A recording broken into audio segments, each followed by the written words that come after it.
In Springfield, they're eating the dogs. They're eating the cats. They're eating the pets of the people that live there. They're eating the dogs. They're eating the cats. They're eating the pets of the people that live there. How you gonna name your dog Mr. Peter? And you chop sure you no get conscience, my brother. Organic way to do turkey, way to do chicken, way to do cow leg. Why you go talk saying a cat you want the chop? My brother, leave that pussy alone, no. They're eating the dogs. They're eating the cats. They're eating the pets of the people that live there. They're eating the dogs. They're eating the cats. They're eating the...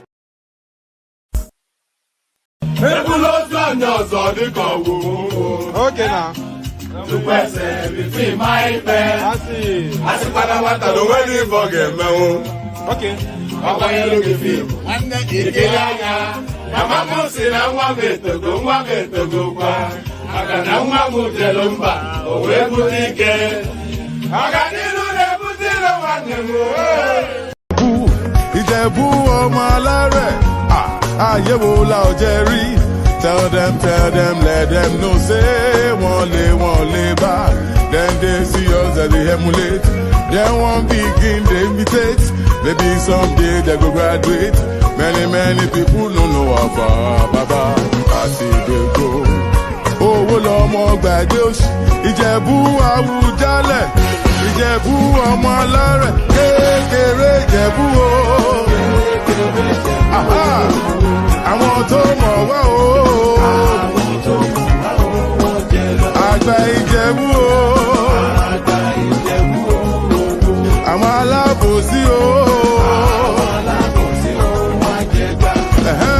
Àríyá rẹpẹtẹ. Come on.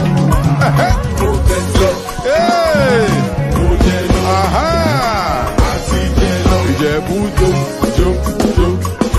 jó dáadáa. Ìjẹ̀bú Jayọba.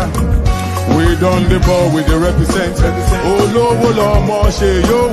Ìjẹ̀bú lọmọ kò sóṣì. Àjẹ́wò la ò jẹ́ rí. Tell them, let them know, say, wọ́n lè bá. Ìjẹ̀bú Àwùjalẹ̀. Ìjẹ̀bú ọmọ alárẹ̀. Kékeré Ìjẹ̀bú o. Come on.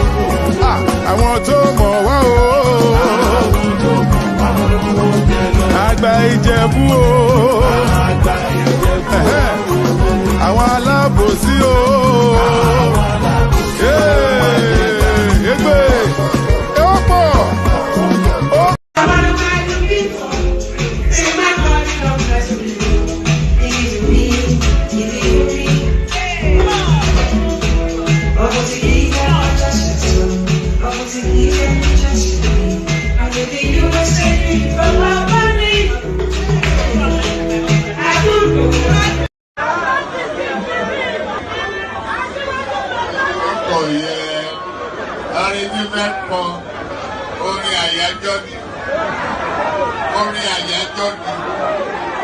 Wọ́n dìde, wọ́n pínlẹ̀ ogun.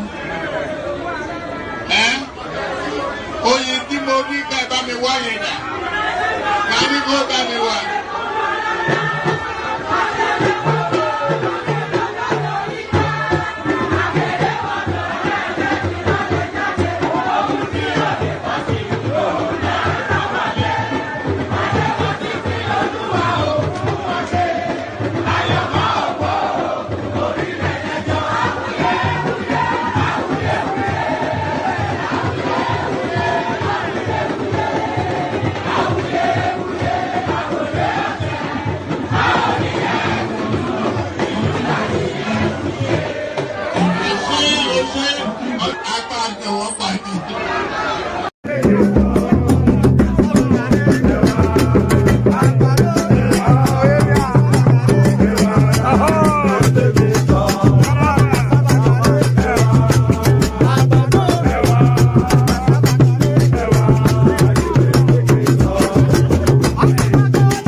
ẹ̀jẹ̀ mi nìyẹn kí n gbọ́ àkọ́bí ewé ayò ewé tún lè jẹ ìtún ló ní ọtún ẹ ṣe ìfà ló ní kan fà ẹ mọ́ra àìbínú gbogbo àtàrẹ gbogbo méjì ọkà bàbà gbogbo mẹ́ta ọkà wáṣẹ́ orí ló túmọ̀ ẹ̀dùn gbogbo ọ̀nà ní túmọ̀ ẹsẹ̀ akọni ìmọ̀ tú ìmọ̀ ọjọ́ ìmọ̀ èmi ni wọn kì í dálẹ̀ wọ́n bá lọ mẹ́lẹ́mọ́ wá fi jó ẹlẹ́mọ́ akọni wọ́n bá lọ bèbèrè wá fi jó ẹlòkó bọ́wọ́ wọn bá tẹ̀ mí wá fi jó aláre àwọn mẹ́tẹ̀ẹ̀ta parapọ̀ wọ́n wá jọ ń pẹ́ mọ́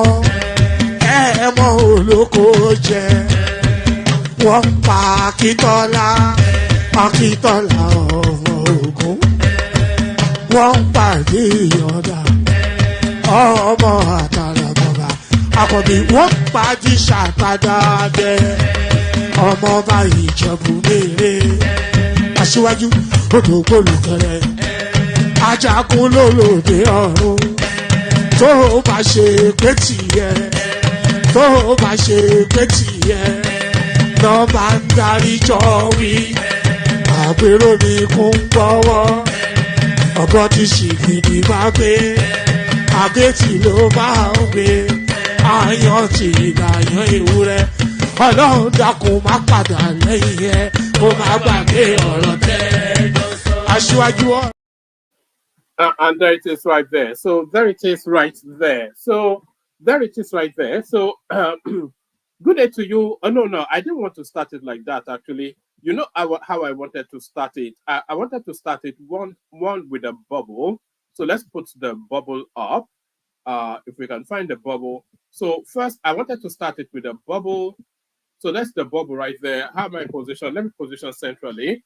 And then I wanted to start it also in Wazobia. So this is what I intended to do.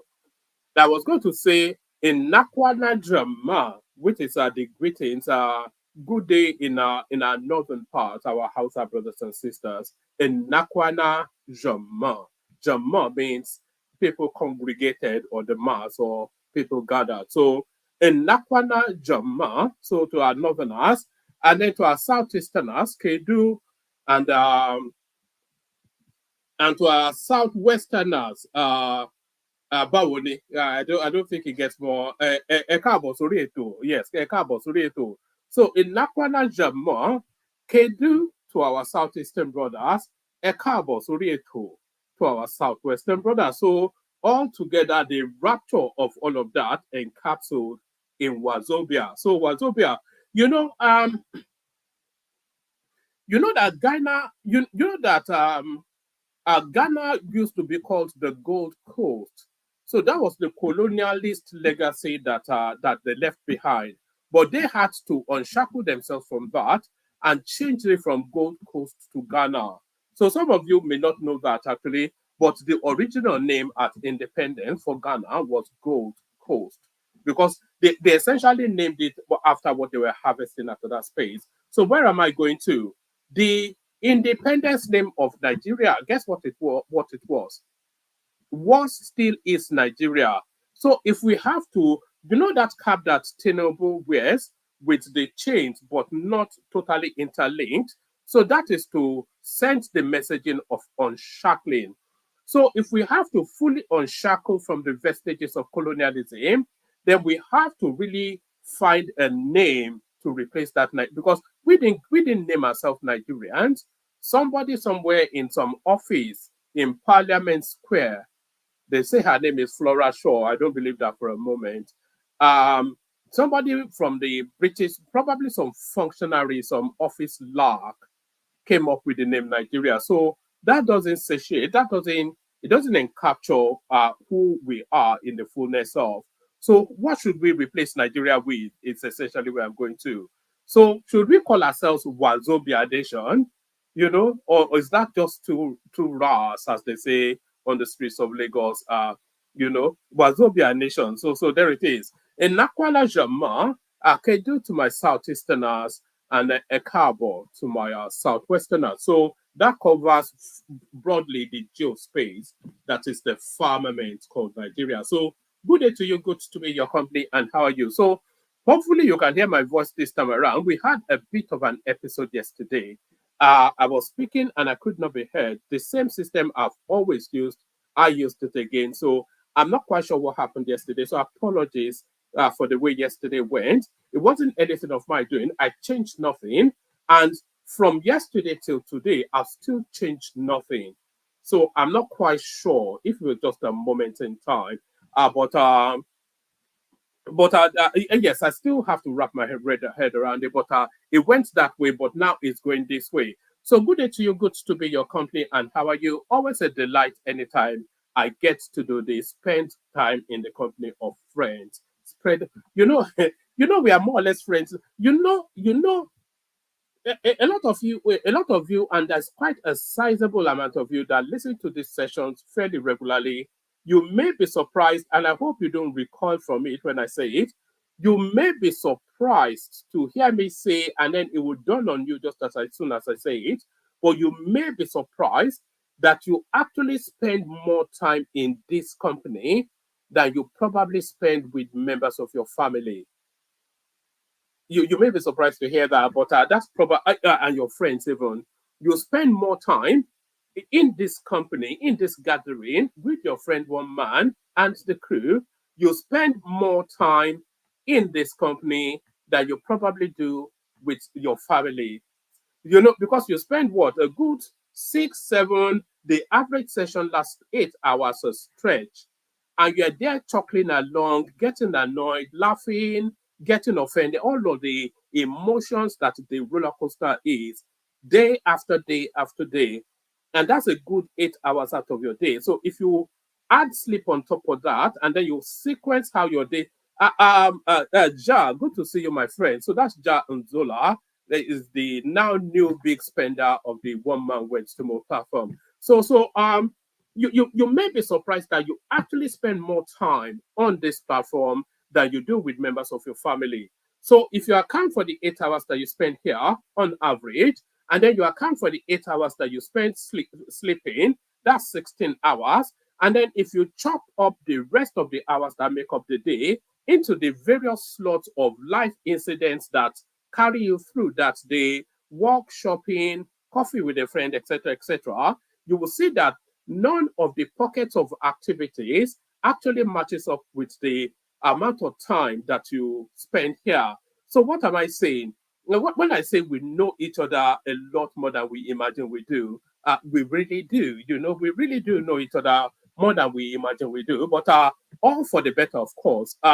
So good to be in your company. Always a delight. I thrive only when I'm in your gathering. So good to be here. I don't quite know where that came from. I'd like to talk shit sometimes. So that's that. So yes, no, that's still your title, by the way, Choma. There's Jan Zola's wallet, but we've not yet seen the full size of it. So that's still your title. So I'm speaking to the comment section just as interacting with you guys as well. So let's launch into it.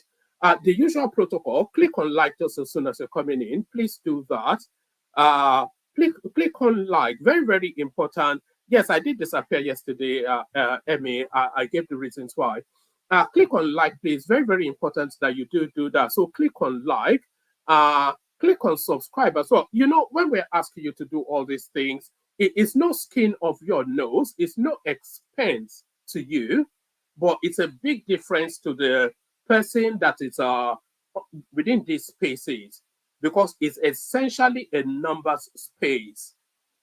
So when you click on that like, it shows interactions with the platform. And then if you click on the subscription, it shows interaction with the platform. And then the algorithm sees that interaction and then reacts to the interaction. So that's why people are always asking you to click on like, etc., etc. Interact as frontally as you can with the streams. So click on like, click on subscribe for the same argument. If you want to come and join us on the screen, click on that hyperlink that says StreamYard. It will pop you into a studio space. Soon as I finish delivering the body of the talking points, I'll let you onto the screen, engage you in conversation. Nothing complex at all. It's just as simple as I've just sequenced it. If you want to be an active participant, if you want to be a combatant in the jousting march that is the one man went to more experience, if you want to thrust and parry as though you were fencing at the Olympics, then click on the hyperlink that says StreamYard and leave everything else to us. So there it is. So do all those things. Click on like, click on subscribe, click on that hyperlink that says StreamYard, share the links in their social media spaces. All those things are calls to action. And the last call to action, we have the anticipation of 5 minimum super chats per every stream. And it's never really failed yet, because it's such a low bar.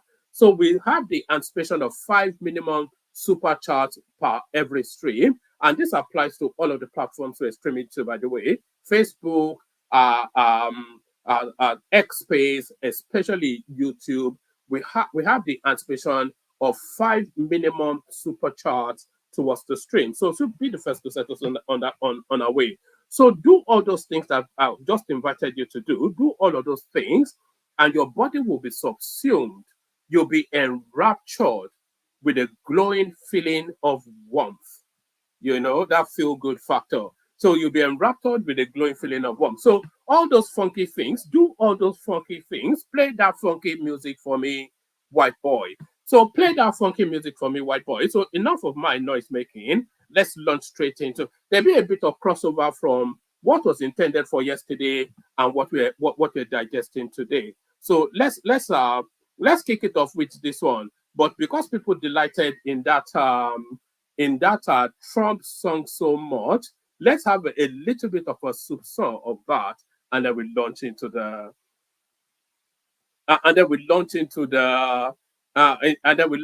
readout. So this one is for you, Chioma, since you seem to love it so much. In Springfield, they're eating the dogs. They're eating the cats. They're eating the pets of the people that live there. They're eating the dogs. They're eating the cats. They're eating the pets of the people that live there. How you gonna name your dog Mr. Peter? And you chop sure you no get conscience, my brother. Organic way to do turkey, way to do chicken, way to do cow leg. Why you go talk saying a cat you want the chop? My brother, leave that pussy alone, no. They're eating the dogs. They're eating the cats. They're eating the pets of the people that live there. They're eating the dogs. They're eating the cats. They're eating the...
Can a white person or an Indian or a Chinese or a Japanese person be an African?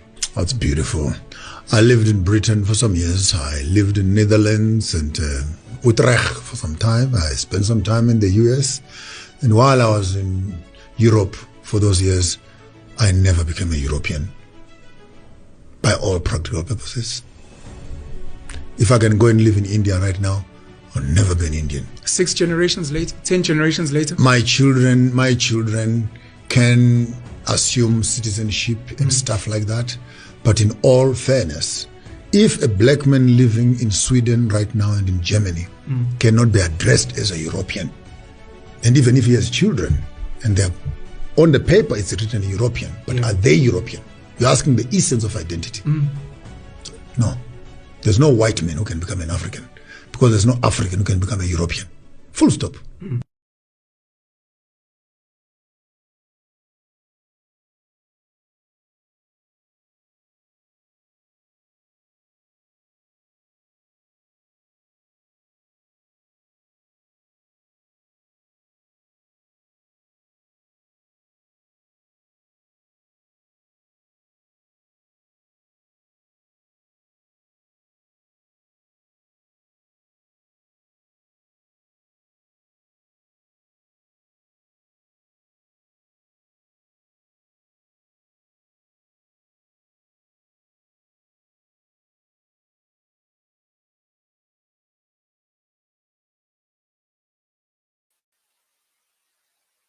Hold on. Can you hear me now? Can you hear me now? You should be able to hear me now.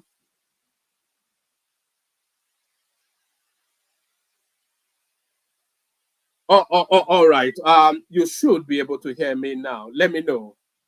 All right. So we do that all over again. I did say that instead of starting with the thank you, Jai Zola. This is the funk that we've been just navigating since yesterday. But what I was saying was that rather than start it off with a video clip, we're going to start it off with rather than start it off with a video clip, we're going to start it off rather than start it off with a readout. Rather, we're going to start it off with a video clip. And what I then said subsequently, but then I said it in an inspired moment, so I may not be able to repeat it in verbatim what I said. But yes, what I was saying was that what this guy is about to tell you, what that guy you just said, what he was about to tell you, he was asked the question if there was such a thing, if there was a possibility of a white person being an African. And he said that is near impossible because there is an indigenousness to identity. There is an indigenousness to identity, which is something that you cannot just co-opt. And that is essentially what he was saying. And I'm saying then that a lot of us might well feel, I'm not sure, maybe Black Americans a different narrative, but if you let me use the United Kingdom as an example. Here in the UK, if you're a Black person, and no matter how many generations you are into the UK, maybe you're a third generation Black person in the UK. If you come into certain interactions, they will ask you where you're from. So they say, where are you from? They will even ask you politely, maybe not maliciously even. They'll ask you, where are you from? And then if you say then that, oh, I am from the United Kingdom, I am from XYZ, they will say, no, where are you really from? Because the fact that you are Black, they don't really see you as being English, never or anything like that. So do you understand? So that essentially is what that guy was saying there, the moral maze of identity. So that's the moral maze of identity. So let's go on from that to another one. Let's go on from that to another one. So we're still talking about the diasporic experience marrying with indigenousness, or yes, yeah, I think that's the word. So we're still talking about the diasporic experience marrying with indigenousness. So now, this next clip that you're about to see is the perfect scenario. This next clip that you're about to see is exactly how it should be. You know, how that diasporic experience should marry with indigenousness so that there's be a seamless flow and the chain will be unbroken. I know that sounds convoluted and somewhat opaque, but when you see the clip, it will make sense. This next clip you're about to see now, it is the perfect example of how the diasporic experience should marry with indigenousness or indigenship to make it a flowing, unbroken chain. So this clip explains it even better.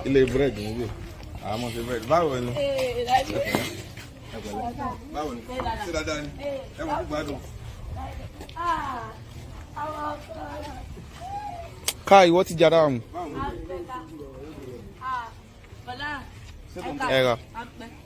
Yes.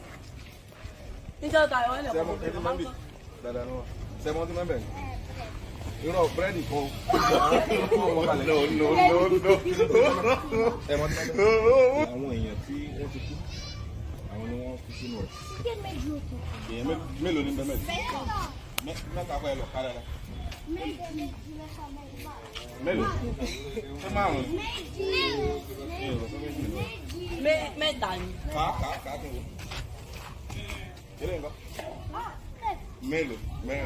Ibi ni wọ́n mọ̀ sí àwọn èèyàn fún ó bí eyín fún un lẹ́yìn ìgbà yẹn lọ́wọ́ wo bí tẹ́rí lè yàkúbẹ̀ bọ́sídẹ̀ ẹwọ ilé bàtí mo kéré yàrá grandpa bàbá àgbà tí wọ́n ti kú. Ẹ yà lọ. Ok sẹ́yìn ti bàdájá mi bàdájá mi yàrá bàbá bàdájá mi. Irọ́ ọmọ ọ̀pọ̀ ọmọ ẹ̀láyé Jami ti lọ dáńbẹ̀rẹ̀ yàrá bàbá Jami ni ok àbúrò bàbá àbúrò grandpa ok ẹ jẹ́ wá fi yàrá grandma ìyá àgbà ẹ jẹ́ fi yàrá ìyá àgbà ẹ̀wọ̀n wo ó fi yàrá àgbà ìyá àgbà yẹn ẹ rí ilé àwọn bàbá wa ní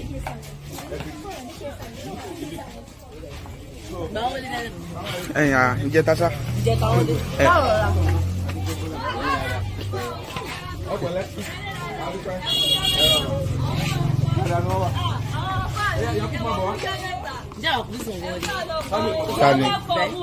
Mi rò bẹ́ẹ̀ bọ̀ láti mi ti wá. Mo ti wá dùn yín. Láti mi ti wá.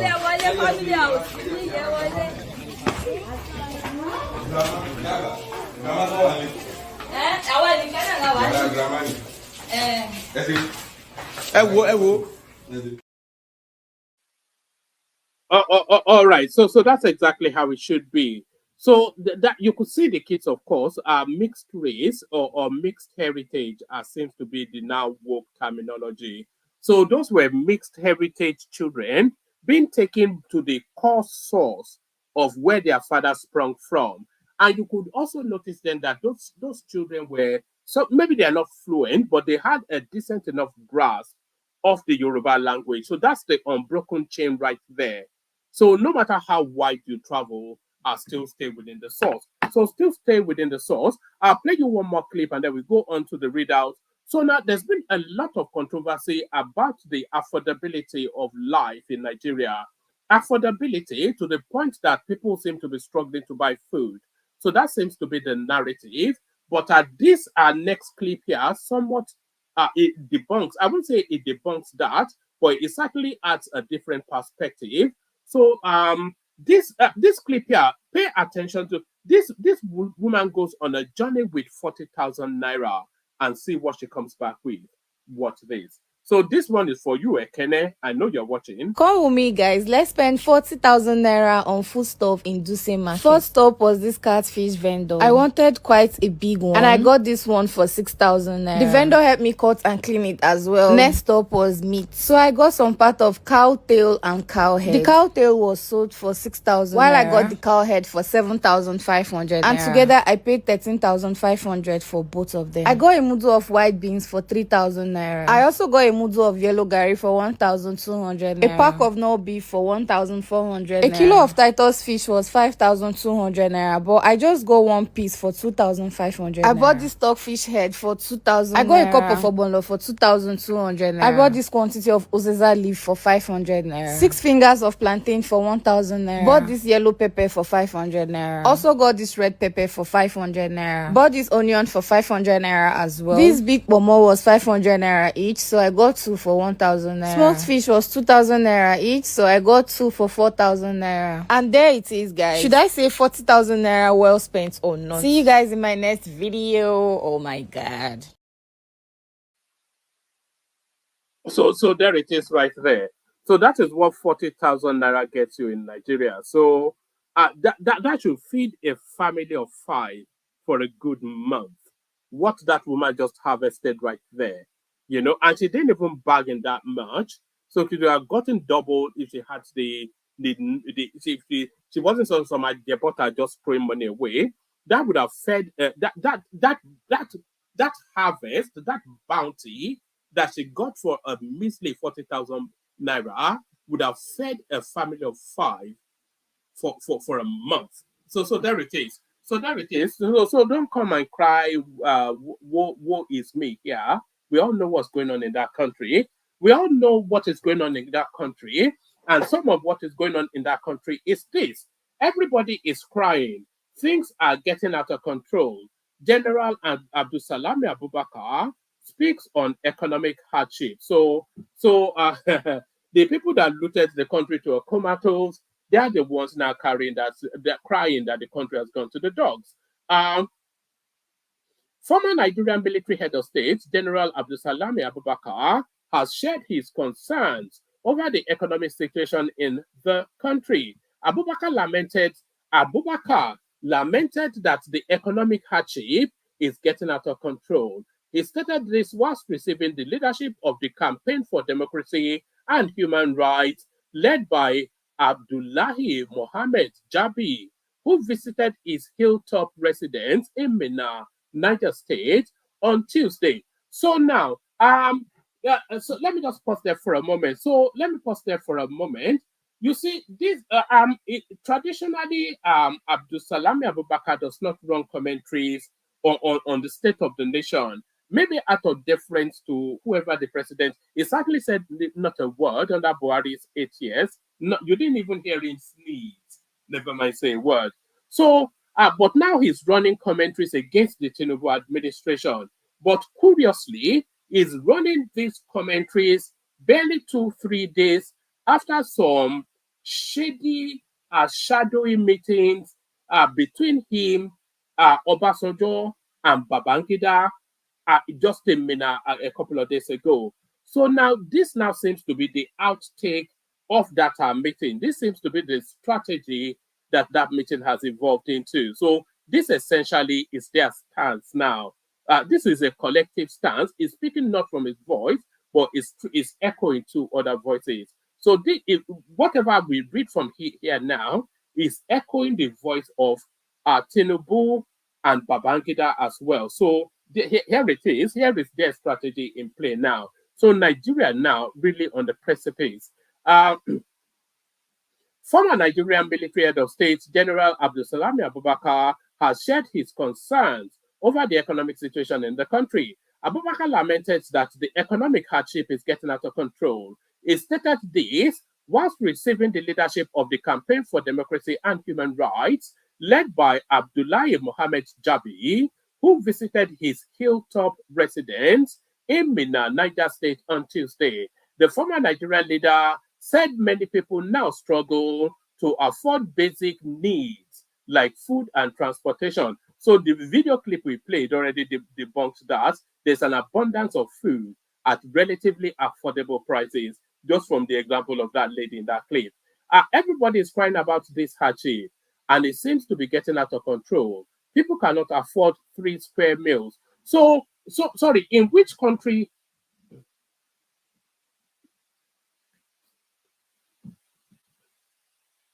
Sorry, in which country on this planet, A, can people afford 3 square meals, and B, do people actually eat 3 square meals? I don't quite know what this 3 square meals narrative is all about. Nobody eats. I only eat as fat as I am. You'll be surprised that I only really eat once a day. And I don't even snack that much in between either. You may find that a struggle to believe, but I only really eat once a day, so what's all this narrative of when has Nigerians ever eaten 3 square meals? Just 3 square meals, 3 square, it's just a nonsensity, you know, and a political language as well. Everybody's crying about this hardship, and it seems to be getting out of control. People cannot afford 3 square meals. The issue of transportation, the hike in fuel, the hike in school fees for the children, and the lack of funds in everybody's pocket is making life difficult for everybody, the elder statesman observed.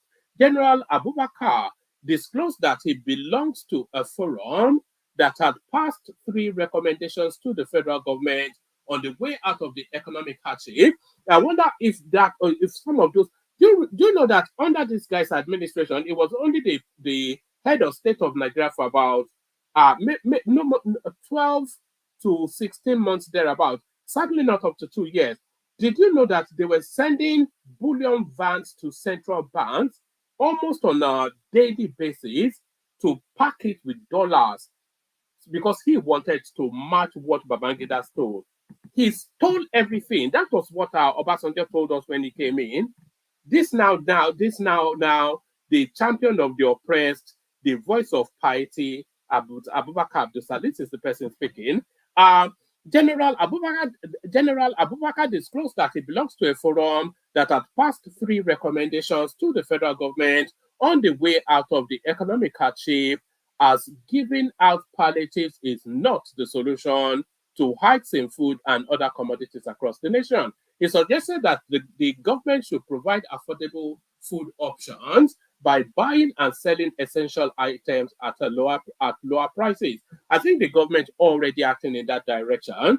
According to him, there is a need for government to flood and saturate the communities with food.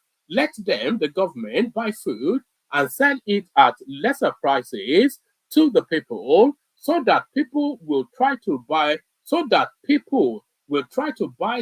of these food items depending on their pocket and income. Abubakar also urged peaceful protest. Ahead of the planned hashtag End Bad Governance demonstration. So I don't think the one coming up in October is still called End Bad Governance. I think they have a new coinage for that. Abubakar also urged peaceful protest ahead of the planned hashtag End Bad. And I have thought about this, by the way. Let me just pause for a moment. You see, I feel that the government has somewhat outmaneuvered Showore. I think they have.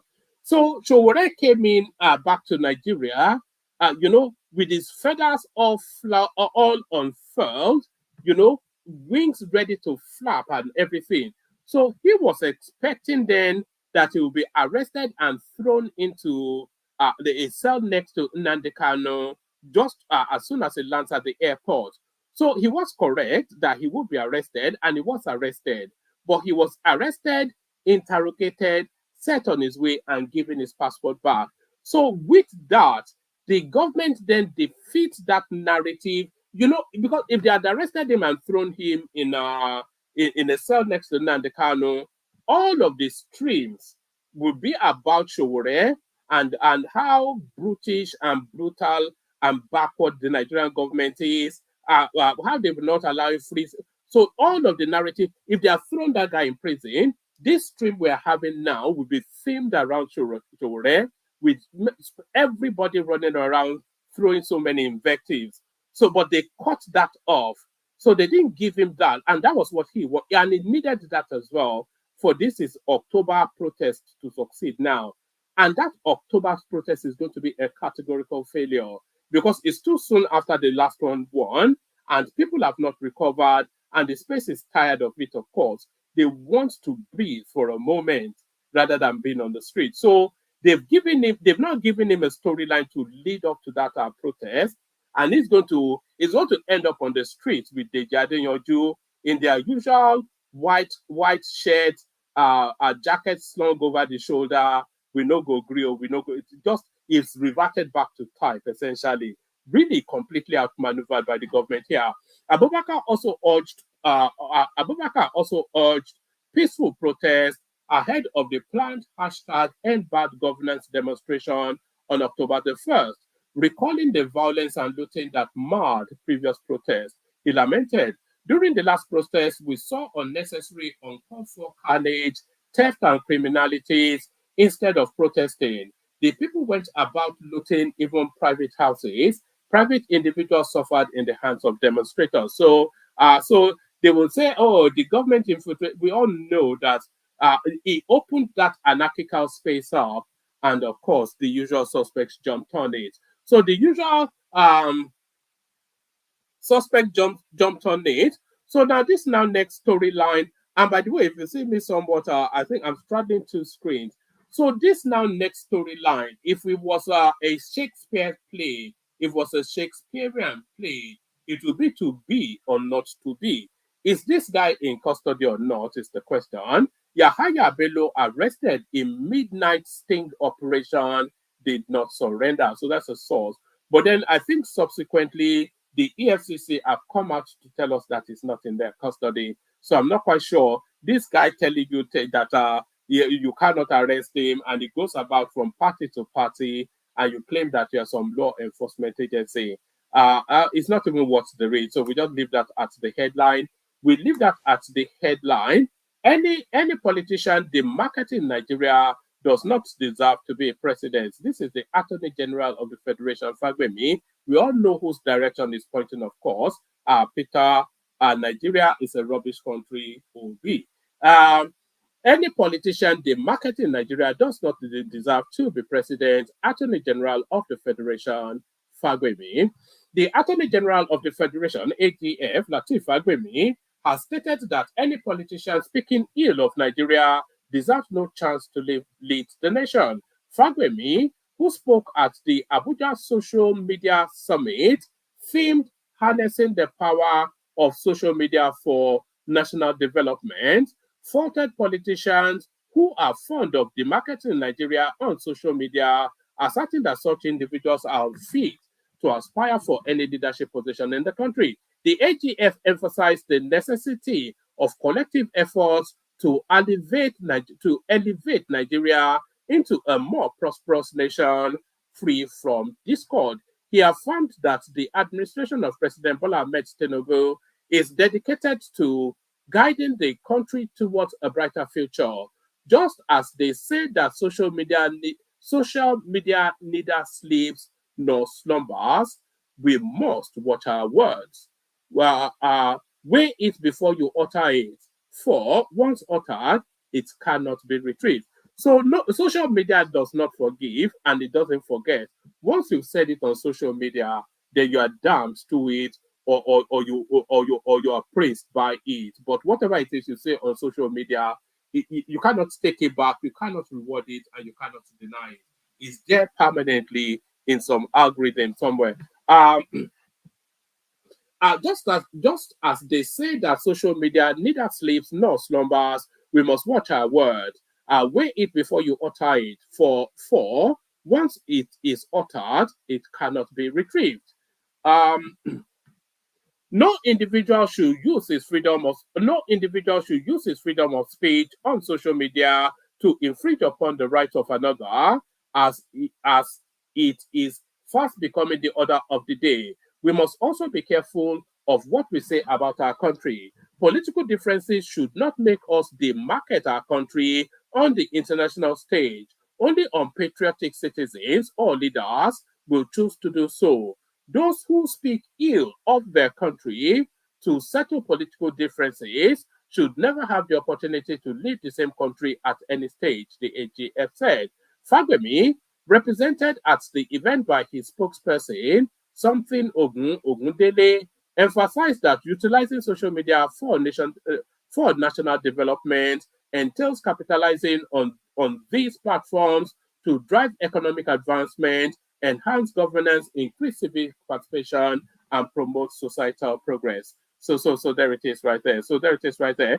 On to the next one and on to this one. So this is the blade was sharp and the cut was swift. So the blade was sharp and the cut was swift, and with that cut, off came the head of the PDP chairperson. The blade was sharp and the cut was swift. PDP, actually, I have a video clip on this, so let me not even read it. So I'll play you the clip instead. Anti-Corruption Agency, ICPC, arrest ex-Kaduna Governor El Rufai's finance commissioner at Lagos Airport. So the noose is tightening around the neck of El Rufai, and the vultures are circling. The vultures circle 950 per liter. 950 naira per liter Dangote petrol may justify more importation. This is the market house. Let me see. I'll read you this if it and by the way, the room needs populating. If you want the conversation, you have to jump on. I may read you this if it's not a long read. It is a long read. Maybe I'll give you a few paragraphs, but when I first saw this headline, my thoughts were to conversations that we had previously on this platform that how is it the case that fuel was a lot cheaper when we were importing it than now when we are refining it within our own country? So I had that thought because they even said that the entry point that Dangote wanted to come in at was at 1,000 naira thereabouts. So why is it that it was cheaper when it was being imported than now when we're refining it? So then I had the further thought that when that petrol was being imported, we were not paying the full price of the importation, of course, because as we've been countlessly told, and as we've even done the rudimentary arithmetics, if we were to be paying the full price of those fuels being imported, then we would have been paying 1,600. So even at 950, Dangote is still a significantly discounted product and a better quality product as well than the fuel that was being imported, which was a bad product and 50% discounted. That was what NNPC told us, and we've seen the budgetary magics that tells us that that is the case as well. 950 naira per liter Dangote petrol may justify more importation. So import, but then of course you are getting those subsidies. So you do that, and then let's see how that pans out. So you do that, and then let's see how that pans out. On from that to this one, anti-corruption agency ICPC. I think we've already just tickled that. So we tickled that. We tickled another one.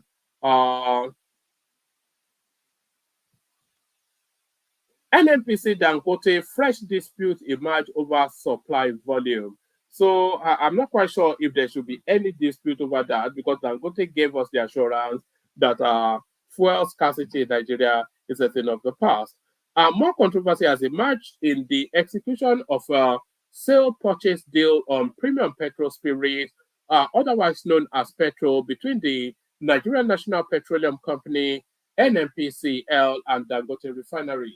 Findings by correspondence yesterday indicated that whilst the NNPC believes Dangote cannot supply an adequate quantity of the product, Dangote told correspondents it had already delivered 111 million liters of the product within 3 days, adding that the loading was still ongoing steadily.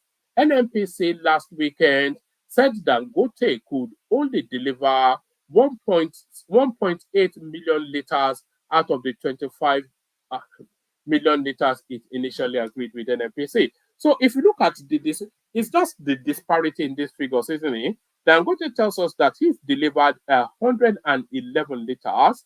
NNPC is telling us he's only able to this. They're not even on the same planet, the two figures being quibbled over.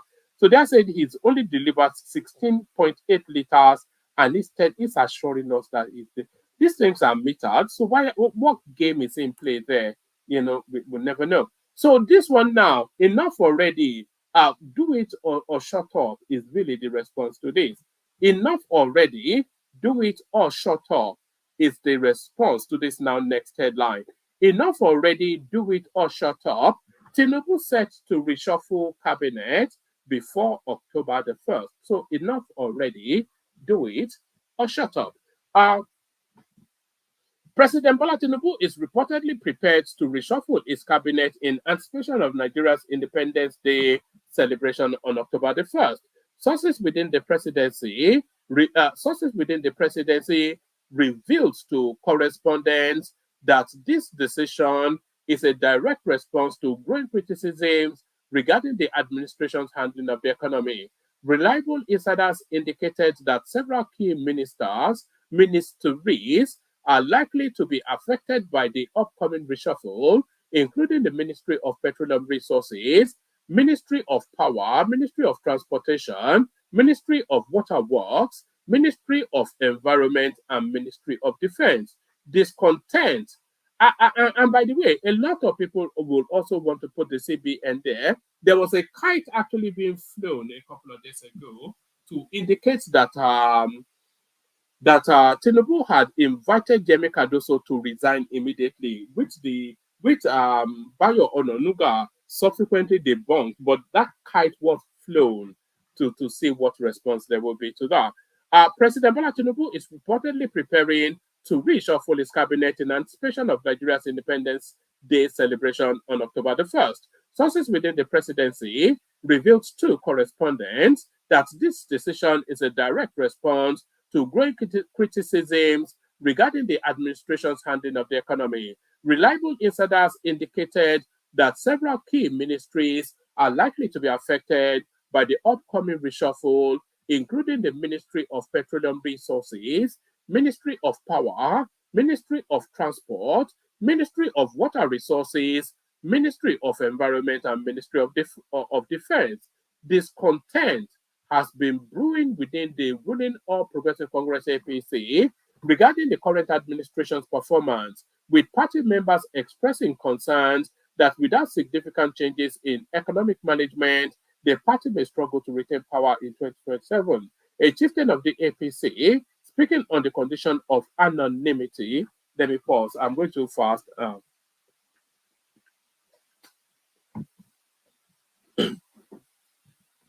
A chieftain of the APC, speaking on the condition of anonymity, voiced dissatisfaction with President Tinubu's economic policies, highlighting the urgent need for improvements to regain public confidence. The APC chieftain said, "We do not understand why he is finding it difficult to replace Simon Lalong, our former Labour and Employment Minister, long after he officially announced his resignation from the cabinet.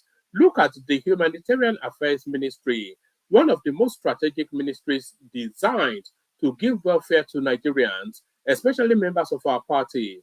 It has been vacant without a minister. The president cannot tell us that we do not have a competent person within the party to take over that ministry since the suspension of the former minister.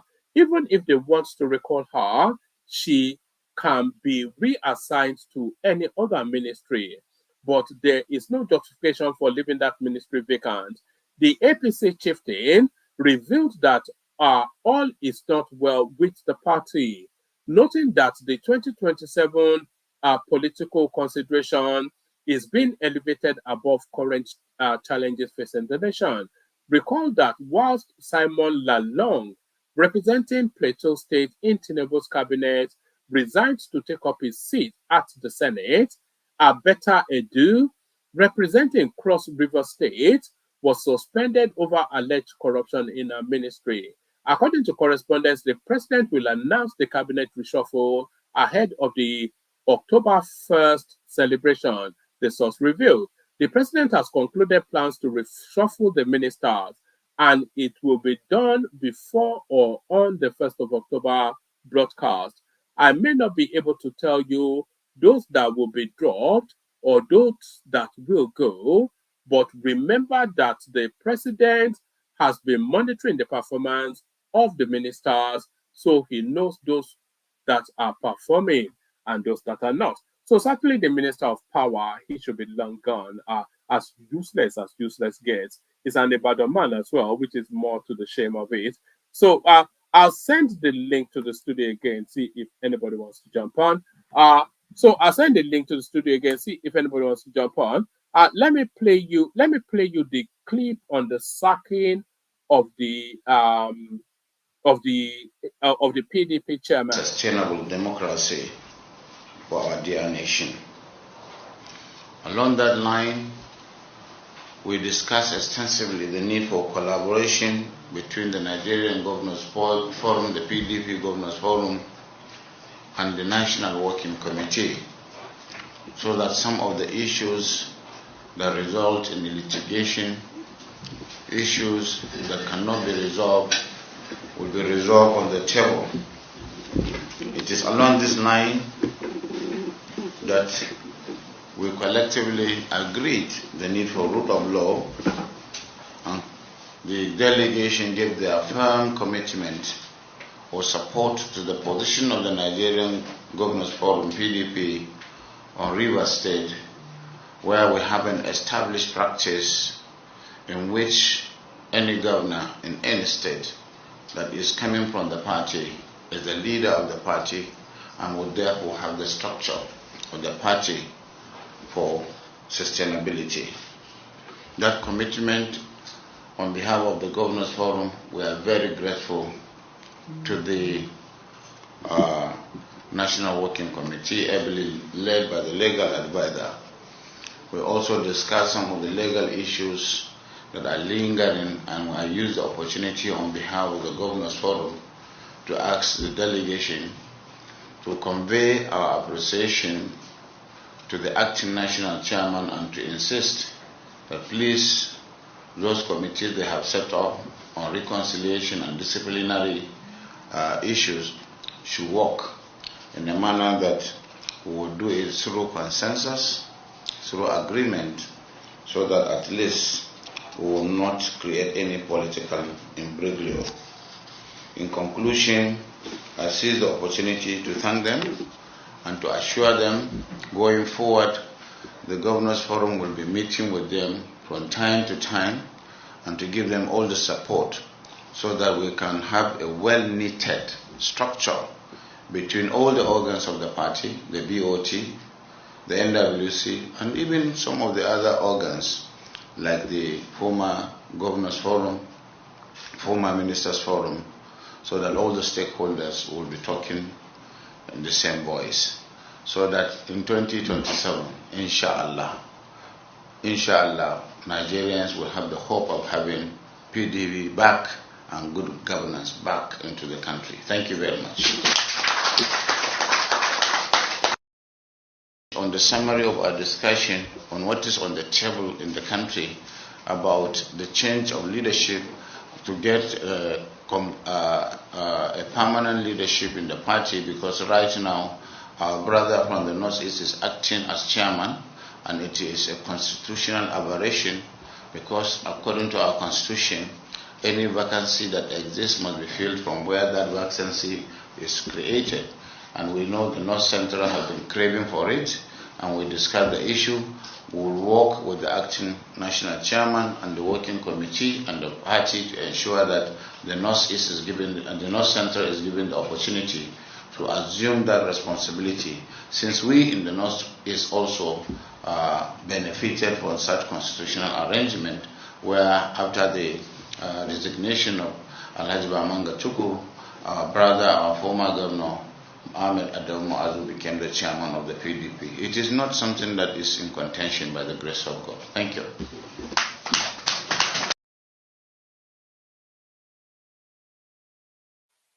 All right, so there it is right there. So that is that is a polite way of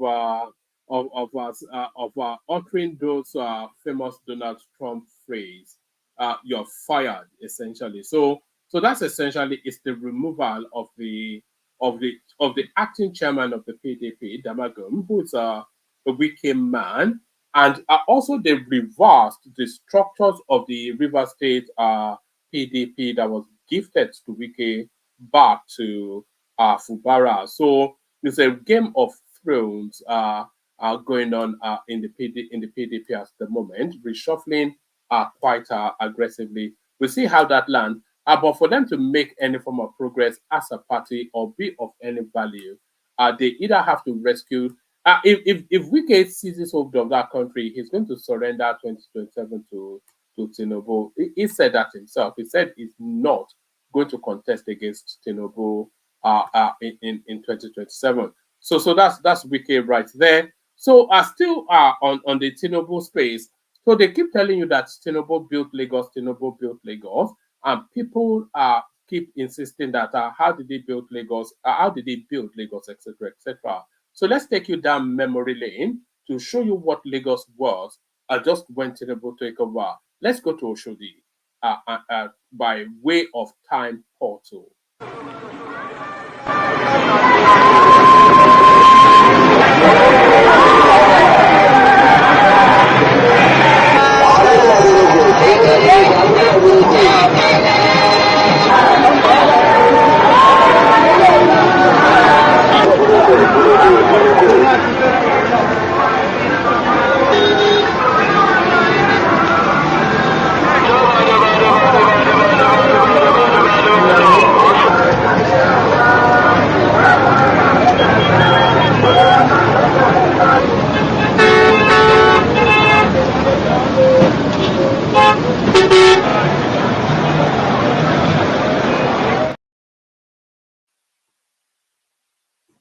So that was Oshodi in 2003 thereabouts. So and look at what it is now. All slap bang within the Tinubu space, of course.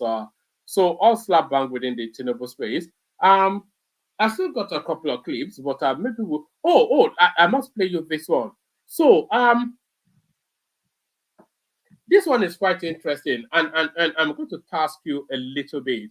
So I want you to watch this next clip from the beginning right up. It's an advert, by the way, but it's not even one.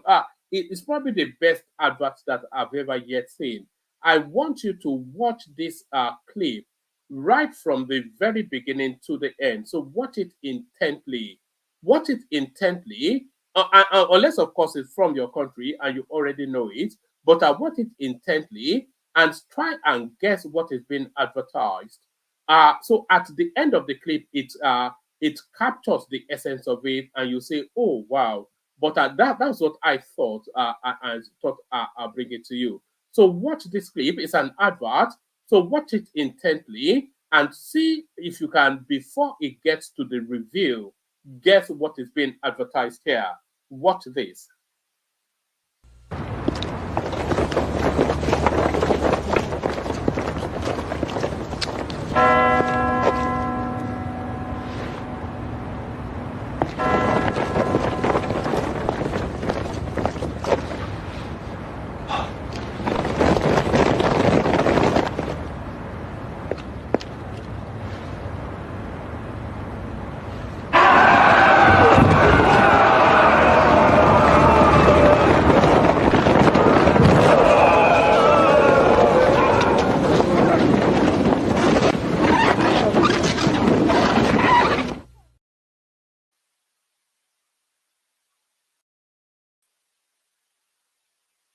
Right. Did you get that? Did you get what's being advertised there? I thought that was so clever. So I just thought I'd bring you that. I thought it was so clever, just the creative juices of some people. So let's play the Kegite music. Hopefully the room will populate with panelists in the course of the Kegite music, and then we have a session. I'll send the link again if you want to jump on. Only water, where they see ma. Water, only water, where they see ma.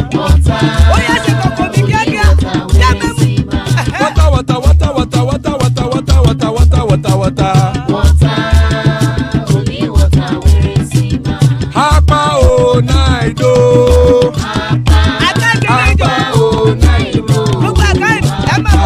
Hapa you don't come o.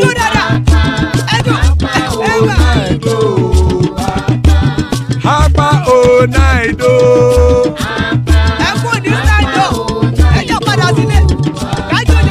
Oro keke elemu ye o. Ide shodi ya kekere elemu re o. Obi master kekere elemu re o. Chifu Latif kekere elemu re o. Eruku lele elemu de.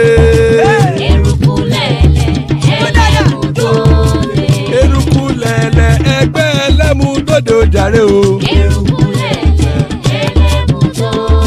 Eruku lele Ghana ti de egbe body o. Ọmọ ẹlẹ́yẹ ẹ̀yẹ o ó dilé o. Odúyẹ̀lá ẹ̀yẹ o ó dilé o. Petrosona ẹyẹ rẹ̀ ó dilé o. ọmọ ẹlẹ́yẹ ẹyẹ.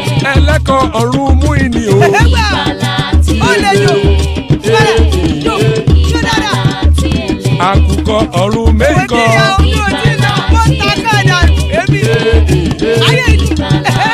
ikú kò ní ríwà àgbéṣe o. ìgbàlà tí èlé. ìgbàlà tí èlé. And there it is right there. Ikoko Niru Agweshemi, that have nothing to do with us. So joining us, Ajan Lekoko, always a delight when Ajan Lekoko is here. Ekene here as well, a real delight, and that's Rational Mind. So that's the list so far. So if anyone else wants to hop on. Let's kick it off with Ekene, since it's in Nigeria. So Ekene, you're the first. Ekene, you don't sleep again. All right. I don't think we can have a kind of fully. Let's see if Rational Mind is ready for us. Rational Mind. Oh man, what a go on? What go on in that this country? Look at that. Was that not Raskimono? Is that Raskimono? Yeah, Raskimono. Yeah. Yes. What a go on? It's dead now, isn't it? I mean, that's what it said. I don't know. Is it dead now? Is it dead now? Yeah, it's dead. It's in the past. God. Okay. Raskimono. That's a blast from the past, isn't it? Yep. The mandators and all of them those days. I mean, there were many of them there in the 80s. And then there was a guy called Blackie as well. Whatever happened to him? Yeah. Whatever happened to him? I think he was more like the late 90s kind of musician then. Yeah. And maybe there's also Alexito. You know Alexito? Of course, yes. That's Baby Wala Colombo. Baby Wala Colombo. Oh God.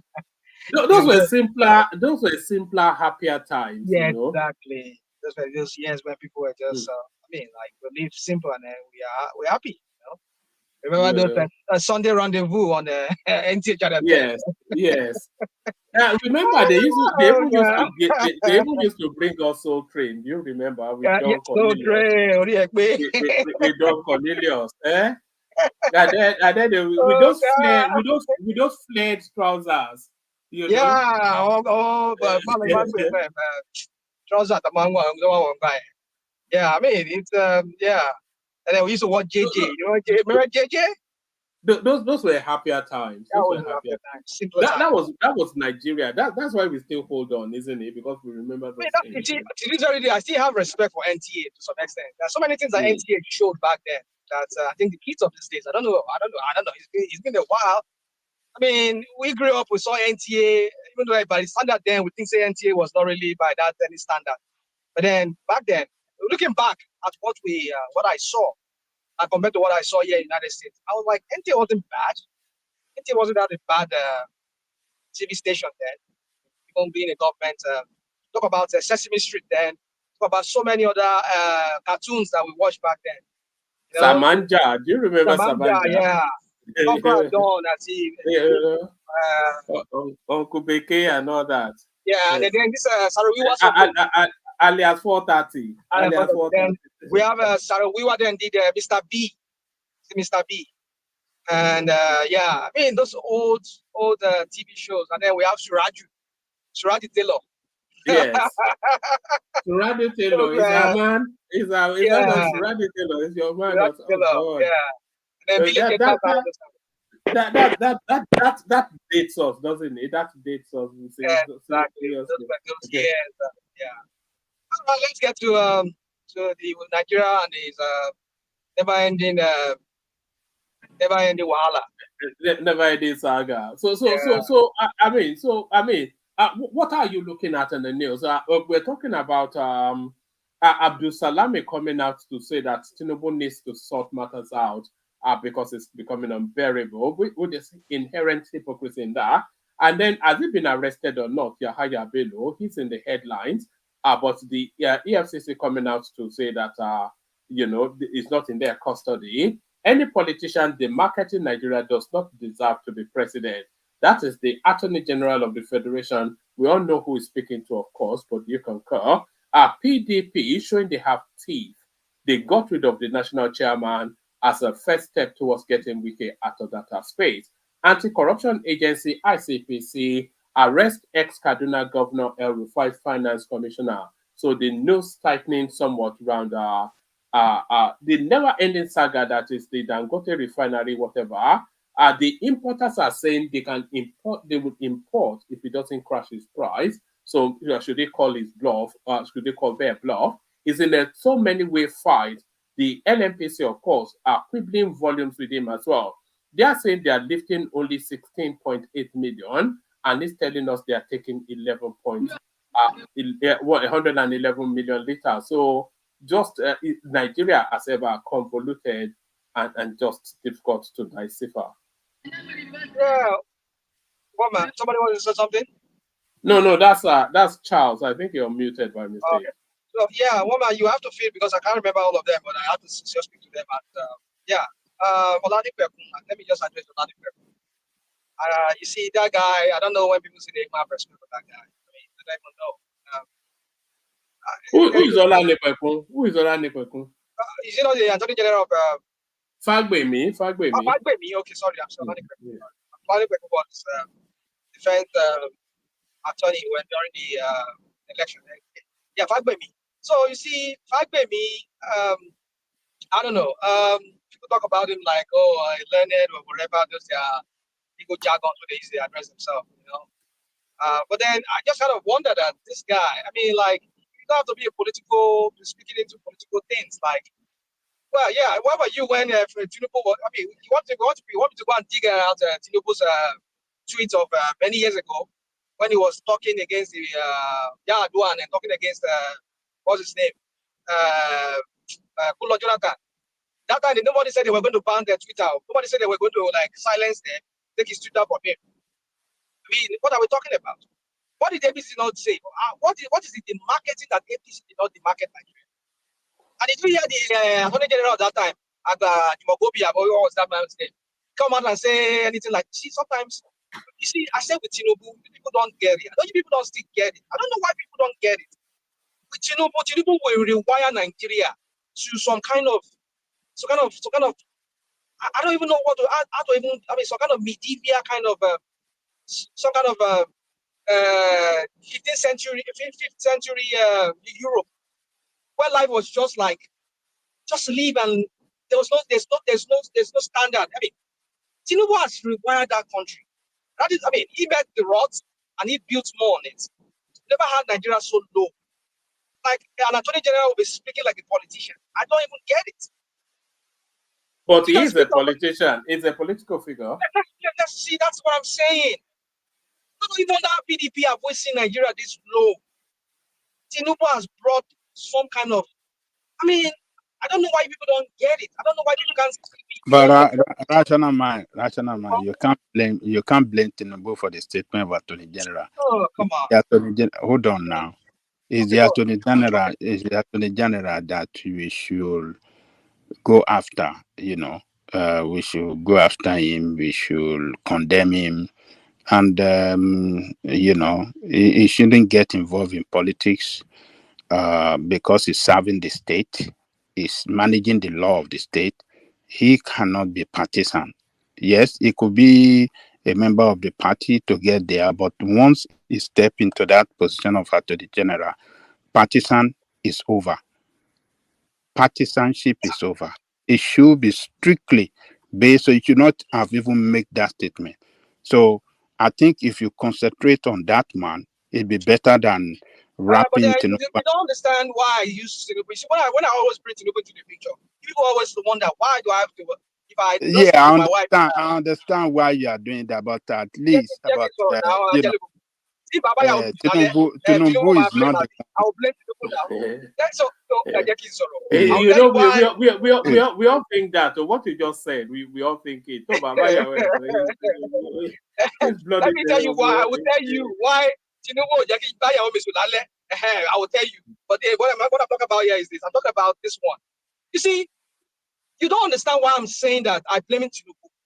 Because when a man has perfected some kind of state capture, anybody wants to say, Mr. President and the Tinubu administration and the renewal. I mean, come on. What the crap is going on in that country? Ever pedestalize the money, ever saw the long. I mean, so kind of, I don't understand. That is what you are seeing there. He's trying to like please his master, because it's a pattern among all the people that work with Tinubu to always like pedestalize him. Talk about it But like he didn't make any reference to Tinubu in his statement now. come on. He just talking, he was talking politics. He was talking politics, which is against the Agreed. law. Politics. Agreed politics. But the point is this, is that we saw in National Assembly a desecration of National Assembly by some idiots, lawmakers, singing a man's mantra in the National Assembly. And you're telling me that I should not talk about this as Tinubu's doing. Because this man has made himself like some kind of a godlike person, whereby you have to praise him. Do you disagree with what the AGF said, that anybody demarketing the country, it does not deserve to lead it? So that's actually what he said. Yeah, do you disagree I disagree with him.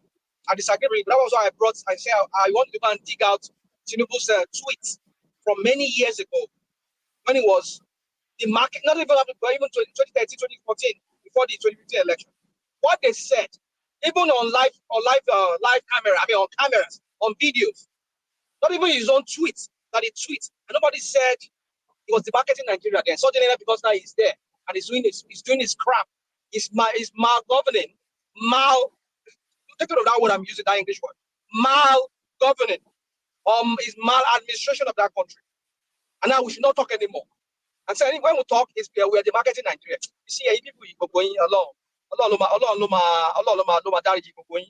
All this your crap that you do, trying to like make it look like we're less patriotic because we are criticizing this idiot in Aso Rock there that is clueless. And I'm calling an idiot. I'm calling him because look at how he behaved. I mean, your country, a part of your country is submerged.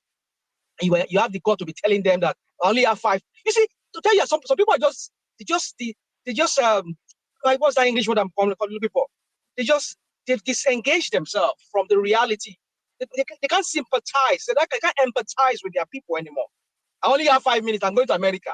I just let me spend it. Oh goodness, how can a leader be saying that? And you want me to be speaking? You want me to be praising this man? When I say this man is just a man who's just a narcissist. If people wonder when I use such English word like that, this guy's a narcissist. Doesn't care. So my point is this: is that talking about what we're talking about, is that these are all just express singers. They want to make themselves relevant because already we're hearing stories of he's going to reshuffle his cabinet. Maybe I sing his praise too, like talk about his enemies or his people that demarketed his administration, and he should not lead the country. You see, that's how I'm looking at this woman, because we've turned that country into some kind of a country of sycophants, whereby we have to sing praise of some lunatics who are not even fit for administration, who are not fit to even govern a local government. And we just sing their praise because they have money, they have some kind of political whatever. They know how to play their dirty politics to capture a state or capture a party and turn a party. Come on. As an attorney general, you should not be speaking like that. You can speak like, okay, fine.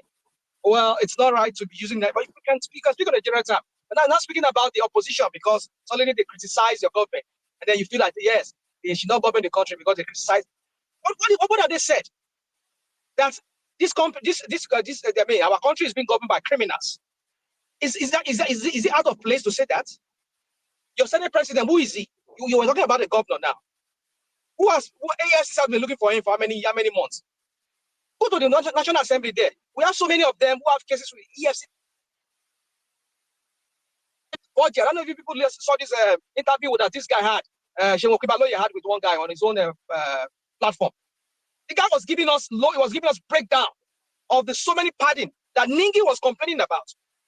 And when we said these people are all criminals, we said, what's his name, Akpabio, in order to silence in cahoots with these idiots from Ekiti State. The cause is a lawyer here. I wish that guy is in America.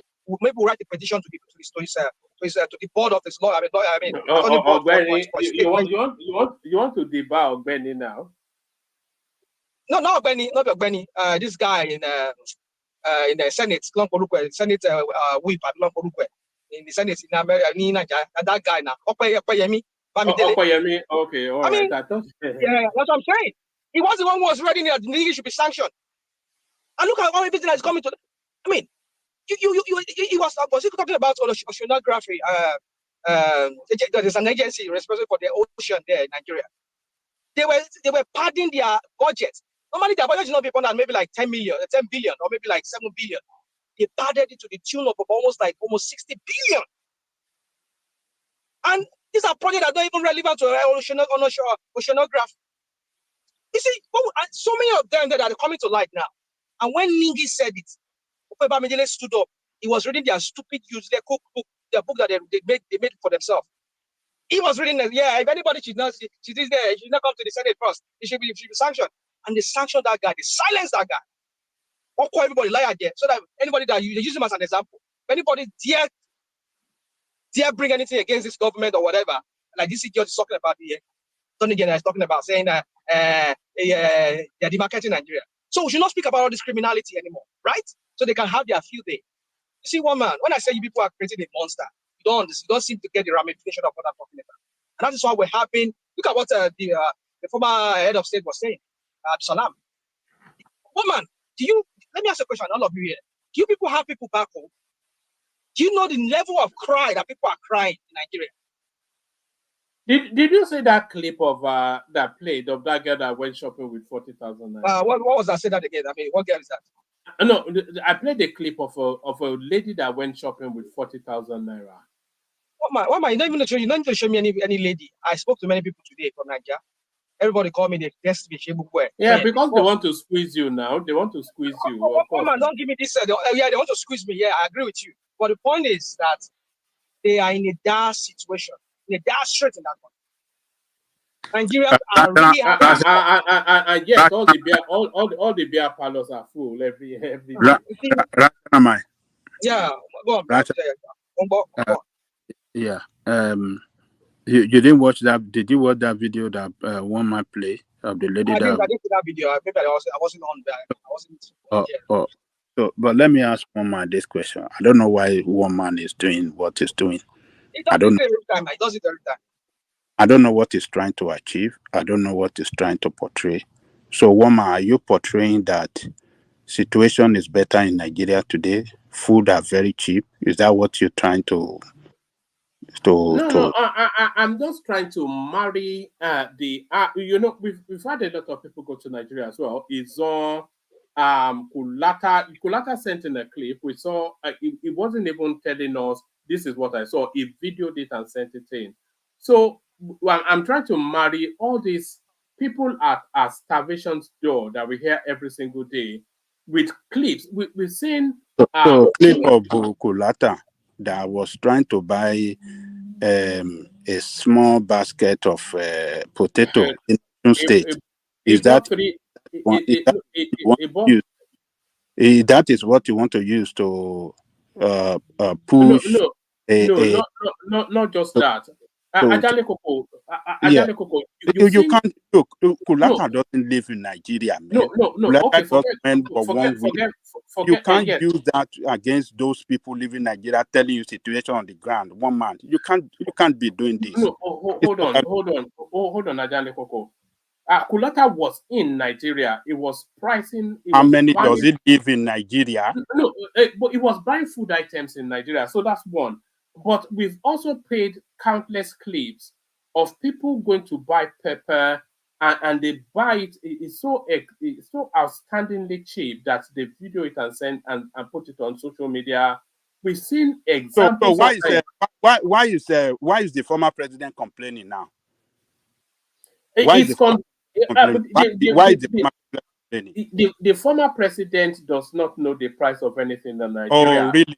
Hold on. You asked when has he ever been to a market in his life? Do you know that he's speaking for Nigerian people? Do you know that he's speaking for downtrodden people? No, it's not. It's not. Oh, come on, woman. Stop playing all this video. This is very deceitful. This is pure propaganda. Because we are showing that situation is good in Nigeria. People that are complaining, they are just talking because you are making reference to Ekene. Oh, if Ekene come, you'll be taking about. Look at what this girl is doing. You can't be doing this. This is totally wrong. No, Can no. it live in Nigeria? Ajale Koko. Uh, Can I, um, what's that guy? Jide, he also lives in Nigeria, and he gives us a different price. He lives in Lagos, just like Ekene, and he comes here to quote different prices, almost half of the prices that Ekene quotes to us. So how can that be? And then we see clips of Jide lives in Ogun State. No, Jide doesn't live in Ogun State. Well, Jide works in Ogun State. He lives in Lagos. He told us he even has he has some sort of fish farm in his house, which he lives in Lagos. well, I don't know. I don't know what you're trying to do. You can't be going after Ekene all the time. That Ekene is as if it's lying. No, Ekene is here actually. Yeah, I talk to other people too that are my people, and it's not that they're trying to rob me or trying to give me different. There's several other people that they are talking. If, by today, if you want to fill the gas tank of your vehicle, depending on the type of vehicle you use, if you are using SUV that have a huge tank, 80,000 will not fill up the tank, or 90,000. And what do you think that will translate in the cost of food? I mean, yeah, this picture. I can only really go by people going to the market, and I'm not using that lady as the final nail. Where does that lady live? Where do you know that? I don't know where she lives, but okay, fine. Ajale Koko, we've been to markets in the north. They've quoted those prices there. We've been to markets in Ibadan. They've quoted those prices there. Hold on now, Ajale Koko. Let me see. We've been to markets we've been to markets in all over the country. They've quoted those prices there, and those prices are not consistent with the alarmist narrative that this former coup plotter is responding to. So Hassan that is complaining from Borno that food are expensive, so Hassan is lying too. Hassan is a politician. Hassan is a politician. Look at what you are saying now. Well, if food become more expensive, that means some people selling food are making more money now, Abi. So I don't even want to. This conversation will come here to have every day. I don't. It's not make sense to me anymore. Like inflation is part of life. It's part of society. It happens all over. It happens in countries, and it doesn't mean in America inflation happened. More people started making more money. Like me, I'm a businessman. Since inflation came, I increased my cost of service. I'm making more money than before even inflation came in. So when inflation comes, it doesn't mean everyone is now suffering. Yeah, some people that don't know how to be creative. Yeah, inflation will hurt them, but some people that are creative, inflation actually favor them. So I don't understand this idea of inflation. The fact of the matter is, in this life, there will be people that will suffer. There will be people that will be poor. They will suffer. There will be people that will enjoy. That's life. No government is responsible. Hold on, let me learn. Government. I don't know where we get this idea. That is the job of government to hand everyone suffering. In America, here, go and read their history. Go and read European history. It's not government that handed the suffering of people. Let me learn. It was creative people that came with innovation and ideas that ended sufferings of people. Even America today, his job, if I go and look for a job right now, it's not government that will hire me. It's some brilliant guy that decided to use his brain to start a company and create something and then change his environment. So we need to start having more mature conversation. This thing will come every day talk about, people are hungry. Oh, the government needs it's become low IQ to me. I don't get it. Well, yeah, it may be low IQ to you, but maybe you don't get it. It's a different system. Nigeria runs somewhat of a quasi welfarist system, and America runs somewhat of an outrightly capitalistic system. So it's a different sort of. It's the same thing we're running, Oma. Which welfare system are we running in Nigeria, Oma? Are you kidding me? America is even more welfare than Nigeria. All right, if I can come in. So right. Nigeria runs somewhat of a quasi welfare sort of a system after some sort of a British model, and America is a winner takes all sort of a system. But people have the right to have expectations of their government, because that's what the purpose of government is. But the expectation is not realistic. And by the way, this system you are saying, I need you to explain that system very well. This idea we practice British system is not true. Hold on. Go ahead. Yeah, but that's not where the conversation is won. So I don't want to pivot into that. So I want to maintain some consistency. But what I am saying, and we can have that in the later half, what I am saying is that people have the right to have an expectation of their government to ensure that their life is easier and manageable, because that is the purpose of government. Government No, is it's there not. to. All right, well, that's my understanding of the purpose of government. But let's get back to rational mind. Anyway, Rational mind.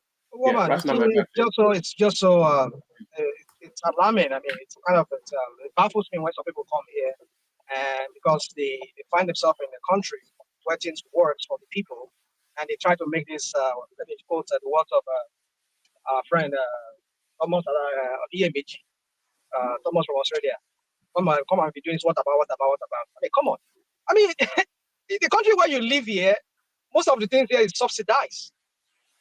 I mean, and then you come on. I don't want to go into that today because I just sometimes can't just stomach when some people come here and just do this comparison that does not even compare in any way. Look at America, Australia. Hello, rational mind. No. Hold on. Just hold on. Let him flow. My point is this, woman, is that, and then again, let me answer the question he asked. Why do we come here and we talk about it every day? Woman, if you don't bring us topics like this, why would we talk about it? You see what we're talking about? Why some people just want us to keep quiet? Want to shut things down our mouth and just feel like we should not talk about it. You brought a topic that a former head of state was complaining that Tinubu is mad governing that country. And then we're talking about, not as if we just, this is an obedient, some people want to talk and think about, that this is an obedient topic. No, you brought it, woman. And we have to go through it. We have to dig into it. And rational man, that man really talk, oh. That man really talk. I'm on the same page with you, on this Abubakar one. really talk. But it's the point is that people like one man want us to believe that because they one clip. You see, we know the propaganda. Look at this one that calls himself a first lady. I was watching on the channel yesterday. He was doing a show. Oh, come on. You see, what the past videos I've been hammering on this woman on many platforms. Hello, rational mind. Rational mind, please, can I just drop in? I just came back from Nigeria about 15 days ago. I went to the market myself. I still bought 3 big tubers of yam for 11,000 naira. I still bought a Ragolis 1 liter red oil for 2,000 naira. I still bought a bunch of plantain for 2,000 naira. Yeah, there are other things like that are expensive. Probably when you really look at the purchasing power of people, like fuel is expensive for 800, but I equally bought the same fuel for 560 at Mushin. So the image people like to give us, like the country is going down the drain. Sometimes we need to take that image with some level of precaution, like, okay.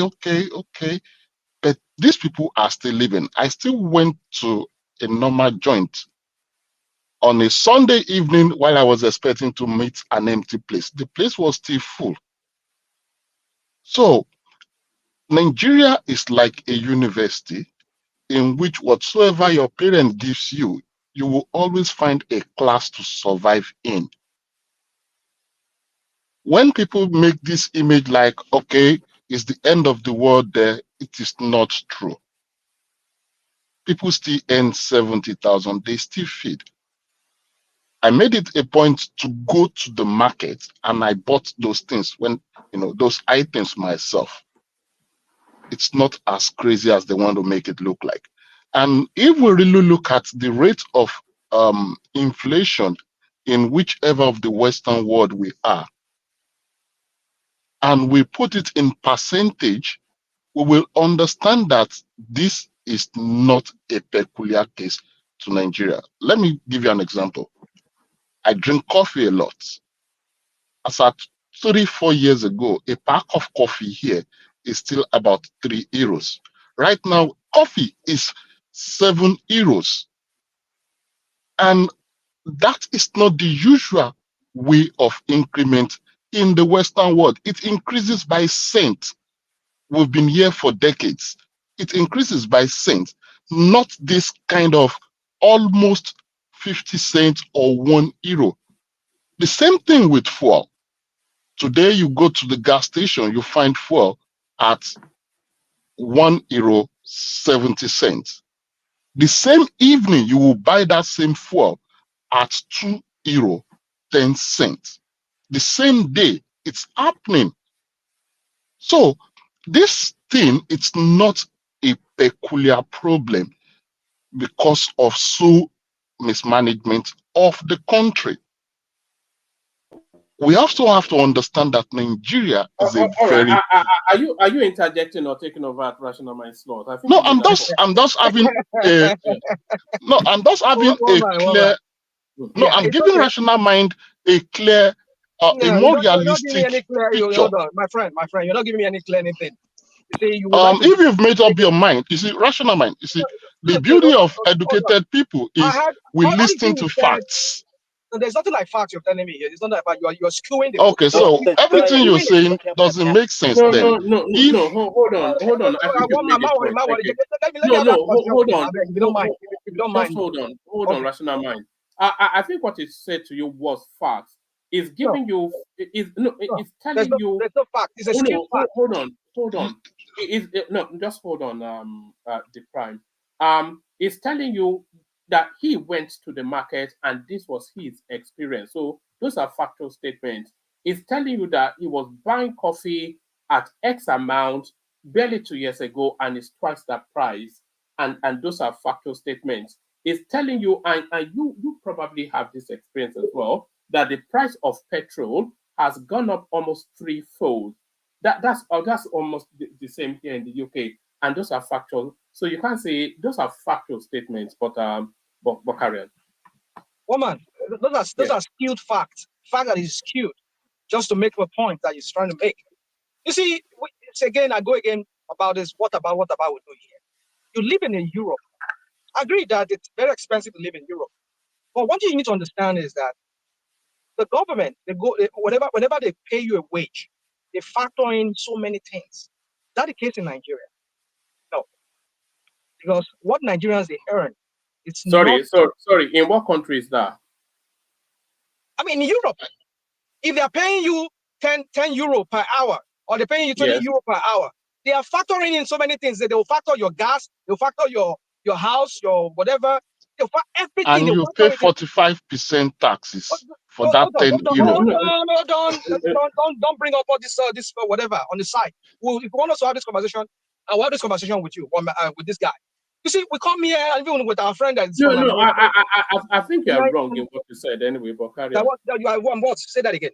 You see, wages in Europe, they are means tested. They are means tested. So they test what is they test what is the minimum for somebody to survive and live a relatively okay life. So that's one. But they don't factor in inflation, and they don't factor in the sort of inflation that we've been going through in the last 3 to 5 years. And the wages don't track inflation. Once the wages are set, they're then reviewed maybe every other 3 years. But then that inflation, it comes in every 3 months thereabout. So inflation is not factored into your wage, and your wage doesn't track inflation either. So yeah. Right, Rational Mind. You want to problem? These people are rich people. They don't care about the masses. That guy's a rich guy. You don't care about the masses. All right, carry on. Yeah, so woman, you see, this don't go to range just with that means 10 step, whatever. Come on, dude. You see, the point I'm trying to make here is that these countries, they go on statistics, they go on data, they look at everything that their citizen needs to survive, to live on. But that's not the case in Nigeria. Even the 70,000 naira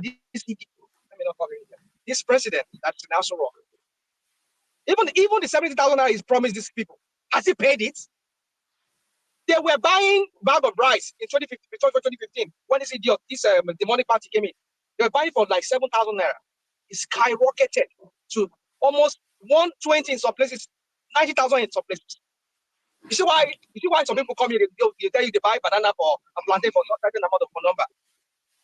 Rational Mind, please, can I say something quick? Hold on. If you want to be taking on every single thing he says, then we're not going to be here. We'll only be up there. Yeah. So my point is just let him flow. In Europe, a lot of things is factored in when they're giving out their wage to people. And besides, in Europe, where you did it, people know they buy gas, say they want to operate that. The majority of people, 90% of Europe is covered with electricity. They don't have to buy gas, so they want to power their generator. Most of your goods are delivered by rail or by trucks. And let me say everybody needs to have a truck to deliver their food. You can walk into a supermarket and get your food. The convenience and all of it. So they factor all this in. But your country, does your country have that? Nigerians have to go and look for their own water. You have to drill your own borehole. You go pay for that borehole. They go tax you. You see, these dudes, guys, you guys don't get me so annoyed with the way you people come here and you try to skew things. You might buy whatever you say you buy. But you know what it goes, what goes, you're trying to compare where you're living there in Europe, or because you are able to afford certain kind of lifestyle, and you're comparing that to our Nigerian people should be able to survive on that. My God, what planet are you from, my friend? What planet are you from? Because people look like as if they are on lead, they don't want to work. Somebody was talking, they don't know how to work now, they don't know how to go make money. My goodness. That's the same country you came before you come to this country here that allows you to be able to grow on your own, to develop on your own. You feel that people, yeah, they don't want to work because they just don't know how to make money. See how some people they talk down on our people back home because there are no opportunities. You come here to a country whereby they give you opportunities, they make opportunities easy for you to get to start your own business. I have here where my own locality here. They beg me back on collect money, can start business. They beg me back on start business with money. You have all this convenience. Do they not offer that in Nigeria? Is that not accessible in Nigeria as well? Business loans. One man, can you give me opportunity to reply most of those things rational mindset? No. If you start to reply everything it says, listen to your what about you people all those things. I'm quoting what Cardoso said. Go and type it on your Google there. Type it there. Cardoso said there are three things that is stifling growth in Nigeria. He mentioned tax. He mentioned interest rate. There was one third one he said again about business. Everything is stifle small business. Okay, one man. Talking about? One man, please, let me just say something. Just 2 minutes to just talk rationally. Allow this guy to talk. He can talk, but if it gets into a back and forth, we can. No, it's not going to get into a back and forth. It's just going to be simple, straightforward things. Go. I'm parking at the gas station. I'm trying to buy gas. Okay. You see, let me start from the 7,000 naira bag of rice you mentioned in 2016 or 2015. What was the equivalent of that money in dollars? You would discover there hasn't been much changes. Here we go again. You see, you people always look for one thing just to say. What? I just said the truth. What did Baba I just Janle hear? Koko. Baba Janle Koko, you have your Google, check the interest. What?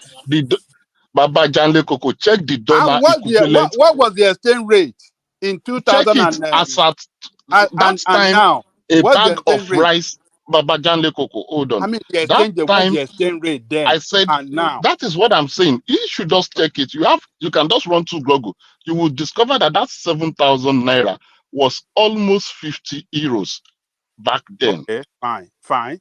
And that same 50 euros right about now is still within the range of 65 to 70,000 naira. Okay, so, now a good example. You just give a good example now. Now okay. You said when it's you see when I say you people always come here, you do this. Your what about? I don't know whether you people even understand what you're talking about. I've not done what about. I'm just telling you statistics. I agree. All right. I don't want us to get locked into this one because it's too early. Let me make this point with them. Yeah. I agree. Maybe you said 50 euro. Let's just assume it's 50 euro. That 50 euro that they bought it. Last year. 2015 for 7,000 naira. That 50 euro, if you convert to the naira now, what is it in naira? It's more naira. It's about 70,000 naira. Is that what? It's about 70,000 naira. Okay, 70,000 naira. Now, yeah. Does their wage, Nigerian wage, did they increase ever since then? This is the issue when you talk of wages. Did they increase? Answer that question, yes or no. If those what was the minimum wage then? You should also bring into comparison what was the minimum wage. Was how much? Was around 30,000 naira then. 30,000 naira. 30,000 naira. Yep. I'm Around not that time. sure. That was 18,000 naira then. You can run 30,000 through. naira, 30,000 naira, It was whatever about you want to call it. 18,000. My question, you see, you people, So what when people are percentage not, of it? when people don't even have it, you be doing this or what about? The point is that It's not what about here. We're just checking you're statistics, talking my about brother. 50 euro, like more than 8 years ago, or more than 8 years ago. That's 50 euro. Is it the same amount in naira today?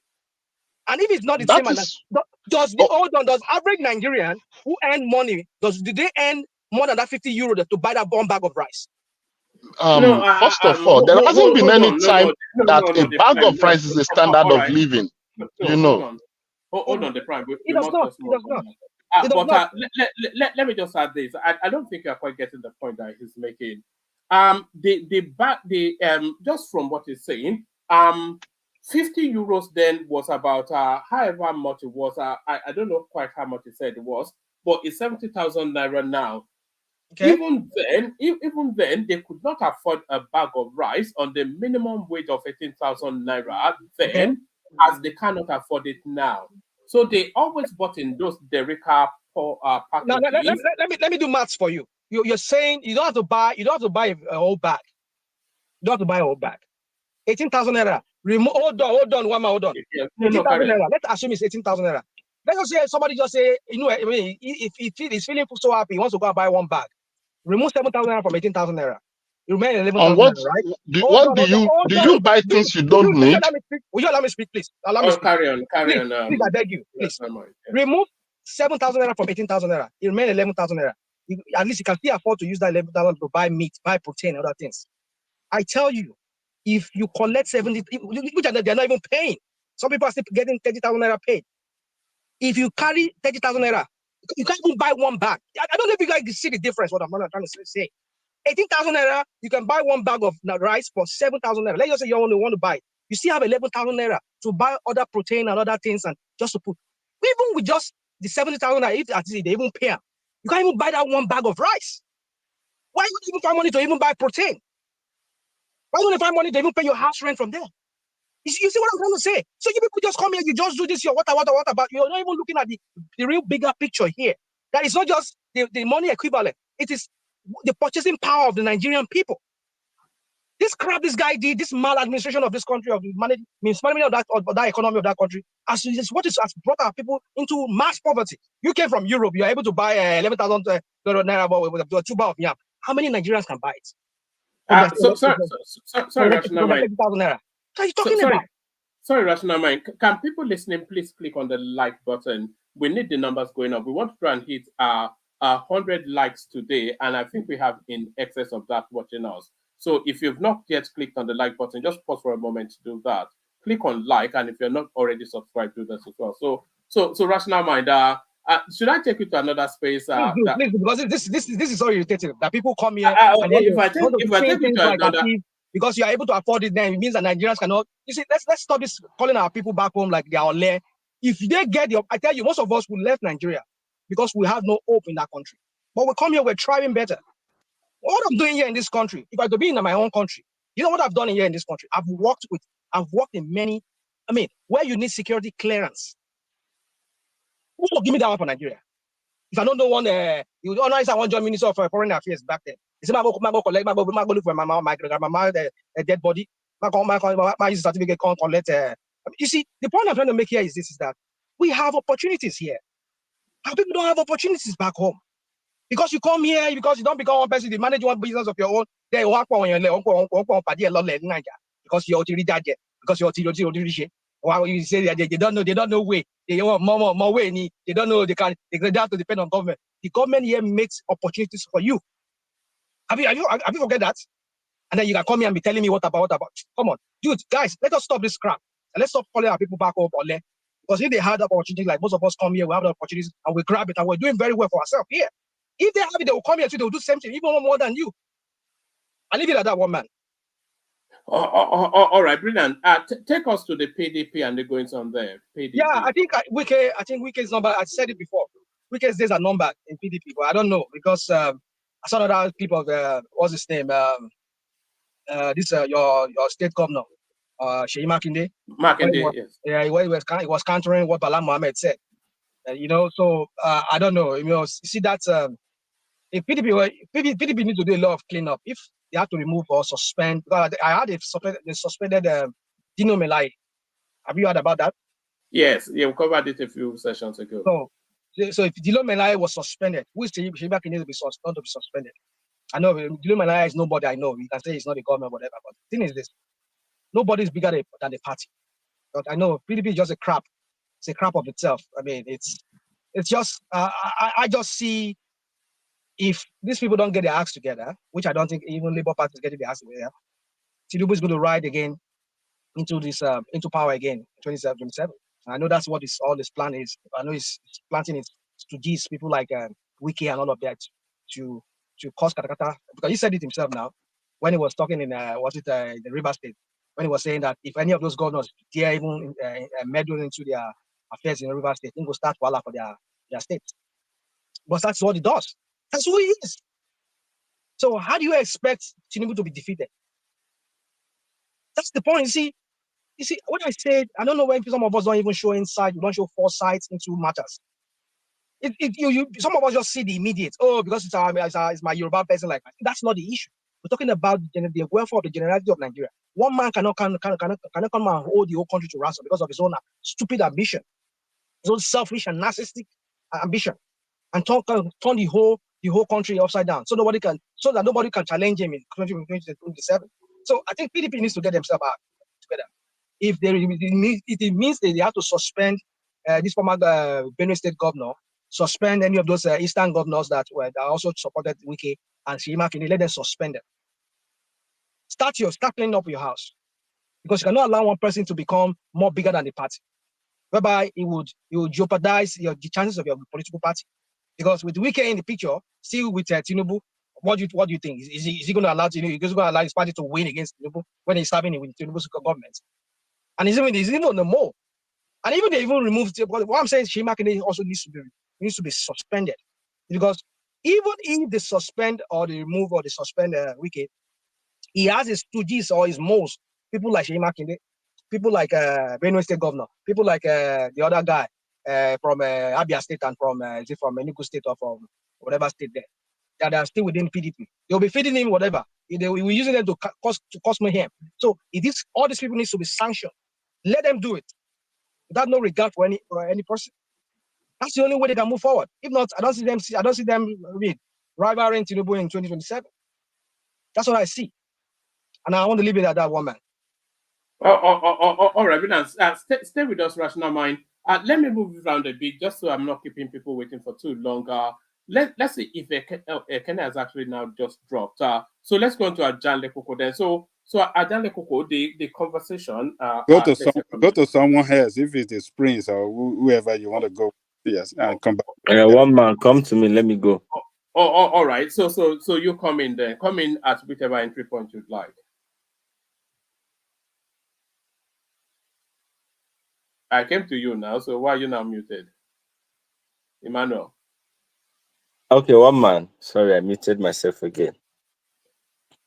Let me see your topic, one man. Because I don't want to talk about this because most of the things you're saying here, most time is just annoying, one man. I have to be frank with you. You will see the truth. You will not say it. You will just be spreading propaganda every day. You understand? So one might not, it doesn't make sense for this your platform. Always state the facts. The way it is. No, I state the facts now. It's not the facts. You're just based on your lineage, where your political view lie. That's where you're speaking to. So always, no matter how tough it is, Nigeria are going through hell. So don't try to sugarcoat anything. Somebody went to market and spent 40,000 naira, and the 40,000 naira is in a bako bag. One man, bako bag. Not that is a bag, bako bag that he just folded like this with one hand. He bought meat, he bought fish, everything landed at 40,000 naira. And you are spreading it towards that is cheap.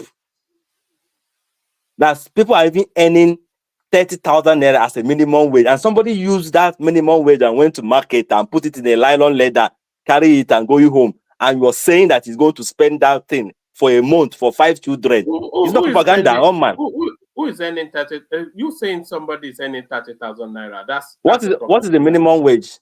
It's 70,000 naira. Who is collecting it? The civil servants. Who has collected it?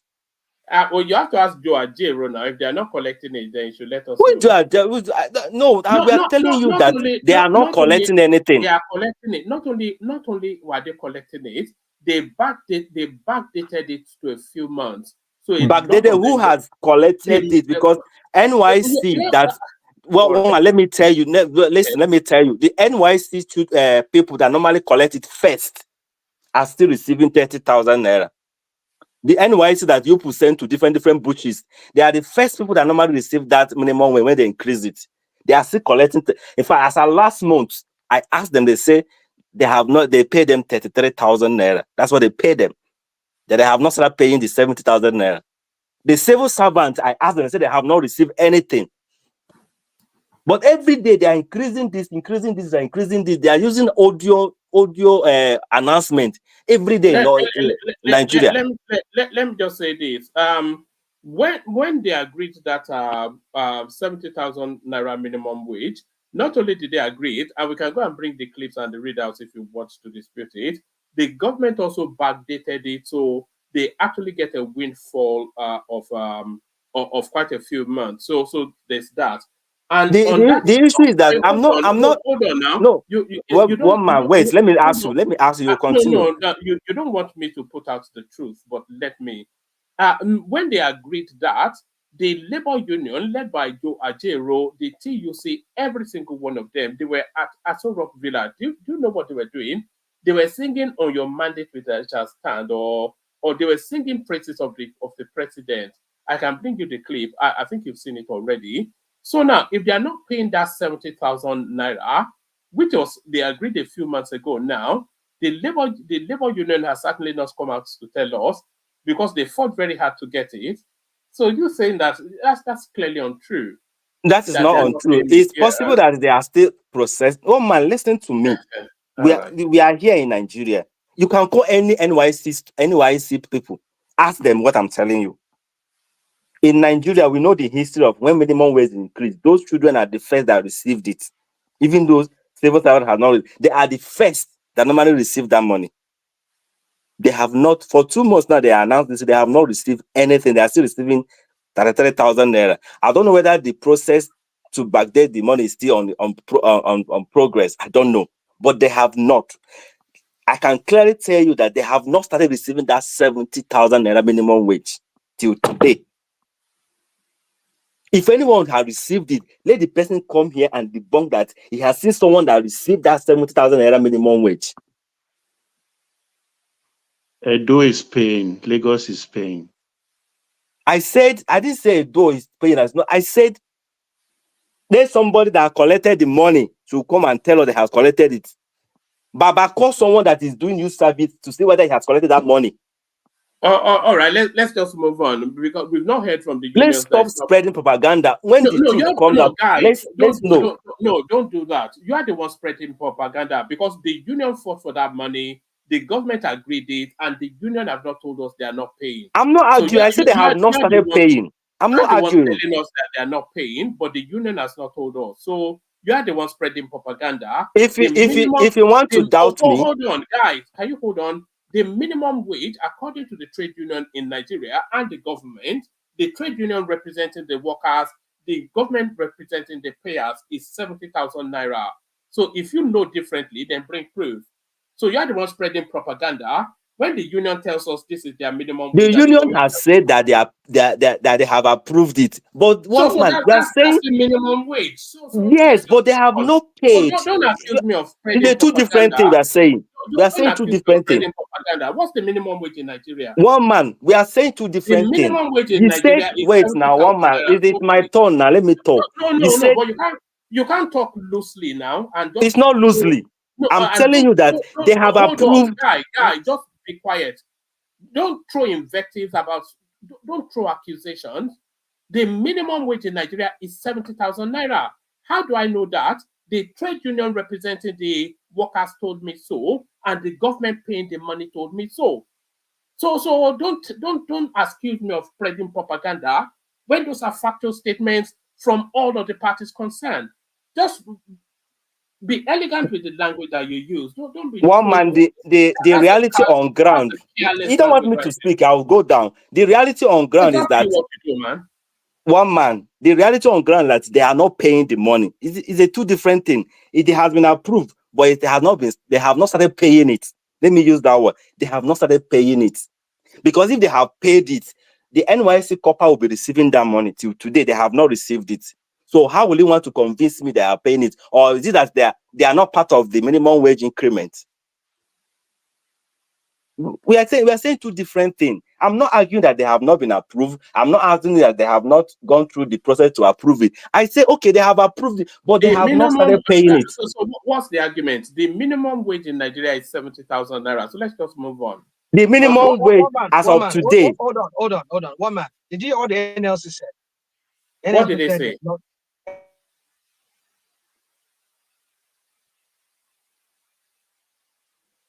All right. I think we lost the audio somewhere there, but let's just move on. But the minimum wage agreement with the government. So I don't know what some of us come here and will say. No, we missed half of what you just said there. I said, can you hear me now? I said Yes. NLC said.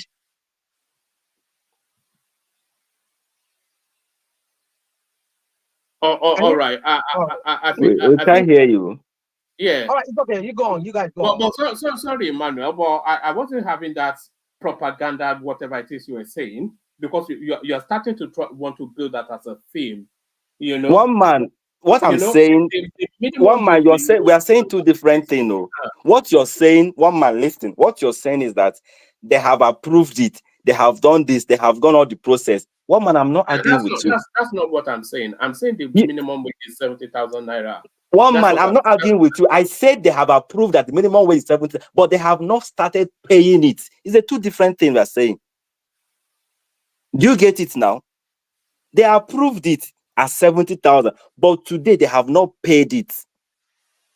And if anybody have received it from federal government, person should come here and debunk what I'm saying. And me, I can tell you that if they have started paying it, NYC people are the first that normally receive that money. But they have not. Last month, August, they received 33,000 naira. When was the minimum wage approved? Was it not July? But this August that finished, they have not received anything. They received 33,000 naira. We are saying two different things. So don't come here and tell me that somebody took 40,000 naira and go to market and you did not even fill the bag. And you're coming here to tell Nigeria that things are relatively cheap. One man, that's the propaganda. Because nobody is receiving that kind of money as a minimum wage as far as we are concerned. As far as today or last month is concerned, nobody received that kind of money as a minimum wage.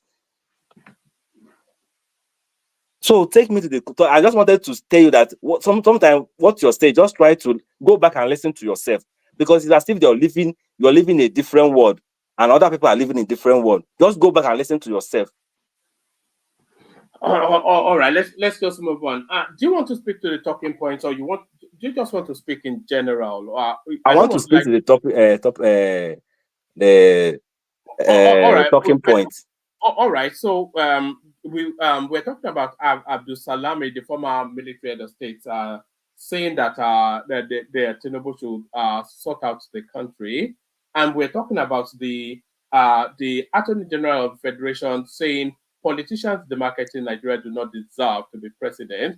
So I think it's pointed that towards Obi, and we're talking about the PDP, the internal squabbles there. Okay, the Attorney General. So he said he's pointing towards Obi, or it could be true, because Obi is not speaking against the country. He's speaking to the reality of what is happening in the country, which the current president did the same, worse than what Obi is doing today. So this man is trying to be a political actor now. So Then I don't want to speak too much. I just want to speak general. Then go. Then this man from Abdul Salem, former head of state, speaking to what we are talking about, and you think so? Him too is spreading propaganda, like you said, because he's seen what is happening. He's seen that people are suffering. That's why he came out and he spoke at a great length that you have to do something about what is happening. Your policy and everything is not aligning. So let nobody come here and be telling us that things are peace, things are good, things are this. They're in UK, they bought this one increased. How will you compare the minimum wage in the United Kingdom or US to what Nigeria are receiving?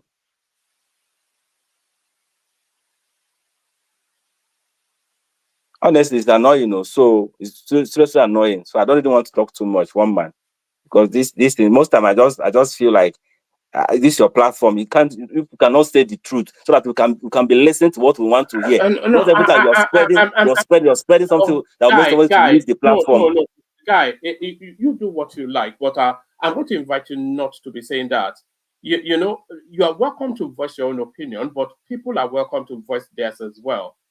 So you are not the harbinger, you are not the custodian of the truth.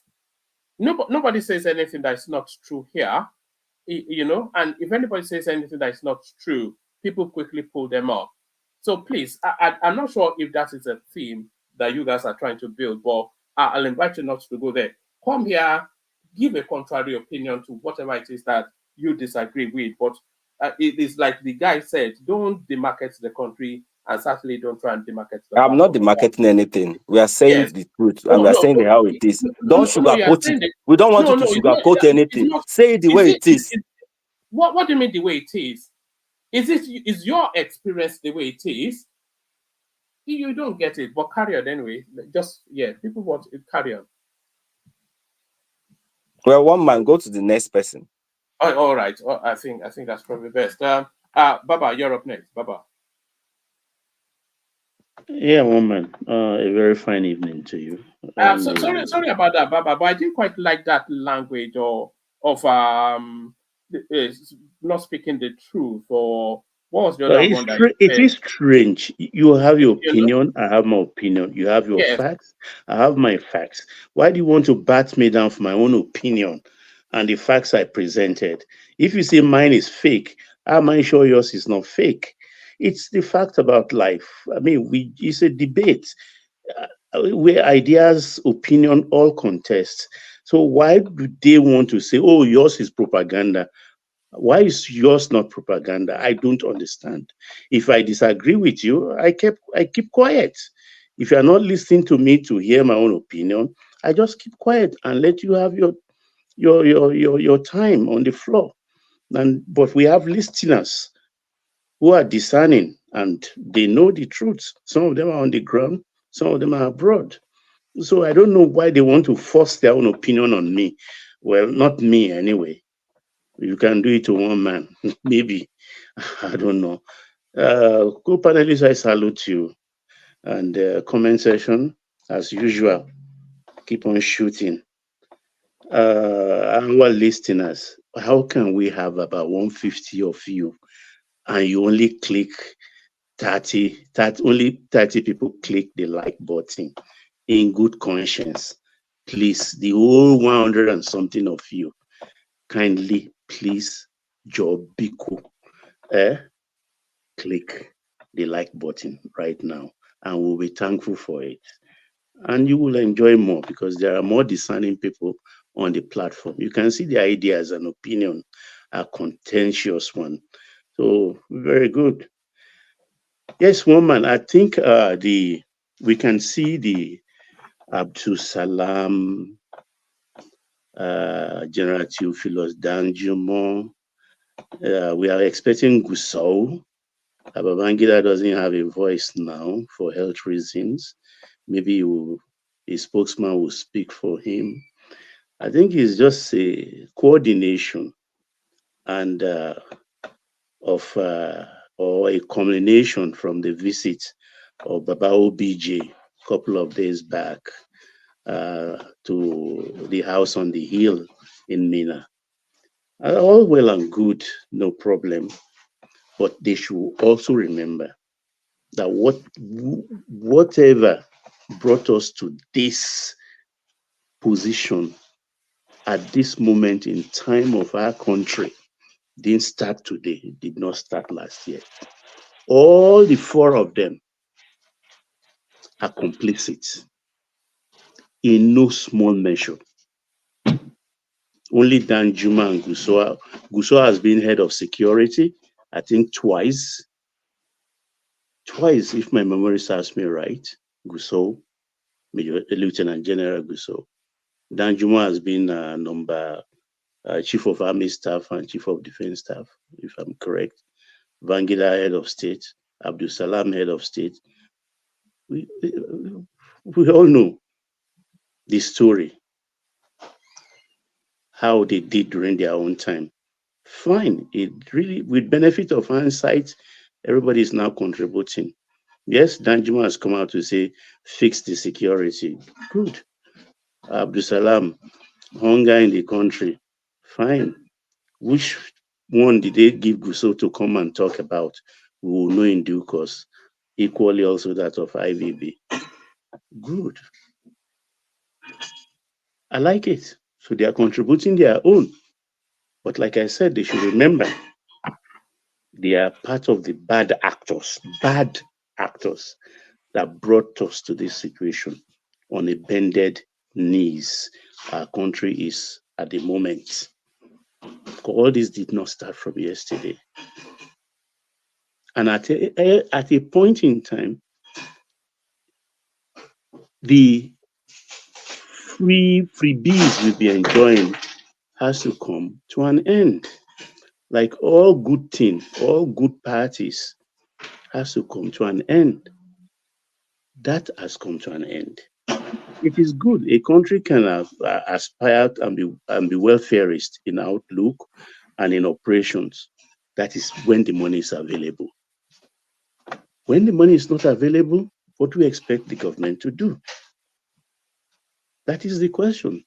If you have a better idea where a country will spend 95% of their intake. Baba, are you sure there's no money in the country? Yeah. No money. It's a question of arithmetic. We can do the arithmetic quite all right. If you have calculator, we can do the arithmetic quite all right. We're servicing debt. And these debts keep on growing. We don't even know how much each of these governments borrowed. The jury is still out there. Our only source of income is oil. And of late, gas. They talked the other time, 3 days ago, I think the Office of Statistics said we have trade surplus. But out of the trade surplus, the export alone, 80% or more of it is on oil and gas. So production level. Sorry, Baba. Yes, sir. Yes, sir. Sorry. Can I invite people who have not yet clicked on the like button to do that?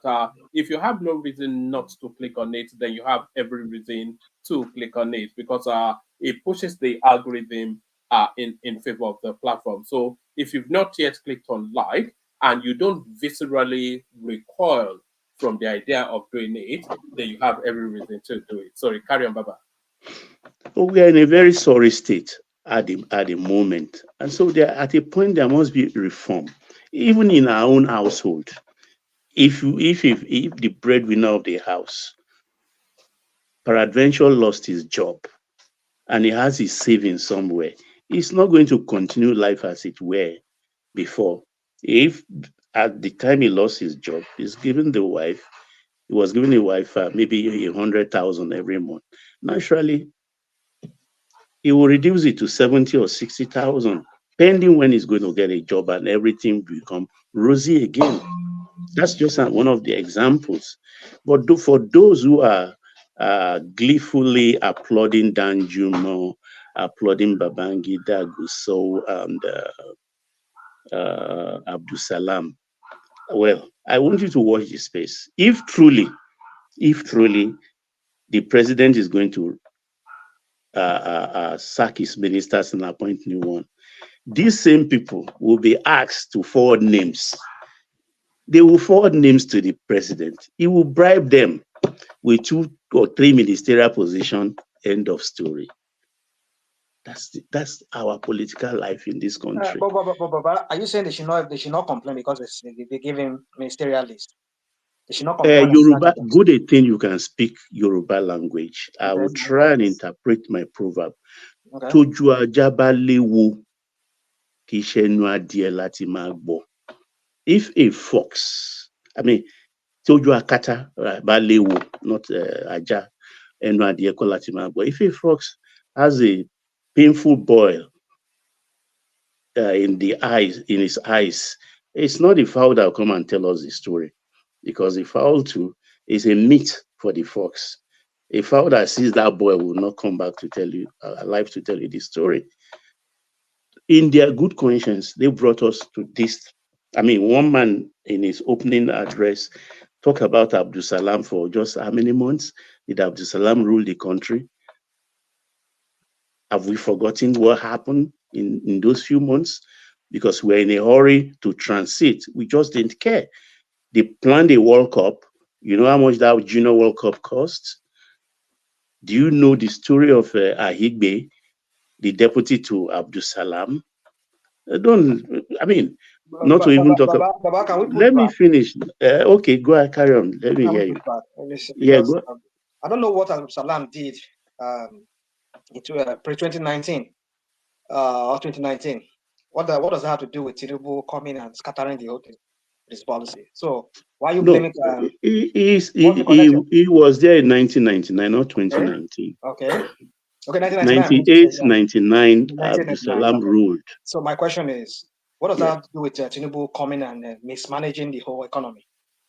Tinubu, as far as I'm concerned, to put it in a prosper perspective, did not mismanage the economy. I've told you, in a situation where there is no money, where there is absolutely no money. Few days ago here, I spoke to the panel when somebody was saying this.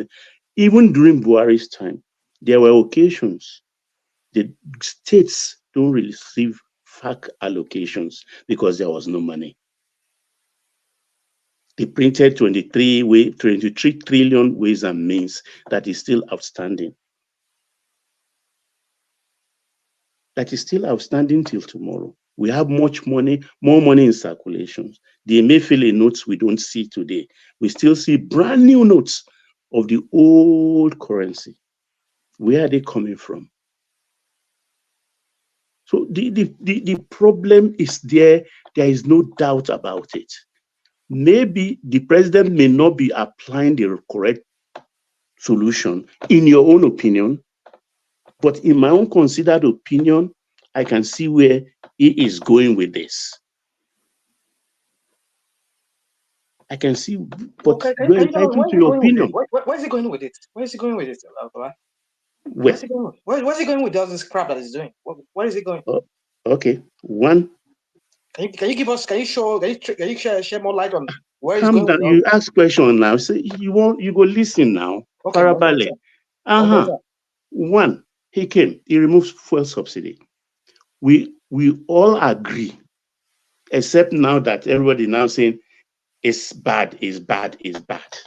But we all agree that the fuel subsidy thing has been skewed or hijacked by, I don't use the kind of words you use, by people who think they are smarter than the country. Let me put it that way. And they've made a kill of it. Even the strong man we proclaim today as strong man, OBJ, could not handle them. To the extent that which he was so fed up, he wanted to sell he tried selling the refineries. Yaradua, no, he couldn't handle them. Neither Jonathan nor Buhari. So it is Tinubu that will handle what military general who had dropped khaki to wear agbada what they can handle is Tinubu is a civilian that will handle it. So he scrapped it, and I support it till tomorrow. That's my opinion, considered opinion.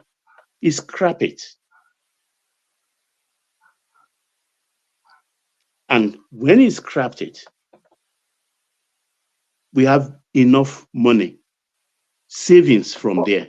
Baba, Grandma Bino, we will interject you. No. You said something about he's going somewhere with it.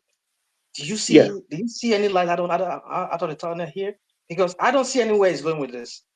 I think it's just a broad Russia, like one man was saying, to the head. Broadly, I'll give you, because I don't have all day, because my time is restricted. But this is a broad idea.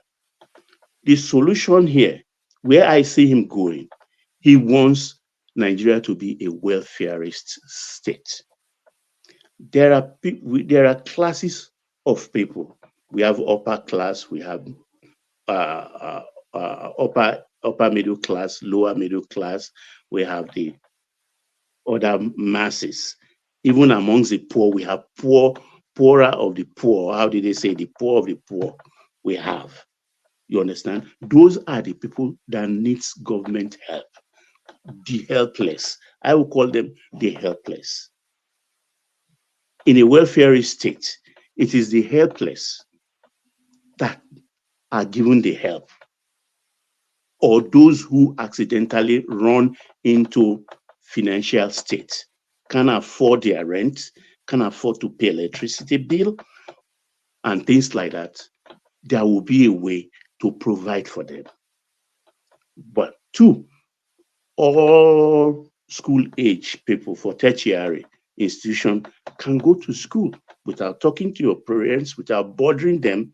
You apply for a loan, you are given, they pay your tuition, they pay your boarding, and they give you some stipend to tide you over for the month, which most of them are now saying 20,000 is not enough. Can they increase it to 30? Fine. If they increase it to 30, it's part of your loan. You are chopping your part of your future. No problem. Then the consumer credit score. You understand? That's another point, because it's like you want to buy 65, 85, 95-inch television now. You have to carry a whole Ghana must go to go and buy it. Everything is cash and carry. You want to buy freezer, you want to buy small generator, anything you want to buy is cash and carry in our country. But then with the consumer credit score, all you need to do is to be in employment where they can trace you. Maybe your employer will guarantee it also. Then they go buy. The only thing I wanted about the credit score is that things we can manufacture in our country should be the priority upon which they can give you the credits, not imported things. Because if we allow you use that kind of credit to buy imported things, then we are swelling up the GDP of another country. In agriculture, for instance, okay, they have to provide tractors. They are giving free seeds and they are giving fertilizers. Free at the moment, but it subsequently is going to be at a subsidized rate. But here is the problem. To do this, we must be able to count ourselves. We must be able to count ourselves to know actually those who need it, people who live in rural areas. We have to map out our population, the spread of our population, which we do not know now. I've said it the other day, you were here with me about 3 days ago, we were together. I said, look, if all of us, both comment section and the panel, if they ask us now individually, what's the population of Nigeria, nobody will say the same thing. If you ask me, I'll start by 160. Some people will say 200 million, and other people say 210 million, 220. But in this, say, how can you plan? How can you plan? How do you know the poor of the poor? So I'm waiting for the government to be able to do that. Because that's why people like Beta Edu, they could do what they did, and the previous ministers that handled that ministry. Because when they say they have the data, which data were they working with? Nothing. They just pluck figures from the air. We've been very frivolous with our spending, or giving to those who people corner these things, people who don't even need it. All the bags of rice, they've been sharing, we've been hearing, the volume, the sheer size of it. Where are they? Where are they? They disappeared into warehouses and pantries of people who can afford even to buy trailer loads of it. And the government should just stop this kind of frivolous freebies to people. And of course, we also have the governors. They are highly irresponsible. They are so happy now because focus is not even on them. With all the kind of nonsense they are doing, nobody is talking about the governors. We're giving them free ride. We concentrate on Abuja only. Because when I look at them, the air of importance they surround themselves with, and talking as if they are not part of the governance of this country. That's how all of them, they behave now. It's like it doesn't concern us. But they are the heart of the matter. Are they not receiving money from FAC? They receive money from FAC.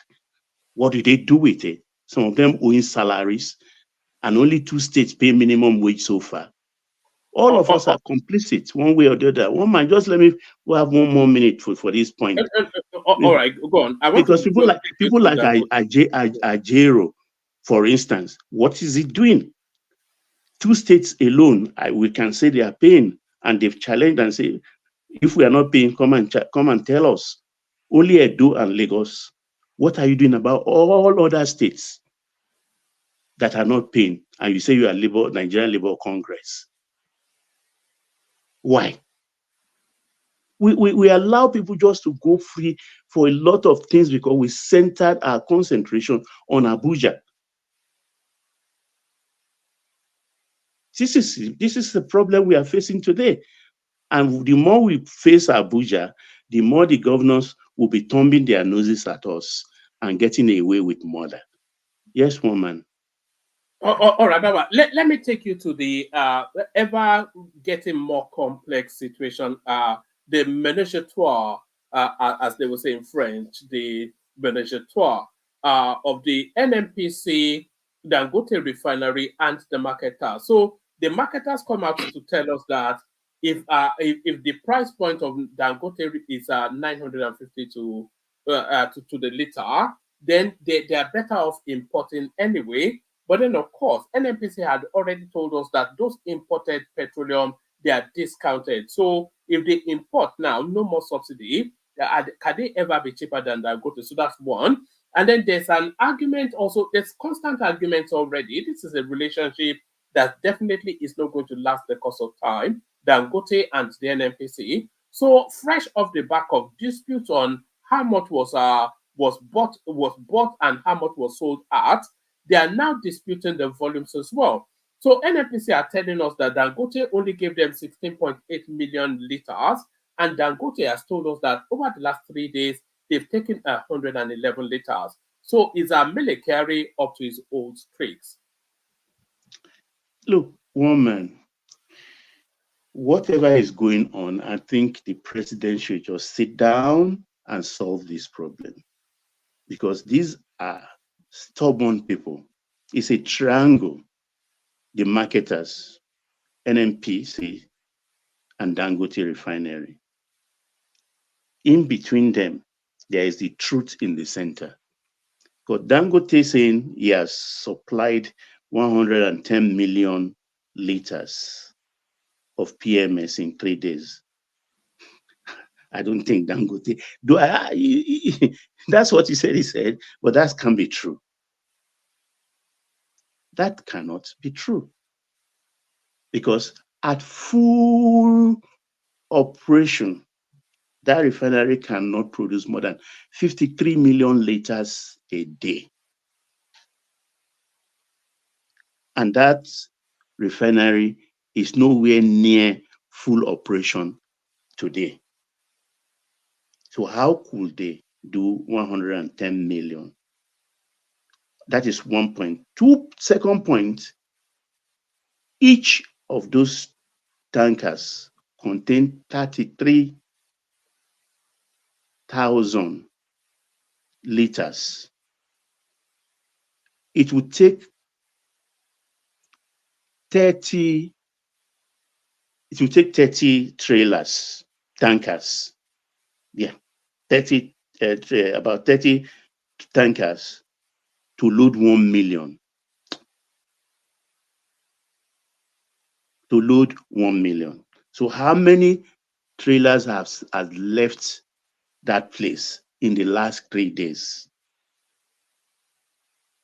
100, 300, no matter how many, they've not loaded up to 110 million. So Dangote Refinery is lying. Because it's a function of arithmetic. Literally. Number two, for the marketers to say, well, at 900 and something pump price, they can get something cheaper. Thank God they just woke up. It's a free market. It's deregularized. It's deregulated, rather. So let them bring it. I had that Is they it even brought in. possible for them to be able to get it, to import it cheaper than that price? You know, because they won't get anything from the Well, government. the So quality it could just, be questionable. You can't, you it will go on may, even worse than the one they were importing before, Abi. but then they need the license also from NMPC, because you don't just go load a vessel and start coming. Who gave you the license? That means it's not deregulated, as you said earlier. So NNPC is the one that can import, and it's only the one that can even take it from Dangote to give it to the marketers. Yeah, So yeah. You are right. You are right. Okay, because if they bring it, NMPC has to give them the license. So if NMPC doesn't give them the license, they cannot import either. So there is a problem here. They are fighting. I can understand the marketers and the NMPC executives. They've made hundreds of millions of dollars by the suffering of our people. But like everything, the party has to come to an end. And of course, when a party is coming to an end, people will be struggling to have the last drop in the bottles of the cognac. So that's what I see them doing at the moment. But then it's the president has to sit down and stop the party. He has to ring the bell on all these three parties concerned and tell them enough is enough. Put his foot down and allow Dangote to do the supply. And the only pitfall I see here, I don't want a repetition of what happened between Capital Oil, Uber, and the NMPC a few years ago. If Dangote is buying in Naira, I will not be part of people who say government should come and tell us. Government, I know government doesn't operate that way. But Dangote should pay his Naira on his pro forma invoice, pay NMPC. But Baba, let us speak No, let one. me finish that point. Then you Okay. come in. I'll Okay. let you come in. He should pay. As they are giving it to him, he should pay. As NMPC is buying, they should pay. I don't want a situation where there will be an arithmetic. Dangote will say, okay, you give me, okay, when I supply you, we'll do arithmetic and do minus and plus. That is always where problem will start. That is where problem will start. Pay for the goods. When you are selling, receive also your money. Kò sí pé a máa yọ síra wọn. No. Few years ago, when Capital or NMPC used its tank farm, Ubaf tank farm, and store millions of liters of PMS, they came one day with their trailers and nothing was in the tank farm anymore. That he asked, where is it? He has sold them. Why? NMPC owes him some money, so he has sold them. And they said a few days again, they came up, okay, we are owing him truly. So there is a balance he has to give us from what he has sold. Was Capital Oil function to sell NNPC's oil? So that is why I'm saying Mr. Laji Dangote should pay. And when NNPC is buying, they should pay. It should not be a function of arithmetic. Rational mind. Yes, comment, please. All right, rational mind. I ask that question. Baba respond just a short response, and then we still have gas them up, Ajande Koko. So still plenty of woman. Just want to say this real quick before I ask the question to pose the question to Baba. I want to say to our viewers, please like the session and please subscribe and share if you can. Would implore you to do that as that helps the platform. And please, our listeners, when we talk the way we talk, One Man's platform, I would say, is the only platform. I've been to other platforms, known as accommodating like one man. It's either you follow one line of thought or whatever, how they want to speak on that platform. If you don't follow it, they'll silence you or they kick you out. But One Man has been very good to people like myself and other people to speak, to have our voice here. That's not true. One man has his favorites. Oh, it's okay. It's okay. But then if that's me, I'm speaking from my own experience with him. I've been with him for a long time. So please, we employ some of those are obedient people. One Man is a very accommodating man. He allows everybody to have their opinion, even though he might push That's back. a lie. One man it's is okay, biased. guys. It's okay. But then, so my question to you is this: so please click on the likes, please. Let the want to see that go up. Baba, even if you are doing that of bad belly or bitterness, even if it's an eternal sort of. well, I know some people just don't. Even though it's eternal, like One Man said, well, please do it still. Anyway, sorry, Rasunama, you go to your question, but I came to an epiphany. Just I think I may have shared this with people. I came to an epiphany that people actually take these things that we do, they take it offline, and it somewhat seems to affect some people. We're just here to troll and talk a bit of shit and then go home. That's what we're doing. We just come here, we talk nonsense, and then we go to bed. I didn't know. Yes. Did you know that? Yeah. Did you know that? Yeah. I'm only just coming to the realization that people actually take these things. But a good 70% of it is just trolling. Just poking fun. Yeah. When did they become? Yeah. And people are getting in their feelings over. It tells you a lot. Rational mind. I've known you for what 3 years plus now. Maybe I don't know Faith, but what are the chances of us ever really meeting in real life? Most of us will never ever meet each other. So probably, yeah. It's not big. So just click on the damn like button. Just chill and then have a good time and have fun. So please. Sorry, carry on. So thank you, One Man, and thank you, our other listeners. So my question to Baba is this: is a form of pushback to him. You see, again, when I say Tinubu doesn't know what he's doing, you say maybe I just saw it.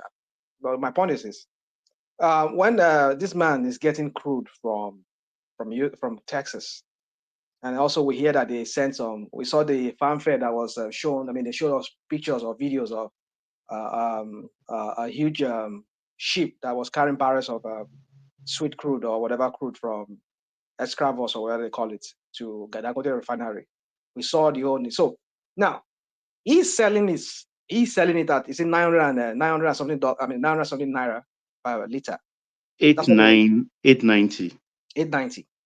And then a few days ago we saw the spokesperson for the NNPC saying it in a different way. So you see, when we look at all these things, but my point is that somebody is bringing in Houston US crude, mixing it with Nigerian crude, and you expect him to sell it lower than what you expected him to sell. How does that even make sense?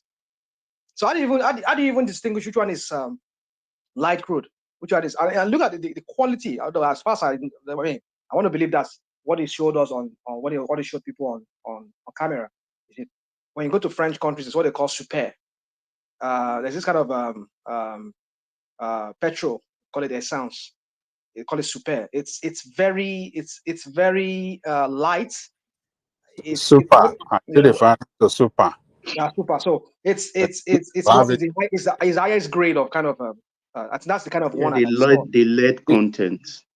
Yeah, Yes. unleaded. Yeah, maybe unleaded content or whatever they call it. So my point is that that's the highest grade. So is that the kind of one he wants to start selling in Nigeria? Because here in America we have about three type of grade of petrol. That's gas.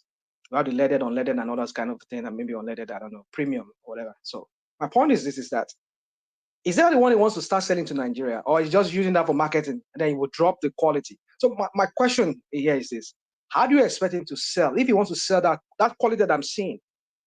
That's a super quality. I mean, that's a premium quality that he's selling. How do you expect him to sell it for less than $1,000? I mean, 1,000 naira or 900 something like something that you're saying. So how do you expect that? I mean, he's mixing it. It seems like he's mixing it with Nigerian crude. So how do you see when we say these people, they're just up to some kind of games? I don't know what the refinery is modern, and it can use any blend of crude actually. So you can blend, but you can blend the one from Nigeria and then blend the one from You Houston. can use anyone. That's how good his investment is in that refinery. And are you sure he's going to sell it? He's going to sell that quality of gas. I mean, that because he exports. He has to. It's European standard, which is one of the highest standard. He has to, because he has to export whatever is remaining. So he cannot play hanky-panky game. But, okay, all right. He cannot. All right, one. It's okay. No, let Baba land and then I'll move it around a bit. We've got gas them up. We've got Kulata, who I think we suspect. I won't last long. Man, I'm just in a taxi on my way home from the airport. Whoever last 1 minute. Start from the remaining of my time, Kulata. That's what the girls report back. That's what the girls report back. Kulata, take the 1 minute remaining or 2 minutes and continue there from. Okay. What's the topic? Sorry, I just joined. I literally just hopped on now. Well, if it's based on Dangote, I don't think I've talked about Dangote for a while now. Yes, I mean, there's been a lot of movement there, but I suspect you've been tracking it. So yes. Yeah, basically there are two things, right? What is selling right now is based on the crude it imported from the US and the crude it bought from NNPC in dollars.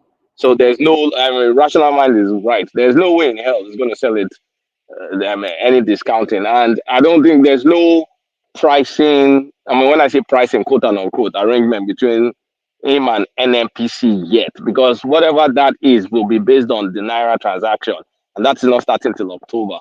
So we are kind of like in a funny period where he has to sell what he has to sell, and people that NNPC is kind of like saying, okay, marketers, you guys can go and buy from me, and marketers are also saying, oh, we can import. So at this point in time, it's all better off. Dangote is going to operate. NNPC has been buying from him. Marketers, maybe now they will start buying from him, because everybody is waiting for NNPC to be discounting whatever they buy from him and put the pricing template. Subsidy, essentially subsidy. But the only sum of subsidy or relief that will come is that Naira transaction. And we're not going to get that till October. So there's also a temptation if we're selling on some deregulated petrol at the moment.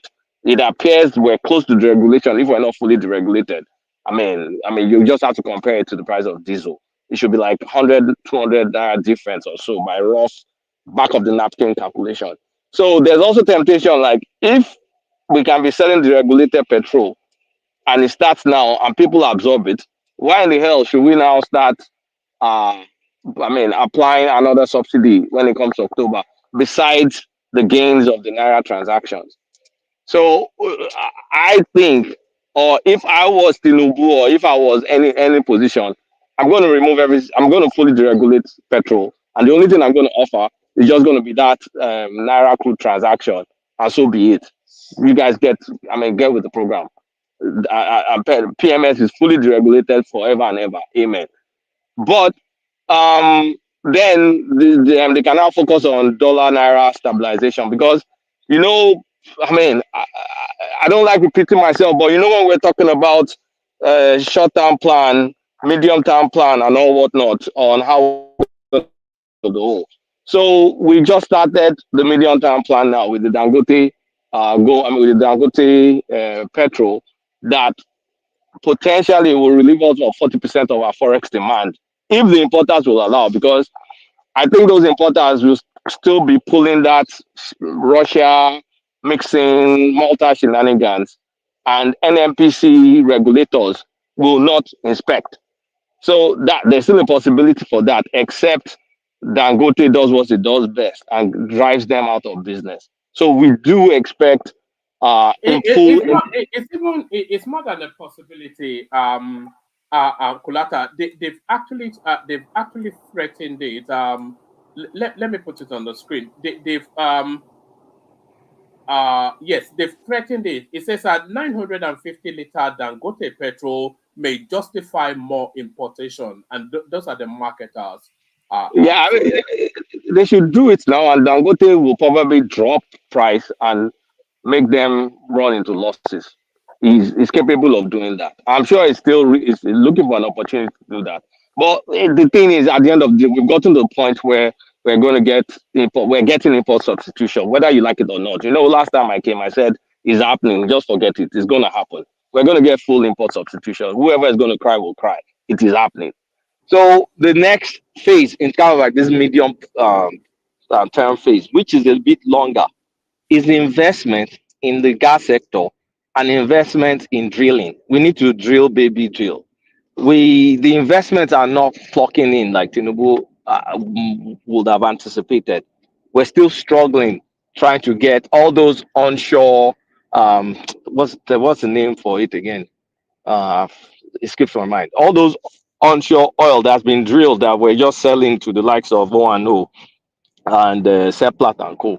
Those things are not happening quickly because that is what will really get us out of that is really what will get us out of the water. Because if we reduce FX by 40%, FX demand, let's just say 30% to be conservative, because we can make some room for some imports. Reduce FX demand by 30%. If we now can pump up more crude that satisfy local refineries and also bumps up what we export, then we can fight our what's it called, reserves two ways: saving from not needing money, and then pumping more crude, because we cannot sustain these high interest rates that we're using to attract attract foreign portfolio investment and do bonds and co. We can't run the economy on that for too long. And Tinubu is not making some structural savings that may be required. To kind of like get us out of this stagflation. So we the high interest rate for too long. So whatever needs to replace the high interest rate needs to be real, something real, more like selling gas or selling crude. And those things it takes time. There's some actions going on there, but it takes a while to materialize. So that's kind of like the medium term plan that is going to be extended. But I don't know how we're going to fast track it, because if we fast track it, then we'll get to some good macroeconomic stability. In my opinion, we may have growth of like 5-6% just based on crude and gas, if we can quickly start pumping them. It's until we do that before we can now get into, okay, I want to get more value, improve the agricultural value chain. I want to start doing some light manufacturing. I don't even know if manufacturing makes sense in Nigeria based on our skill set and other factors, but there are other things we can get in. The obvious one is the agricultural value chain, because the way we operate, not if things are good, we may ignore it again and just do what we do and just rely on gas and crude. But if Tinubu is determined, then this is something that may happen in the second term. I don't think it's going to happen now. The best we can get before the end of his term is to get more rig count. And if we can get some fuel pipeline, there's that one he did with that Guinean country, whatever is it, Guinea-Bissau? That probably could work. Equatorial Guinea. Sorry, thank you, Baba. The vessel, the FPSO, That FPSO is for petrol. The gas equivalent one that they're doing, that's possible. Those are the possibilities. If we maybe can push to 1.8 million barrels, if we get that, at least it will give us some relief. They are But even I trying mean, some cubic meter of vessel, gas carrying vessels now, but it's eh, not. It's like a drop in the ocean. but But they are struggling. all this stuff is not something of 6 months or a year, except something that's been going on for a while, and not a lot are going on for a while. If we're seeing the likes of Shlom BJ, Baker Hughes and Co. running back to Nigeria, then you know that okay, there's a lot of action coming. The action is in trickles. So while are they? Because I don't see us sustaining our FX inflows just with monetary policy of high interest rate. No, no, no, no. And It's now we are too. selling part of the oil for in naira. We can't, and then we're selling. I mean, it's we can't sustain that. Is no. We need something real, because the main issue now is, except the reverse floating of the naira, and we don't have enough FX to back that up, back any reversal. We need 1 We billion at least we every month need or every we week. need we probably need more than that, Baba. I'm just being I don't. conservative. So without that stability of that rate, problem goes still day. So we're kind of like we've reached the bottom line is good news that Dangote, all this, I'm ignoring all the shenanigans about marketers, because at the end of the day, water will find its level. Oh, they Like, will I die. mean, they'll die out, or they'll, whatever, I mean, they'll settle themselves. Dangote is Then here they are to stay. dead screws. So that's the way I see it. So before now and the election, because miracle to Mashele. Let's just say it the way it is. The best is if we can start pumping more. And like I said, we need to see the slump. We need to see the drillers, or if not the drillers, the ones that are already been drilled that are onshore. We need to see more quick action with the Oano and the Seplat and the rest of them. Seplat is still stuck. Look, Kulata, is the local people that can do it, because all the giants, they are only interested in deep waters now, and Deep they are even offshore. talking about ultra deep waters, It's whatever ultra that deep water, means. but a lot of them are distracted with Guyana now. So Nigeria is not that big of a deal to Their them. priority, It's exactly. not the priority. They're making a lot of money in Guyana. And so it's, I mean, bottom line is things are still going to be tough. Dangote will provide us some relief. Well, let me not talk that much, because this floating of Naira has proven to be stubborn, though, because there's some actions Tinubu needs to take. See, if we reduce the dollar demand, in theory, it's supposed to bring down our exchange rate, in theory. But we know that we have an inelastic demand for dollars that doesn't kind of like jive with market realities. And what is making it inelastic is, in my opinion, I don't know, this is speculation, the people that are getting access to a large chunk of naira that are, Naira. number one, buying Stop, dollars and Kulata. also Let us stop speculating. FAC for 2 months and Uh, see what will happen to the forex. When they don't see the FAC allocation for 2 months, it will help the forex rates. so those are the people that is only law enforcement that will stop. This is not about the hidden market forces. But like I said, this is pure collateral speculating, educated. Let me call it educated guess. Let's look at that, So guys. the educated guess, which is because those are the people causing inelasticity, and also there's still a lot of market speculation happening here and there. That, I mean, Oh, yeah, our Kulata, economic, round up. Gas them our up is economic.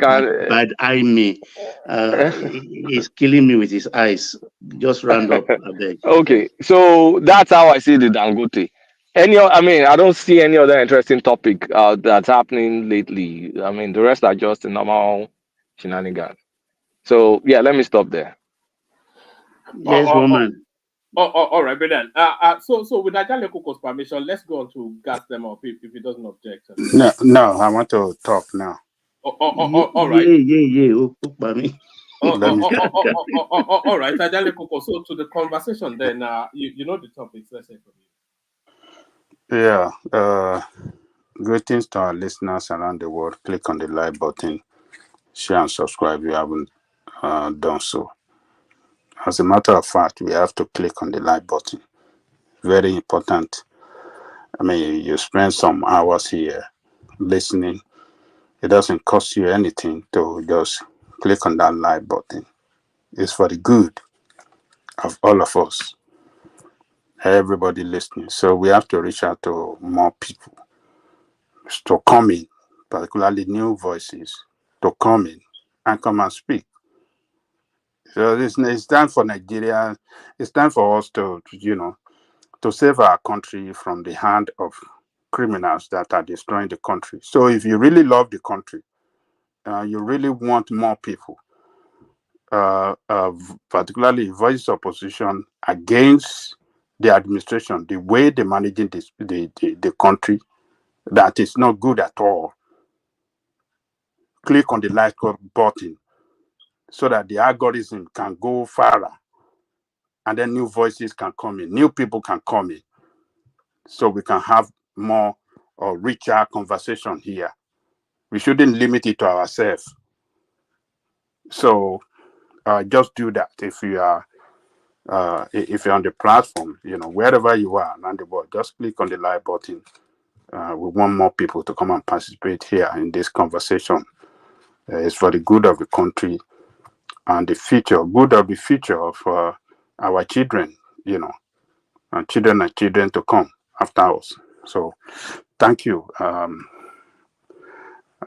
So, this discrepancies in the figure of Dangote and NNPC as to how many liter being supplied and how many liter being received, it's just too bad. And as far as I'm concerned, I won't say that Dangote is lying. NNPC never represent the truth. They've never been sincere to us in the way they manage that gas sector. The oil sector in that country. They badly manage it. They don't even keep their account. The account records and everything. They don't even keep it right. They don't even tell us the truth. We don't know. When they were doing the, what do you call it, the oil swap, we don't know how many they giving out. We don't know at what rate. We don't know what to receive in return, what quantity to receive in return. So everything is just shrouded with corruption and secrecy, and that's the way they've been managing it. And the president allowed them to continue to manage it in this with these corrupt practices. And as a matter of fact, we cannot exonerate him from this mess that we have seen NNPC. This mess and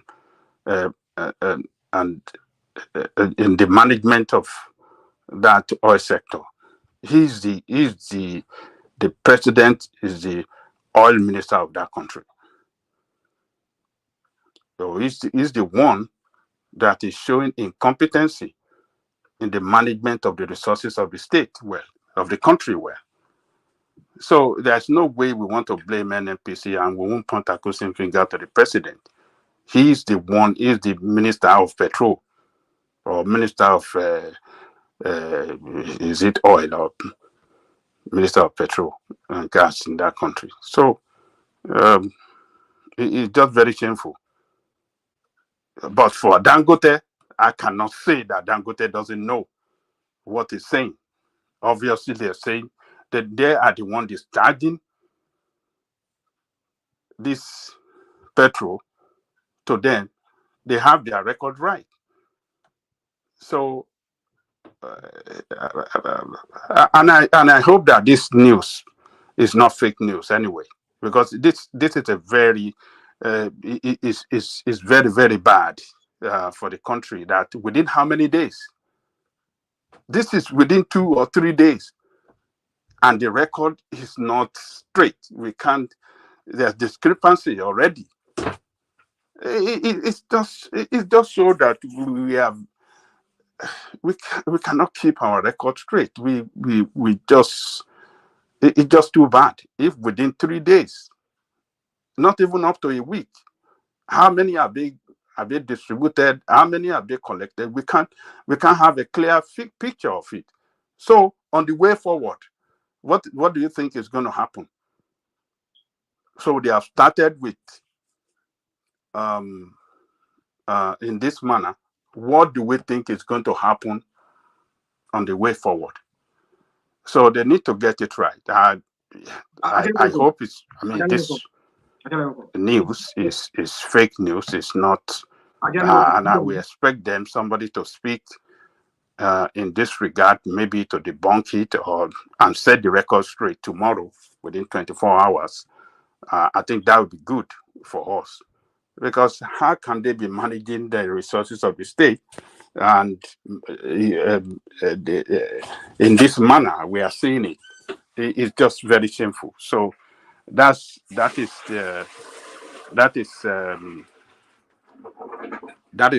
what I see in that. And the price,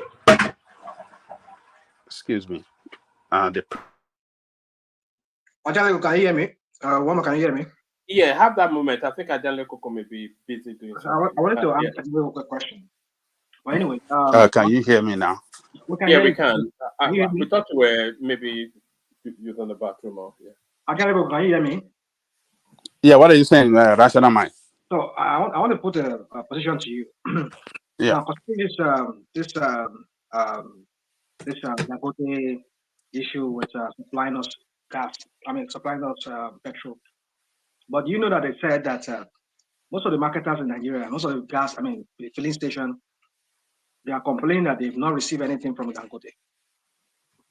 All those trucks that we saw that on some video when that Pakistani-looking man or an Indian-looking man was this GMT of the Dangote group was talking about, was showing cameramen and the news crew people, and you saw those gas, those tankers that were all lining up to get loads of gas and petrol. So you know that a lot of the gas stations now they not started selling. So the question is, did they really supply this Nigerian gas station, or they move them across the border to go and sell it? Right? Because I don't know why, if it's even selling for 950 or 9 whatever, they said they want to decide what to sell. Why can't they still make Nigerians are still looking for how to buy gas? So what is going on? That's the question I want to put to you. That's why I was saying earlier that the whole thing, if we are seeing it at this beginning, at this starting point of operation supply, and and we can't get the record straight, and it's just tell me that something is not right. Something is not right at all. So what do we expect on the way forward if at this starting point we are not getting a clear we are not getting it clear how it's being supplied, how many being supplied, how many liter being supplied, how many liter being received, how many liter being distributed, to which point and to where, and it's do we just lack the capacity to even just do anything? Do we have the problem to do we lack capacity to do anything right and good? What is the problem with that country, the people managing that country? But you just said, Naja, sorry to barge in, that Dangote cannot be lying. I don't think that is the problem, wait, because this is pure arithmetic. Aja.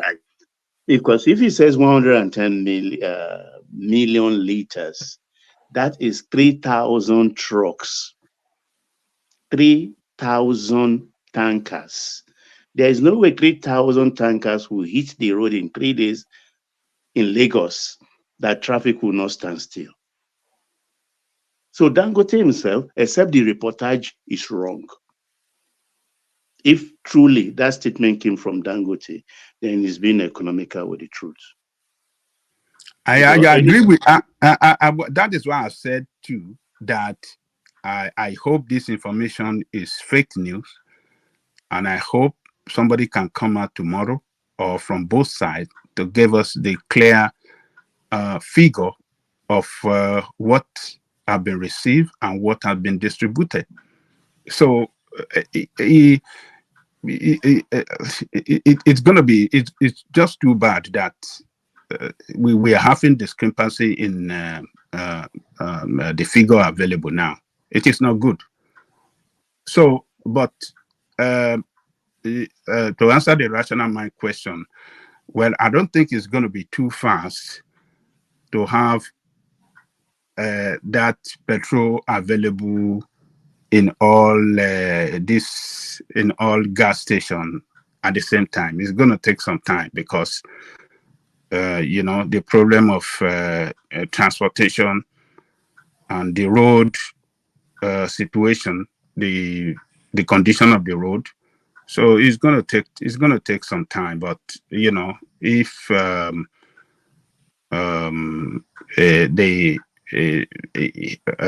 if NMPC is really serious and very determined to do the job well and do it right, I think they can supply, because Dangote is ready to supply as many as they require. So the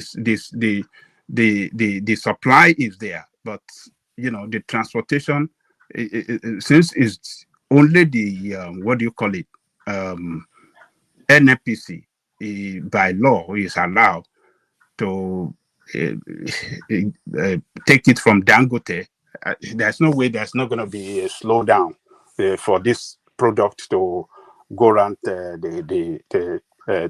go around and satisfy the demand as we expected. So it's going to take some time, except Dangote, except what do you call it, NNPC work out some deal with transporter, marketers, and they can do it somehow in order to fast the supply around the federation. Maybe they can allow some marketers to get it directly on behalf of, what do you call it, on behalf of NNPC, and they can work out the figures together.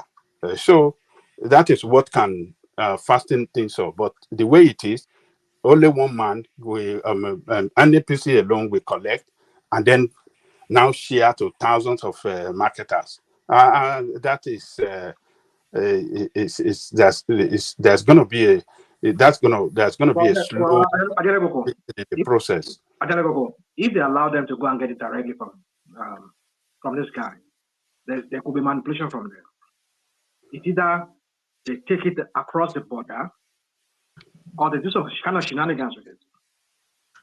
So if NSBC were really that body that is really what it is, like they are there for the Nigerian people, and they are not wrought with this. They're not in this corruption that we've seen over the years with them. I think that they would have been the best, because they can track it. They can tell you, my marketer A, we gave you 20 trucks. This gas station reported that they did not get any 20 trucks, or did not get their trucks. What happened? You can track it. But when you allow every Tom, Dick, and Ali to go to the Dangote refinery to go and get it, the tendency of them manipulating it from there and not even getting it. You are right. They will just be buying for local export. What I mean, selling to West Africa. Exactly. But you see, NBC is not doing what it's supposed to do, what it's built to do. Because the corruption in that is a cesspool of some corrupt people. That is why I think Abba Kyari, that guy, this guy GMD there, he needs to go. What's his name? That guy there, Abba. His name is Abba. He needs to go. They even came up now and said they've not given full license. Can you imagine? You're not giving the full The license. refinery full license. Nigerians. Yeah, what funny, man. It's Florida here. Come on, it's It's a Florida. Jakarta market place. It's just funny. Is it true that they said they have not given Dangote full license? Eh? Yeah, the regulatory body said so, that they've not really approved That was a while PMS ago, policy. dude. Was that not that? No. In the last few days. I think, all right. Yeah. They've not given full license yet. You are depending on him to supply you this product. Is that laboratory not funny? you don't have? It is still and they have private, their personnel. They have their personnel working there, staying permanently in that Dangote refinery, monitoring every process of their operation, every step of their operation. Rather, in that the regulatory body have their personnel there working in that Dangote to monitor the if way you find they out are now, carrying out the job. it is foreign survey company, oil surveyors that they bring in to be doing it for them, not themselves directly, because they've never had one. They've never had one. That is funny, man. It's very shameful. So, let us wait and see how they're going to reconcile this figure, and I will expect them to come out tomorrow and give us a clear picture of the right figure. This maybe there's the way it's being reported, maybe something is not right from the reporter side and not from them. But let's wait and see what's going to happen. That's the problem. It's always reporting. The reportage is that either they are lying, they don't get their facts right. You see, when you live in a convoluted society as that country called Nigeria, you can never get the truth. They will just confuse you. The other day we saw a spokesperson for the NNPC giving a different figure, and we had what's his name, and Dangote refinery coming to like the GMD, that guy, that Pakistani-looking guy. Deva Kumar. Yeah, it was countering what the GMD, that Yoruba guy, that was in the that's a GM, that was the spokesperson for NNPC. You see, when you don't even know what is true, you just want to confuse Nigeria so that they can continue their criminality. Because the more Nigerians are confused, the more they will not even know what is going on. So I don't know. That's why I think Tinubu himself is part of the whole game. Because the more Bella once said, he said, NNPC is the most opaque organization on earth. I've never seen anybody, any government-run institution as opaque as NNPC. You can never learn the truth from them. A few months ago, somebody said we're not paying subsidy, we're not paying anything. After they came, they said they were only $6 billion. How did that money? You see, that guy, that Abba Kyari, whatever his name is, he needs to be fired. And after they fire him, they need to put him through EFCC, some auditing under him when he was there. Because I don't know what the use of NNPC. When we cannot get the truth from them, we don't even get anything that is to the benefit of the Nigerian people. So what's his use? To keep him there and continue this criminality that they perpetrated against the people of Nigeria. You cannot NNPC is a house of where thief take him, thief grab him. So we shouldn't expect any good thing from NNPC. And if you hear Kyari's salary in a month, you won't believe it. And giving us crap policies for hundreds of millions he earns every month. Is it paid in dollar or is it in naira? It's in naira. But he earns over 100 million a month. Yeah. That is crazy. It's unbelievable. Nigeria. It's just so. It's not unbelievable for the position he occupies, though. One man. No. If okay. How much do you think the person that runs Saudi Aramco? How much do you think he earns? That is Saudi Aramco now. Saudi Aramco is a high functioning, is the leading and it's well run organization. And it's well run.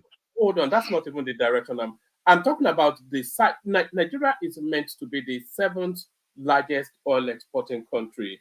So you cannot, the person that runs that, whether he's running it badly or not, but the salary package for that position, it has to be obscenely excessive now. For that the salary package must once again one man is lying. The salary for the CEO of Saudi Aramco is estimated at $230,000 US, and that's for how long?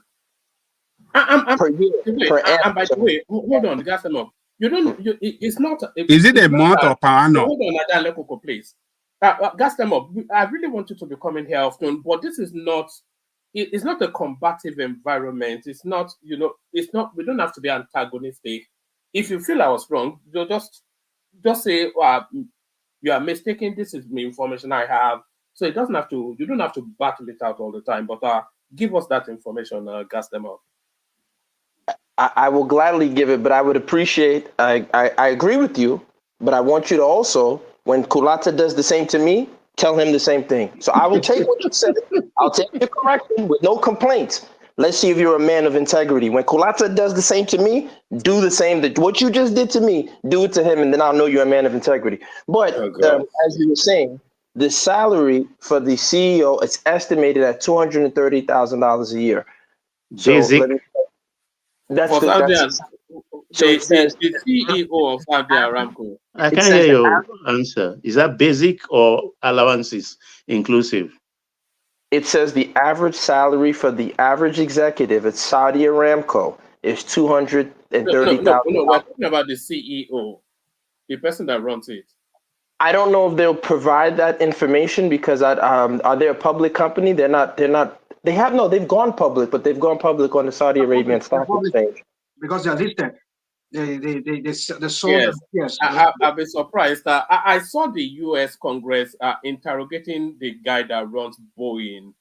I think a few weeks ago, and it was earning 30-something million either per annum, and that's even a smaller entity than Saudi Aramco. So I think the CEO of Saudi Aramco will, as I said, it'll be on an obscene package. It cannot be anything other than that now.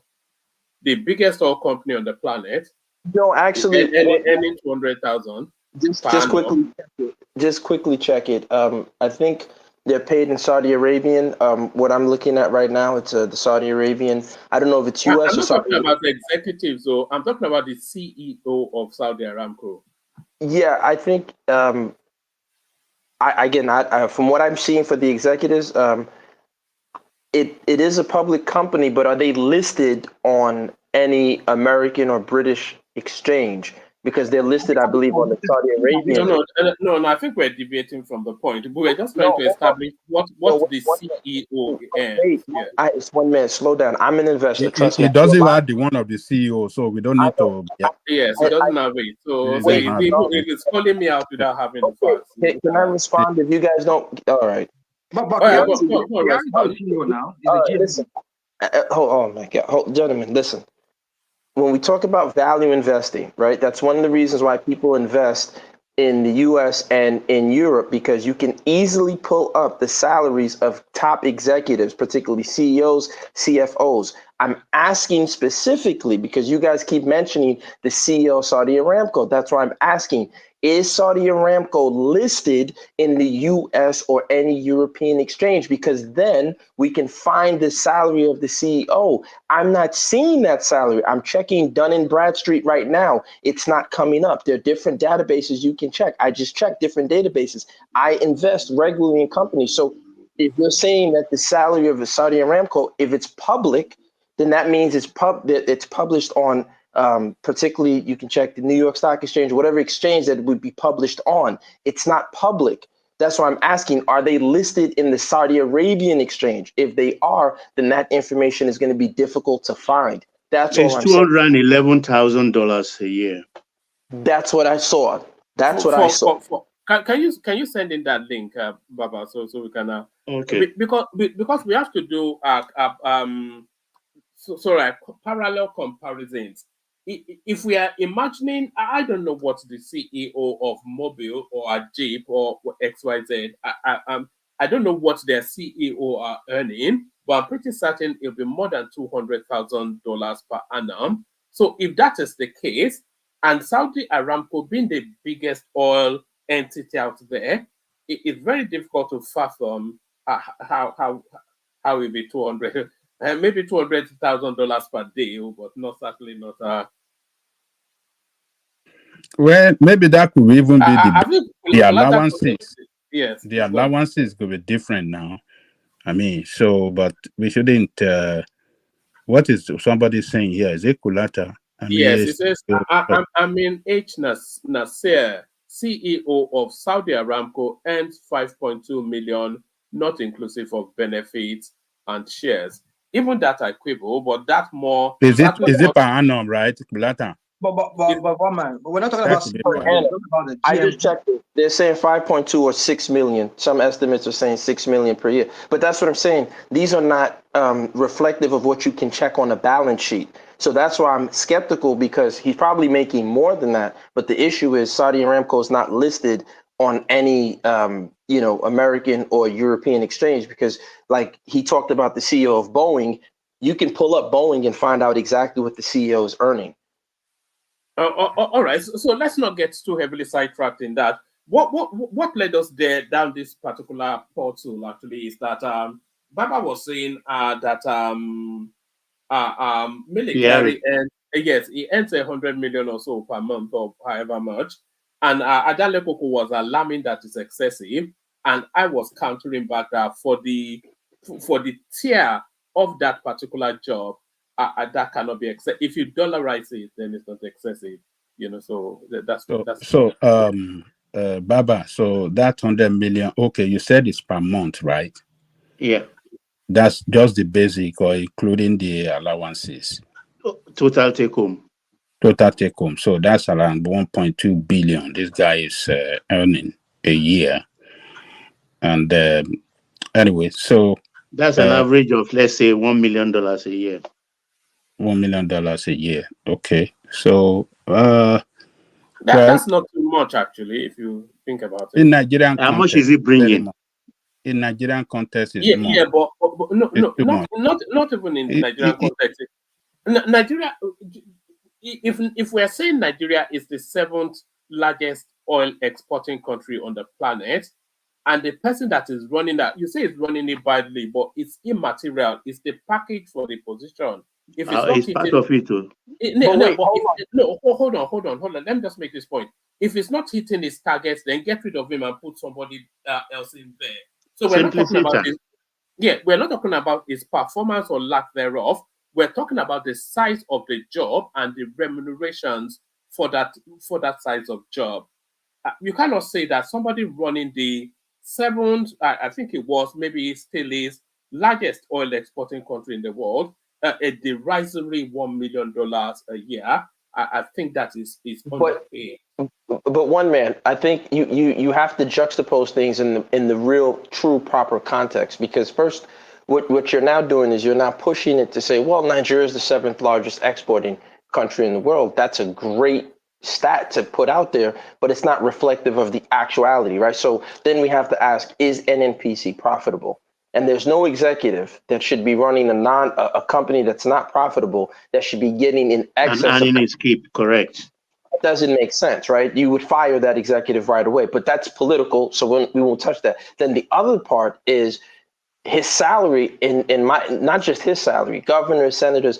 We need to sit down there and not just do a referendum for states. We need to do a referendum for salaries of these so-called people in top positions.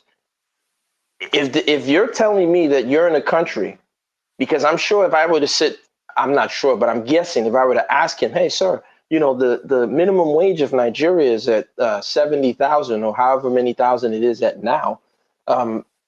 Do you think that it should have been increased? He might most likely disagree, as most of these elites do, but he has no problem taking home a salary of $1 million a year.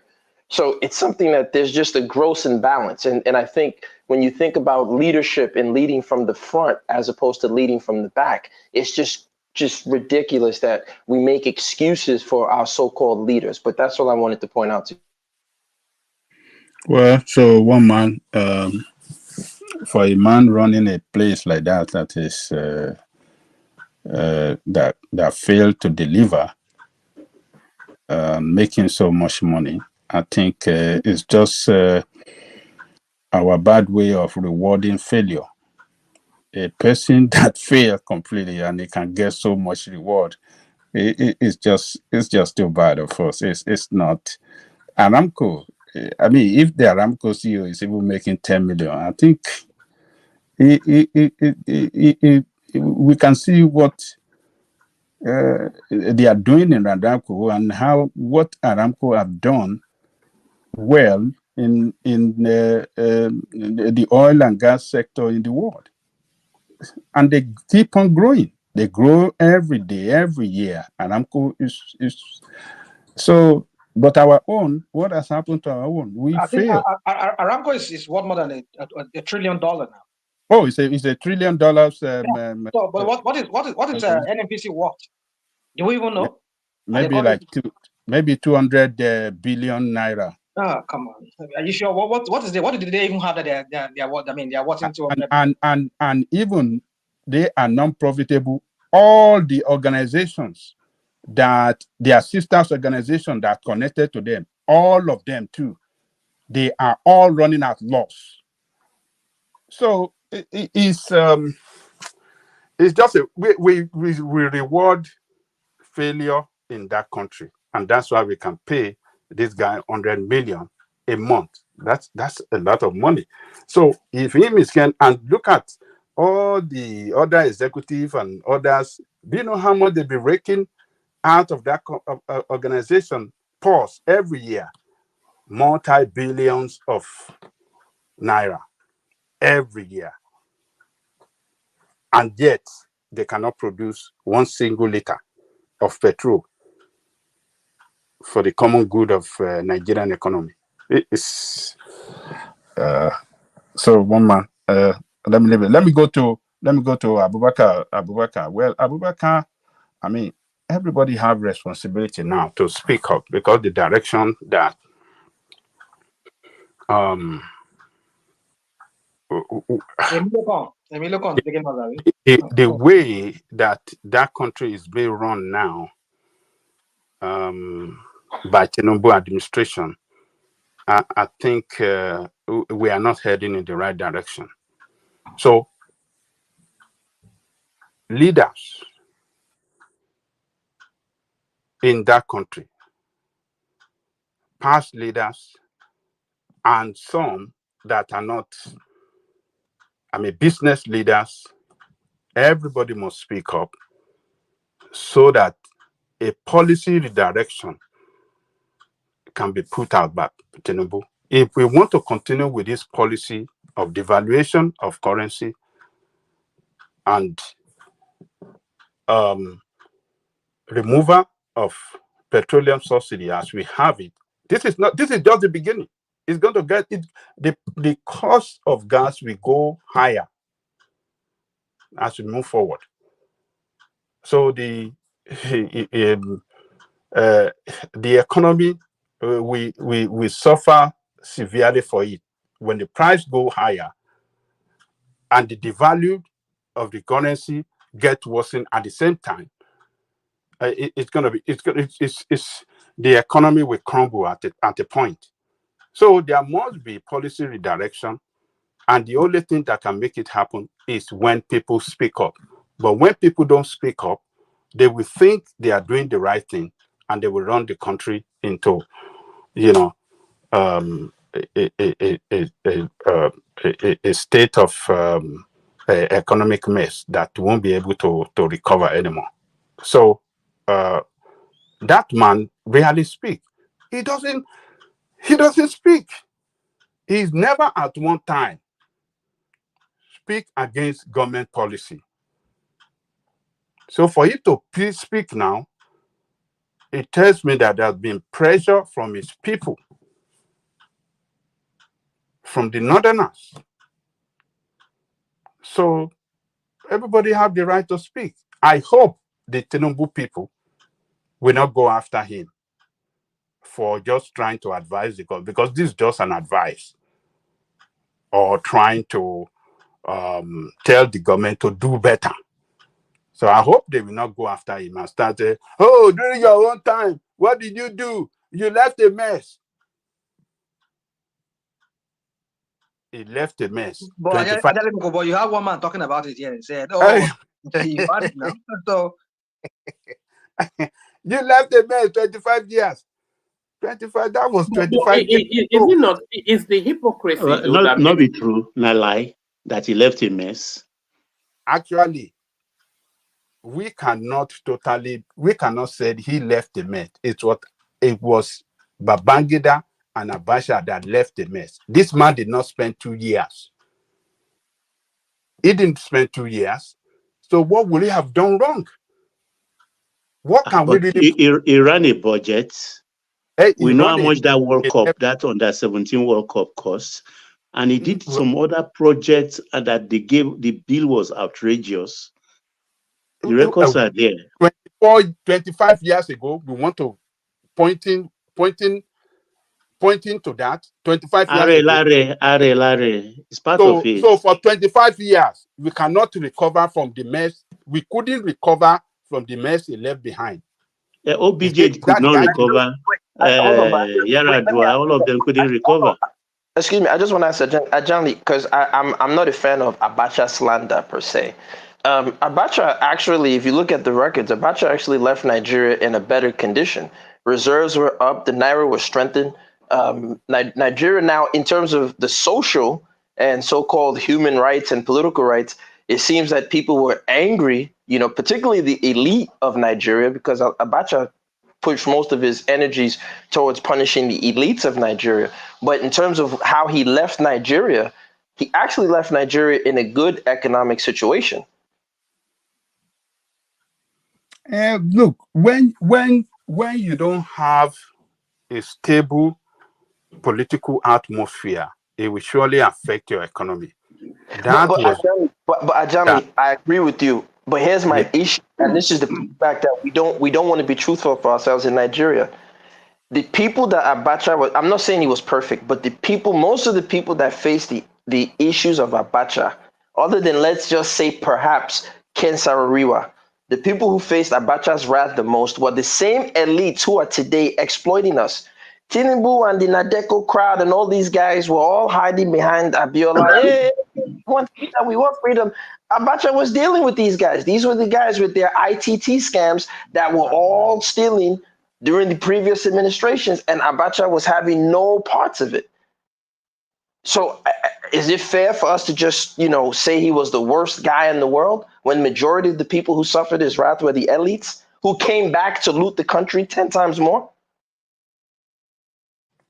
Well, I think the argument is that if the military did not annul that June 12th election 1993, we wouldn't have run into the political crisis that we had, and we wouldn't have run into that economic mess that political crisis brought on us as a nation. So, but when you say military, remember it wasn't Abacha it was Babangida that did that, right? Babangida did that. They did it together. Don't let us lie to us. Abacha was part of it. Both of them. He was chief of defense.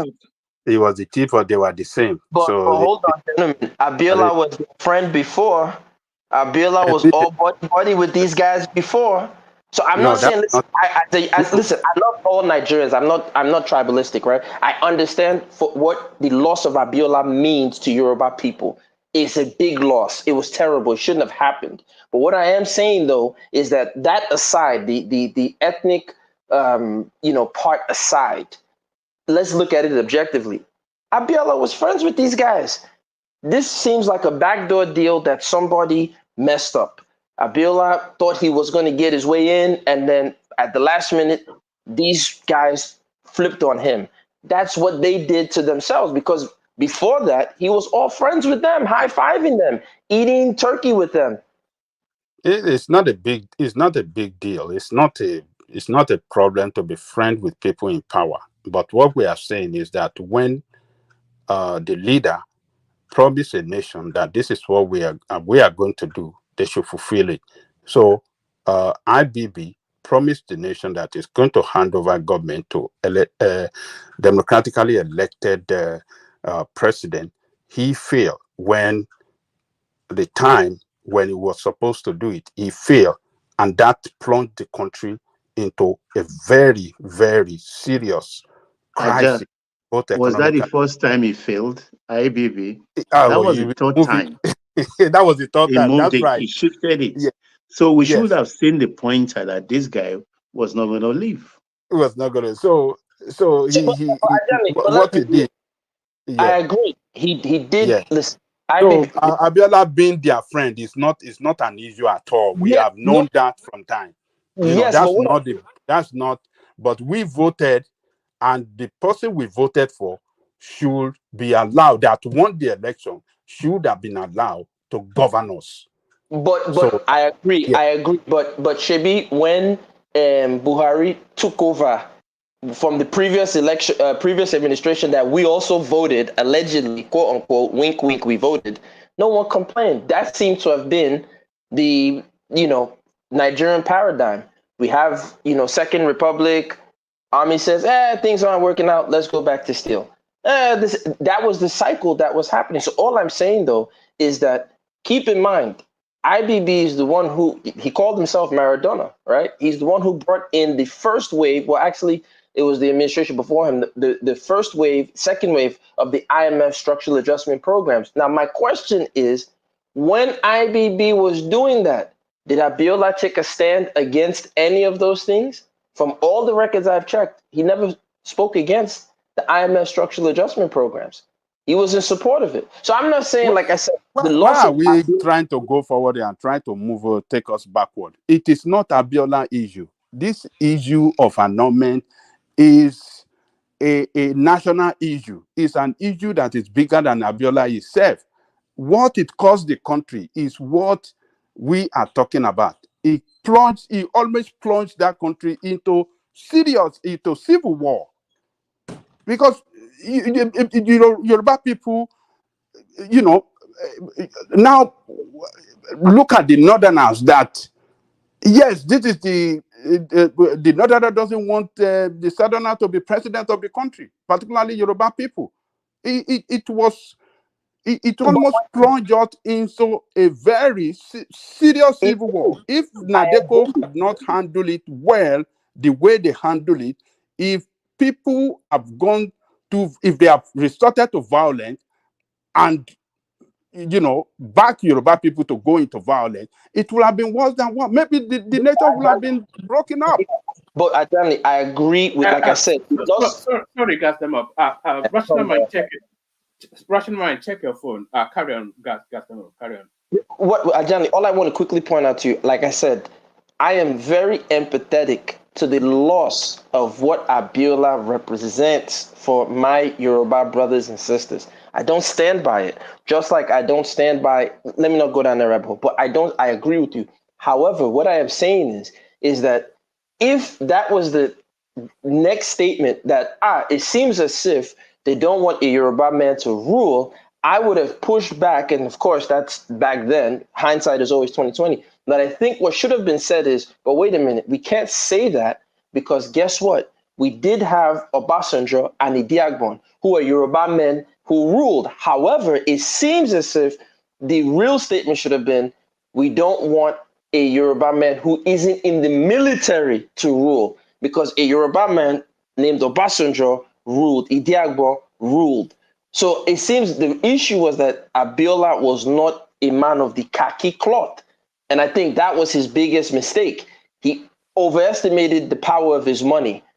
He thought the money made power, and the reality is that the gun and the khaki cloth is what really gives you the power in Nigeria. So, like I said, I don't want it to seem like I'm piling on Abiola. I'm just saying, the Abacha slander, I'm not always a fan of it.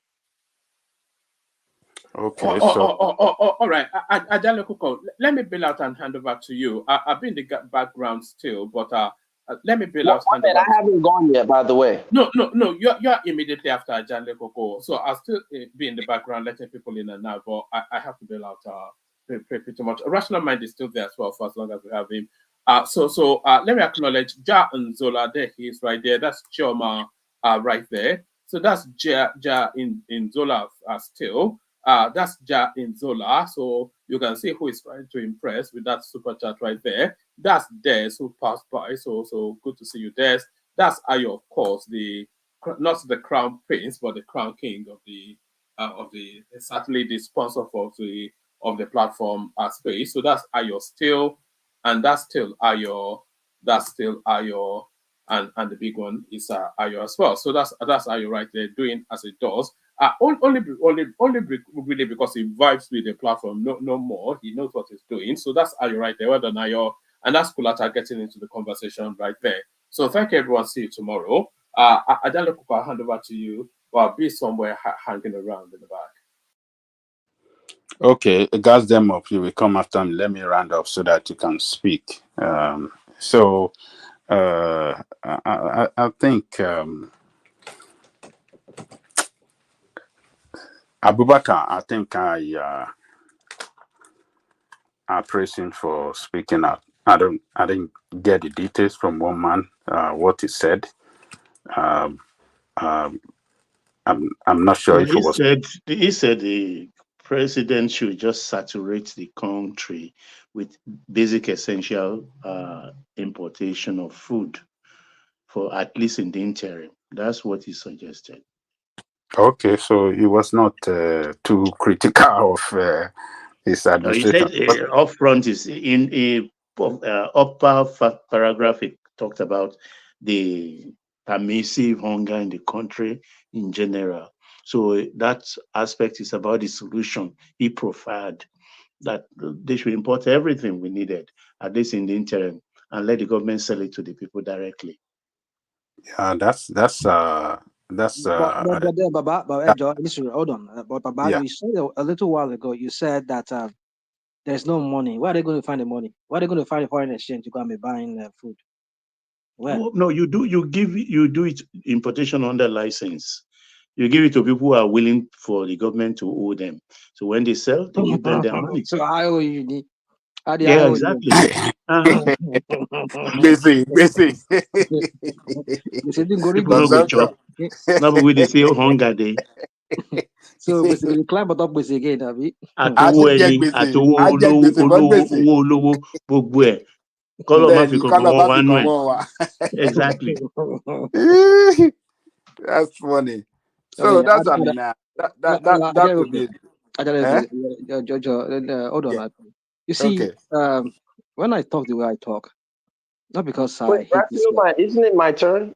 Oh, I mean, I was okay. All right. I keep quiet then. Go on. Okay, go on. I think he's trying to gas them up. Let him interject. Yeah, he has been waiting. That's why I've been waiting a long time. So you just go on and then yeah. Okay. So I think it was just advising the president on how to solve the problem, which to me I think is normal.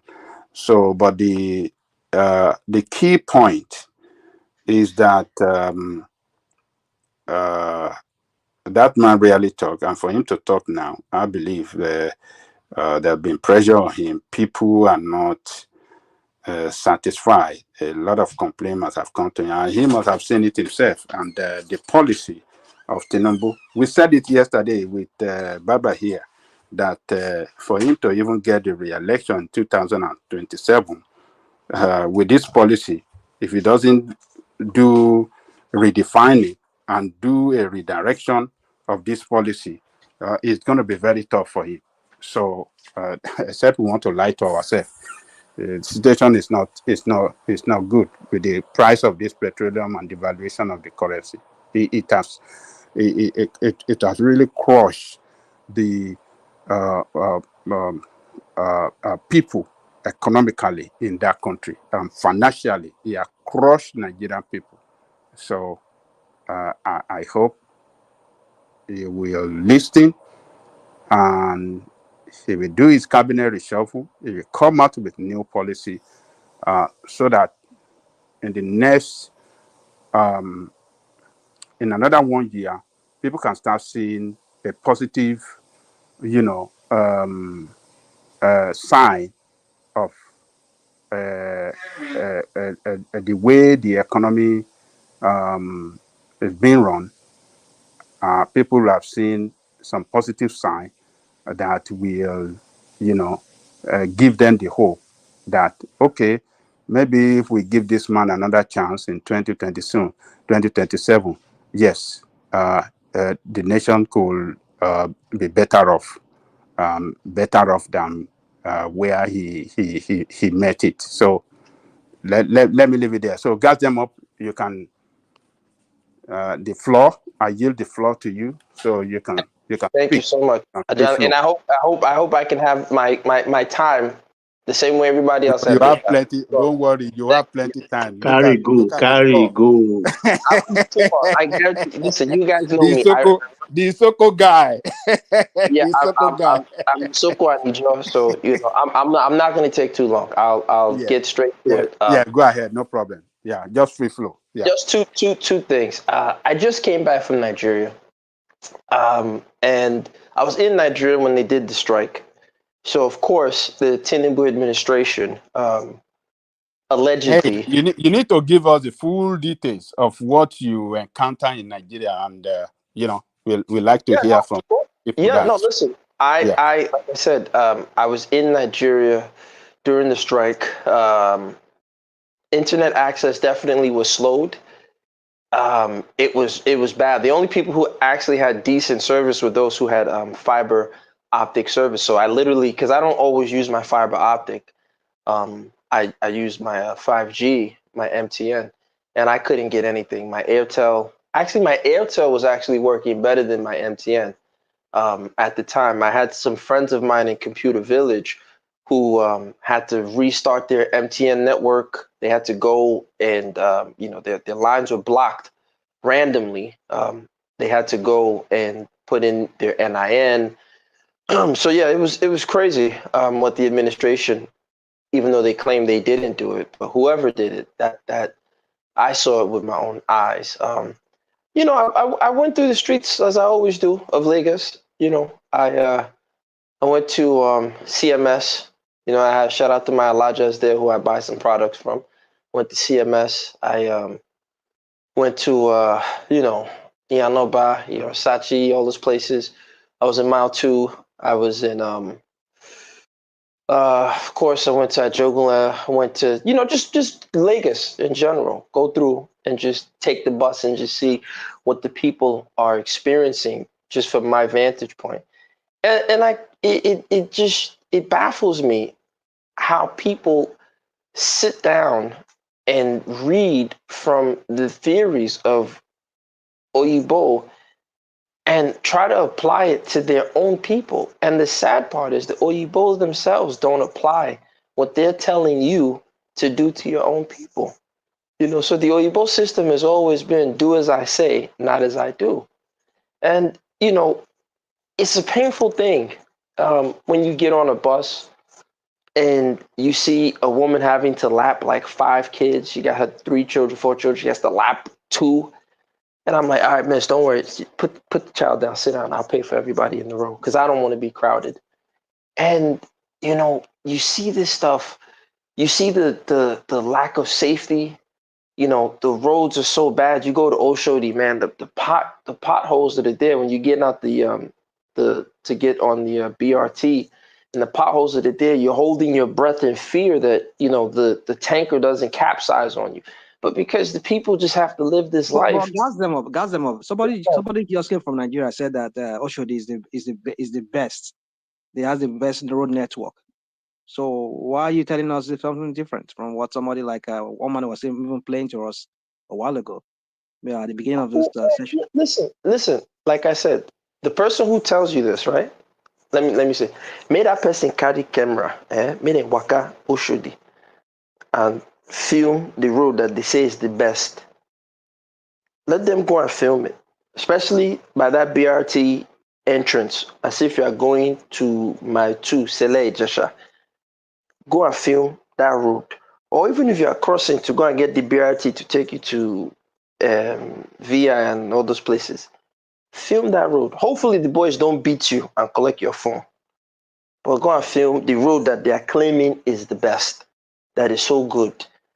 And that's why I'm saying that there's a distance and a disconnect between our elite, our educated class, who should have an empathy and a sympathy when they're dealing with the Nigerian people, and they don't. They don't care. So I'll give you one example to say I read a report by PwC about the fuel subsidy, and they said, oh, fuel subsidy is good to remove fuel subsidy because most Nigerians don't even use petrol to transport themselves. They get into molues, and those molues use diesel. And I said, oh my God, anybody that enter bus in Nigeria, ask them when was the last time they saw molue with their eye. When was the last time you saw a molue? But this is what so-called PricewaterhouseCoopers is writing in their report that they're presenting as a justification to say that the fuel subsidy removal is great for Nigeria. And you scratch your head and you feel so sad. And many of them come on these platforms and they don't care, because when they come to Nigeria, they hide in their estate. Whether it's in Abuja or it's in Lekki, they hide in their estates in Ikoyi. They go hang around their Lebanese friends, hang around their Oyibo friends, show them Nigeria's great, bro. Show me on Instagram, TikTok. That's what they do. They don't walk the streets just to see Who are those people you're referring to? Are you referring to Kulata? Listen. Everyone knows who. Our Kulata hang around his Lebanese friend and Oyibo friend. Listen. All I can say is Oyibo say if the shoe fits, wear it.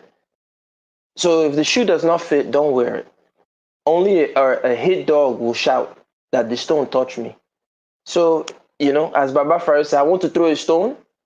If the stone touch you, now your own. You understand? My thing is that let's have empathy. Like I was talking about the Abiola thing. I know for my Yoruba brothers and sisters, even though I would say Abiola is not the best guy, but I know what that loss of Abiola is to Yoruba people. Not just to Yoruba, but to Nigeria. I know. So I'm going to be empathetic if I'm discussing Abiola. When we talk about, the Biafra thing, I'm going to be empathetic for my Igbo brothers and sisters. Empathy is gone in Nigeria. You can hear it even in the slang. The young boys, what are they saying? Oh boy, no lose God, oh, no lose God. There's no empathy in Nigeria. There's no empathy. The mentality of our people, and it starts from the top down. That's what's wrong with the country. So now let me get to the points. We're talking about Dangote. Let's ask ourselves, why is fuel high in Nigeria? I came on this platform and I said it. I said, Nigeria signs 30-year oil contracts with these IOCs. This is the equivalent of commercial real estate leases. You don't see any other contracts like this unless you're looking at commercial real estate. And then, not only are they signing these contracts, are they describing or talking to the Nigerian people before they sign the contracts to say, look, this is what Shell said they want to put in our deal. Nigerian people, do you agree? Because if we sign this deal with Shell, then we will be their boy for the next 20 years. Let the Nigerian people say, you know what? Don't sign the deal with Shell. We'll manage them. Or the Nigerian people will say, sign the deal with Shell. We'll take it as we see it. They don't tell us what's going on. we're talking about why is the cost of petrol high in Nigeria? Well, let's look at the extraction cost. To extract, and I said this, I said to create a drilling station in Nigeria now that's on land, not deep shore, on land, you need about 28 million US dollars. Because one, we're not really looking at using updated technology. So we use a lot of old systems that don't match the geological surface of Nigeria when you're drilling. That's one. Two, there are other structural costs or externalities, such as you have to pay, different militants. You have to pay different military agencies to make sure your pipelines are guarded, to make sure the fuel stations are guarded. Then the contracts that we sign with these IOCs, you have to look at the profit sharing arrangement as to when we start sharing profit with these IOCs. Then Nigeria is producing how many thousand of barrels per day? But then we have to ask ourselves how many of those barrels are pledged for loans that this current administration and past administration have taken. So yes, Nigeria can produce this many barrels today, but a percentage of those barrels are actually already pledged to other entities that will take their barrels because Nigeria has already pledged and taken loans. These are oil for equity swaps, these oil for cash deals. Do they, again, no empathy, do they tell the Nigerian people this is what they're doing? So then you have all of that from that side that's causing high extraction costs. Then you now add the fact that NNPC or NNPCL, because in Nigeria we like to change the name. It used to be NEPA. We changed the name, there's still no light. Now you're either on band A, band B, band, depending on where you are. This is Nigeria, right? So now NNPCL we have Port Harcourt, Warri, and Kaduna refinery. 3 of them are not working. We're not producing anything yet. They're still collecting salary, pension, and gratuity. The workers in that institution. So if Tinubu is a Jagaban, a powerful man, the Asiwaju, the biggest of all Babas, as you have the power to come in and say subsidy is removed, and cancel NNPC now, remove us from NNPC because they're not working. If subsidy is failing Nigeria, so is NNPCL. But he will never do that because there's no empathy in Nigeria. There's no real political power unless you do things to oppress poor people. So then they'll tell you that this same fuel subsidy, because I'm getting to the point very quickly, I'll wrap up. But they'll tell you that this fuel subsidy is bad because we're subsidizing all of West Africa. We're all parents, most of us are on these platforms and panels. Can a father blame his child for the fact that his household is not running properly? You cannot blame the Nigerian people because you don't pay your border patrol, your customs, your immigration a good enough salary so they're not corrupt. It's not my fault that you decide to subsidize petrol, which is the only thing you give me as a Nigerian citizen. Because that same UK that he just ran to get medical checkup, he got it through, they subsidize. In the UK there. In America, they're subsidizing. In Canada, they're subsidizing. Healthcare, food, USDA, all those things, they're subsidizing. The only thing you give Nigerian people that they can say they can take tangibly from their government was that subsidy.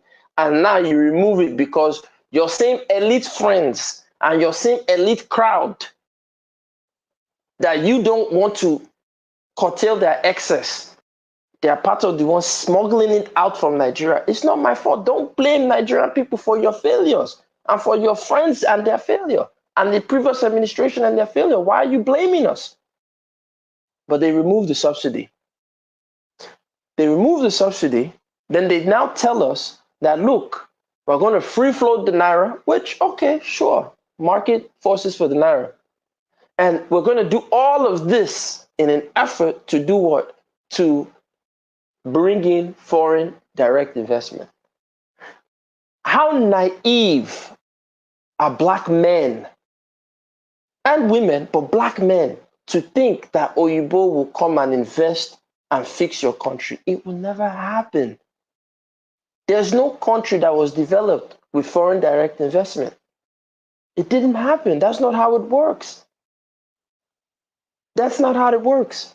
China that we talk about today, China was selected by the Nixon administration because they realized Taiwan is too small of a market. And even though China is communist, in the long run will benefit by doing business with mainland China. And so they made the wise business decision and shifted their factories from the US over to mainland China. And at first, it was in Japan, after they bombed Japan. And the Japanese, if you study what the Japanese did, study what the Chinese did, you see the defensive measures they had to take, not only to protect their industries, to strengthen their industries so they can become mass exporters. So we're in Nigeria where our elites are doing these things, hoping that they will bring in foreign investment. Where's the foreign investment? So Tinubu is a free market guy. He's done all these free market policies. The Oyibos still have not come in to invest in Nigeria, and they will not come in. They won't. Now, if he was serious about it, perhaps he would attack the legal system in Nigeria to make contract law more efficient, to make the ease of title more efficient, to make swaps and trading more efficient in Nigeria, so that the rule of law and contract law can easily be established. Title and property can easily be established. So now you can see a real movement in velocity in terms of especially things like real estate and real estate transactions. That might bring in foreigners. That might bring in foreign investment. That might increase investment in Nigeria. But I don't want to get sidetracked. Let me wrap up. My point is this. We are in a country where there's no empathy from the elites who are so-called ruling us, who should be more empathetic in their policy and decision making when they're creating policies for the Nigerian people, but they don't care. So what they're now telling us is, don't worry, we're making tough decisions. It will be hard at first. It will be hard at first, but they are not going through the hard decisions. When you go to the market to buy foodstuff, something that you bought 15,000 naira, you go to the market now, 15,000 naira, what can it buy you? Nothing. And then, no disrespect to one man, he'll show me a video where a basket of tomatoes went from 40,000 naira, it's now 35. Hey, you see, things are improving. Come on, one man. Come on, you can't say these things while you're eating good in London. That's not realistic. The people on the ground. But what is your own experience in Nigeria concerning the cost of food and transportation and It's ridiculous. everything It's generally? Can you tell massive. us and be specific on It's what? massive. My specific experience is massive hyperinflation. You will go shopping before, let's just say in 2019, if I took 30,000 naira to the market, I know what I could buy with 30,000 naira. One tuber of yam now, 7,000 naira. Tuber of yam. In front of my house, I was pricing with the aboki. Bell pepper, the big one. The guy said 1,000 last. I said 1,000. He said yeah. How many of that pepper? One red bell pepper, medium sized. He said 1,000. Is it in Lagos or where is that? In Lagos. Which side of Lagos? That was, where was I at? I won't say where I was at because that's near where I was staying. So I won't put that out there. But not just Lagos. I was in Delta. I was in Benin. I was in Efun in Moride. I was in PTI Junction. I was in what's that market in Moride? I was in Ugeli. You know, it's the same all Why are over. you mentioning the places in Delta where you were, and you don't want to mention the place you were in Lagos? What is going on? What are Yeah, you hiding? no, because in Delta, I don't live there, so I visit there. If you want to find me in Delta, whatever, that's It all. doesn't. It doesn't want himself to be kidnapped. He's afraid. That's why. Well, God no, will kidnap him. I don't. I mean, listen. Anyone can whatever. I No, wouldn't even guys put. them up. Can But I my interject just for 10 seconds? okay, go ahead, sir, because I want to wrap up. But go ahead, yeah. It's just about the Oshodi one.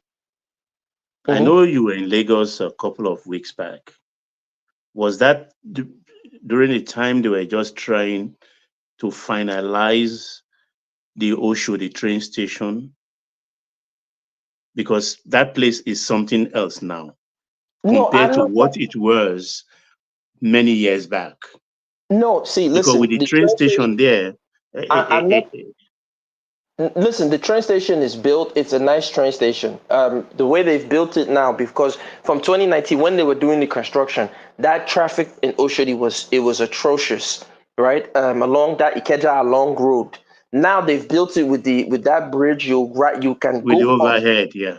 overhead. They'll take you straight into that computer village. You can now follow that to Opebi, Ale, and all those places. So Yeah, it's that's why I'm very surprised when you talk about the place being no, but dysfunctional. no, but I'm not talking of there. I'm talking now that as if you are facing towards Mushin, that back road. Because when you get out, okay, if you enter BRT, you want to start That going is to Yanapaja.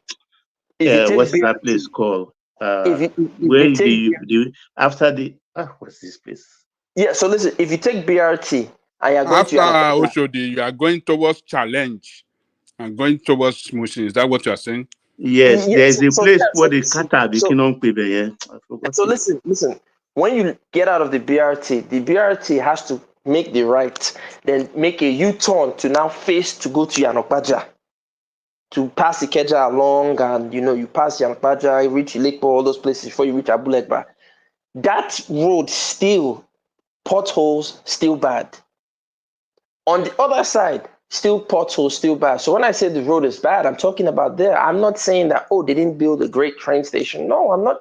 I didn't criticize the train No, station. you didn't situate those potholes properly. I know where you are talking about. It's towards going that's Alasia area. Alasia The area where you one have the West African cable. when you're coming from I know. when you're coming from my 2 to Oshodi. Yeah. Once you there's that No, don't again. let me don't lose yourself in this. I just want to debunk that Are it's you not the talking of main issue that you are Isolo? talking about. So carry on with your My trajectory point in your is, yeah, trajectory. there wasn't anything to debunk. I didn't say that Oshodi, the construction for the overhead pass is bad. But I will tell you this. Now, during, especially during the strike, because I had to go to Computer Village to take care of some stuff, people were not entering the bus because they couldn't afford. People were trekking. That overhead pass, people were walking because now Okada cannot reach there. Okada, they will seize their bikes and everything. So people are walking en masse. A lot of people that are walking, especially when they are leaving, when it's time to close, when people are leaving Computer Village, leaving those banks that are over there. Those who are going towards Agege under that bridge, they will enter their bus, blah, blah, blah, to go to Agege and all those places. But those who are now trying to get back, they are walking on top of the bridge. Many people walking. That's not supposed to be so, right? Because before, people can afford to take something that maybe might have been 200 naira. Now, conductor will look at you and tell you, it's 500 naira, 700. Oh, your change. So it's just, look, listen, you cannot tell the people that you are going to give them this grand, economic reform that in the next 5 years, in the long run, things will be, in the long run, we're all dead, as they say. The Oyinbo say, right? That's them all. We've heard this rhetorics many times. Remember when I don't know, maybe I don't know. I mean, also, okay. Well, when Babangida was there, we used to hear of Millennium Development Program. We are building for the millennium so that the economy. You see, we hear these rhetorics that even Bubu was saying it, that we are trying to restructure the economy so that by 2030, Nigeria will be all this crap that they say. Now we're hearing again now that we're moving this fuel subsidy so that Nigeria can save money. But you see, they come up with this rhetorics every time, all kinds of crap they tell us every time, and they leave there. They leave it worse than how they found it, or how they met it rather. Well, I'll end with this. This is what because I don't want to keep too long.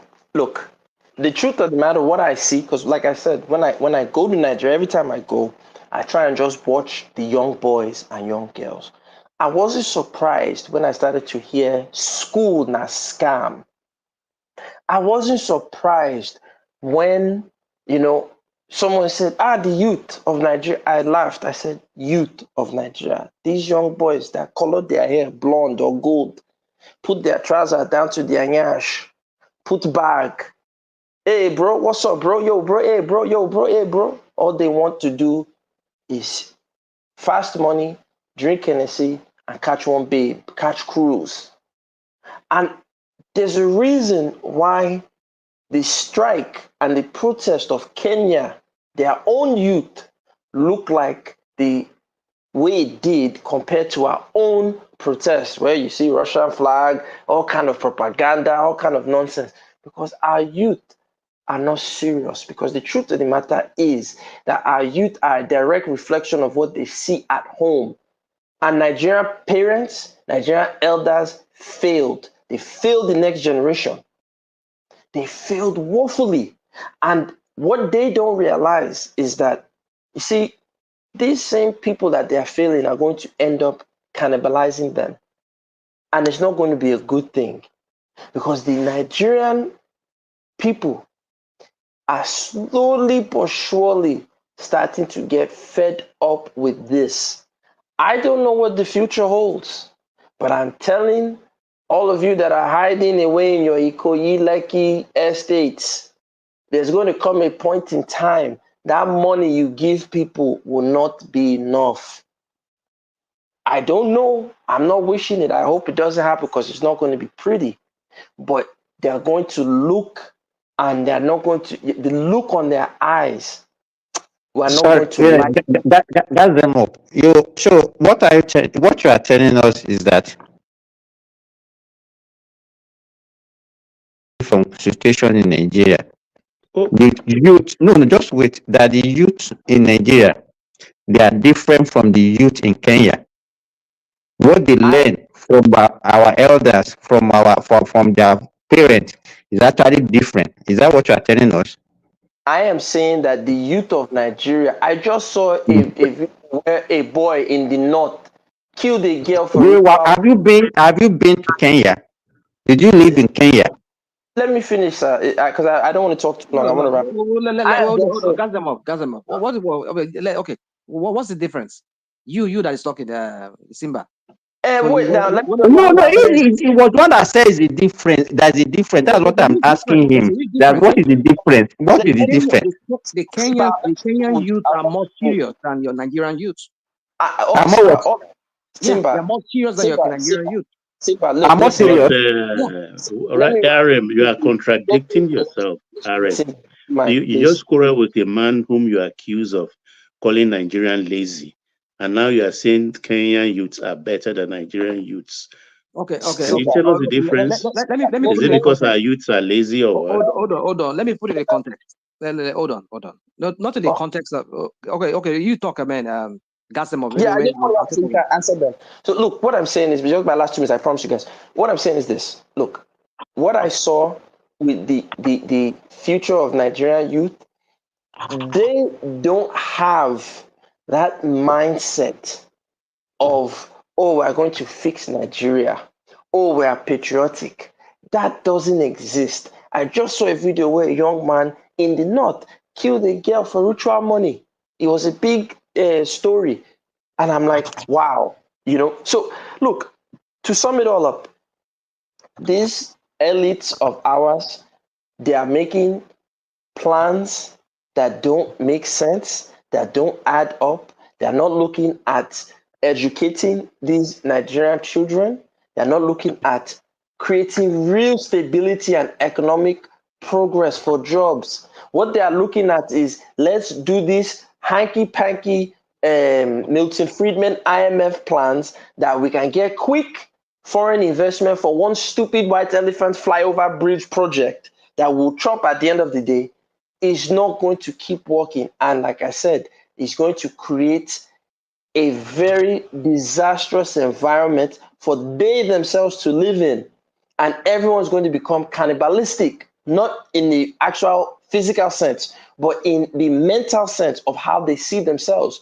So I hope you guys can talk to your friends, talk if you know any of them who have access to the ears of these people in power, tell them that they're playing a dangerous game and it will blow up in their face. That's all I have to say.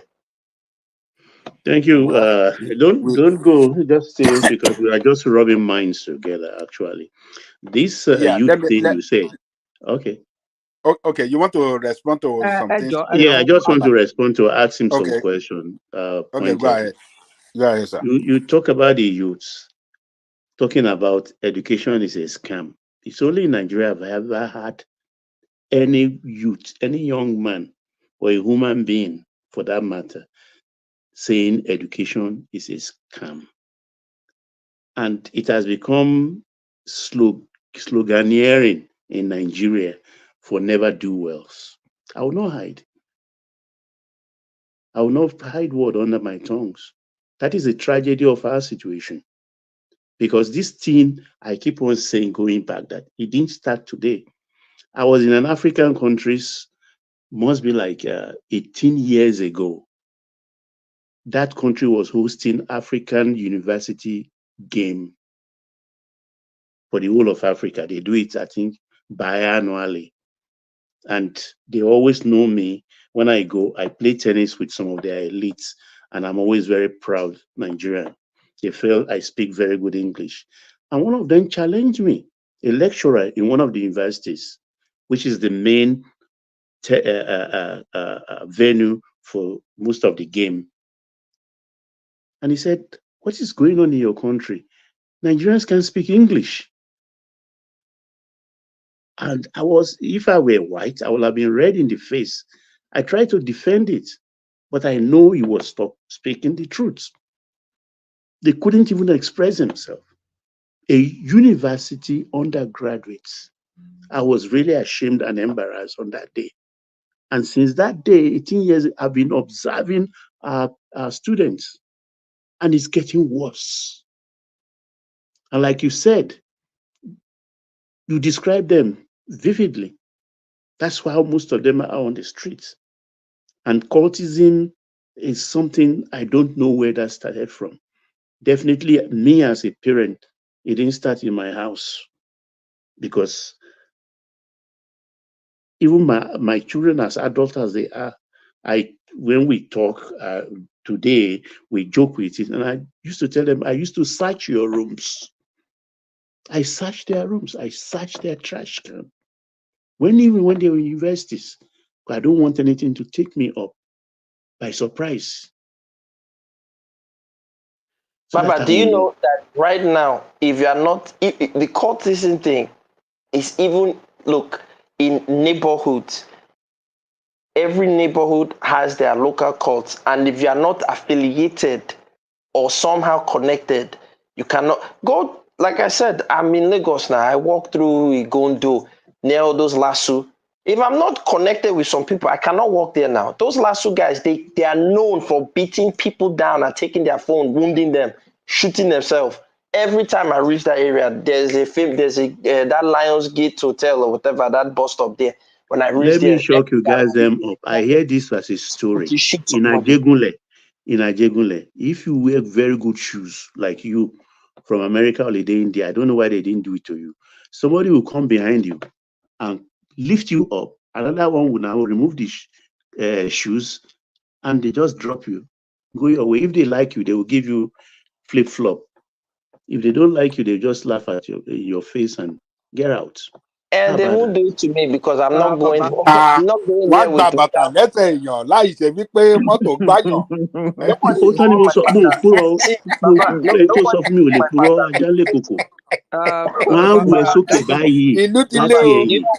You know why they won't take my butter? Because I'm not going there without, You have to go. Look, listen. Just the same way in New York, I'm not going to go into parts of Brooklyn, East New York, or Bronx. Just I'm going there. No, you have to make sure that you be confirmed guy. Your eye go open. You understand? So you go and every hood. When I went to Warri, I made sure like, okay, where am I going? Once they say, oh, maybe go this place, I say, which time? No, I'm okay. I'll stay in my house. So you have to use your sense. You know, I'm not walking the streets of Lagos past 7, 8 o'clock. That same Oshodi, I'm telling you now, Oshodi by 8 o'clock, no, the waka there if you're not a confirmed guy. Those boys go harass you. Gas them up. Let me address Baba with what he said when Simba was here. I wish Simba was here so that we don't take me out of context. When I said the Kenyans, the youths of Kenya they're better than the Nigerian youths. There's a context to that. And then somebody mentioned the issue of patriotism here. Kenyans, they are very patriotic. Their own youths are very patriotic. Don't get me wrong. You still find the so-called immorality among them, where they just give themselves impregnate their women and all of that. They do all this. Yeah, but the difference is this: is that the Kenyan youth, they understand where their country is heading, but our own youth does not understand where the country is heading. And I'm not saying it in a derisory way to deride them, but I'm making a point here that they need to wake up. And when I say what I said to somebody a while ago, that does not mean that I'm trying to deride our people back home. I'm trying to point out that distinction between the Kenyan youths, and the Nigerian youths. The Nigerian youths they have been bastardized. Their psyche has been bastardized. You're telling the youth to go to school when MC Oluomo that could not even spell a boy, that could not even spell his own name probably. Even though he can spell his name, I cannot even put together one word or two sentences in the correct English word in English. He's commanding. He's commanding. What do I say? How do I put it? He's commanding a business. Don't say any names, please. Don't say anybody's name. What will happen if I say any name? What will happen? I mean, look, that's not. I beg, forget that thing. Yeah, don't pass that kind. So my point is that when somebody like the MCO around there in the area was no shooting there, is commanding a business of about 10 billion naira monthly, and you want me to go to school? I know somebody who's not even a school person, who doesn't even go, we don't go past, we don't even go past primary school. They control that kind of. So what do you want me to go and do in school? So that's the thing. That is what Tinubu has created in Lagos. He has created that. But it's not just Lagos. Listen, you are right. Simba, I don't know why Simba was upset. I don't know why Simba was getting upset. But the thing is, look, listen. Nigerian youth compared to other youth that I've seen across Africa, Nigerian youth make excuses for their elders. So now an elder is a thief. Because their psyche has the Kenyan youth were telling the Kenyan leaders, we know your money that you hid here. We know your side chick in Dubai. They were exposing their yash. Nigerian youth will never expose the yash of their elite. They're going to fight you. Say why they even expose their elite. Thank you.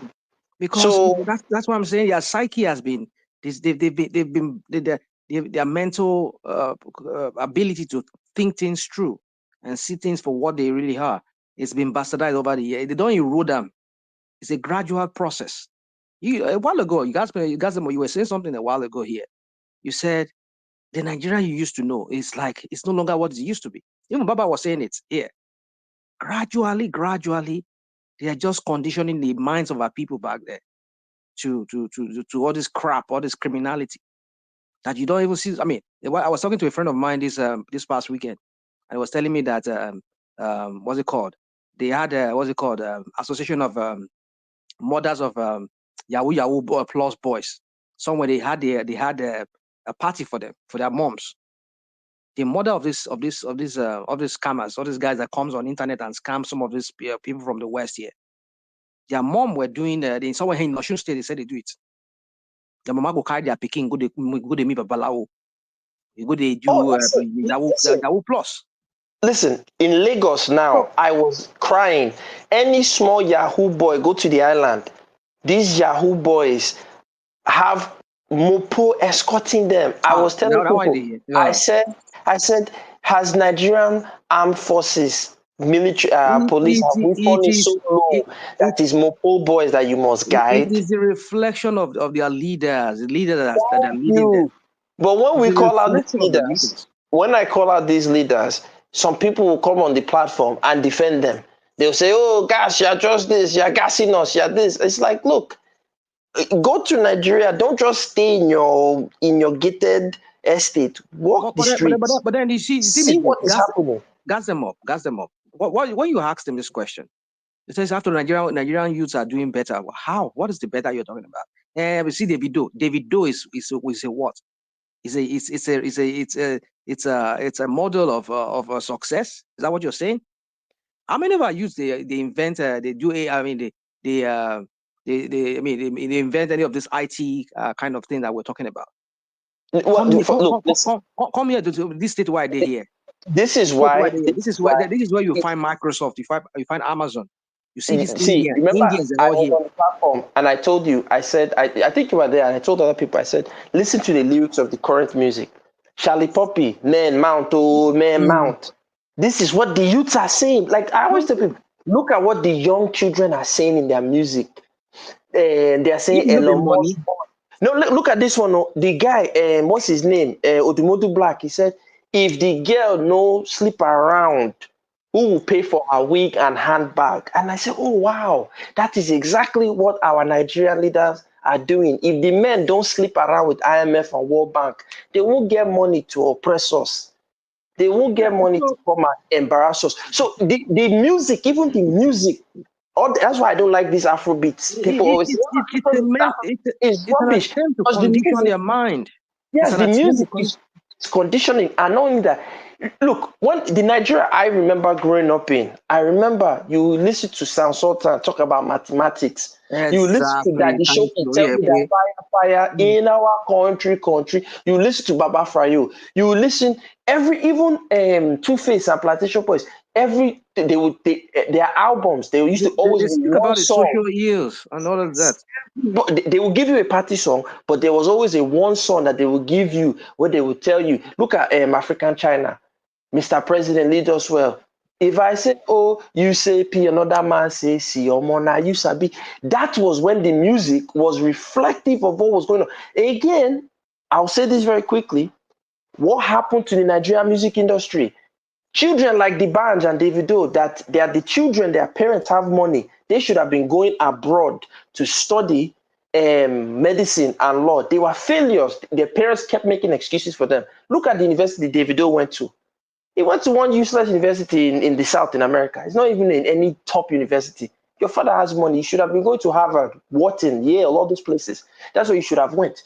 But because he's failing in school in Nigeria, they're making excuses. So these kids left Nigeria to go and make music, but the Black Americans at that time and the UK will not accept Nigerians. So they now actually use their parents' money to colonize the Nigerian music space. Because now, look at this. In Jamaica, you will never see the son of a rich man say he's a musician. 90%, 99%, except for maybe like Sean Paul, I believe, and Shaggy, 99% of those reggae musicians, those dancehall guys come from the ghetto. That's how it used to be with our music industry.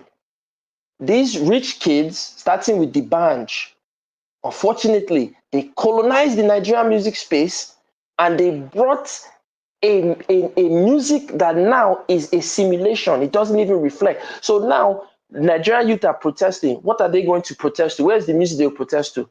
Is it Men Mount or you'll be singing while you're protesting Nigerian police? Is it Aria Star? What is the music that? So when I talk these things, the people sometimes on these platforms get angry with me like I'm insulting Nigerians. But it's the fact we can't keep eating mega chicken and eating in these stupid restaurants in Ikoyi and thinking we're living life. That is not the reality of Nigeria. Look at the music. It's terrible. It's terrible. And I mean, and I keep saying it's a conditioning of the minds of our people. But still, these people don't see it that way. We just want to come here and talk of Dogo Turenji, IMF this, and that one this, and then he's doing something, he's removing fuel subsidy. And when we're not even seeing the reflection in the lives of our people. I mean, educationally, our people are very low. They don't even, they can't even compete with other kids. Look at the Indians. If you look at the Indians are flooding to this country here, to my own side of where we're here, where I live. They are coming here massively, and the Chinese, and they're buying properties here. I mean, not as if they're buying it because Read but they the work comment. for Read it. the last comment that this guy just put. AB. He says, Chioma, don't mind gas them up. He wants all songs to be government this, government that. Really, I would rather happy songs, not songs for disruption and destruction. Oh boy, what Nigeria are you living in? So I can tell these are the ones that are living in estates. You see what we're Not saying? happy. What When you're a trying to woman cannot, the cost of jollof rice to feed amala, to ordinary amala. Can, Look, can listen, we do you can know we go to another of topic? beans? Yes, I'm sorry. Yeah, the of beans is Can more we than go to the another topic? rice. What is Can happening? we go to another topic? Okay, I'll I, stop. I think Sorry. Baba was trying to come up with the analysis of the performance of the economy the other time, but he wasn't having enough time to speak. He was trying to do the breakdown of on the economic on the report that just came out from is it a bureau of is it bureau Statistics. of a bureau of statistics or bureau of national statistics or what is it they called? said, hold Yeah, on, you need to know. They said our economy, inflation has gone down by, is it 2% or 1%? How much they said it? It's now that 32% according to them. But I don't know yeah, what that is not even the key. food That is not inflation even is. the key. That is not even the key point that I want Baba to address. I think It's the this trade surplus, right? this trade surplus. Yeah, you are trying to Straight can you surplus, you expatiate say? on that? Break it down for us. So Yeah, I think yes. yeah, because they said we we import total import for the first 8 months of the year. They say it's 24 trillion, and we exported 38 trillion. So we have 14 trillion trade surplus. When you look at it, it's good. It's actually good on paper. You will say, where is this coming from? But the thing there is that about 85% of that is on gas and oil and gas. So 15%, of course, is mainly some finished products and some export of raw materials. So just 15% of that so-called trade export. And if you look at 15% of 14 trillion, that would be like 21, 20, 14 trillion. At 15% will be what? Baba, where is this figure coming from? From this NBS. Yeah, from Bureau of this thing. That's where it's coming from for the first 8 months. So we are not producing. And if we are not producing, there is just no way we can make progress. There's no way we can grow. Even the growth of the GDP is not my concern. Because even when Okonjo-Iweala, when they rebased the economy and ended up saying we are the richest country in Africa, we have the biggest GDP. The question I ask myself is, excuse me, what about our income per capita? Because I will look at the income per capita. Because when the people are not earning enough, they don't have sufficient financial power in their pocket, purchasing power to buy anything, then we've not made any progress. So it's a fallacy. And today our income per capita is just, I think, 1,100 or 1,200, one of the lowest in Africa. But Okonjo-Iweala gave us our income per capita then as 1,500. No, that was about 3,000 then or so, 2,000 plus. That was even at that time, other countries who they say we are bigger than, we're doing 6,000 plus. Yeah, we're doing 6,000 plus. And today we just 1,001, and you say we are not a rich country by all measures. We are not. I don't know who put that in our head. No, Baba, I disagree with you that we're not a rich country. We are a rich country. The thing is, How we can we have be a rich hold country? on, hold on, hold on. We have selfish leaders who do not invest in that country. They find a way of laundering those money out.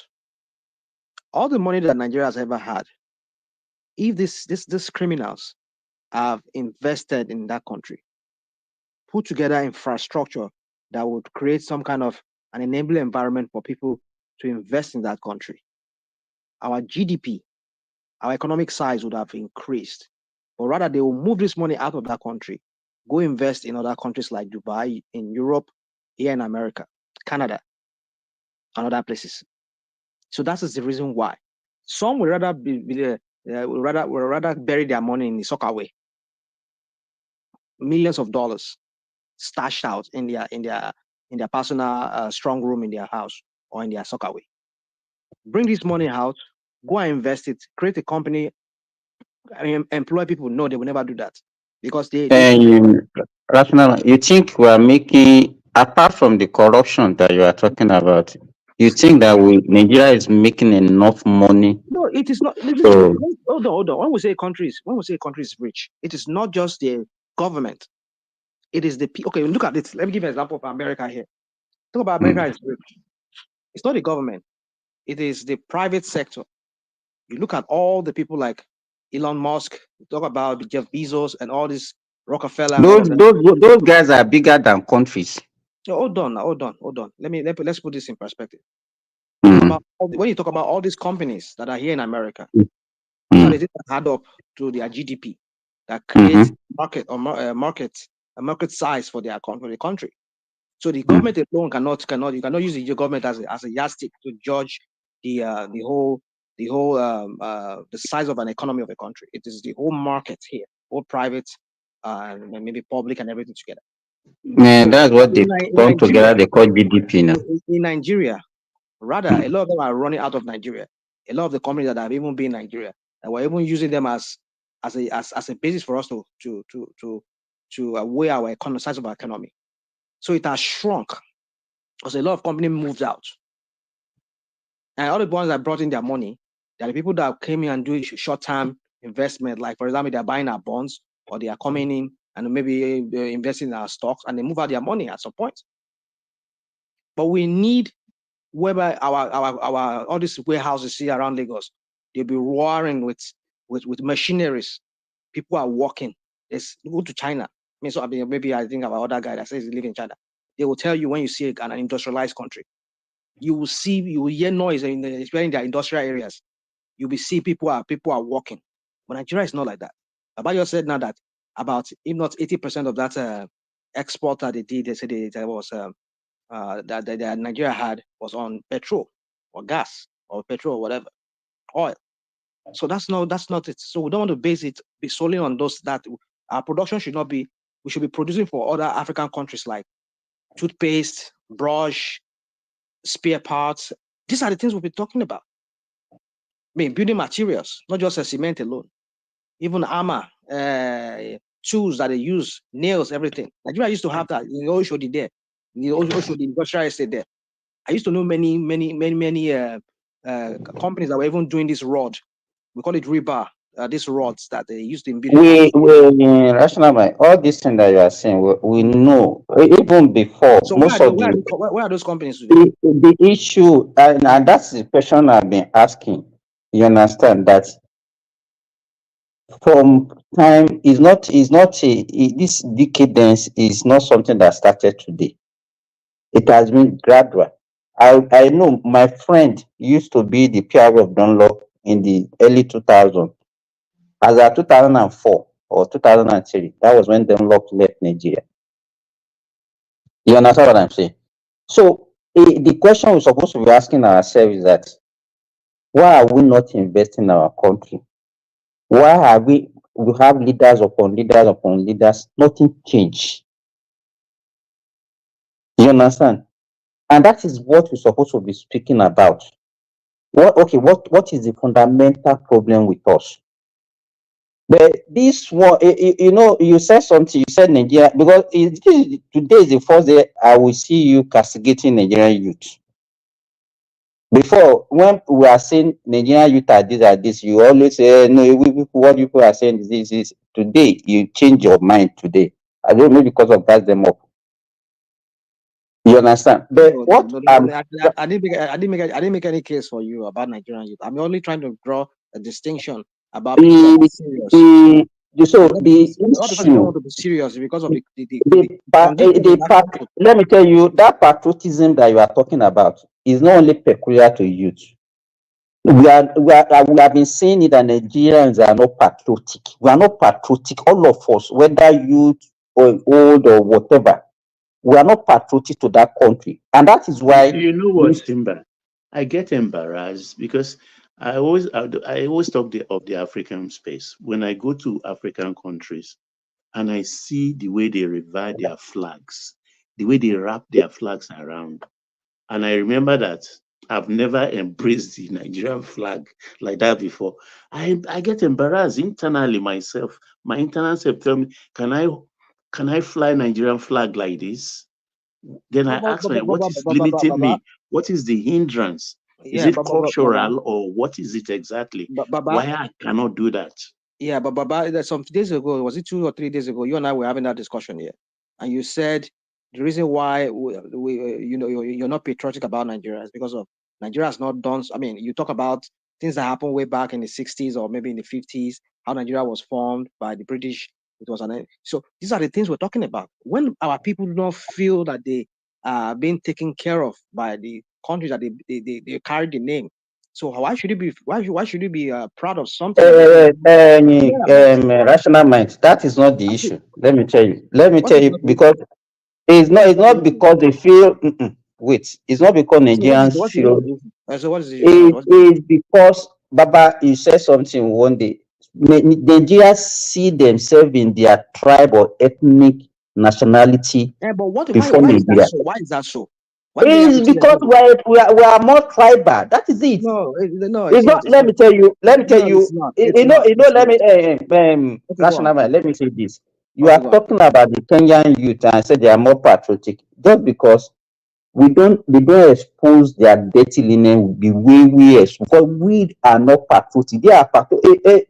You know, like this guy that one man used to have this thing with this Kaizo. You can never see that guy castigating his country. You can say, okay, the leaders are doing this. You will never No, see there's nothing to Kaizo. castigate. There's nothing to castigate about their country because the country does Hey, not have because there is nationality a that is one lot. like Let me Nigeria. tell you, there is a lot. It don't. Come If on, you come on, come on. don't see, I'm telling you, I was in a plane with a Kenya girl, Okay. and the girl was telling me what was going on. We know what goes on in all Africa countries. Even Black Africa, there's no difference. You can Don't see say there's no difference.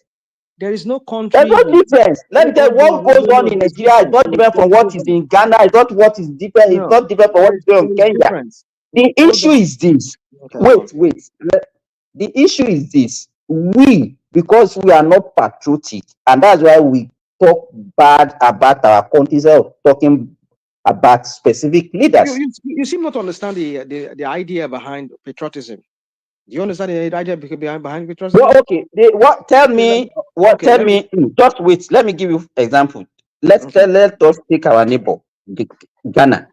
Tell me what Ghana youth are benefiting from their country that Nigerians youth don't benefit from their country. So you want to use Ghana as a yardstick now? Use Kenya. Okay, use Kenya. Kenya that you are praising. Tell me what the Kenya youth are benefiting from their country that Nigerians are not benefiting. Okay. You see, what you're asking me is like you're trying to make me do some kind of comparison here. Now, I'll tell you that you are the one that started the comparison. Can I? No, I'm not. No, I didn't start anything. I was only drawing a parallel between. Because the issue is this: whatever assessment, your assessment. Sorry, you have never been to Kenya. You have never lived in Kenya. You don't live with them. In base your assessment, I beg stop that. Don't boo boo. Have you ever been to Kenya? Who told you that? The issue is this: whatever assessment that you are doing, don't lie to yourself. It's based on what you see online.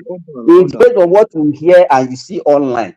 Okay, Forget about it. no. Don't use that. If I've not done something, I'll tell you I've not done it. I'll give you. I've lived in Ghana before. I've lived in Ghana for some years. I've lived in Cote d'Ivoire. I've lived in so many West African countries. None of this country has the kind of peculiar situation that we have in that country, where we have huge corruption. Don't get me wrong. I'm not saying they're not Ivorian. You want to tell me there is no corruption? Hold on now. Hold Let on. me tell you. Go to You Ghana now. can They are I preparing talk? for a Can I lecture. Go talk? and see. No, go and Can I see the talk? rubbish that is Can I happening in talk? Ghana. Can I talk? Baba Can is I talk? aware. Baba knows that. Can I talk? Can I talk? No, can I talk?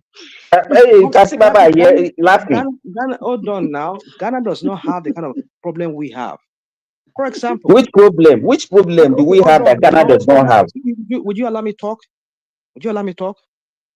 You don't see Ghanaian police give out brutality to a Ghanaian like our own police people. I mean, will brutalize their own citizens. Rational mind, Koyato. No.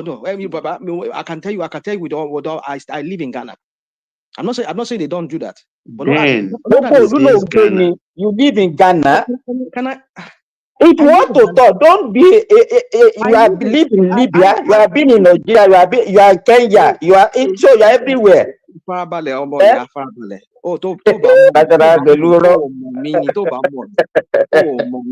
So I'm telling you, most of I mean, what I've done, I'm telling you. So my point is this: is that you don't see them. You can walk the street of Accra, most part, even in Kumasi or Seiko Jerome. If you're going towards, I mean, I can mention so many cities, Takoradi. You can walk the street of these countries at night without any fear. So no, I'm not saying that there is no crime. Don't get it, but not at the level of the Nigerian situation. I aggregate it with the population now, 33 to 200 and something. Okay, so yeah, if they have so 7, we will have about 21 now. Okay, now here you go. So why are we not asking me to make that comparison?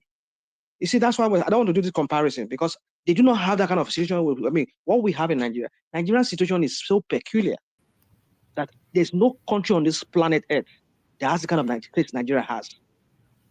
That is why Nigerians are not patriotic, because there's so many underlying issues that is behind Nigerian problem. Why we lack that patriotism? One is because when it comes to brutality, corruption, every African country has that problem. Every African country has the same problem. In fact, when it comes to freedom of expression, even freedom to say what you like and do what you like, Nigeria is probably the top in Africa. Many African countries, almost you cannot even speak against the president the way he talk. They will execute you. If you go to Ghana, go next door Cameroon there, or even Togo, the dictator that's ruling Togo next to Nigeria, or next door Cameroon, go and talk against their president, they will execute you. This one is not even arrest him and charge him. They will kill you. They'll buy you. There's no freedom. Nigeria is probably one of the few countries in Africa where you have freedom to move, do whatever you like, even get around. I mean, Nigeria has a lot of freedom. For the fact that somebody cannot talk to a president does not mean that. Hold on. Let me now. When it comes to patriotism, the reason why these other Africans are most of them, they are very patriotic towards their country, and Nigerians are not. And you guys are giving an excuse of we are tribal. Every country in Africa, they are tribal. They acknowledge their ethnicity. They all do in Kenya, Kikuyu, all of them. They love their tribe more than the next tribe. They all have that same thing. The only difference is Nigeria, we have a segment of the country that have been agitating right almost like from the beginning, these Biafrans. And you can't be a part of a country where one group of people just are not willing to be, they don't want the country to be one, and you want me to be patriotic to that country when my fellow citizens haven't accepted the country as their own. So I can't be saying I'm patriotic to Nigeria when I'm not sure if Nigeria is really a full agreement among everyone.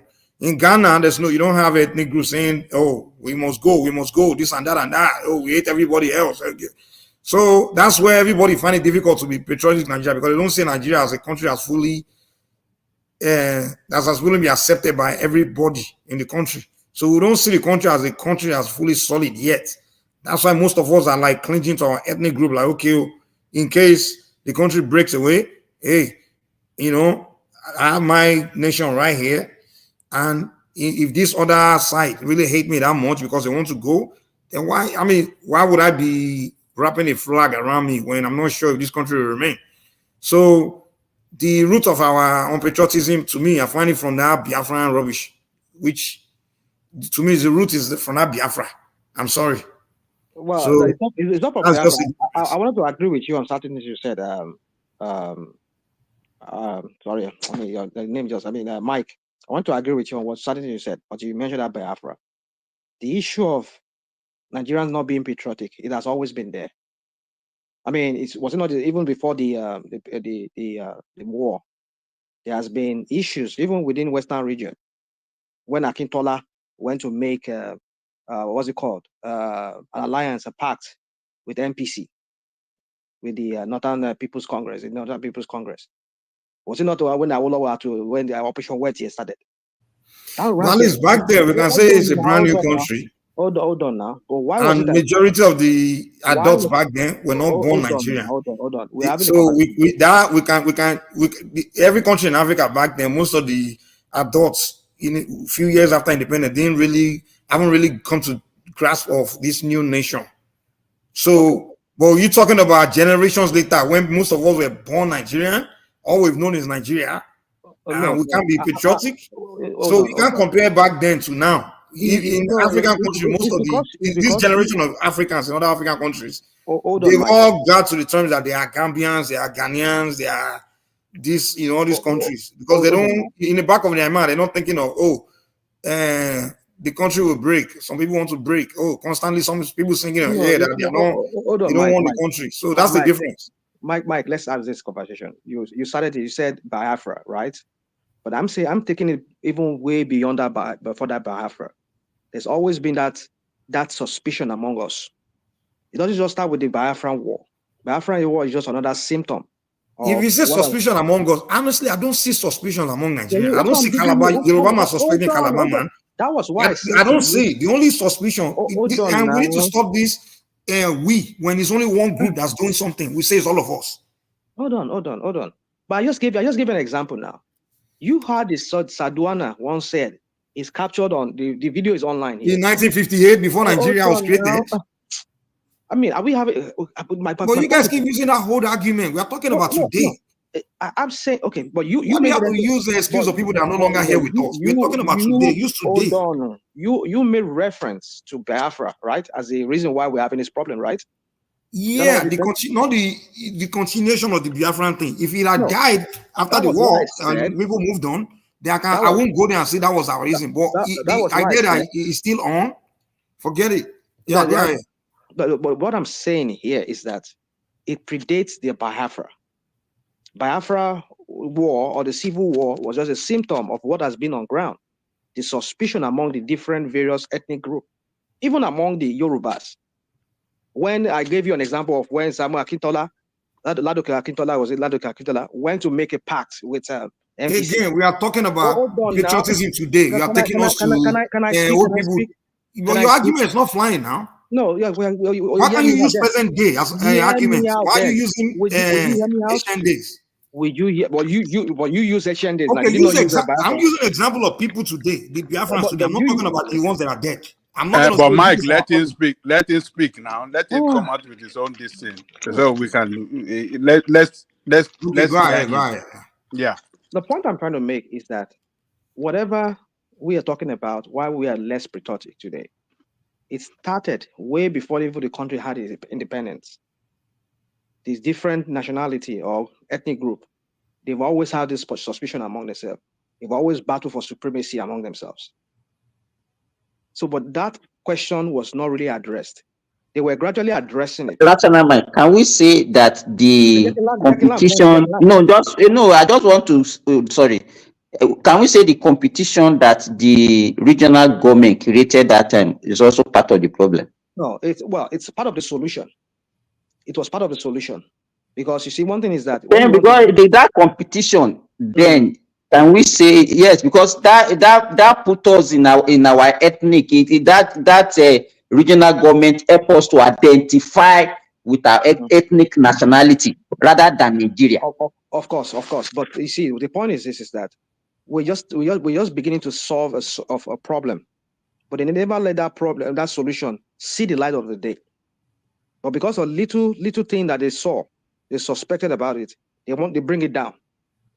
Or some people just brought it down.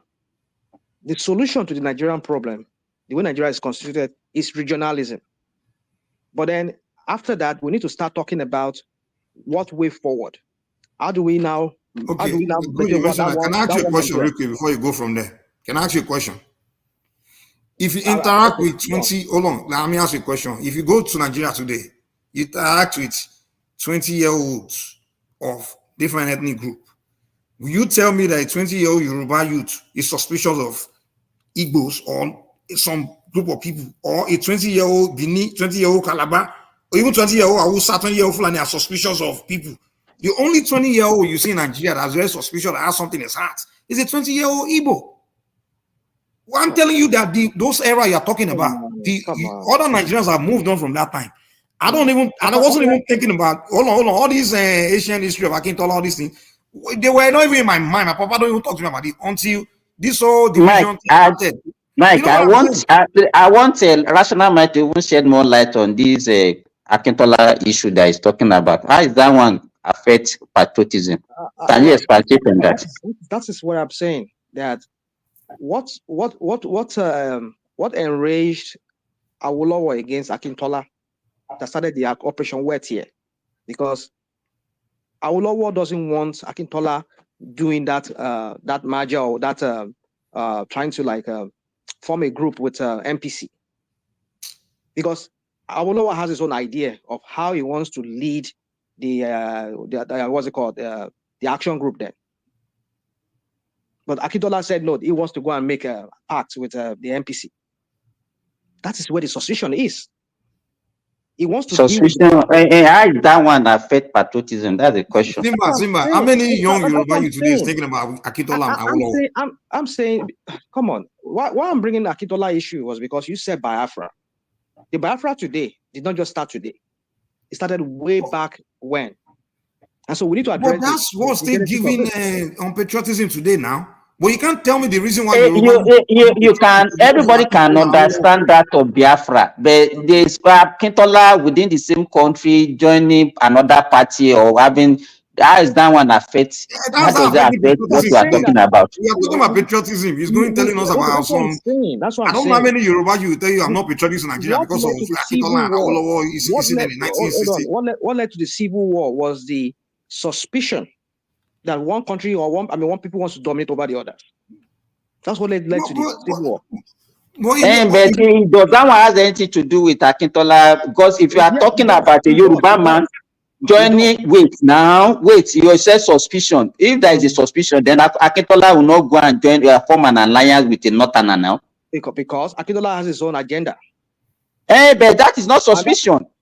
You see, that's the point. You seem not to understand the meaning of the English word suspicion. What is he suspecting? What is he suspecting? You said suspicion that a group want to dominate. Okay. Before I go too far, do you understand what led to the Operation Wet here? Whether you are just moving around, you are not even eating your point. We want to understand why the link between what you are talking about and the main issue. Because you're not listening. If not, let me, even in comment section, people are not agreeing with you. We are talking about patriotism. We are not talking about story of what happened between someone and someone. He just wanted to, you know what, Mike, what he's doing, he just wanted to shift attention from what you are saying. That's why he's bringing I'm not shifting any attention. We are talking about the patriotism you don't have today. Why we are not patriotic? But I'm addressing the point. And I'm talking about if you are talking about old people not being patriotic, your story will fly. But I'm talking about young Nigerians today, where they are the majority. What we're saying, and they are being divided. You are telling me is the story of today did not just start today. That's what I'm saying. It does just start today. It has a long history. And it's the same thing that people back then, the long history back then is what is also we are seeing, playing out today. Suspicion among you can't tell me that if you hang around young Yoruba youth, or even Calabar youth, or Ijo youth, or even Hausa youth, and they'll be telling you that what's in their mind is something from the 60s. They are not they've moved on. They don't think about the 60s or that era. The only people they are not that think about always talk about the past are the Southeasterners. They're the only one that will bring it up and they will use it to start fighting other people. Because You cannot expect people to move on like that when they lost over now you more than agree a with me. million people. Okay, so they are the problem. They We've are not the addressed. only ones. We have not addressed so many issues. The ills that has started from. You see, that's what you probably say. Meaning you need to understand the source of your problem so that you know how to cure it. Whose problem? My problem or their problem? We're talking about the general problem of Nigeria. If you don't want to call it your problem, it's the problem Which of is what? Nigeria. It is the suspicion among the different ethnic groups. There is no suspicion among the different ethnic groups. There's only suspicion with one ethnic group. Why is the Ronu idiots them of the Tinubu? Well, everybody why are they suspecting the Igbos of one? Thank you. I'm glad you mentioned that. Okay, who else are they suspecting? Okay, who else are they suspecting? Oh, come on. Exactly. If you talk to the Benis now, who are the only people that will say they are suspecting? Is it not the same people? Talk to the Aquarius. Who are they suspecting? The same people. Why are they not suspecting them? Talk to the Hausas. Who are they suspecting? The Northerners will not tell you are suspecting the Calabar. We are suspecting the Benis. We are suspecting Yoruba. It's only the Southeastern they will say they are suspecting. So if you are the only one, everybody is suspecting. Why are you saying we are all suspecting each other? It is not. During this last election, people that are not looking like Yorubas, even Yorubas that are not looking like Yorubas, they were referring to them as Igbos. Okay. So what you're making my point. So who are the people referring to them as Igbos when they're not Igbos? Dude, what is your point, Oriolong? No, you're the one dancing around many topics. You're dancing around many topics. You're making my point. Exactly what I'm saying. That the only tribe, you say. Okay, let me explain. Let me tell you again. Let me repeat myself so I'm clear. Where I disagree with you say every tribe is suspicious of one another, and I'm saying not every tribe is suspicious of one another. Oh, come on. Only one ethnic group that has the issue of suspicion, where is suspecting everybody, or everybody suspecting them. It's not only one group. Okay, tell me. Okay, name all the tribes Yorubas are suspecting. Are we suspecting Calabar? When Buhari was are we suspecting Ikwere? Are we suspecting? Hold on. What they call it, Ishekiri? Who else are we suspecting? Okay, go ahead. When Bubu was there, we saw these moronding idiots that were going about and wreaking havoc in different villages in the southwest. What some of Yorubas were doing? They were saying that Fulani people were against them, right? They were suspecting them. They didn't say against them. They are against crime that's happening. So they are not. They are having problem with bandits. I know where you're going with this whole topic, but my point is this: is that everybody have problem hearing about bandits, but it has nothing to do with suspecting ethnic groups. Every ethnic group is suspecting the others. That's not true. That's not true. Suspect the Fulanis of domination. The Igbos suspect the Igbos. Suspect the Fulanis for domination. The Fulani suspect Igbos for domination. Yoruba suspect Igbos. Everybody's doing it. So don't single out one. Don't single out one. Name how many tribe Yorubas are suspecting. I'm not going to name any tribe. You don't know exactly. So it's only one people. No, it's you are the one fabricating. That's a lie. It's only one people that have problem with everybody in Nigeria. I'm sorry. That have problem. Everybody else. Your Yoruba people have problem. Fulani has problem. Igbo people have problem. Don't put it on Igbo people alone. Yes. Let me say this. I think rational mind is right. We are suspecting each other. Yes. How many tribes you suspect? Even hold on now. Even the Yorubas are suspecting even the Northerner. They are very suspicious of the Northerner that they don't even want them to get to the position of power. That number one. And they don't even want the Southerner to be number one. The annulment of June 12th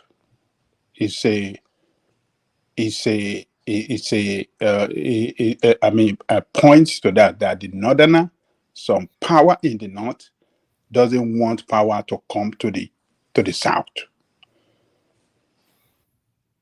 And if Yoruba did not start, are you saying regional suspicion or ethnic suspicion? I say we are suspecting each other. Every part of that country. Every tribe is suspecting of one another, but you are not giving an example of the tribe you are suspecting. You just mentioned the region. You don't need you are suspecting a region. You don't need to. Let's talk about the ethnic group now. Okay, go ahead. Yoruba as an ethnic group, when it comes to politics, for the highest office of the land, have that suspicion that the North doesn't want Yoruba to get to the position of number one. Even the Tinubu, for him to get the ticket as the nominee of the party, to even before he got to the office, we saw what we went through. We saw the politics they play against him. Even when he, after even securing the ticket of the party, the game that Buhari was playing. So don't say that. So your argument there, are you saying the North are the one that determines who becomes leader? Before Buhari became president, who was ruling? Was it not Obasanjo? And then after Obasanjo, good luck. You are talking. When people make this argument about the North and Yoruba suspect the North of not to rule. Which region? What another region to rule? Is it not competition? Politics is competition, huh? Who gave it to Obasanjo? In politics, yeah, of course, we play games. In every is it not the northerner, the military might, the North that gave it to Obasanjo to be our president? The military North or the military? The North. First of all, this argument. The military in the North, they own the Nigerian military. Forget it. Except you want to lie to yourself. The military power. Okay, so since the military left, okay. Let's leave that. Since the military left, since 1999. So who started determining who will be president? Look, you don't need all these questions. No, let's go from there now. Babajale Koko, don't let us derail from what we are talking about patriotism. You understand? If we are talking about people, okay, politics want to rule, this one want to rule, that shouldn't be reason why people are not patriotic. Topic entirely, yes. It's not like that is where we are. What we are discussing. Yeah, and because that politics part is the same thing all over Africa now. When it's time for election, look, let me tell you about patriotism. Patriotism. If you have government in your country that does not invest in the youth of that country, they will not. That might trigger an opposition against the rulership, and which could be interpreted as unpatriotic by some people. So we have seen in Nigeria today, who among us can tell us that Nigerian government have invested heavily on Nigerian youth? So I can say that Babajale Koko, that Nigerian government invested heavily on me. For you, but hold on now. Simba, remember what you said. Babajale Koko, this was hold on. Yes, okay, on finish. You. Is it the same thing today? Yeah. Is it the same thing today? Babajale Koko, this is how let me ask him a question. He said on him.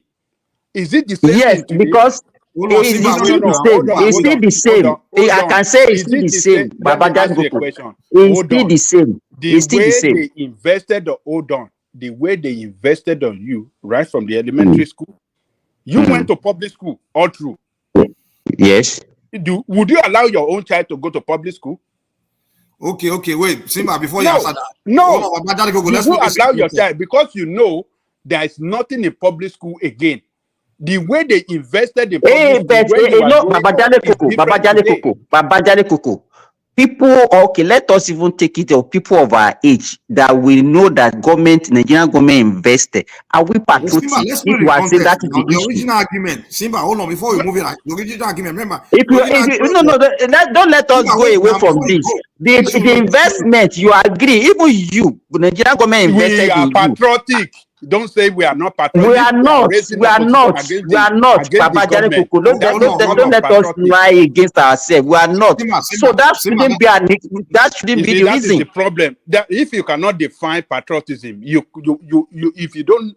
If you can't, the concept of patriotism, if you cannot define it well, then we'll be going. Okay. This is how we started this whole thing. Wait, give me a second. This is how we started. When you are opposed to bad rulership, what do other African youths? It doesn't mean that you are not patriotic to your country. Hold on. This is how we started the whole thing. Baba say, why are other Africans so patriotic where they take their flag, they ride around them. Who muted me now? Who muted me? Who? We are not patriotic. So Who the question muted me was now? why? But Babajani Koko's argument is that because government doesn't invest in the youth, and are you telling me the other African governments, those dictators, they are investing in their own youth? They might have invested better on public education and other social services That's not true now. That is not true. Nigeria. That's not true. Let us, Oh, you know, God. another problem that we have is that we don't even Ghana can't go to identify Ghana the problem there. that we have. What Go is to happening in Ghana Ghana? there. What is happening in Ghana? Go to What is happening public in Ghana? education. Go to public education in Ghana. Baba It's better Jali than public Kuku, I education in have your them country. around me that we are working together now. I know what they talk Go about to now. Ghana public How education many, is even better in than Ghana, yours. most of their children now in public school, they don't go to, in private school, they don't go to public school. It's the same thing. Don't let us be lying to ourselves. Our Even your children patriotism, in Nigeria are going to school in Ghana. What makes Ghana better than your country where you have Nigerians going to school in Ghana? people that go to school in Ghana because they didn't get admission in Nigeria, that's why they are going to school in Ghana. They couldn't get admission. That's where they have to go to get admission. And wait, can I finish? And when we are saying at times, it pains me when I hear comparison like this, because I belong to both sides. I will not deny one way or the other. This present government in Ghana destroyed the education finally by introducing free education for SSS, up to SSS, even boarding house free for those who can afford it and those who can't afford it. They were told, don't do it. There are people who can afford it. Can you just separate it? He didn't listen. He lumped everybody together, the way Jakonde did in Lagos State. And that is part of why the country went down south financially and almost getting bankrupt. That is the essence of it. I So don't it's not Baba, because in their health sector, you know why in their health sector, let me even tell you what is happening in their health sector. It was COVID. It was Baba COVID Jali that caused that serious. It's not the in their health sector. No. I'm telling you exactly what happened, because you don't do that in educational sector. You just lump everybody together. Do you know they are doing even 2-tier? Everybody went to school quite all right, but they couldn't even cope because they don't have the facility. So you have school, or alaro, school, or lawson, like we used to have in the 60s. Okay. I say even 4 hours in the morning, and that people go 4 hours in the afternoon. Baba, even in the health sector, you know what? Let me tell you what is even happening in the health sector, because we have a lot of them. The way they are jackpine in Nigeria, that's the same way the Nigerian and the Ghanaian nurses are jackpine from Ghana.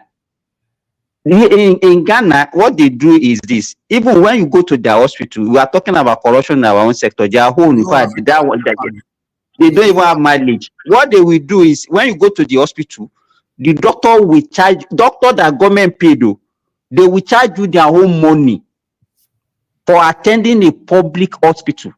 If you want to do surgery, that you pay to the government. It's not so. My point is, it's not so. With all of these things, all African countries are almost similar. No. Let's you see. Do Let's you not understand? But they are patriotic. They are patriotic. It's we that we expose our dirty linen outside. Our country is our country. If we should be focusing on our leader, but instead of saying Nigeria is a shito, you will not buy here any African country, any other Africans bring that one to their country. That's what we are talking about. Sometimes I wonder whether you come here. Even the Cameroon guy that came here, the guy even refused to blast his own president. You see, we kind of like to do this. Nígbà tó jẹ́ pé ọ̀dẹ̀ ni now, Nigeria ló fẹ́ wá máa bú, kò dé afẹ́ bú Cameroon. That's the question we're asking. That's how they are. They will never talk about bad about their country. Kò fẹ́ bú rẹ̀, president wọ́n ti wà bẹ̀ for 50 years. All over Africa, it's only Nigeria that will tell you pointedly that my country is bad. I'm yet to hear a country in Africa so that will tell you that. Somebody said, Baba, so if somebody said Nigeria is bad and Nigeria is bad, we should not say, is that what you're saying? No, I'm not. I'm only telling you the perspective. I'm not heard a Beninois or a Togolese or a Senegalese or a Gambian that will say their country is Well, shit. Lajuni, they are not well educated like us. Well, Lajuna. How can you compare those one, those that are backward people, when people compared want to to we insult that are Nigeria, civilized and they use what they hear from international other people? Nigerians to attack Nigerians. I'm like, God damn. When Nigerians and South Africa are going back and forth, most of the things South Africa used to respond are things that they hear from Nigeria about Nigeria. I'm like, how do these people know these things? We're giving them the ammunition, and that always annoys me, man. Even the black Americans, they will come and they say, oh, your country was named by Flora Shaw, nigger area. What did they get that from? Is it not from Biafrans? We said them not to meddle into it, not to talk into the problem. We said, let's leave it to us and let's talk about our problem. And yet they look at us as if, actually, like Jaleko said, that these people are civilized, so they look us as tough people. Exactly. You understand? Because when even those who work for you in those countries, when you give them food and they see plenty of meat, the quality of the food, they are amazed. Can people really eat like this? I'm not joking. Totally. It's true. I agree. You're saying the truth. But you see, but the general thing we're saying here is that we should not try to silence our people from saying how they feel about the country. That's how we can grow. But I know I don't support when other people from who are not Nigerians try to use it to deride us. I will tell them to their face, you keep quiet and don't you mean you're not part of this, so you don't talk about it. What you don't know. So I will tell them that. But if it's we Nigerians are talking about we're talking shit about our country, I won't silence anybody from saying that. Because the more that is why when that Cameroonian guy came one day, was talking nonsense, I told Michael that fire this guy out, man. We don't want this guy here. Well, that doesn't mean the guy was saying it on Kaiser's platform. I couldn't fire him there. I mean,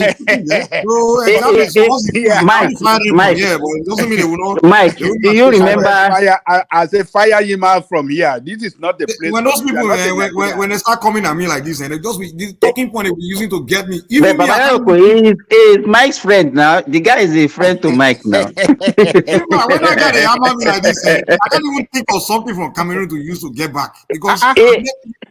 I can't. I only know Obia, but I don't know they don't talk about it. I couldn't get back at the guy to say, "Come in Cameroon, you have this problem." I don't know. They don't talk about themselves. They don't tell me the bad things about themselves. I have to go and be googling, looking for the problem in Cameroon, so I can use it to hammer the guy. The guy, he doesn't even need to.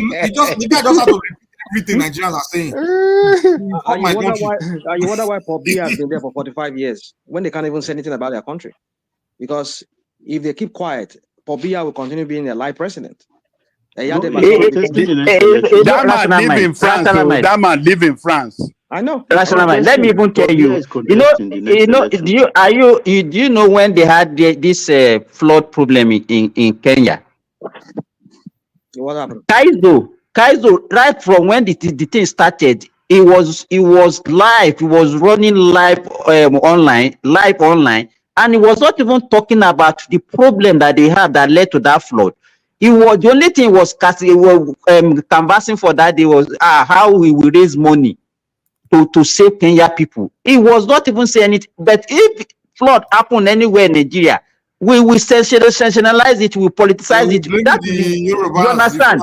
Yeah, exactly. It's Lagos, so look at it, it's a useless place. If it happens anywhere, we just look at the way we are sensationalizing the one that happened in Borno. You understand? But it was not even say anything like that. And the way he wanted that narrative to go, that was because I was with him that day. You cannot even say anything against Kenya government. You cannot even say anything against Kenya. Everybody was just actually sympathizing. You understand? That was the narrative. But Nigeria, on our own platform, will not do it that way. It was just basically canvassing for money for Kenyans. But if it is our own, we will not even go that route. If it's a shit old country, is this, is that. That's what we are talking about. Sima, there was one Nigeria guy that called in a Black American platform like that. And those Black Americans were talking about Eco-Atlantic. And the Black Americans were praising Nigeria. I would say, they were even saying, when I was listening to the show, I was even feeling goosebumps because they say Nigerians are the smartest of the African. They are the only ones building Eco-Atlantic. and they are building, they were saying nice things about what they say about Nigeria. They're talking about Nigerians are doing Afrobeat. They were praising us. And this Igbo guy called in and started, you see, the guy started rubbishing the Eco Atlantic. He said, man, it's a stupid project. It's a very low IQ. He said they're building a project on top of the land that's going to be sunk in the next 70 years. The guy was just saying, the guy was rubbishing. He calling. And those people were even questioning, like, you serious? The guy said, yeah. He said, man, so much corrupt money they're using. Even told them that it's not even Nigerians that's building it, there's some foreigners that are building it. The guy these people were already praising also. This Nigerian guy calling, this Nigeria guy. can do that. The guy started all because of his age. And then he's talking about, and those people were even talking about Dangote refinery too. And the guy came and said, no. See the Dangote refinery, the guy started rubbishing it. So they put a refinery in the middle of a city where it's going to kill millions of people in the next 5 years. The guy I'm like, dude,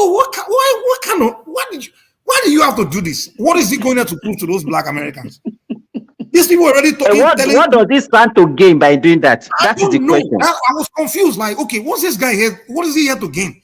These people were praising. They say, man, the only African. And when I was in the show, they were talking good about Nigerians. Say, man, the Nigerians, man, they're smart. They're the only Africans doing great things. They're building Atlantic. They're building the largest refinery in the world. They were saying good things.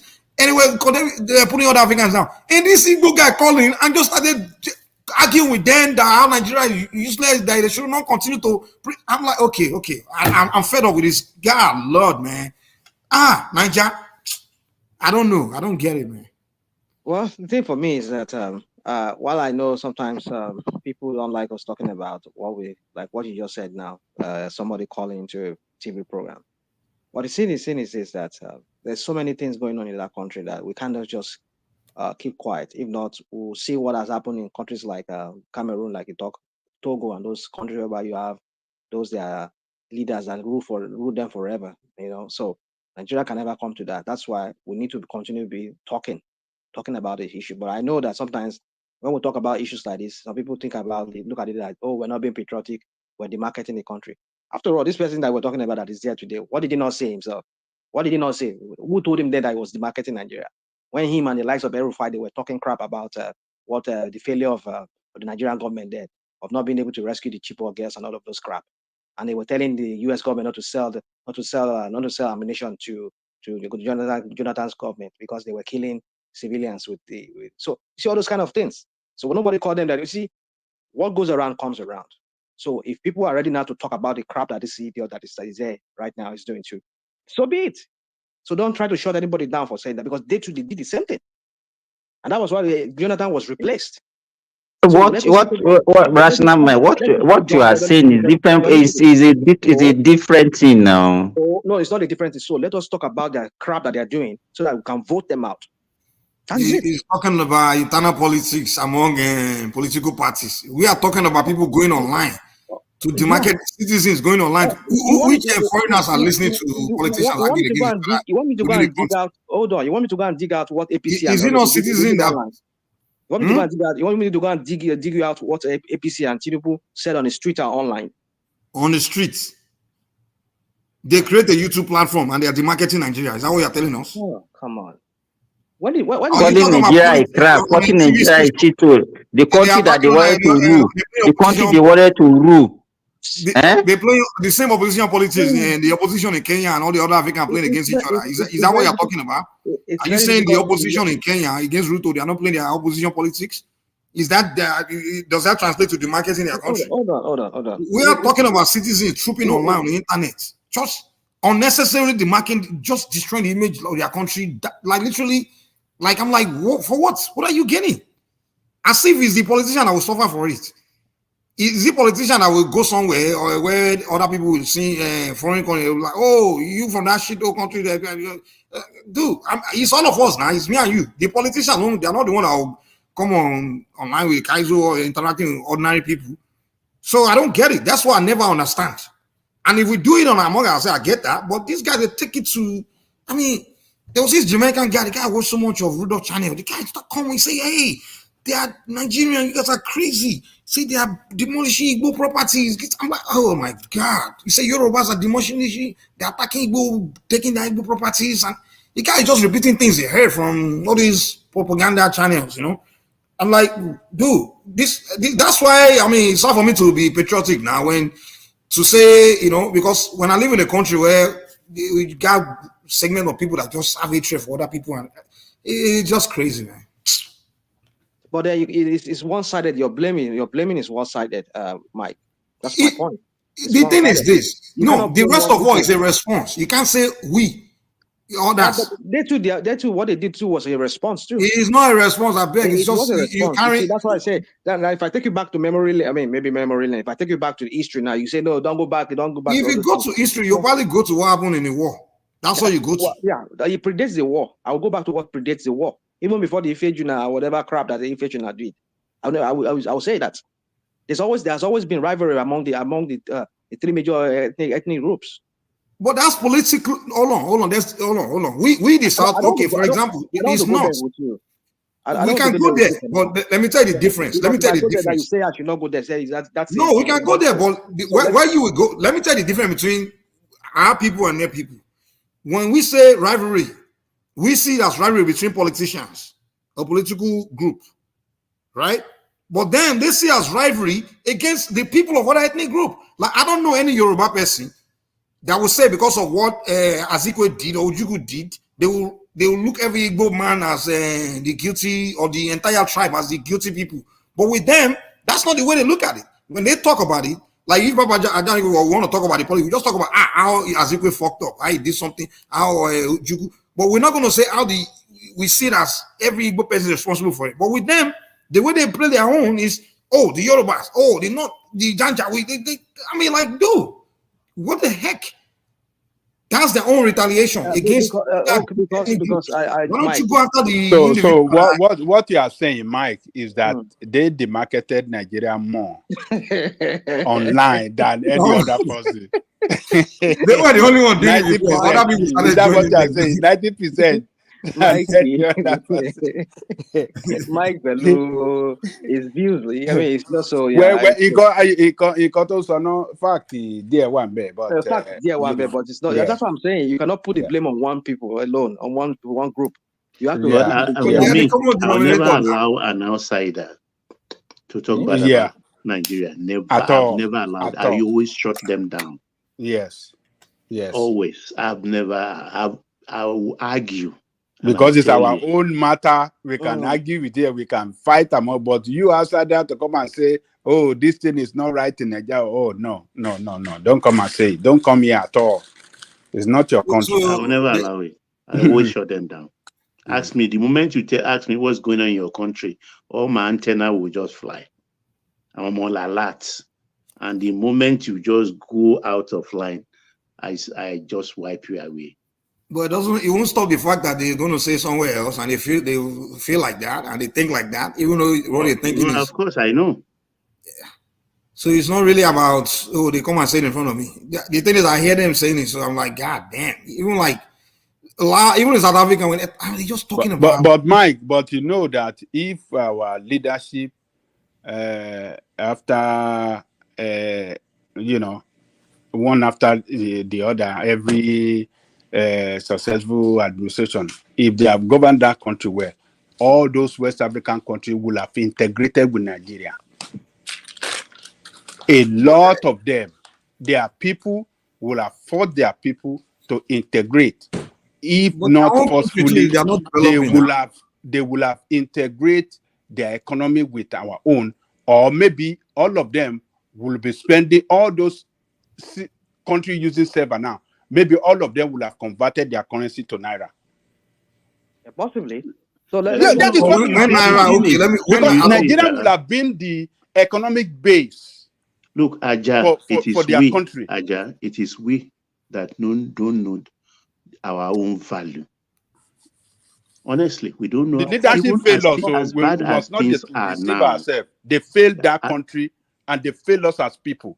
As bad as that country, till now, they still hold us in very high esteem. High esteem indeed. But Baba, have you seen one South African lady that was talking online that where she say Nigerians are just lying that they spend billions of naira, billions of dollars on South Africa? She says a lie. They are just making it up. Look, one on one. Yeah, stupid. That one is talking nonsense. They also all do all those things they do one-on-one. When they see you even in the airport, in the lounge, and they know you and you say you are in Nigeria, they will be looking at you from your head to your toe as if they want to swallow you. I see it in their faces all the time. Swallowing, they treat us with contempt. Is that what you're saying? Is that contempt or what? No, they admire us. They admire us tremendously. I can tell you with pride that they particularly the female folks. Let me tell you, a couple of years back, Ovation did a poll, took a poll all over Africa, asking the women, which men will you prefer in Africa? Authoritatively, if you have Bob D's email address, email and ask, over 90% of the women said they would rather marry a Nigerian. And I don't think if it's gone down today, it won't be more than 70%. Well, I think that's because we are rational man like we are nice people. We don't even know we are nice people. Area of socialism of rational mind. That's why my man like. We don't know our value. Honestly, we don't know our value. We don't know. That's what I'm saying. It's about the example I was saying now. Like those people that were hailing us, those Black American, the only African and the Black American who admire are the Nigerians. We are because those ones they always feel embarrassed about Africa because they think Africa is just one. The Africans can't, but then the Nigerians they see us in high places. Even the NBA, the best player, we a Nigerian guy. In the UFC, the best fighters in Nigeria, in boxing, they just like you Nigerians are, the entertainment. So they see us, they always think positive. The only thing they are exposed to is just that positive aspect. But our people this admission session, 176,000 I saw that today too. Freshmen, Nigerian freshmen and women in American University. 176,000. More than all Africa combined. Yeah. Nigerians are just that's what people know us from outside. Like, okay, these people here, they were just see them doing great things, things like that. Did you see that? But then our people will come online, they begin to pour out some rubbish, unnecessary things. I'm like, dude, Mike, have you seen that that Yoruba girl that flew Boeing, the new 787? Yeah, the Nigerian girl. I mean, that's history. I mean, is it the first African female or what? I don't know what. This thing started before. We do it amongst ourselves. That's how it started, and we do it playfully, not seriously. But I never even had a problem with it. Yoruba, I never had a problem with it. Omo Igbo, you go say Inde Yoruba, we will call Hausa Malu. They will laugh, but we take it as a joke. But suddenly, it just crept on us and become an offensive, something that causes vexation. Yeah, and we now took it international. I never even had a problem with it when it was just within us, like it was just something among okay, we're Nigeria, we know ourselves, whatever, we talk rubbish. But with the moment we started taking and just demarketing, oh my God, like just taking it international, pouring it out there in the internet. That was why I hated the iPod. Now, if the whole thing was going on, my stuff was going on in Nigeria, and I didn't have a problem. But those guys now, they can't just be online calling Nigeria zoo. The Jamaicans are coming to ask me questions. Like, hey, what's going on? I'm hearing this. You have people that they don't know anything about Nigeria. We're asking you what they're learning about Nigeria, this and that. The zoo, is it true? You guys killed billions of people? You guys, I'm like, he can't just be broadcasting. He thinks when he's broadcasting, it's only Nigerians that are listening. But doesn't know the whole world is listening. This is internet, dude. You can't do shit like that, man. So what are you trying to achieve?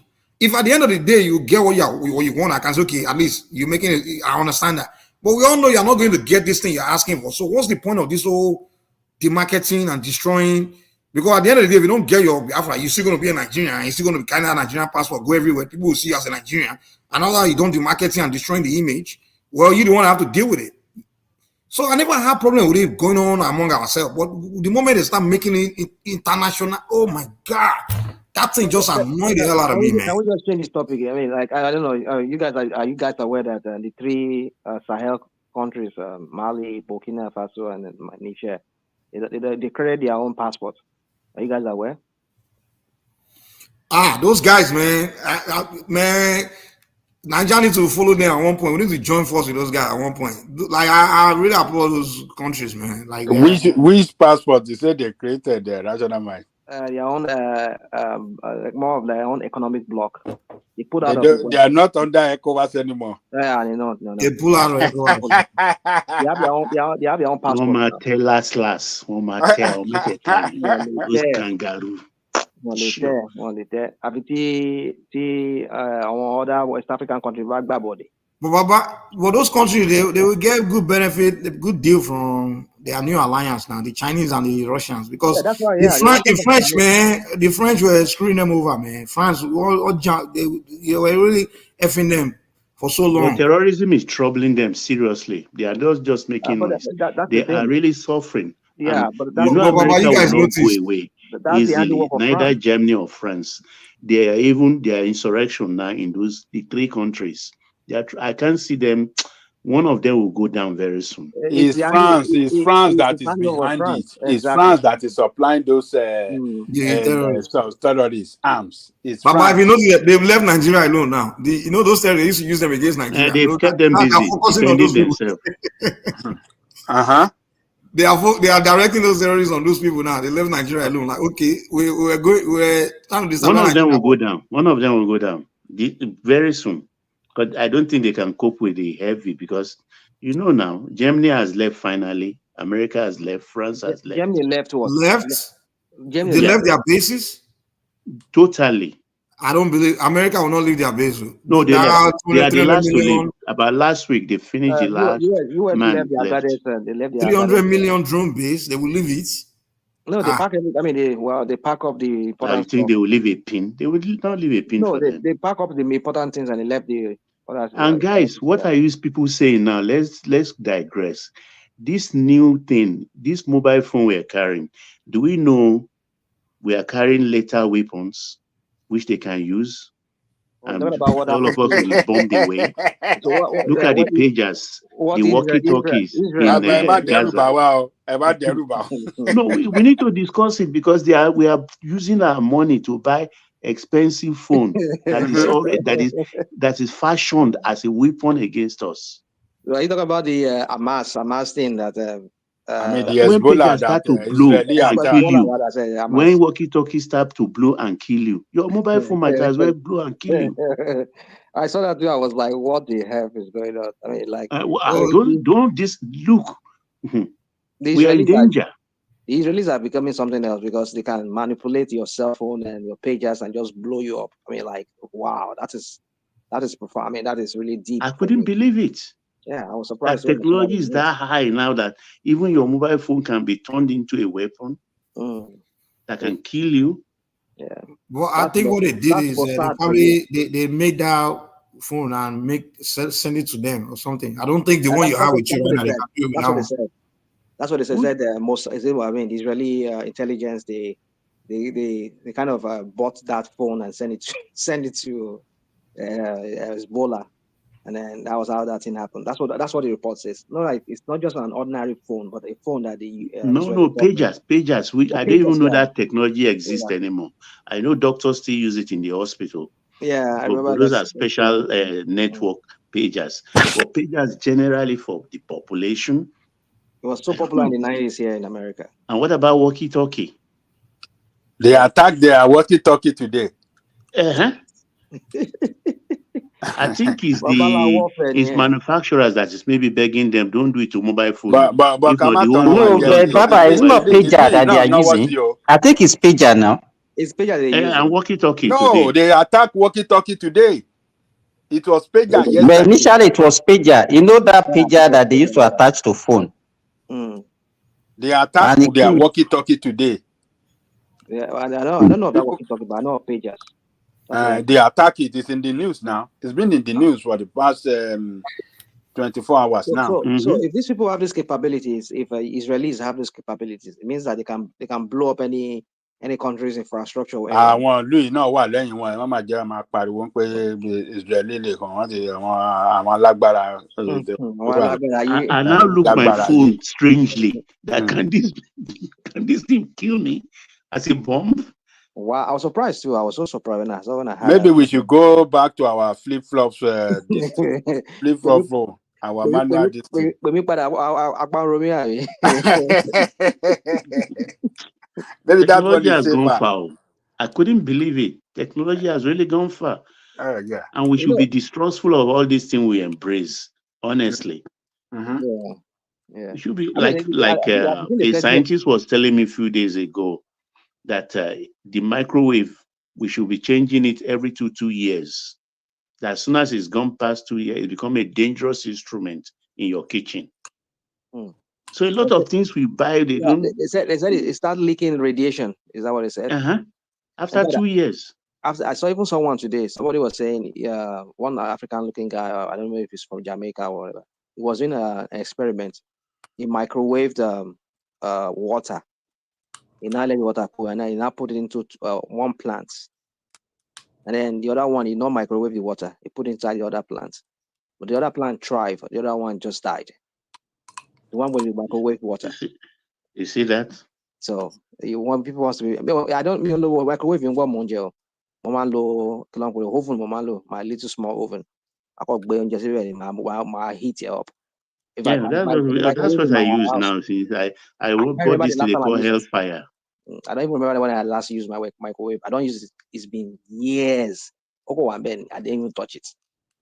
So I mean, like microwave for me, no, I don't use it. But when you use it for imagine? Food, the taste is even different for me. The taste is it tastes so bland and so different with microwave.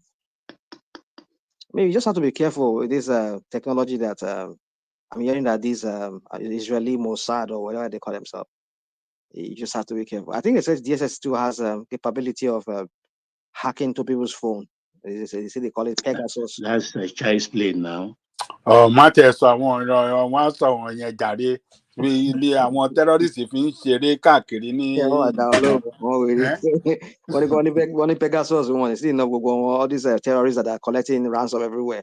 They cannot even pin them down. Don't mind them. They know they can pin. You don't know the rikishi that is going on in that country. It's only for regime. It's for regime protection. As long as you're not looking for Tinubu's wife, you're not trying to, you're not kidnapping Tinubu's son or being his wife or his kid. Madam Remy. Take time, rational mind. Take your time. Take your time. Did you see that that thing he was doing? Those fashion thing they said that show. No, that's not good. That's bad optics. That's don't even talk about it. It's a non-starter. Of all the things she has to do, I'm disappointed. I mean, lady, I don't just understand. But when I say people don't even have, what did she do? What did she do? Baba,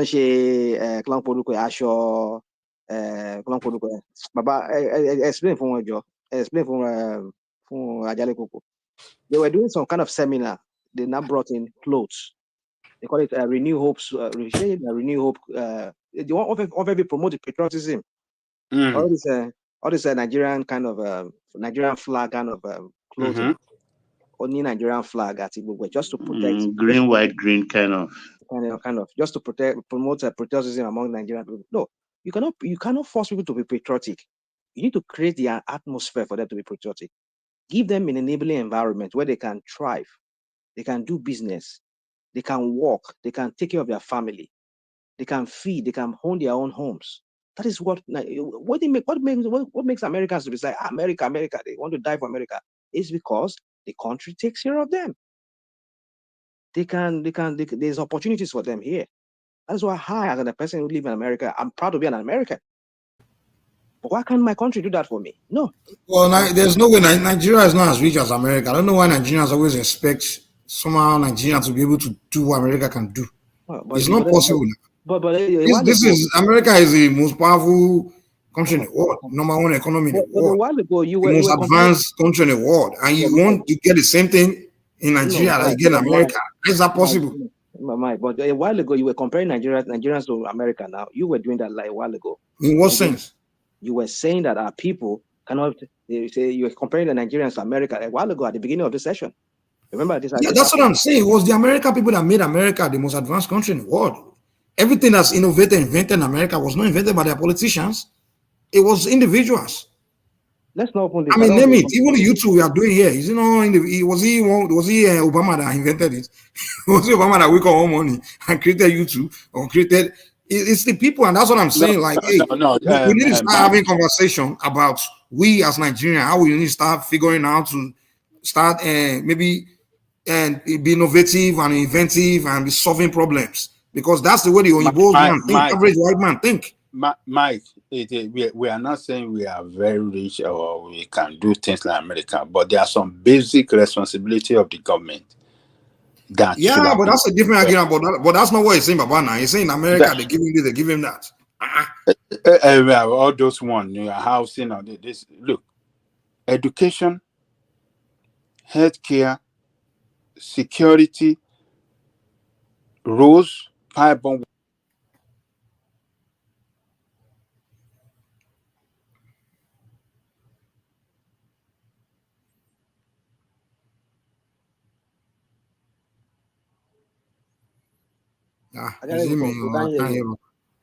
I don't know. Maybe it dropped. Okay.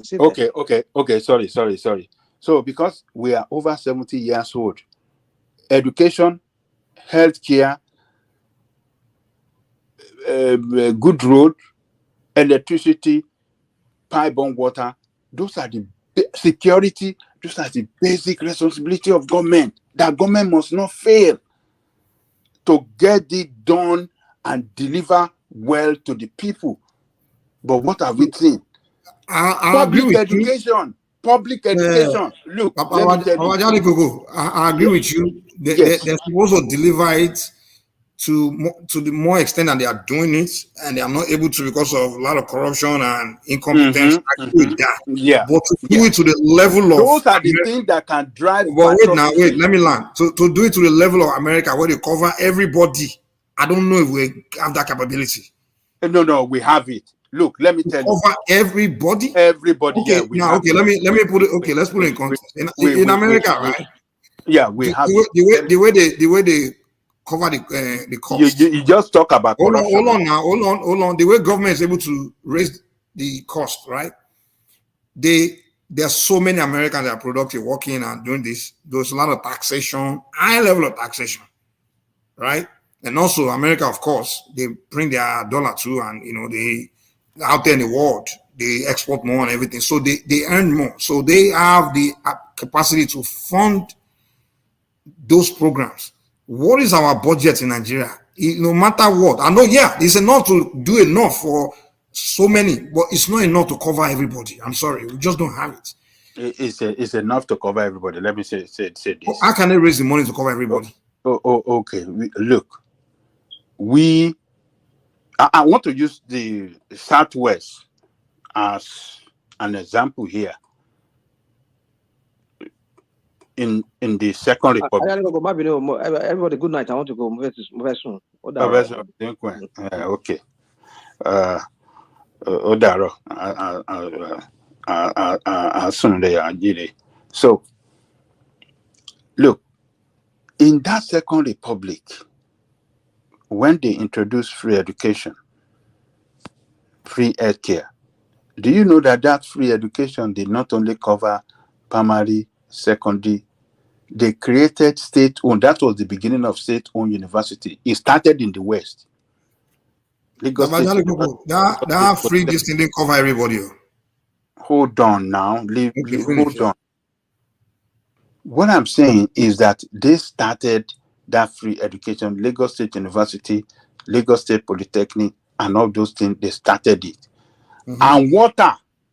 Let me tell you this. During the military administration, before Jakonde came, we were paying for water. We are paying water bill in Lagos. But when Jakonde said, they said, no, water must be free. And it was more efficient. They run it more efficiently. But how was he raising the cost? How was he raising the cost? How was he raising the...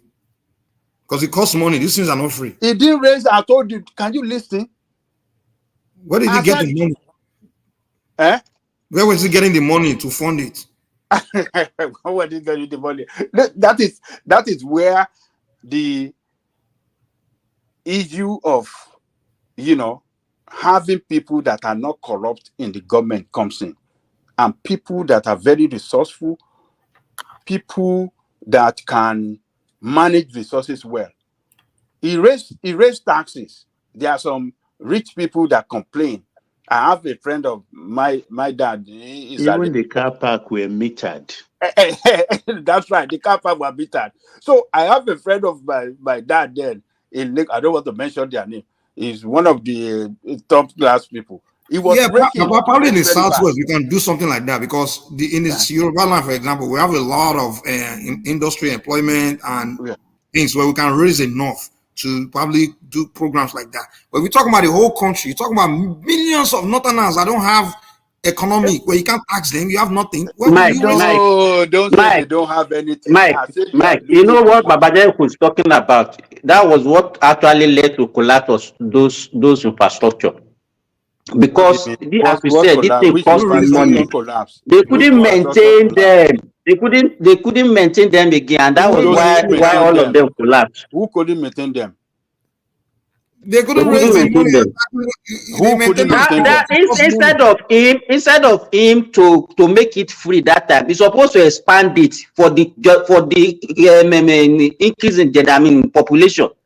They did not do that. They are just doing, let me tell you, most of what our politicians do, they just do it for political reason. They don't look at, they didn't do it for the benefit of the. Did it work or did not work? No, Aja, was it successful? But then maintenance costs even more than. Do you know that the cost to maintain is higher than the cost to build it?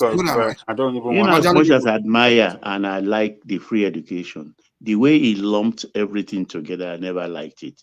Because he took the good schools from the missionaries and turned it into something.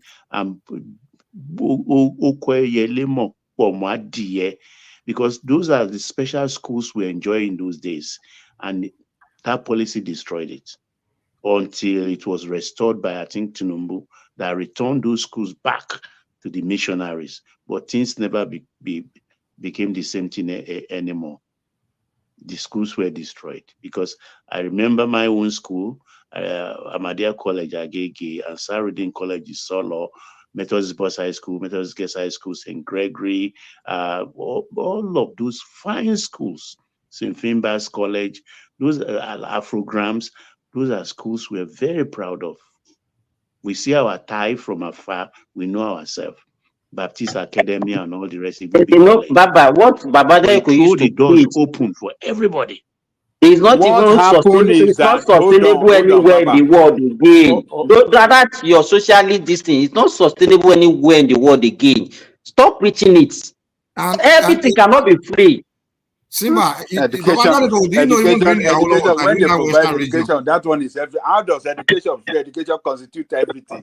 I don't get. Let me ask you guys a question. I wasn't around during that whole time, but Baba probably be able to answer it. Baba Jali Koko. Sorry, Baba, during the Awolowo time, that free education, was it that they had something amount of population they could accept, or was it like it was enough to cover the entire population? Like those schools, they have like quota, like, okay, it's going to be free, but we can only cover, the cost can only cover this amount of children. Or was it enough to cover the entire, all the population of the...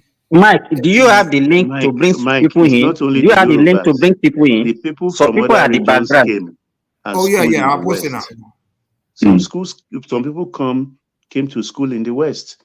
That's how free it was. It's for everybody. So how come we still had a lot of illiterate in Yoruba land? See today, I mean, like, why didn't they all, go to school that back then? Those ones they will be the ones under those illiterate you're talking, maybe under 50s, under 50-year-old. Maybe those are the illiterates in the villages, because in those days, Baba, woman that sells in the market. Baba.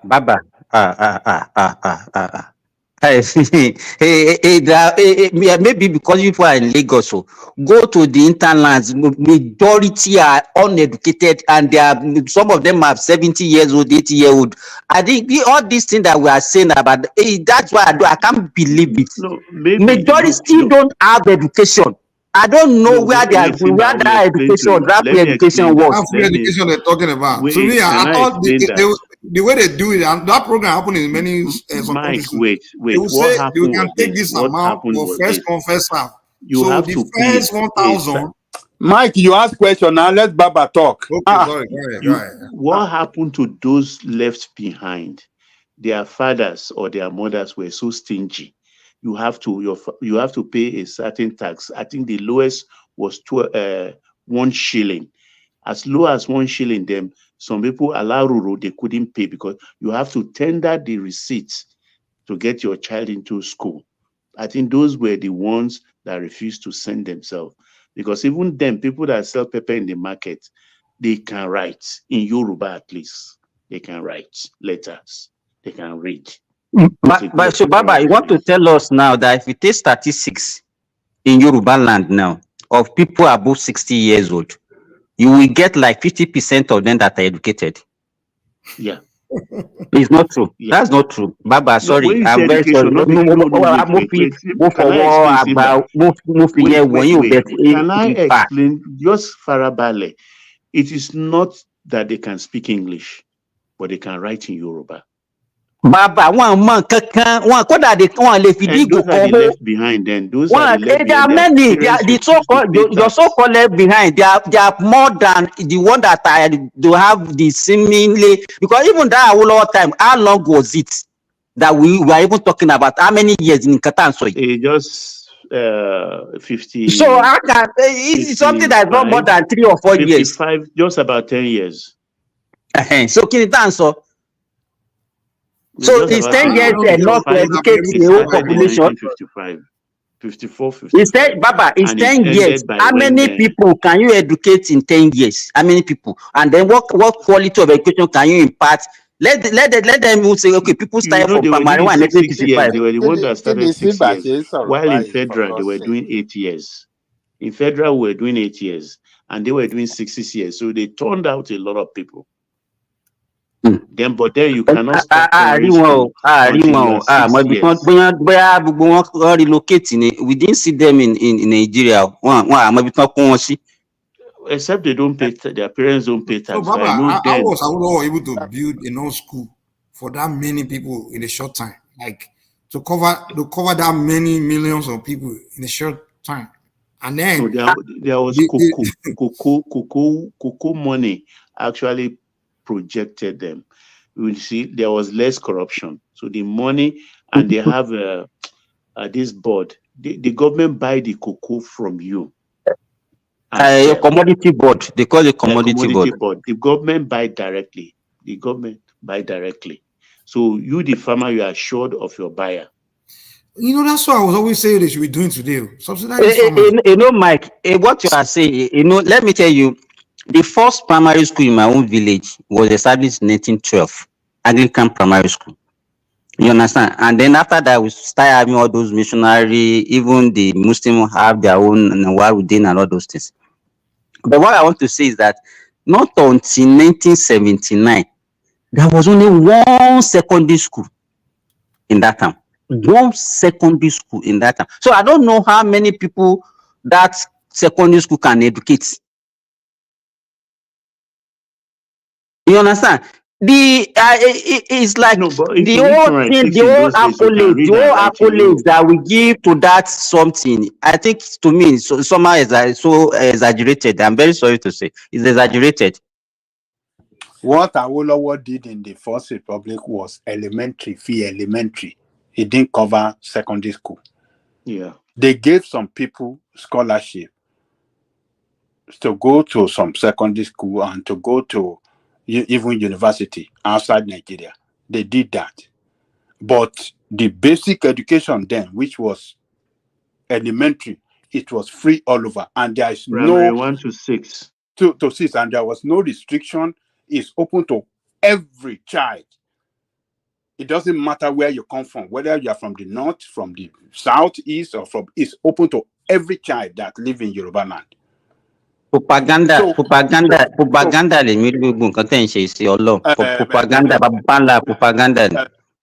It's just unfortunate that I know you don't like Awolowo, So yes, that's for sure. You don't want to give any good credit to him for what he did. Everything that he did good, you want to condemn him. And I know where you are coming from. I know the Akitola problem. You're on the side of Akitola, and yes, Itori Oshogbo ibi 31 years, all the time. That's fine. But let's even forget about the First Republic. The Second Republic was even more successful, as I was telling you. That one, they did it in secondary school education, and they open up tertiary institution education free. Baba Jai, I wanted, this program that you are talking about. The I missionary at school least go I back. witnessed. I can agree with you. I witnessed that one of 1979 because that time they give us everything free in primary school. There was even Free. adult education. The only That thing, was the same too. they were not giving us is free food and free uniform. Pen, you know what we call slate If they are that giving time, you Baba Jai free food, Kuku. maybe you have been supporting Awolowo now. Baba Jai, Okay. slate now. You know what we call slate? That's that Slate. board, small board that you use in primary one that you use The chalk chalk. to be writing. They will, yes, every morning we go and pack it in the headmaster's office and they distribute it to all the primary one students before you start using pencil, because it's a graduation from chalk to pencil to biro. That You was understand? good. But the problem with all these things is that one is also short-lived. They started in 1979, by 1983 it got terminated.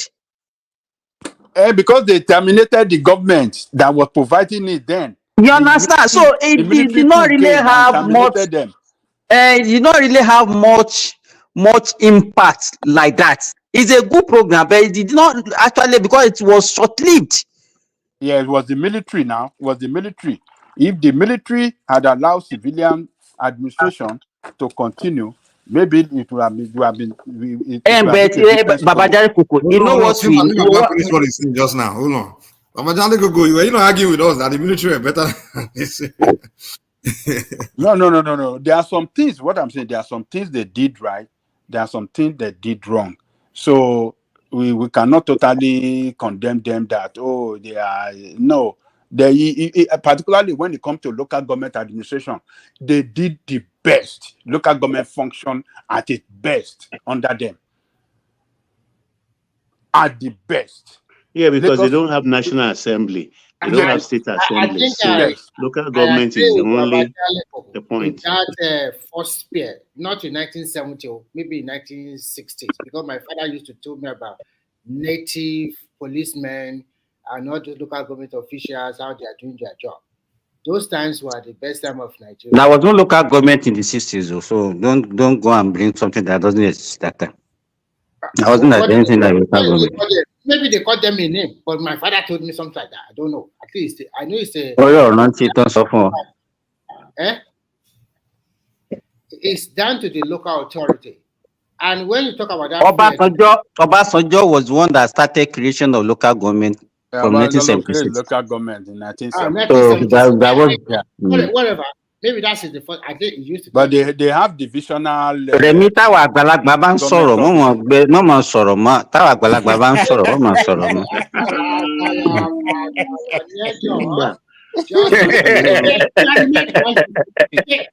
Mike, listen, you Mike, àgbàlagbà. Partnership ẹ ti bàjẹ́ ẹ ti kọ́ tẹ̀. So the Second Republic was, the politician we had then, particularly in the West. I can only speak for the West, so I don't know even what we did in the West was so amazing. What the UPN did in the West was so amazing that we had this governor of Enugu State then that was very popular, Nwobodo. Jim Nwobodo. He came. No, that was it was not Enugu. No, Enugu was not there. I think it was Imo. No, it's Enugu. No, Enugu did not exist. There was no state like Enugu. Enugu was the capital then. Was it? There was nothing. Imo. Was it Imo? We have only two. I mean, two states. We have only two states. How many states do we have? How many states do we have in the southeast that time? Imo and Anambra. I think it's three. It's three. We have. Which one? I think it was Anambra State. Was it It Anambra? will be Anambra. Is it Anambra or Imo? Those are the two states that we have Yeah, there. yeah, Anambra and Imo. Yeah, I think Anambra and Imo. Yeah. I think Anambra and Imo. So I remember he was in charge Anambra. of Enugu Anambra. was Anambra's capital, I believe. They used to say Anambra, Enugu, something like that. Enugu was the capital. Yes, it was Anambra. So Enugu was the capital. Yes, it was Sinwobodo from Anambra. Very flamboyant, very flamboyant governor. And, every time the team, them, Enugu Rangers, coming to Lagos to play or in Ibadan, we follow them down. So, what do you call this thing? Rimi in the Kano. Those one too, because of the successful free education, they introduce it in Kano too. And there was working alliance between the progressive, the Awolowo progressive, and the northern what do you call it? PRP, Aminu Kano. Even the GMPP, Waziri Ibrahim, was in Gongola State. They were working together to see, okay, this Awolowo of idea and all these things that this man is doing, even doing better than the federal government. Free education, just to compete with federal government, and Jakonde was trying to build all these things was so amazing. Baba Jai Koko. As good as those programs were, I think the major mistake they made was that they were not looking at the revenue, the source of income. They were not developing those areas where they can even make more money. You understand? As at that time, our cocoa production started dwindling. You understand? Everybody was just looking at the federal government, what come from above. But locally, what are we really doing much to actually look at what can we generate in our own domain? No. Everybody was just doing all those programs, just for political reason. But the sustainability, and that is what we failed to look at, and that is why we are where we are today, Baba Jale Koko. In the southwest, there were a lot of factories. A lot of production was going on in the southwest, and they were making a lot of money. Baba and Baba Jale Koko, you will agree with me that all those factories by the time this time that we are talking about, 1979, 1980, all of them are started. Babangida's time that all of them faded because of liberalization of trade. That was when all of them started failing. Shagari regime was not a good regime for us, as a nation. It wasn't a good regime for us. Nigeria, that was when Nigeria started borrowing money, austerity. You remember what happened 83, 84? People cannot even feed, they can't get food and all those things. Actually, Simba, the best time of Nigeria that I know, I was little, but I know it was just during the 1970s. Okay, from the 80s, it was terrible time. 79, Shagari was terrible, and after Shagari gave it to coup. Then we have series of coup. And the best time after that time is just that 18 months or 14 months of Buhari and Idiagbon. What I just knew that we are disciplined. Everybody fall in line. And I think if we have continued that way, that country will have turned around. But before we can say Jack, Nigeria started crying as usual. Hey, it's too painful. It's too da. Before you know it, and then the white Maradona came. That guy just destabilized everything. It's divide and rule. Abacha came. They started looting like I cannot believe the state of looting between who is the lootest between Abacha and IBB. Abdul Salam that is crying foul now. We all knew what they did. IBB was one that legalized. You know what he was doing that time? Every 2 years, for like 8 years or 9 years of his rule, he changes the state governors every 2 years. He was just giving money to the boys. How many protests on fuel increase that time? It will be more than 20. Every 6 months, every 3 months, there will be queue. There will be wahala. Then he came out with his social adjustment program. Led by Olufalai, that one Minister of Finance that time. It's all trouble. They didn't do it very well. But one thing I will give to him, Was he really Minister of Finance? Or I think he was the secretary to the government now. He was the secretary to the government. I think it was I don't know, maybe one of the two. But one thing I will give to He him. did the two. At one time, he was secretary to He that. did it Another too. time, he One was thing I will give to secretary of. IBB is that in case in the oil and gas sector, he really developed Nigeria oil and gas in terms of refinery, the gas project, the Alajas. Refinery? Yes, Oh. he did it. Who? Babangida. What, Babangida? Yes. Babangida will call refinery kankan. The last refinery was during Obasanjo in 1978. The last refinery.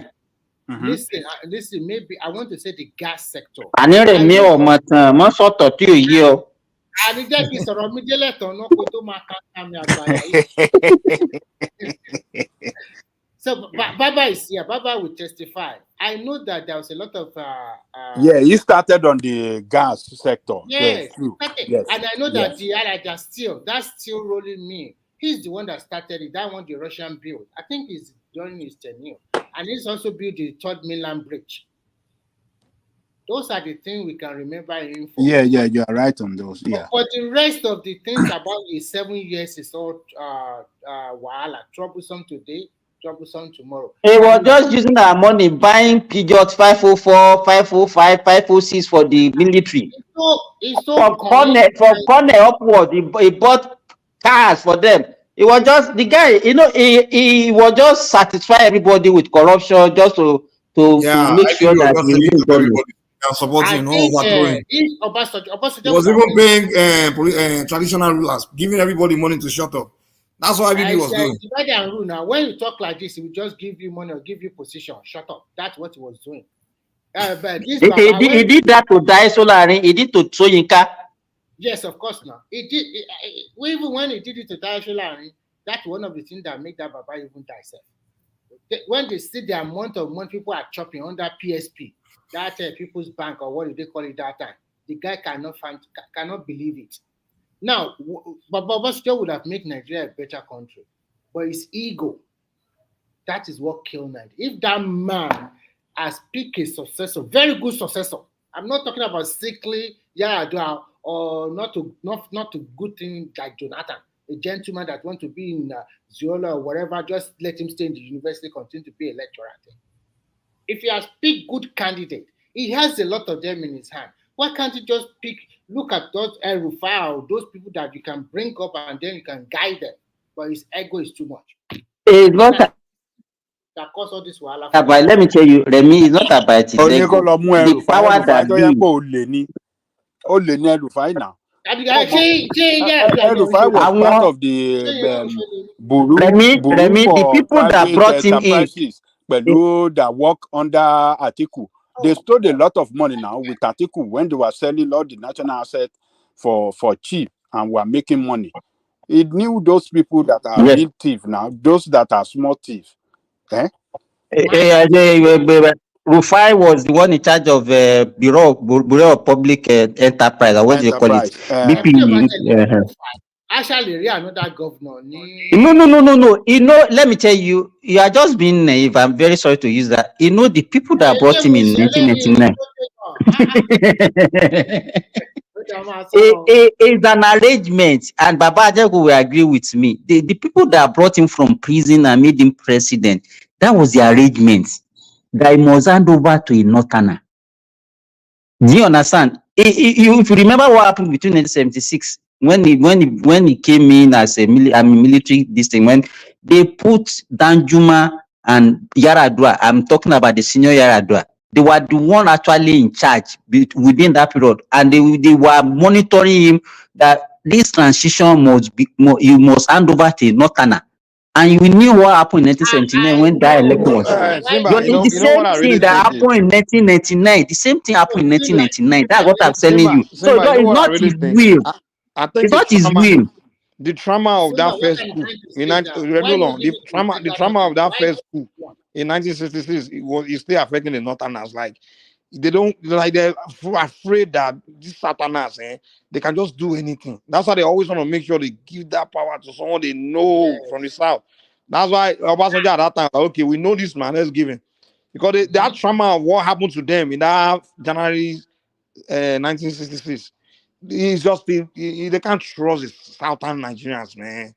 Like these, they know these people they are weary, they can wake up one morning and just start killing them. Mike, another problem they think they have is that while you are fighting for political power, they neglected their own region, especially northeast and northwest. They did not develop their people in terms of human development and in terms of physical development. They did not do that. They just continue to create Baba Alaji 1122 and control the whole community. Now, what we have in our hand, if that country should burn, how many Americans do we want to bomb away? I don't know because when sometimes I will sit down and what can we do? What is the solution here? Because no matter what happens, if you put another Igbo there, he will also look at his own people. Put another outside there, he will also look at his own people. And that is not how a country is developed. And I've seen that this might look very harsh. I've seen that the orientation is already bad. A lot of our people, they don't want to really work hard like before. The reason why we are working hard in a diaspora or where you find yourself, nobody to help you. You have to put in the work because everybody is doing it to pay a lot of bills. But to be fair though, man, like I think we've been having unfortunately wrong northerners becoming leaders. Yeah, like for example, someone like Buhari doesn't value education, so he couldn't do much for the. I think someone like Kwankwaso, the guy value education well. Someone like Kwankwaso or Sanusi, even El Rufai, I think those guys will do a lot in terms of that education in the north. They will do something because those guys value education. It's just been unfortunate that the people we've had, well, like the Buhari, the Abacha, those guys, they don't care about the northern education. They're those poverty in the north. They don't care about education. To me, I think the best way forward for that country, it might be it's just maybe total state resource control, or you go back to the region. That is the best thing. That is when you see that rivalry, that competition coming up again. People will now focus on their region to develop it. But the way as we stand today, it's all about it's a national cake. Nobody's and rule of law. If not, nobody obey the rule of law. Everybody just do whatever they want. They know that if they siphon money, they will go scot-free. But if you to say you are in your region and you are siphoning the money like that, people will stone you, people will accuse you. But now you go and see the money in the center, who will accuse? Nobody. So when you look at the indices, but I mean, some people will say, "Why are people not stoning their governors?" Like today. Yeah, because the people are docile. An average Nigerian. So if you go to region now, they won't be docile anymore. Yeah, but if it is region now, there is a way you can handle your local community. Nobody can tell you it is Abuja that is controlling you anymore. You will know that But right now they have governors, they have a local government. They are not. What I'm trying to say is that those governors they have, the impression they created in Nigeria is that any wahala in Nigeria is from that president. It's not the problem of the governor. The governor. But once you create region, it's still going to have president now. I will not have president again. You have president, but people will know. The president of that time will tell you your resources is being controlled by your region. No, I'm not. But today they are telling them that their resources are being controlled by their government. No, listen. The fact money they are giving them every month, you are no more getting from Abuja again. So what else? Where does your money come from? So you will be able to plan for your region by yourself. They can do it now. Stop it and let the governors, make money from their states. We can also do that. But if you want to do that, the problem. My fear about that one is that I don't think the Northwest and the Northeast is ready for total state resource control. They are not ready. Because if they are not ready for the total state resource, they won't be ready for region either. So what can we do? If that means we have to continue this way. If this way, I don't think anything will happen. Okay, it's still going to be boomerang every time again. The same things. You see the same cycle. There will not be a visible development, only little development, because most of the states will still rely on the federal to get allocation every time, and most of these government became so lazy they don't want to do nothing, and the population is not stopping. People continue to give birth to children 5, 6, 7. Some are even giving 8 without lean resources to take care of them. People are not responsible for their action. This is not about being poor or rich. It's like you are poor, you cannot feed more than 2 mouths. Why do you have 8 mouths? Why do you continue to give back every month? And you say God will help you to take care of the baby. That is unfair. That is unfair to these children. And that is totally unfair. Even the wife themselves, their mother, what they are doing is totally bad. They will say God will take care of them. Yeah, of course not. They will tell you God will take care of the baby for you. Ah, Work out. you know I like white man. White man, Igbo man will create system. Say okay, even you when you go Igbo man country, the system alone will make you forget God. Because all the create of which you go pay child support. The moment you're picking, you have that baby, you start paying child support. You think twice. You will say God will help you pay child support now. Have you want to you want to go and make baby and say God will help you pay child support? But in Nigeria, when you know that nobody will hold you accountable for having a child, so you just say rubbish. You say, God will take care of them. Yeah, you don't have money now. Why are you getting women pregnant now? Yeah, God will help. Mike, when I came here, I discovered what is total what we call aging population. When you walk in the street, you will see people 60, 65, 70 walking in the streets. Where are the young people? They are not giving back like before. Everybody just want to enjoy their life. But when you go to our country, every second, new baby is being pumped out everywhere, anywhere in Nigeria. And some women are pumping it out Every time I nearly call Nigeria now, someone will say, my friend just give every birth. some My friend women are just give pumping birth. it out every 10 months. 10 months, they will pump it out. Every 10 months, they will pump a baby out. Why? I know. I think first thing we need to do is to ban rapper, because rapper man those It's not women, only about they don't go on the now men because it doesn't themselves take that much before they take off the rapper, and they will start doing it. But if they start, we make all the women wear jeans. It takes a while before they take off the jeans and do the thing. So, we are rapper, rapper time. obìnrin tí ó kàwé dáadáa ṣé o máa sọ pé kó fọ́ọ̀sì kó wọ jíǹsì. It's not only about education. You also be ṣe bíbá ẹ̀tọ́ kì í wọ ràpà wọn kì í bímọ rẹpẹtẹ ni ní ìjọ àwọn dúdú. No, táwọn dúdú ò ń bímọ ni. Àwọn dúdú ò kì í bímọ. Àbáwọn Spanish. No, not like Nigeria. Complete 8-9. Nigerian woman 8-9. Bàbá Jálè kò sọ pé níbi tó wà yẹn ṣáwọn obìnrin náà ń jábí mẹ́fà. Táwọn Spanish ò ń bímọ rẹpẹtẹ àbáwọn dúdú. Àwọn dúdú ò bímọ bẹ́ẹ̀. Wọ́n bímọ bẹ́ẹ̀. The black American. Láàrin ní ghetto. Bàbá Jálè kò sọ bí àwọn Nigerian yẹn náà bí 8-9. Àwọn òyìnbó yìí ajá àti olóńgbò ni wọ́n ń bí. Wọ́n dẹ̀ ń gbé nǹkan wọn rìn káàkiri. Exactly. Làwọn òyìnbó ni that's the life of the òyìnbó.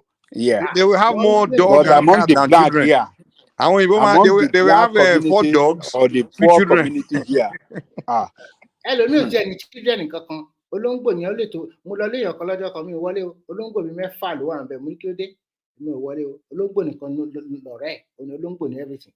So you see, mi sọ pé kí Nàìjíríà follow step yẹn, but at the same time population yẹn ó ti kọjá income tó ń wá. Income yẹn is not enough.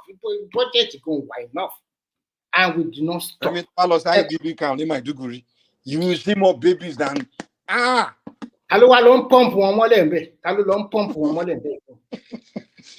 That IDP count na babies and ṣé fúnra wọn náà tó ń pump ara wọn mọ́nu IDP count? Àwọn ẹ̀wọ̀n fún oúnjẹ tó ẹ̀ tó ń pump ara yín bẹ̀ mọ́lẹ̀ náà. It's unbelievable, really. And I don't see that. When the guys say, man, oh Lord have mercy. See, ocean of kids, ocean of children. Nigerian government, they don't do anything about these things. Like, see, governing the people is not just doing economic and talking all these, we create you, do this. Governing the people also, you have to control, people's social movement, interaction, all those. You have to control their education, all those things, orientation. That's part of governing. You can't just say you leave a population to do what they like. Last week, the Nigerian NIMC came out with the statistics that the Nigerians that have registered for the NIN registration is about 110 million Nigerians. And those ones that have a phone and they have an ID number, like a social security number, 110 million. And they have not captured everybody. At least that is what they have now, 110 million people. The issue now is that all those children at the ID count, are they going to take them to schools? No. They will say they are going to Ahmadiyya school or whatever. and you also make them to go and beg. Who is pumping them in that place? Is it I the mean, what I soldiers? always say is, how can you build IDP camp and just leave people there and be giving them food and women? If you go and create IDP camp, if you are a planner, if you are planning what you are doing, you understand that we can't put men and women in this camp and be feeding them and For in the how same. long? Hold on, this room now in the same room in the same camp, they will be making babies. Now you have to separate them. Take the men to one section, one area. In fact, take the while you were putting men in IDP camp, take men to a farm. Create a land farm, put them there. Okay, grow food. You can't watch these free things now. No, put the men in a farm, and then the women can be taking care of the children and be feeding them. So when these men are busy doing something, they won't be making babies now. How can you put people in a camp? They are feeding them, and the women are there, tying wrapper. The wrapper can drop any moment. They can slide in. You know they will be making babies now. Come on.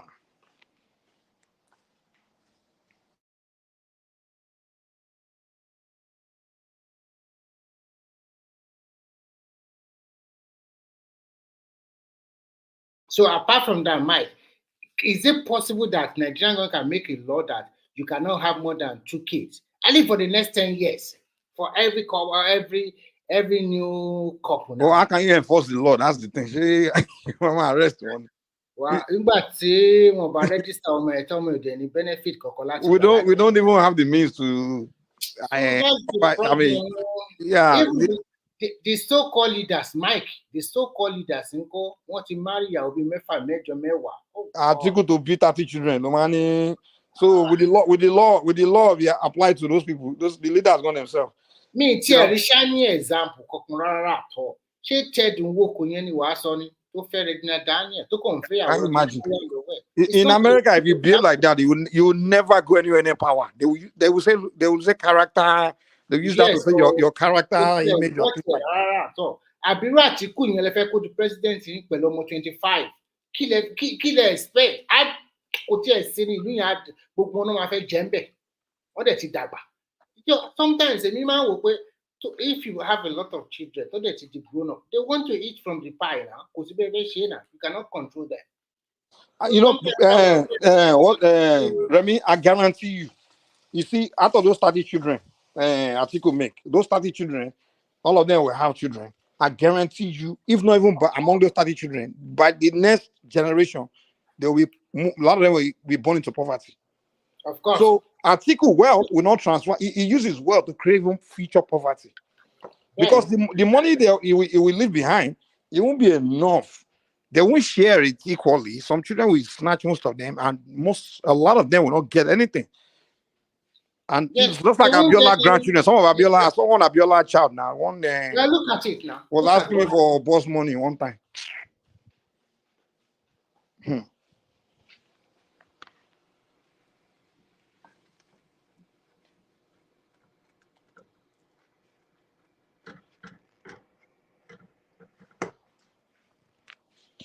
I'll be honest, man. I think the mistake we made was to allow foreigner to design a country for us. You know, if you don't design something yourself, you won't have meaning.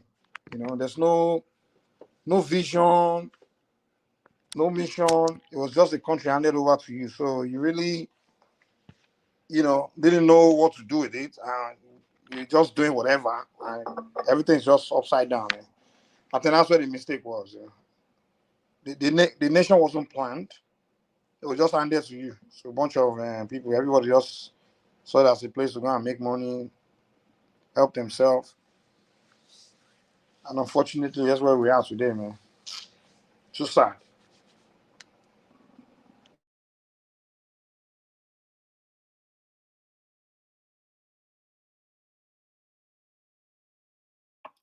Apart from that, Mike, I also think that if you look at that country very well, we are totally different people. We should have come together as one country. That's the truth. Because especially that 3 major tribes, they should have separated them 3 countries. Or maybe, I don't know. Because no matter what, that trust is not there. And it will never be there, okay? The British know what they saw. They know what they were doing. Compared to the countries next to Nigeria, they are all small now. Togo, Benin, okay now. So why would you know this Yoruba land alone is bigger than you can add the Benin and Togo together? Is it not it will be good? At least a bá ń kó jẹ láàrin Yorùbá ẹ mọ̀ pé Yorùbá tí Yorùbá bá ń kó jẹ láàrin àwọn làwọn ń ṣe. At least this political instability will not be there. Everybody will know is our people. So tá a bá ń kó jẹ àjọ ń kó jẹ náà. So they designed that country to be great, but at the same time they designed it to fail in the future because they know the mindset. They study us very well. They know the mindset. The trust has never been there from day one. And that is why that guy said in the beginning. They don't know each other. So That Tafawa Balewa said it in the beginning. He said it in the beginning. We are different in tongue and everything. I'm not ready. And you, Awolowo and Ezekwe, you want to play your British mentality. You are well read.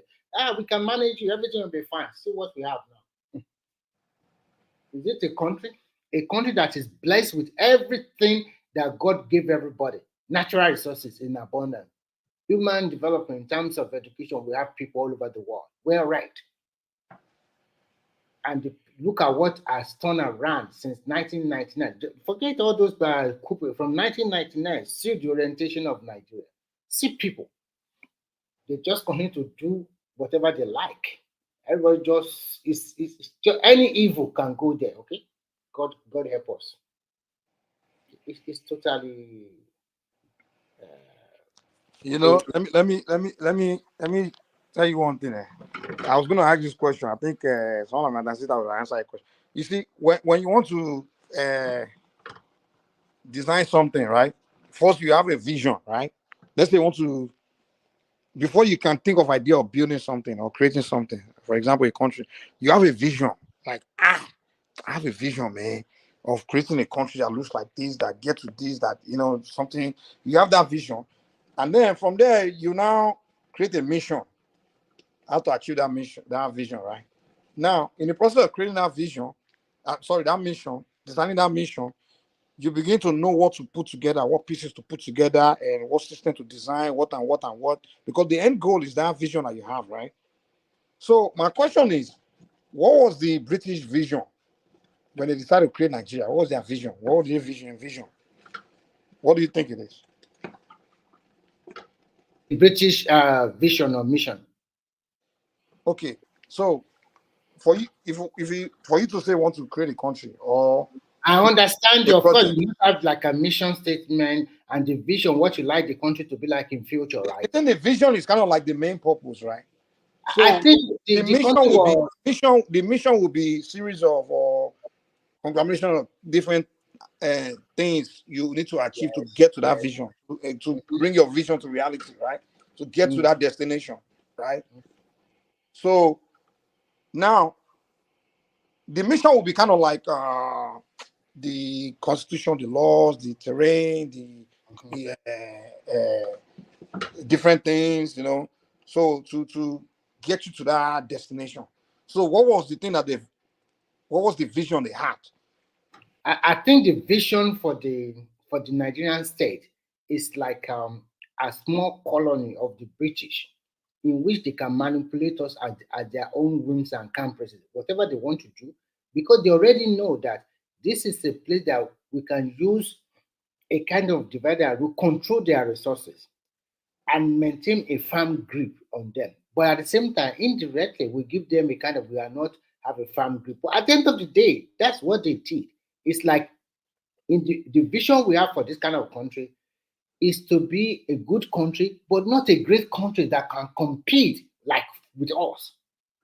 So they have already put everything, and the way they do things that all the financial institutions of the world are in their hand. All good policy, international policy, they are in the forefront. And they are smart enough to bring their people together as a unit.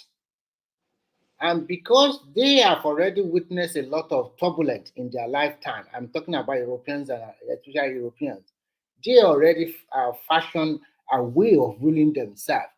And their own people are not so selfish like black people. At least they still believe in the principle of growth. But when you look at Remy, can we say because they design everything that we use and we see as the standard to favor themselves? We talk about IMF, all those monetary organizations. They will take loan, they will not return, they give loan to them at nearly no interest rate. Then when they are giving to us, they use the different methodology, different rule and everything. They have the control. You Yeah, that's understand? what. They are the one that designed the world. Simba, the Right. question I asked Remy, what do you think? I don't know if you heard it. What do you think was their vision when they were designing Nigeria? What was their vision, the British vision? They don't have any vision. They just group us together and say, okay, they did not look at our peculiarity. They are the one that divided us when they were having their meeting in wherever in Ghana that time. Prince You Daddy, understand? why he does not come on to the panel? Prince Daddy is very yapping me anyhow. They just sat down and said, okay, just these people, they share us like properties. That's what they do. There's no vision, no mission, nothing. They didn't have So they anything in share you mind. like a It's property. just for their own selfish goal. So okay, so I think I see what you're saying. There's got to be a vision, but the thing you're saying is the vision wasn't for you. The vision was for themselves. It's not for us, it's for them. Okay, so For they had a themselves. vision for themselves. So what do you think that Exactly. vision was for them?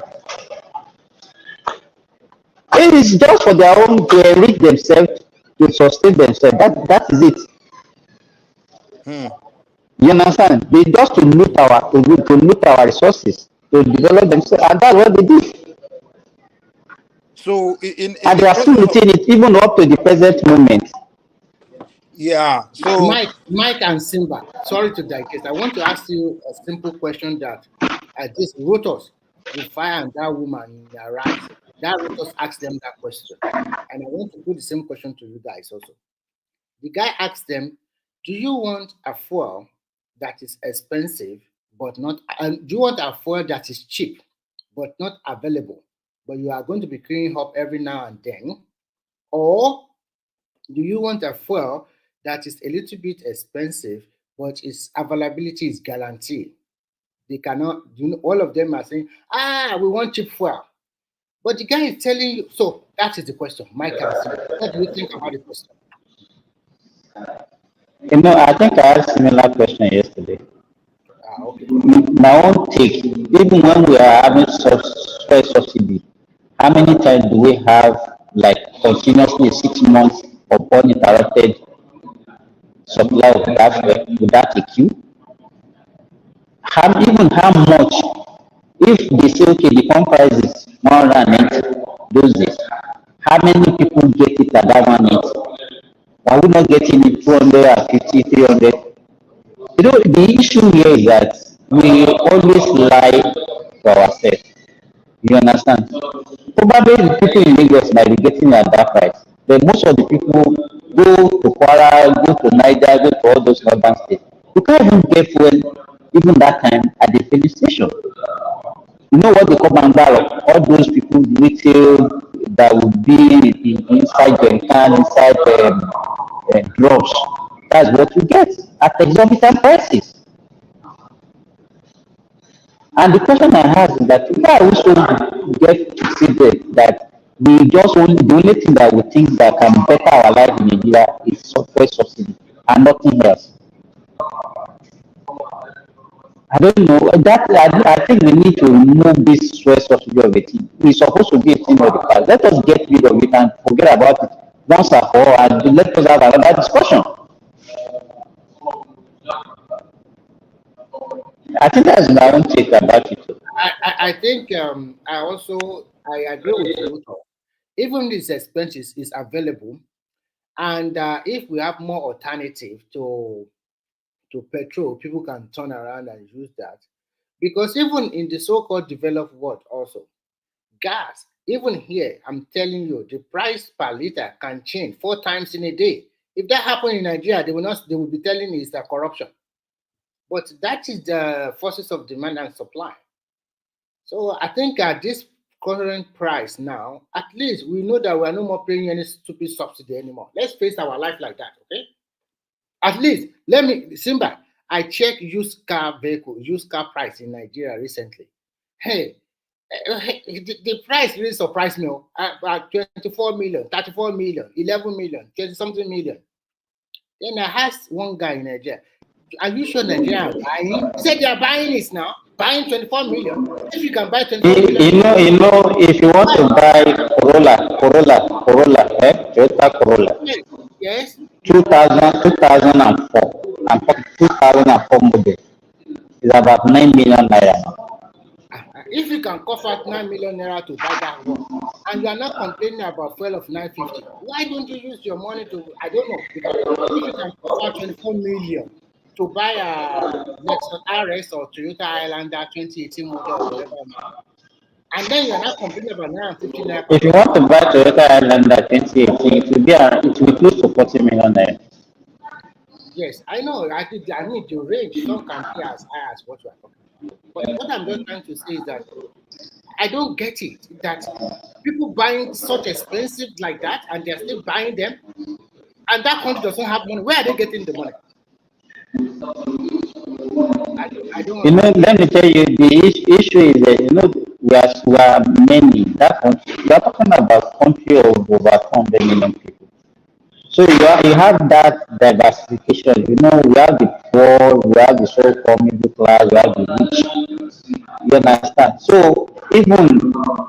so that's why you see all sorts of lifestyle in that country. So for the fact that people are buying those ones, you still see people that buy those things. If people are still building houses, big houses, not even small houses. You understand? People are doing wedding, lavish wedding, they do all those things. But that does still not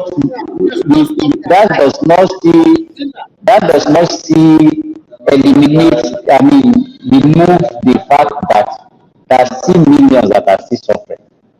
Simba, you are just back from Nigeria. And before you came on board, before I slept off, I was listening to one man argue with Papa Janlik of our Rational Mind about food prices in Nigeria, that people are dying on the road, that people are terrible, the food is so expensive, it's unaffordable, things were so terrible. And there was a guy that just came from Nigeria 2 weeks ago, telling them the prices of the food that he himself That's them up. Yes, not gas them up. Oh, is it gas them up? It's not gas them up. I don't know the person, but I know the person tell them that he bought one red oil for 2,000 naira. This, that. I mean, you just came back some few weeks back to Saudi. At least you know what is going on in that country. Are people dying along the road? Are people so You will not see that now. You don't see that. You don't see that now. You are not hearing I went to Nigeria 2 months ago. Me the realtor, Remy. I'm touching she one bed, I didn't even see any difference. No. We've seen people just apart from you see people complaining, the things are so tough. But you not see people dying of hunger or people dying on the road. See people.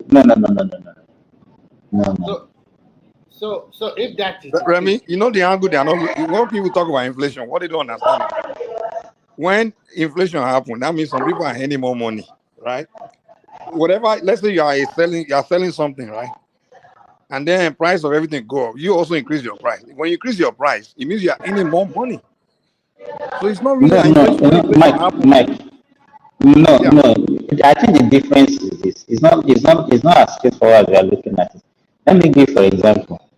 If you are doing business, let's say you are selling. You used to sell let's say you are selling palm oil, and maybe you know that gallon that they used to use. Maybe before you used to buy like 10 and take it to the market. Maybe you used to spend 10,000 naira to buy those things. What is happening now is that we now need more money to be able to maintain that 10 gallons. Let's say you now need 40,000 instead of 10,000. But the problem now is that your gain at the end of the day does not commensurate with the capital that you put in. It's like you might even be making less than what you are making on 10,000 naira or 40,000 naira now. That is what is happening to business in Nigeria. I don't know if you understand my analogy.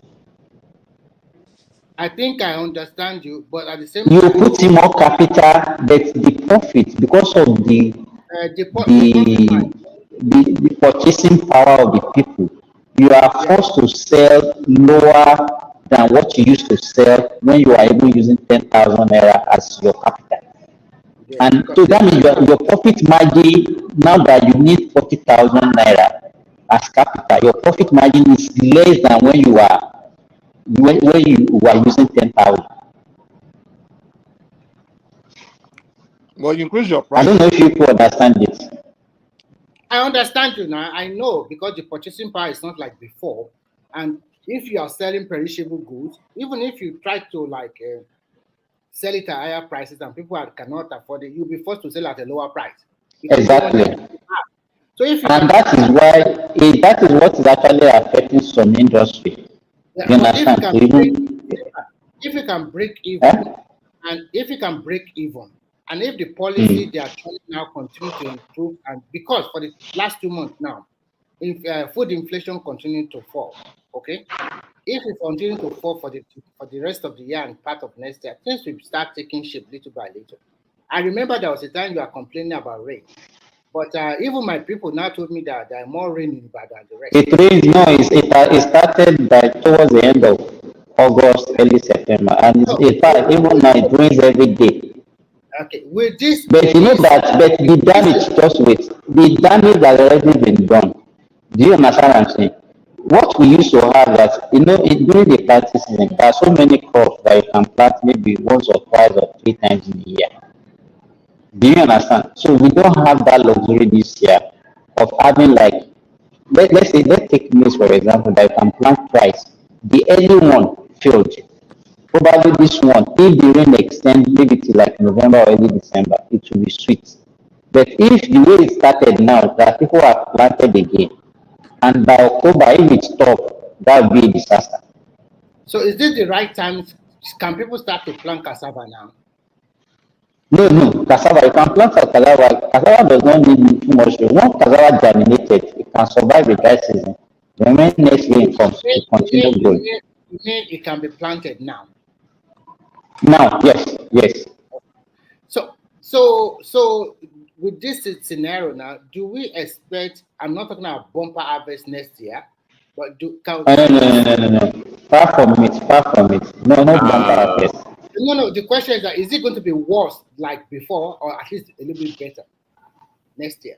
I can't say any miracle that will make it better. It can be better. I'm not a pessimist, though. But from what I can see, okay, what policy do we have on ground? What do we have on ground now that make it better? No, just tell me. Simba, hold on. If you're a serious country, we should have evolved beyond planting season, and everything should be available all year long now. So you will work on planting season in America, or no, it doesn't matter. And BT, that was what we were telling Babajari earlier on. That instead of them to be making everything free, those money that they are making to make it, they're supposed to be using for expansion. Most of our dams were constructed maybe in the 70s, in the 60s, for the population of that time. We supposed to have expanded some of our infrastructures Well, plan that will have catered for one plan for everybody was just playing politics. Okay, I want to do free education. Oh, I want to do free healthcare. Meanwhile, we're supposed to be using all those money that we are using to do free, buy equipment, expand the hospitals, build more infrastructures. That's what we're supposed to focus on. And if you look But at we have wasted all those money. the population, no, Remy. If you look at the population explosion in Nigeria, it was the 80s into the 90s. That's when the country just went, and we're supposed to have family planning, but we went crazy with that. But government did not plan, like Simba was alluding. They did not plan for it, and even to now, they're still not planning for the 210 million people. We are acting, even the budget. The Nigerian budget, you would think they are planning for 40 or 50 million people. That's the kind of budget you have in Nigeria, like 40 or 50 million people. If somebody is telling you we for the whole country, yeah, maybe about $20 billion. Serious now? You're not serious. So I don't know the kind of country. Then I don't know. But I just saw the topic of the day. So something about salami, something to Tinubu. We will F you up. Did he really say that, or one man was just being mischievous with you? I don't think the man said that. He said just it. The man was saying that the hardship is too much. The government should look. I get that part, but if you don't, then we will F your government up. Did he say that? No, he didn't say that. How can he say that? The money that got siphoned during is just 2 years. They are just packing it like anything else. That guy was 1998 to, is it 1997 or 1998 to 1999? He packed, they continue to steal. It's like one ship of our 90 to 90. No, it was there for a year plus. From 98. Just a year, and he ran away with billions of naira. Yeah. And then when he now said he's part of the peace committee, I just look at them. You are just deceiving yourself. Who is peace committee? And that Reverend Cooker that is so that is so biased. These people are just they need each other now. You are just too biased. You are the architect of this country to make it bad. As Abdulsalam, Babangida, Obasanjo and Co. When you are there before this man. What did you do to make this country a better country? That is what I don't understand. You don't have authority. You don't have nothing to even say nothing about the country. That Abdulsalam that grew for just 1 year and became a millionaire. Even a billionaire, not even a millionaire. Billionaire. What is billionaire? Just for what that guy looted in 1 year. What that guy looted in just 1 year.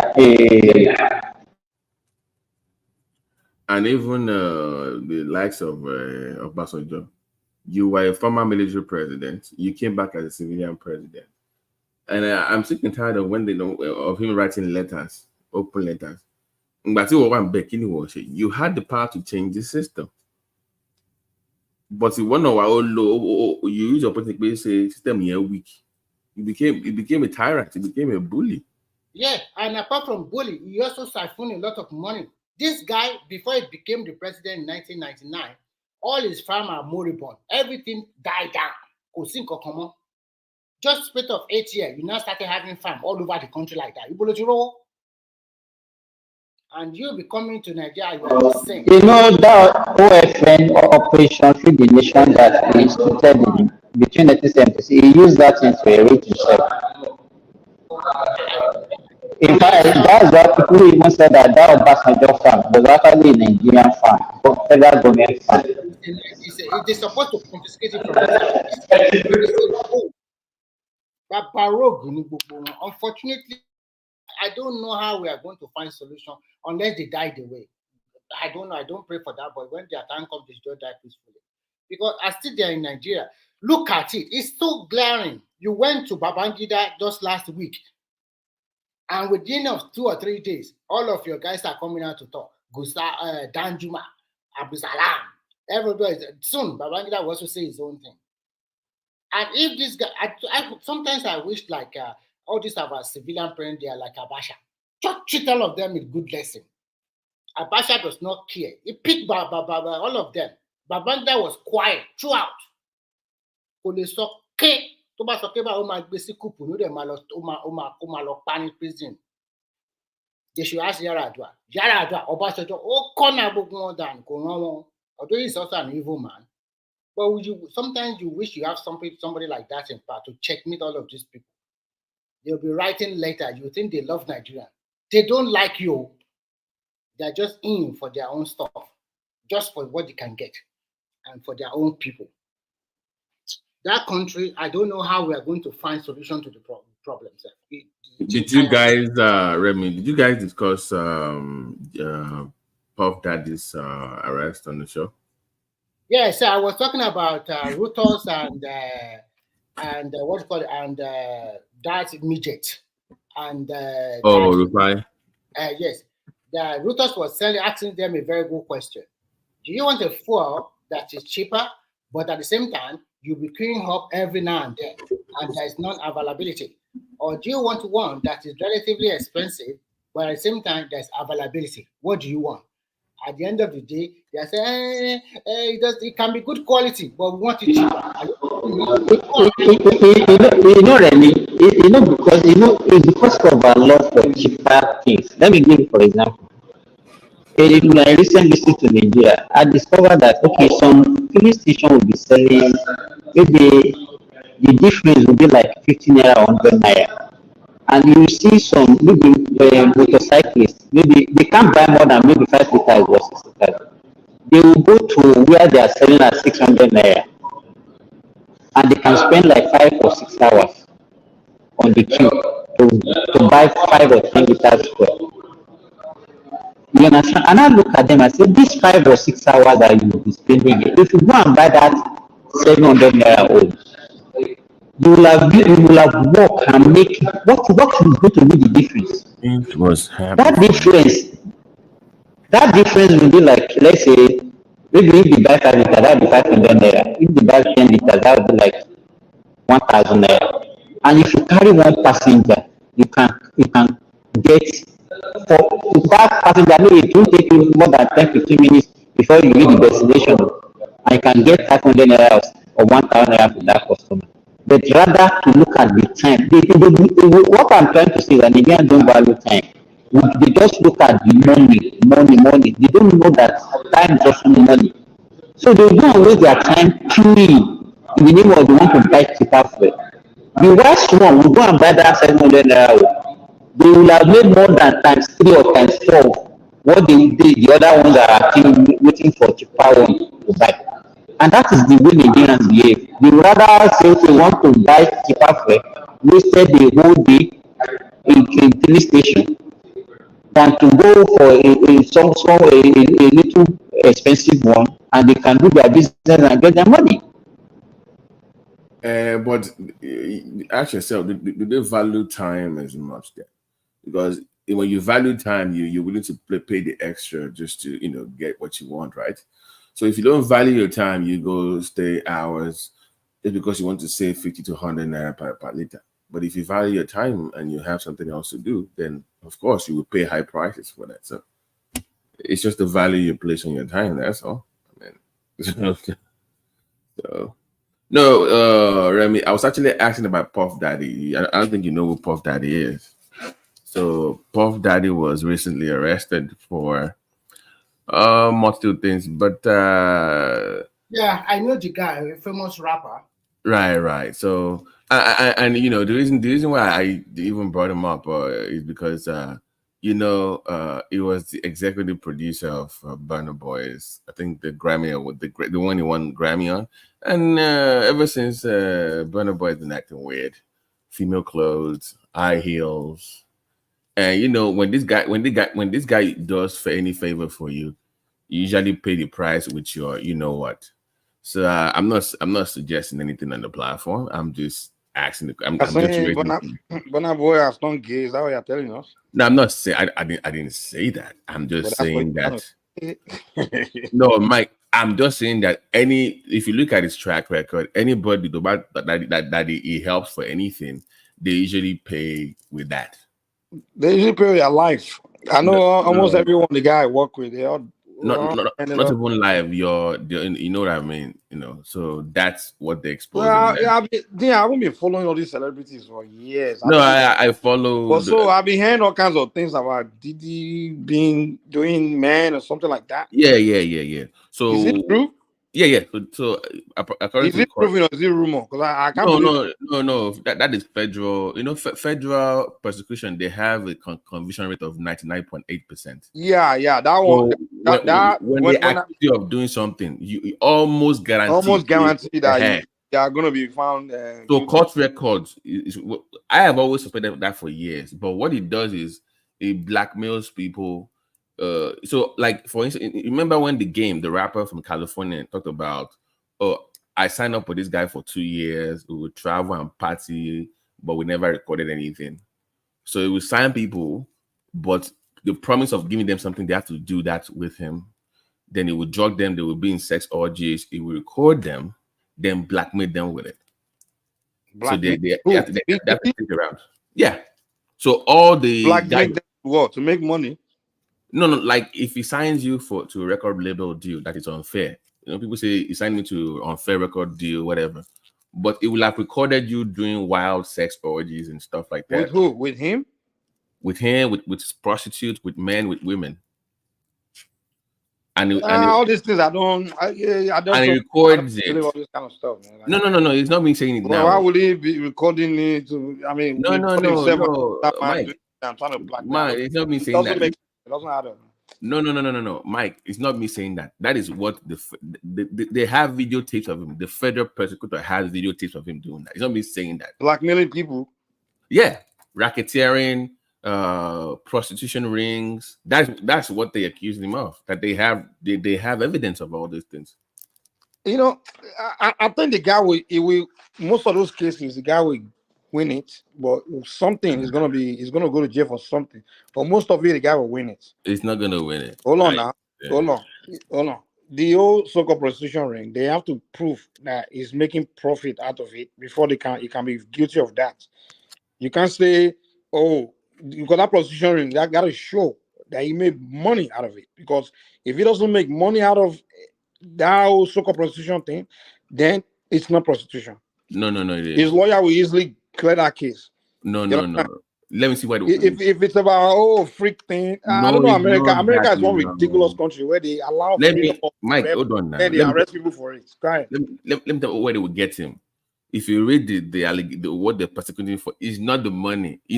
Trafficking minors and women across state lines. It's an illegal. It's a federal offense. So with the America, you can have in one state they say, oh, in your state it's illegal to be a prostitute, but the next state might be illegal. So they're accusing him of across state line prostitution is where they're going to get him.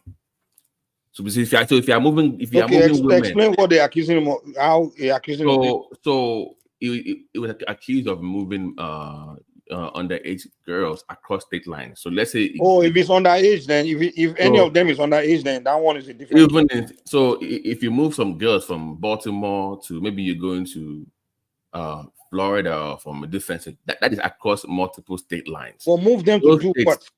Huh? It depends. Move them to do what? No, if you're prostituting them. Okay, calm down. So here's the deal. The only way they can say you're prostituting someone is you move somebody and you tell them to go and stay with somebody for money. That's prostitution.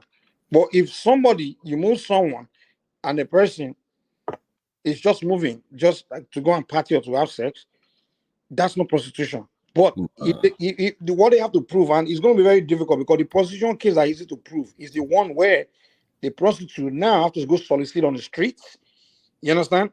Or go checking on a job to prostitute. Then you can you can prove that prostitution. Let me give you one. But if you're saying people are traveling to your mansion to come and sleep with you, they have to show the transaction to conclude that. Hold on, wait, let me land this. To conclude that something is prostitution, you have to show the transaction for the sex. You have to prove it. Go ahead. Yeah. Let me quote a law for you. So maybe you don't know what the across state line. So let me just find one. It's called the Mann Act, MANN. So it says transporting. So each state has their own. So 2421, 2424. Let's use Texas for instance. So if you transport, let's say you move a woman from, let's say, Baltimore into Texas, right? For any illegal sexual activity, right? What is the definition of moving? So if you move them to, let's say you have explain moving. What is moving? Moving means transport. You pay. So even if you pay for a girl let's say you live in Houston or you live in Dallas, if you pay for a girl to come fly down to sleep with you in Texas, it is considered prostitution. Do you know that? Yeah, but I get it. You have to prove that I'm calling. They have the. Hold on, wait. That's my point now. They have the record of him doing that. What I'm saying. They have hold on. They have a record of him calling like, "Hey, come." No, paying. Paying. Now, I know, Lord. I'm trying to establish something. They have a record of him negotiating for sex for money, and then with the person is flying in. That's the question. Yes, I'm telling you that they have paper trail of transactions of him doing that. It's not just for actual money trails of that. And not only that, even the hotel that he stays in, he pays them because there's a way he wants his sex orgies to look like. The tower, the way there's a way they design the hotel rooms for the sex orgies. The way, so he pays those hotel rooms to design to set up for them to set up the thing the way he wants it done in group orgies. And they have records of him bribing hotel managers, the money flow, paper trail. That's what they got on him. So it's not just him just having sex. Even the money trails of that, they have records of it. Okay. So it's the Trail money trail recording. that's how they go to get him. Because to me, if they don't have any recording of negotiating the transaction, it's going to be difficult for them to constrain him. If they're just saying, "Oh, you pay this lady for sex," he will just say, "No, that's a friend. Just give her a gift." No. You can't. Okay, listen. Okay, Babati, let me say this for example. Let's say there's a girl you know in another state, and you tell her to fly over to your state, and she fly over, right? And you guys have sex, right? The fact that you guys have sex, that's not a crime. That's not prostitution. Now, even if they discover that you pay that lady money, right? It's still not. They still have to prove that money you pay that lady, it was for that sex. You understand? And the only way they will prove it is a conversation between you two that you say, "I will pay you to sleep with me." Then that's prostitution. So that's what I'm trying to explain to you. So all these things are just telling us that, oh, we saw a paper trail of him transacting money to somebody. He was just, rich man, just giving gifts. That's what the guy they have to have that recording of him actually negotiating for sex, which will not make sense. As a freaking rich man, I don't need to be negotiating sex with a woman for money. You just need to tell them, follow me, and they know they will get paid anyway. You understand? They know they will get money. So you don't need to be. If he did that, then he's foolish. He should have never Did you negotiated. look at? Hold on. He paid cash $30 million settlement. He didn't even go to court. But that's for abuse now, for slapping. No. I get the abuse part. No, that's not the slapping part. What he was doing was that he was paying male prostitute to sleep with her, then he would masturbate to the act. What the heck? Dude, what is wrong with these guys, man? Like, I'm telling you, court records, it's like me saying that's what they got him for. Like, it was forcing her into sex. So it will pay male prostitutes. So all these porn stars, the best of the best, because they have long thug leg, it will bring them in. So all these top male, it will bring them in. It will have them sleep with her the way he wants. It will give them drugs because they will then he can then control them the way he wants it done. Then he will masturbate to the act with them. So they have, that's what I'm saying, like they have paper trails of him doing that. First of all, I don't even want to be sounding like a lawyer. The fact that it's just disgusting. Americans, Babati, do you notice like, I don't remember I never live in America. Do you notice that America, they take sex as something that is, the way they, I don't know how to put it. When you hang out with American guys, right? And the way they start talking about sex, you just wonder, like, is it more than sex? Like, they take sex beyond what it is. Like, it's just, sometimes what they want to do with sex, you just wonder, like, okay, do you get extra pleasure in doing that? Because, so an African man, right? Me, I just feel like the most I'm getting out of sex is bust a nut, right? Just that getting into it with a woman and come. That's the most pleasure I get out of sex. But to them, it's almost like they get some kind of extra thing by doing some extra activities, some like all these things you just mentioned now. So what the heck does that make the sex more sweet? I don't get it. Like, but yeah, Americans, they take sex to whole different. The way we're having a conversation about sex alone, that the American guys can talk about sex for 8 hours straight. Okay, Mike, let's put it this way. How about we say in America they have more nymphomaniacs? You know nymphomaniacs, right? They have more nymphomaniacs in America. So when you have nymphomaniacs, it's just that you have your thirst for sex or sexual degeneracy. And it's like porn. Like somebody, you remember when you were young, just seeing a breast of a woman turns you on, right? That's the initial thing. Then you need more, right? Mhm. Then the more people expose themselves to porn and all stuff like that, the more dopamine release, the more they want to do. And if you're already a nymphomaniac, and if you look at Maybe that's what their problem is. I just think they are kind of sick. Like no, I literally stop hanging out with people that grew up in America because the American guys, when they just be talking, this guy, I'm like, God, Lord, man, do you have more things to discuss than sex? Like they just no, but you do. gotta look at family history too. You know, when they have a lot of child abuse issues, especially in the black community, uncles smashing. So when you see a lot of that, psychologically, people then take pleasure in sex as a coping mechanism for that. So that is one aspect too of sexual degeneracy as well in America, where if you look at these women, it's mostly coming from sexual abuse as a child. Do you That know? is their own Do you also letting off notice of that this? too. This kind of do I literally like when I used to make a lot of American friends. Like, I'm talking about real American, not someone that migrated that still connected with foreign culture. I'm talking about 100% American, and some of them they are, especially in those hood area, the black communities. You know this kind of, you ever run into this kind of character?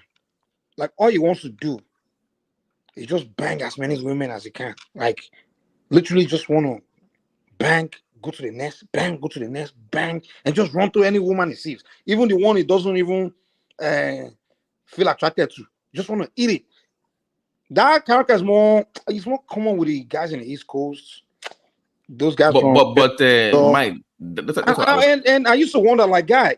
I mean, and in Nigeria, we know men like to cheat and things, but this one is beyond just you are cheating. It's not a matter of cheating. He just want to smash anything moving. Yeah, and I'm like, oh, dude, okay, are you getting Mike, pleasure from this? Mike, Mike, I think Remy, hold on now. So that's why I asked you about. Remy, you need to live in America to know what I'm If talking you, Remy, Mike, that's I'm why not I asked you living there, earlier. but I know what you're talking about. If you know what, so I asked you earlier about if maybe you know what nymphomaniacs are. So the male version of a nymphomaniac would be what we call satyrs. That's the men version what? of a nymphomaniac. SATYRS. They have uncontrollable sexual urges. So in America, you have a lot of satyrs and you have a lot of nymphomaniacs in America. And part of it is they have child traumas in America. That is how it comes out from. So they've been abused by the uncles, so a lot of sexual degeneration in America. Both the guys? Yeah, they get abused a lot. Yeah, I'm telling you. You know, I used to work with foster home kids like back in the days. So you see a lot of stories that it is a crime scene, Mike. It is a crime scene, and those kids, even when you work with them, they will be those kids. They want to sleep with the pharmacy, the doctors, everything. Yeah, they're so loose sexually. Yeah, because that is their value. They've been raised to believe that their own what is sex. So their will of expressing themselves will be through sex. But in America, I won't be surprised because the way their children grow up, they spend too much time in the house. They don't step. You go to America, is the only country where neighborhood is so quiet, and there are thousands of people living there. They are in a house, and in that house, there are uncles, everybody living there, but they don't come outside. No one goes outside. Okay, so like they just like they're stuck in the house. They watch TV all day. No, it's not only in America, Michael. Even here, you should go out now. Even we're in the morning around past 8. You will not see people outside. It will be like a ghost town. Most of them are indoors. Initially, I used to think that maybe because they have hot weather, but when it comes now, we are approaching winter and the weather is cool now. You still don't see them outside. You know, in Nigeria, people are if you stay inside, people will ask you, "Are you sick?" You understand? But it's When I that is first their came to America, tradition. I was like, which kind of life it is? Mike, you should come. I mean, I was running out of my mind at one point. Like, you should come and which kind of life it is? I just nice house. It's a ghost place. Everywhere is quiet. Every now. Because Remy, you see, in America, you will see young girls. They can have sex with 30 guys in a day, and it's nothing to them, and they just move on like it's nothing. 30? Yeah. Oh my God. I'm telling you. They will just they used to call them in college. We used to call them college football girls. They will sleep with the whole team. They will even have sex party and they will sleep with the whole football team. And their culture, they don't see anything wrong with it too. Yeah, it's normal. And you that come from Africa, when you try to tell them like, this thing you're doing, it's immoral, they will look at you like you're talking nonsense. Like, I mean, I've met a lady that was telling me that she can never be raped. That she will rather rape them than people. That she can go with so many guys at the same time. Yeah, that she can never be raped with people. she's a nymphomaniac. Maybe there is. I found out about this movie in college. Actually, we were discussing something else, but that came up. There's a movie. If you watch the movie Nymphomaniac, you will see what I'm saying. So this girl, teenager, works with this psychologist, and they go through all her sexual history, and you will see what I'm talking about. It comes from childhood trauma. Wow. And there's no place on earth that has most childhood, that I believe in my mind, than this country. Because they're stuck in the house now. They're stuck. Yeah, the uncle will be banging. What's even bad? Babati, the uncle will be banging. Yeah. Do you know why is that? They have a law that a child that's below age of 12 cannot spend 1 second away from an adult. An adult has to be there. Well, trust that I want Nick. Oh, they know because they know each other. No. That was what makes it even bad, because now, of course, your entire life from 1 to 12 is not going to be your parents. That means parents sometimes they have to go do something. They're so desperate to go do something, so they will have to call somebody to have to be there along with the child. When in Africa, we just bring a bunch of those children together, they be with each other, right? You understand what I'm saying? Or older children, we are always around other children. We spend more time around other children than we spend with adults growing up in Africa, right? Am I lying? But what they do is the child has to be with adults all the time. So the parents have no choice but to call an adult from nowhere. They'll probably call a friend like, guy, please, can you stay with my kid? Because I have to go somewhere. I have to. So now that's how those children, you end up, at one point, you end up calling the wrong adults to be with your child. And they will end up abusing your child. So that's what creates it. So they have this society, this system that pretty much facilitate for those kind of things to happen. Yeah, Mike, I don't know how much you want us to talk about it, because let me just say this. If you look at research by Kaiser Institute, like in the early 20th century, you will see men for sexual pleasure, stimulating your prostate. That one, I won't go there, but that one don't make sense. No. I'm telling you about kill yourself now. You go stick. No. Broom. Mike, that one they use on torture now. DSS they use on the torture people. No, sexual degeneracy. You do things for. I'm telling you, when people are like sexually. But when it comes to sexual degeneracy, it's bad. And Remy, don't come to America. I swear. It's just. I literally stopped hanging. I just don't make friends with Americans again. All my friends now are just immigrants, like people that grew up in that. Because this I don't understand.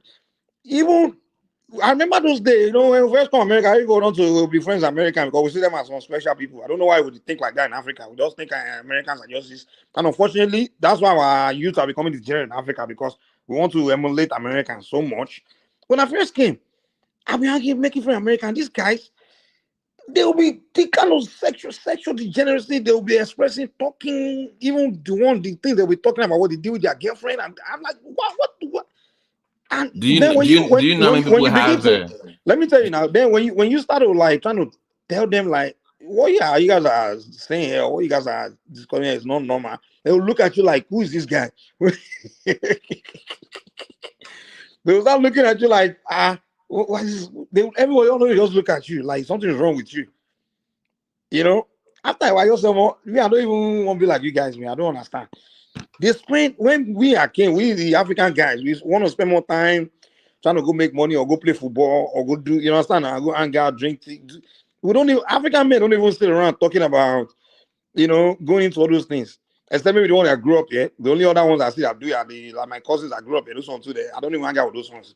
My family members that grew up, born and raised, I don't even spend time with them because they are just Americans. Americanized. But for example, now, every time I come to this platform, When have we start talking about the women we smash? Or but go African American men when they open, they won't have a conversation for 1 hour without talking about women and how they slept with women, and they were talking about the way they did it and the way they did. Even their women do it too. They will just be saying those things. How they be describing things they did with the woman or with the man, and I'll be like, and those things they will describing. I'm like, really? You know, Mike, usually, you know, we as Africans, when you come here, if you hear that one girl is loose and everybody's smashing, you like, me, I know one Jare said she's a loose girl. In America, to them, that thing is kind of You find out another guy married that girl. You they would no. They that thing even thought they're like, yes, let me go and smash the girl too. They want to put their dick in the same. They want to explain. They want to do the same thing. Like they don't even tell. Like they just. I mean, herpes in America, HIV between America is close to 18%. America be lying. Almost African you bet you are. You run you. I don't need. There's no way. And you know, once you the man parent the money Africa, AIDS, Africa. I'm like, that's a lie. There's no way. This America, this country, you guys don't have the highest.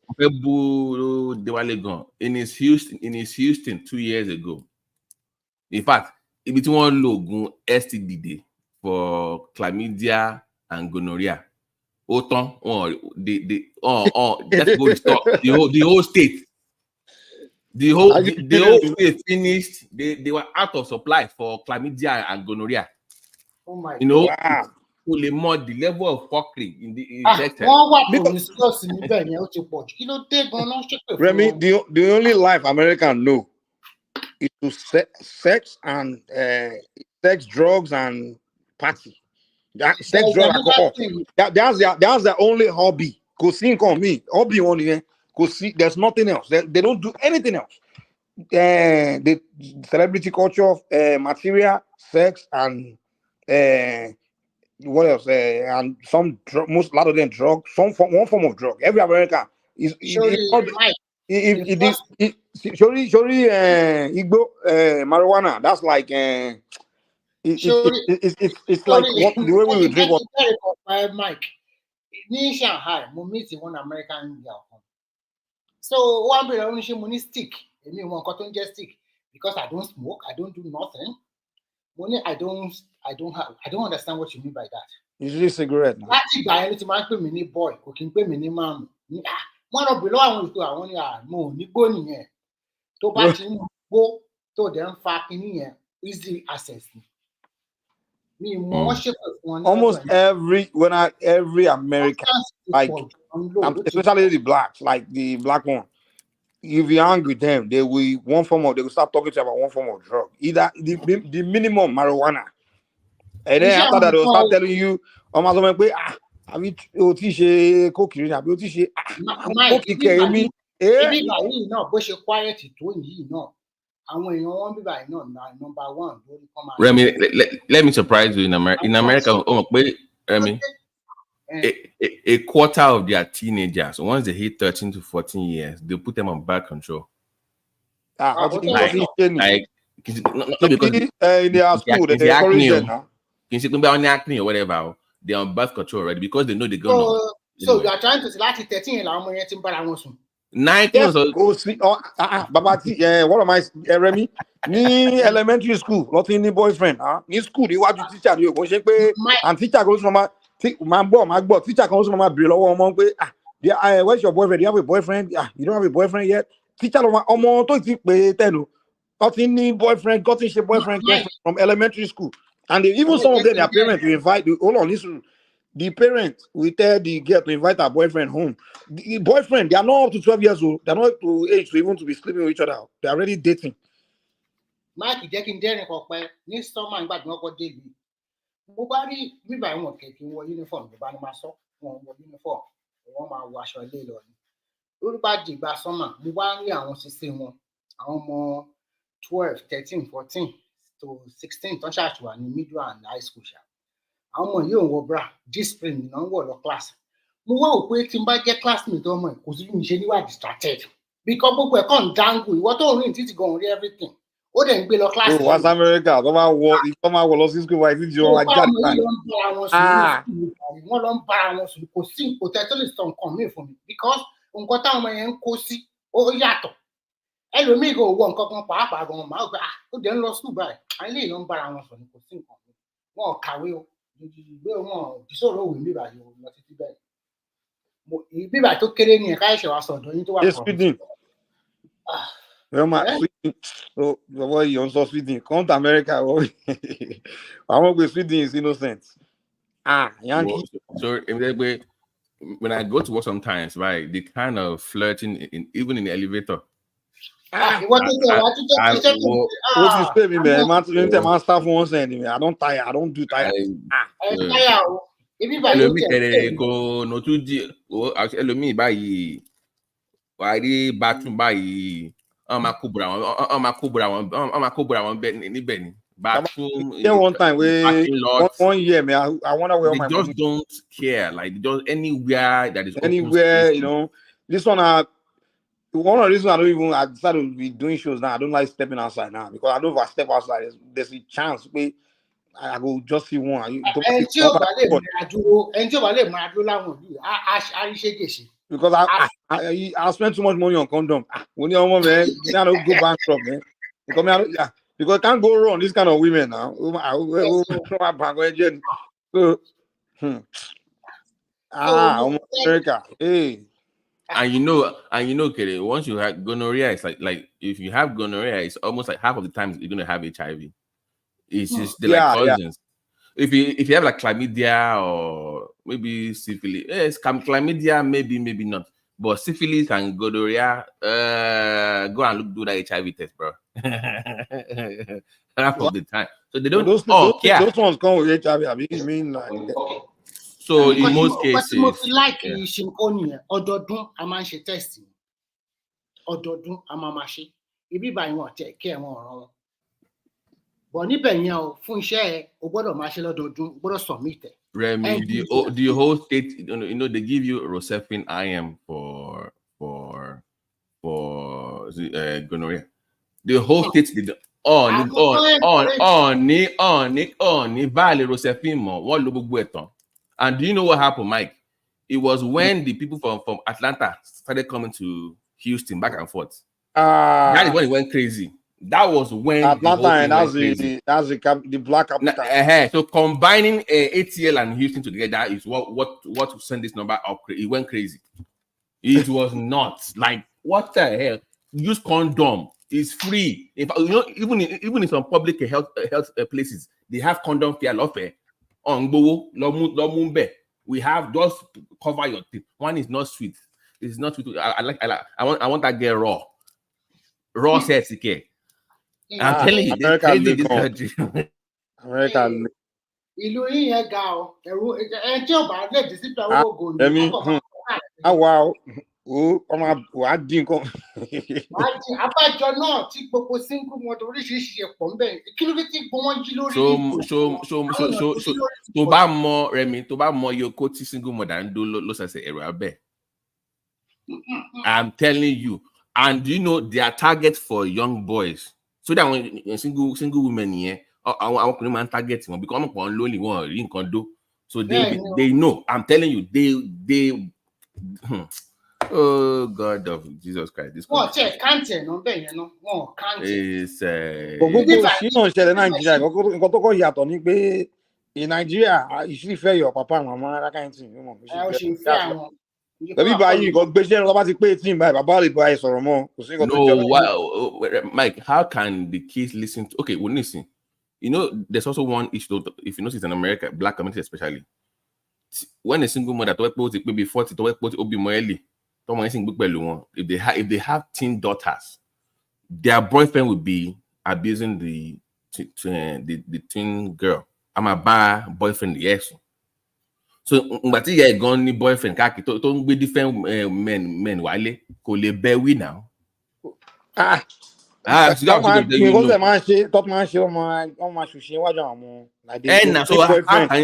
can they discipline you to say you can't have a boyfriend? What is different gas every week? Londo ko le bewi now.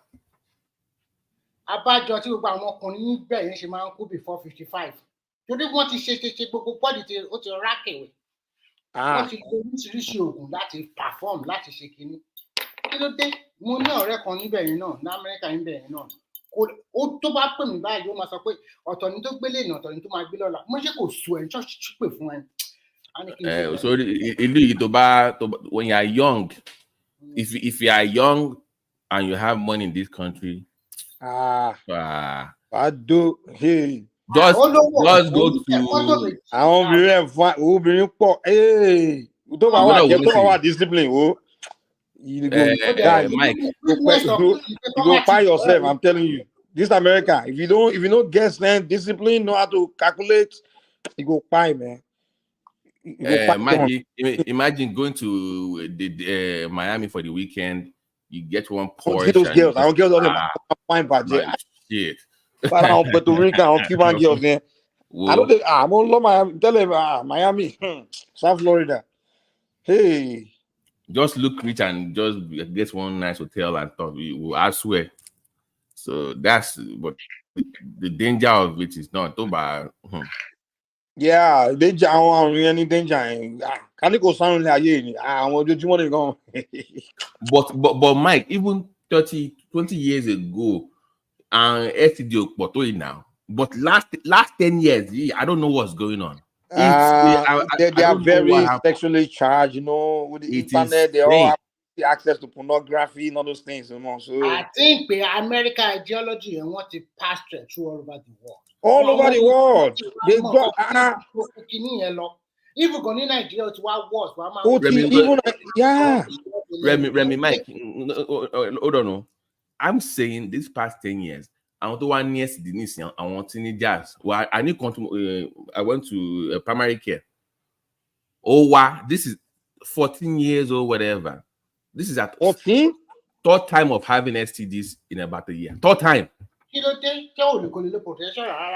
No, yeah, even the mom button, but please help me put her on birth control. When she was pregnant, 14-year-old girl. I want queer at our but at the boy, you want jembe.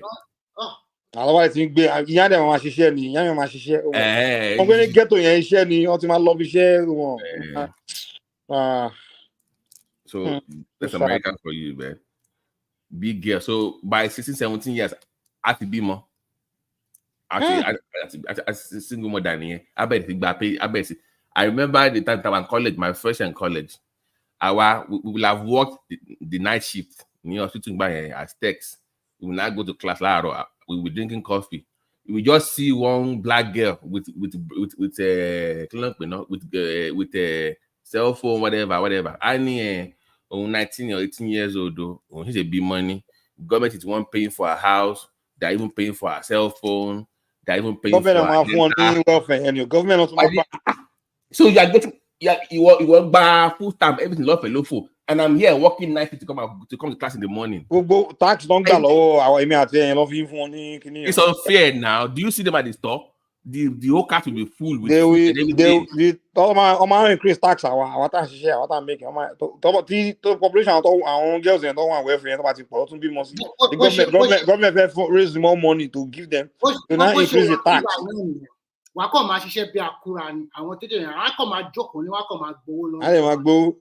Àwọn tó lè máa immigrant nìkan lè ló ṣiṣẹ́ l'Amẹ́ríkà, àwọn immigrant nìkan. Àwọn ọdẹ tó wá ń pariwo pé àwọn. Everywhere in the world is the same thing ní Western world. Wà á kọ́ ra àwọn òyìnbó ọkùnrin ní age of akọ̀ máa ti ọmọ àbí kọ́kọ́ wálé kọ́kọ́ máa ṣe nǹkan tó wù. They do not máa kọ́ ṣáwọn ilé iṣẹ́ láti lè. Tọ́ba dẹ̀ get iṣẹ́ báyọ̀ máa quit iṣẹ́ yẹn ní 2 weeks. Wọ́n complain pé America wọ́n import immigrants wá. And if I go, Mike, I have friends that they are managers in healthcare. And I have that are managers. They manage different stuff in healthcare. Who's managing? No, I have friends that are managers. Oh, okay. They are union managers. In fact, if you don't buy the gun, they can't even fire some of them, even though they suck at their job because they will say it's racism and whatever. Yeah, it's that bad. Because èèyàn míì tó máa dípò wọn tó bá ní bó ṣe advertising. No, yeah. Nítorí lè dé mi báyìí wọ́n ti ń sọ́nsìn pé kó bá tiẹ̀ má less experience wọ́n wá to the center teacher driver plumber everybody no wá. And Remy, Elomi walk off. Somebody walked off their job, lost with two, and still came back the next day and continued. Money, me normally they were supposed to fire you like there's too much demand. Torí lọ ṣe import àwọn èèyàn wá láti third world country because àwọn ọmọ òṣìṣẹ́ mọ̀ òṣìṣẹ́ ogun ọkàn jókòó ní kó máa gbá wẹ́fẹ̀ wọn kó dẹ̀ máa fagbó kó máa fa drug kó máa dúpẹ́ kó máa tẹ̀dún ọ̀ṣẹ̀ ọkọ mọ́. tó lè tán ní around unfortunately cannot àwọn African leader no get around. When nations become rich, you spoil your people. If China no, they don't adopt the welfare system. They are on their way to become welfare. Because of Banjani, we can adopt Nigeria. No. Remy, Nigerians already you have issues. If you add welfare to your problem, well, I didn't. Free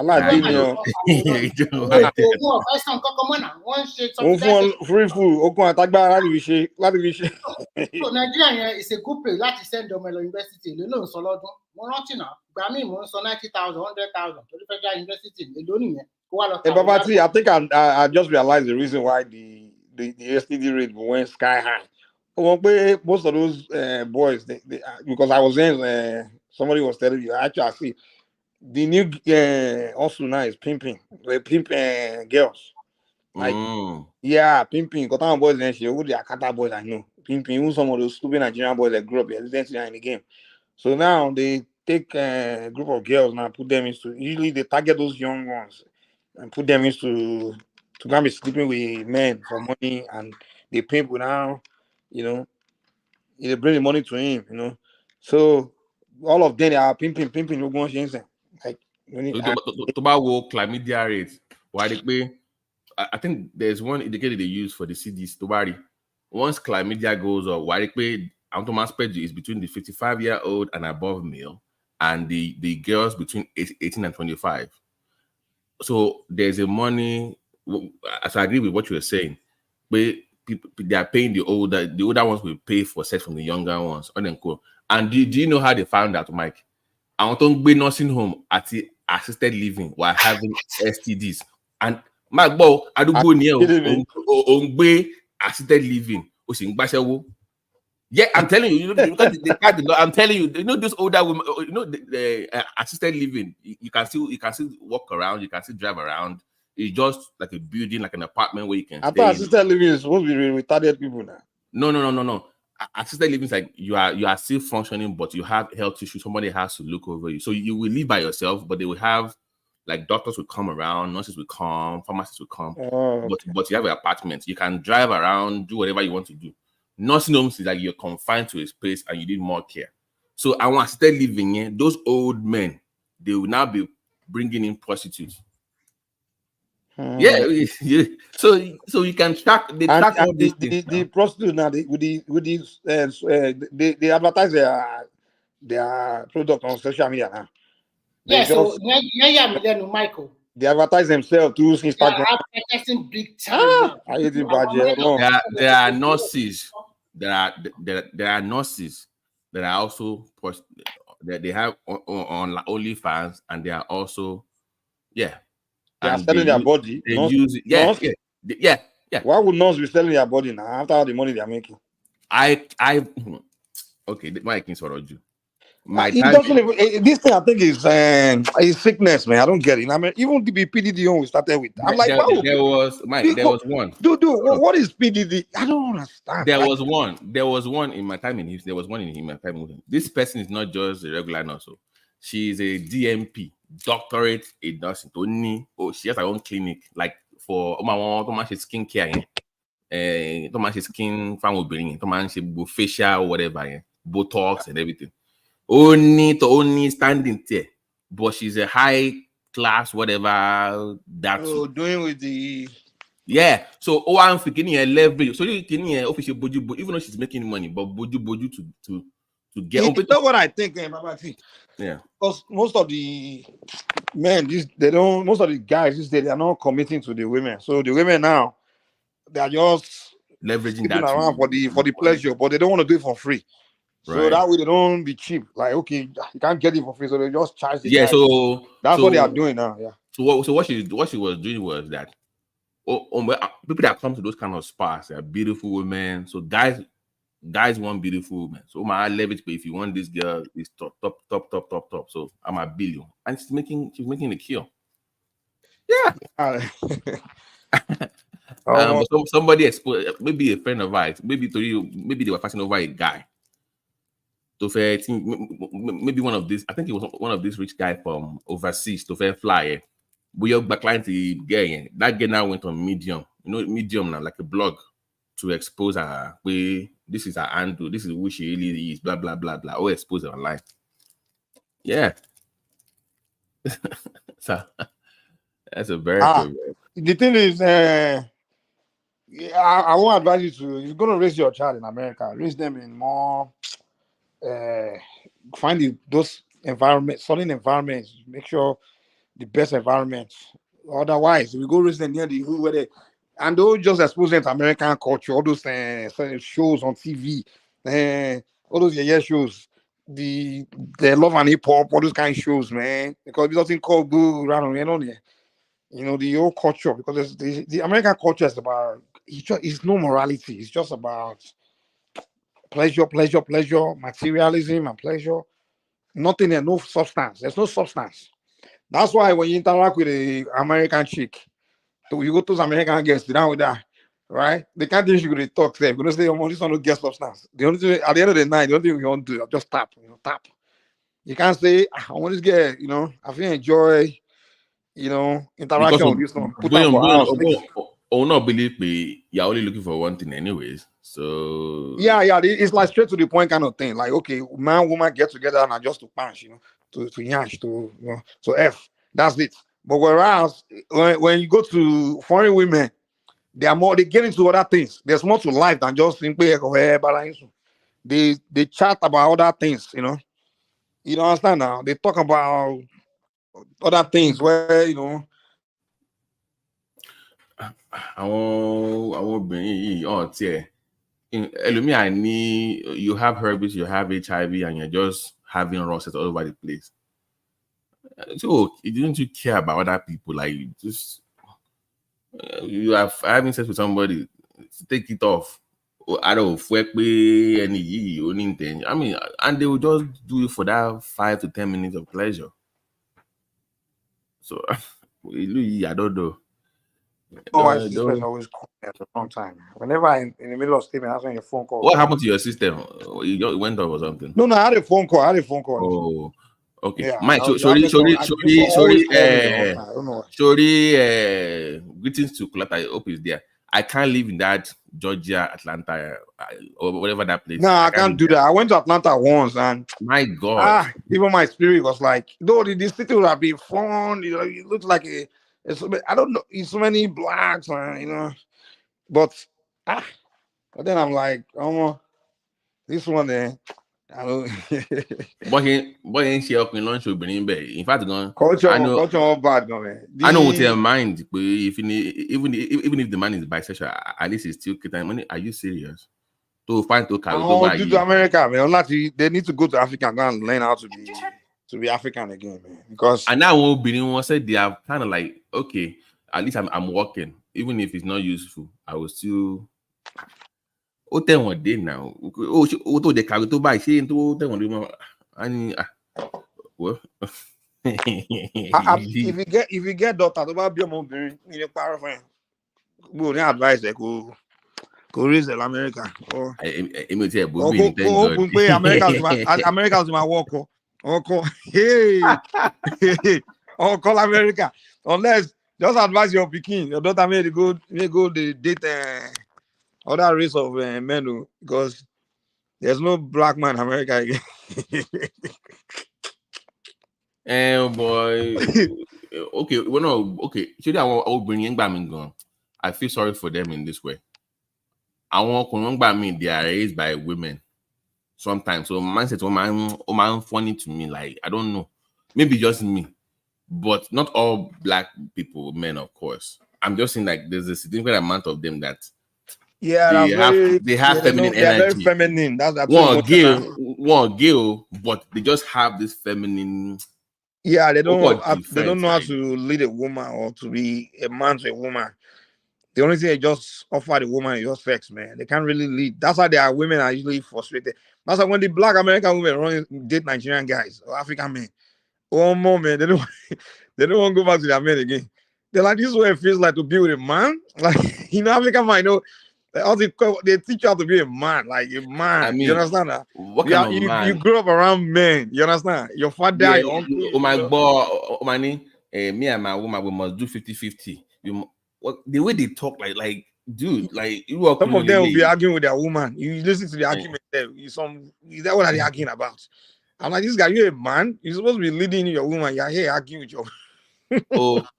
Your money. Okay, get your finances together before talking about only you African money. No. As a man, get your finances together.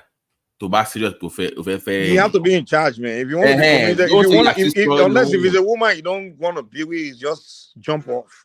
You understand? Like look over every year, that's it. But if you say you want to commit to a woman, you want a relationship with that woman, to be, then you gotta be in charge. And being in charge means you don't sit down with a woman be talking all these finances and politicking or not. No, you take charge. You give, you control. You understand? You have to be in charge. And women like that. They might like men that take charge. You understand? You lead and you make her feel secure and all those things. But they don't understand that. The day I gave up is the day I was in. This is a very highly educated person. Don't sorry. When it maybe Otigbori in their culture, only black woman is God. That's it. No. The black woman is they God. Just reveal what they hear, and sometimes they misunderstand what they hear. That's what. Like that. One quote Africa, in African religion, the woman when stick to what you know. Don't discuss African. Just stick to my the African stuff I do. And the feminine energy, the guys probably. Why don't you allow Mike to explain to you also? Because Mike talks a lot about female energy and this and that about women. Yeah, in the spiritual side, yeah, the women are very powerful. They're in the spiritual side. But now, when we're dealing with the physical reality, the mental and the physical and the mental interaction, the man is in charge. The only part in our spirituality where women will put them for is when we try to do rituals, because there's no ritual that can be successful without involving a woman, man. I'm telling you. So they are their spiritual energy is more powerful than men. But that's in that area. But then when they get back to human interaction, the man is in charge. You have to be in charge. So that's the thing. So we respect the women and we care for them because of that. Because we know your woman can bring a lot of spiritual blessing into your life, and she can also bring a lot of curse into your life. Hold on right there. So I'm glad you said that last part. So you can't say everything is only secluded to the spiritual world. So it can also translate into the physical world, just like you just said. The woman can bring whatever. Huh? No. The energy, women, spiritual energy is very powerful. You understand? Can it translate into the physical also? You just said it earlier that it can help intertwined. The physical, exactly. The mind, body, and spirit is all interconnected. So that's the reason why you take. Okay, let me explain it to you. When the woman is well taken care of, she's happy. Her spirit is very good. A happy woman brings a lot of positive energy around. You understand? And when you have positive energy around you, there's going to be a lot of progress and progression, because that's what positive energies bring. Progression, advancement, all those things. Now, when a woman is bitter and become very toxic and all those things, she'll bring a lot of negative energy around. And it's going to cause those negative energy cause a lot of destruction. So that's why a man having more advantage in terms of mental, because we're mentally stronger and physically stronger. So now most of your human interaction is the physical and the mental. It's not spiritual. The spiritual part is when we're getting into rituals and things like that. or so in that physical and mental, the reason why you have to put in the work and assist the woman, the reason why you take charge because you can assist her more. And when because what will bring depression to a woman is if she thinks she's weak in an area where she's weak, right? She doesn't have that amount of feeling, which is the physical and the mental part. If you don't fill in that gap, that part for her, she's gonna result. She end up being miserable and frustrated and become bitter and toxic, and that will lead to inviting the bad energy. So that's why we are saying that African man, you take charge. You understand? Once you take charge, not taking charge in terms of abuse, or maybe you are mistaking what we are saying by take charge. Not taking charge and be slapping her and be commanding. I mean, that's not what I'm talking about.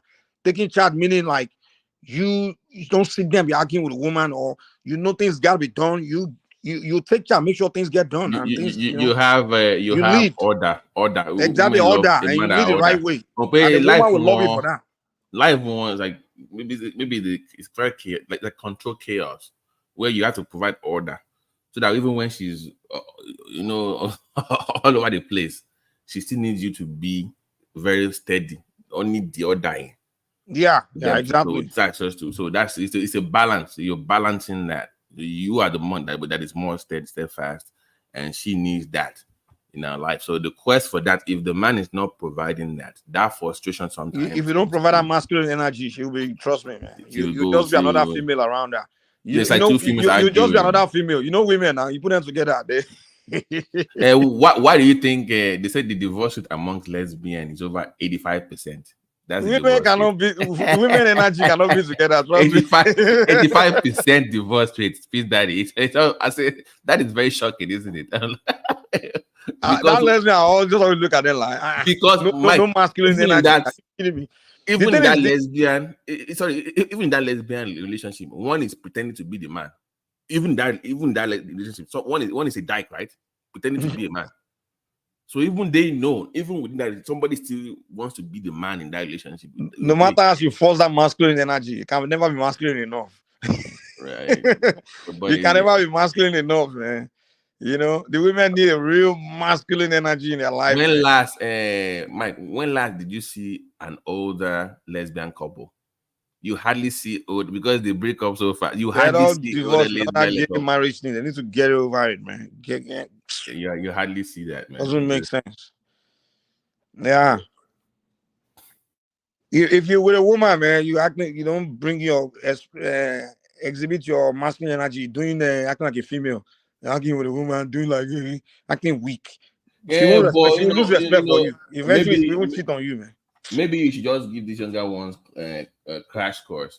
I'm like, no, a woman will always test you now to see if you're the leader now. You know, we go my feeling now. If you meet her, she will test you, man. Even when you're a man, she will still test you. Okay, let's make sure this guy is still a man. No? She will always test that now. And once you realize that you can't lead, and she has to be the one to lead, she will not even respect you, man. That's like she'll be talking to you anyhow. She'll be talking like she'll be talking down on you, and this guy will be like complaining. I'm like, guy, why won't she? She feel like you're not being she needs your masculine energy. And do you know what the guys will do? They'll start begging. It's not the begging, that's not the problem. Just change. You are changed. Not begging. That's not what she's complaining about. But unfortunately, some of these guys, they can never learn it because they didn't grow up around men. They were raised by the woman, and they were always around the woman and her friends. So they never learn how to be a man with men around, you know. Because I feel like watch my parents. My mom can be like just angry and just be. I mean, that will never say anything. I come out with me. She just be I couldn't say anything. But when he speaks, next thing you know, she's cooking, she's cleaning, she's laughing. I'm like, what just happened? Like the same way I was doing that. What happened? Because he knows what to say to solve the problem. Okay, I will take care of this. I will take care of that. Okay, my worry, I'll take care of it. I will handle this. And I learned that early. Yeah. Just handle. You gotta know what to say to women, man. You can't try to be. Don't be like, what do you mean? Last week, once you open that, you can't. The last thing you want to do as a man is start arguing with a woman. No. Because what the woman is saying is not really. She's not talking to establish logic. She's only talking to express her feelings. That's all. And a lot of times they watch it. What you see, a woman's highly educated be saying rubbish. What they be saying will be like, there's no sense in what you're saying. She know what she's saying doesn't make sense, but she's only saying it because just to make just to express the feeling. That's all. That's what they're doing. And some guys don't know that. They'll start responding to what she's saying and be going back and forth and be like, dude, are you dumb? You know, see that woman, guess what I said? You just that moment, you know what she's looking for is a word to help her find herself because she's in an emotional roller coaster. If you don't have the word, don't say anything. But if you have the right, just throw the right word in. You see a woman that's going flipping, next thing you start hugging you. Dude, my chick, man, this guy's going on. I just say something, next thing she just feels tears of joy. Like, God, Lord, just say the word, it just heal my. You understand? The chick will be like, man, you just say, I know what you need to hear at that moment. All I say like this, man. Oh, the chick will just start shedding tears, like, man, this guy, you just heal my emotional pain right now with what you just said. And what I said really doesn't, it's not logical. It's just some dumb shit, but it's just the right thing she needs to hear at that moment. And then, but the way she made me feel there, when she's now normal, I'll not break it up. Wait, come on, next time. I go let her know, say, man, I know I wasn't happy by your behavior or that kind of thing, but just to let her know, say, come, I'm not a dummy here. You know, I'm just being a man for you. That's why, that's why I looked out for you like that by saying the right thing to you. You know, you gotta women being a woman is work, man. You should not back and pray. That a man in this country, my girl, a man in this country often married and he took his wife's last name. No. I'm not kidding you. He took his girl's last name in this country. Wow. They're just trying to flip everything. I don't know, man. The America, I don't even honestly. At one point, Papa to me, I don't like you. Some years ago, I can't remember how long ago. I just cut ties with society. When I say I cut ties, I'm not saying I cut ties socially with society. Like, I'm no longer on the bandwagon with the society, man. Let me just make money. Focus on building myself, my family. But as far as social, whatever the hell you guys got going on, I don't want to hear about it. I don't care. To the point where I wasn't even knowing the new celebrities. They will just say until sometimes I don't know a celebrity exists until the person die. I just in the news, oh, this rapper or this celebrity died. I know who's that person. Until I come Google, I come and say, nah, popular person. At one point, I just lost. I just like, oh, this is all rubbish. What's happening? What the hell is going on? It's like doing that Obama terms. Everything just that guy, that guy, the damage he did. Forget but in terms of social, family structure, the kind of damage that guy did. I mean, nobody even knew. It's like years, like, wait a minute, this guy was just. I mean, I don't know. He made that whole sexual generic thing. He also worse on that. I don't know. I just went to just accept okay, maybe. I'm not a fan of the guy. I'm not a... Well, if it makes him happy, there's no problem. To me, I'm a kind of person I believe, if I just believe every human being should just experience their life, differently. I mean, you experience, you learn, you move, The only thing is just the destruction, such as, like you said, the rise in STD, all those are the things that just anything that's going on in the world that's causing destruction in terms of physical destruction or mental, psychological destruction of people's life or spiritual destruction. Those are the things I have problem with. But if it's just people evolving into some different way of thinking or different culture, hey, mark yourself and enjoy your life, man. Well, enjoy yourself. And by the way, Mike, I'm pretty idea. I had to look into the child care tax credit that this girl Kamala is proposing. So, Daddy, I was wrong. I thought it was the Bernie Sanders model of giving it for food that have married, whatever. But is literally just giving. It's for single black women, pretty much. So it's going to make that thing even worse. So you have babies, you're getting your 6K, but let's move it up to 10 to 15,000. You're a single mother, you want to buy a home, let's give you 50K. That's what they are proposing now. So America just allows prosperity, just ruin it, man. Like it will be more like family of 4. We'll give you more money for the kids, so we can stay home with the kids. As a single mother targeted in Kinonwa. So I was wrong on that. I didn't go to support ties care credit. You know, a lot of people they will blame. By the way, hold on, Prince Daddy, you still there?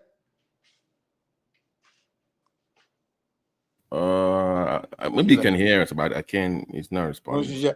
Well, I wanted to say something to him, but anyway,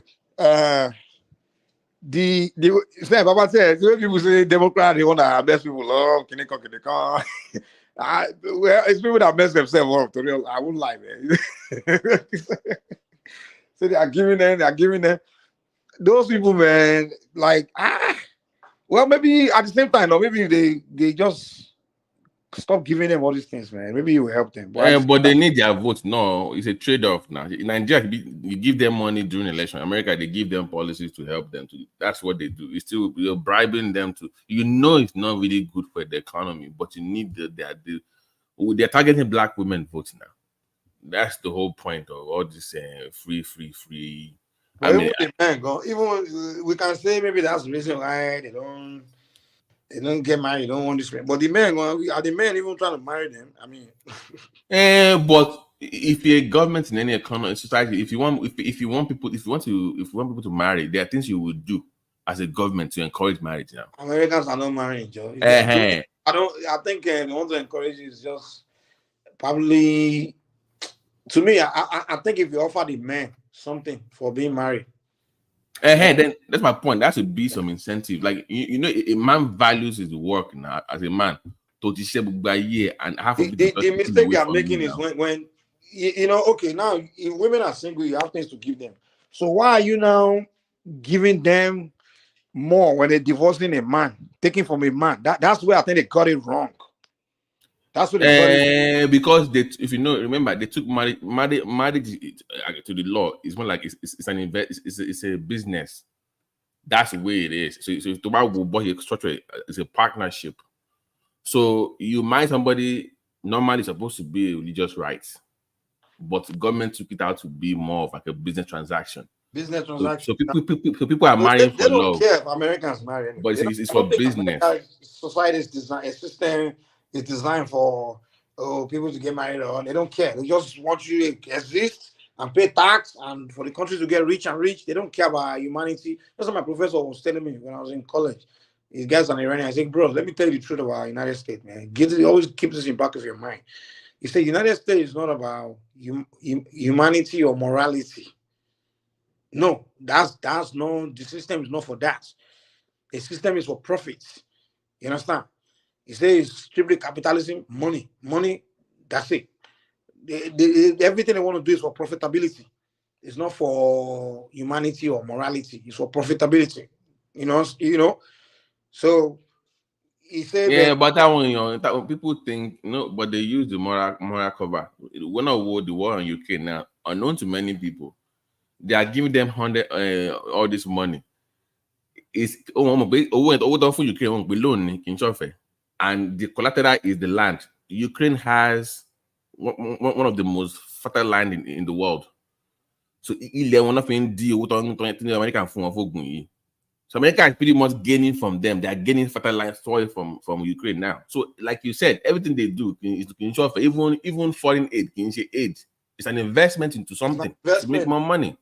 To get there, what they have going, extracting to keep going.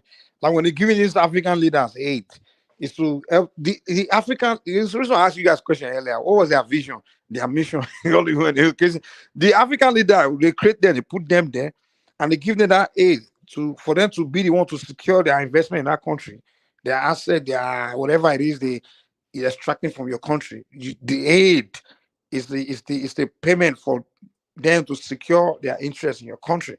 That's what aid is all about. So it's not free money. It's not free lunch. They got that in the back of their mind. Everything they do is about profitability and make money, and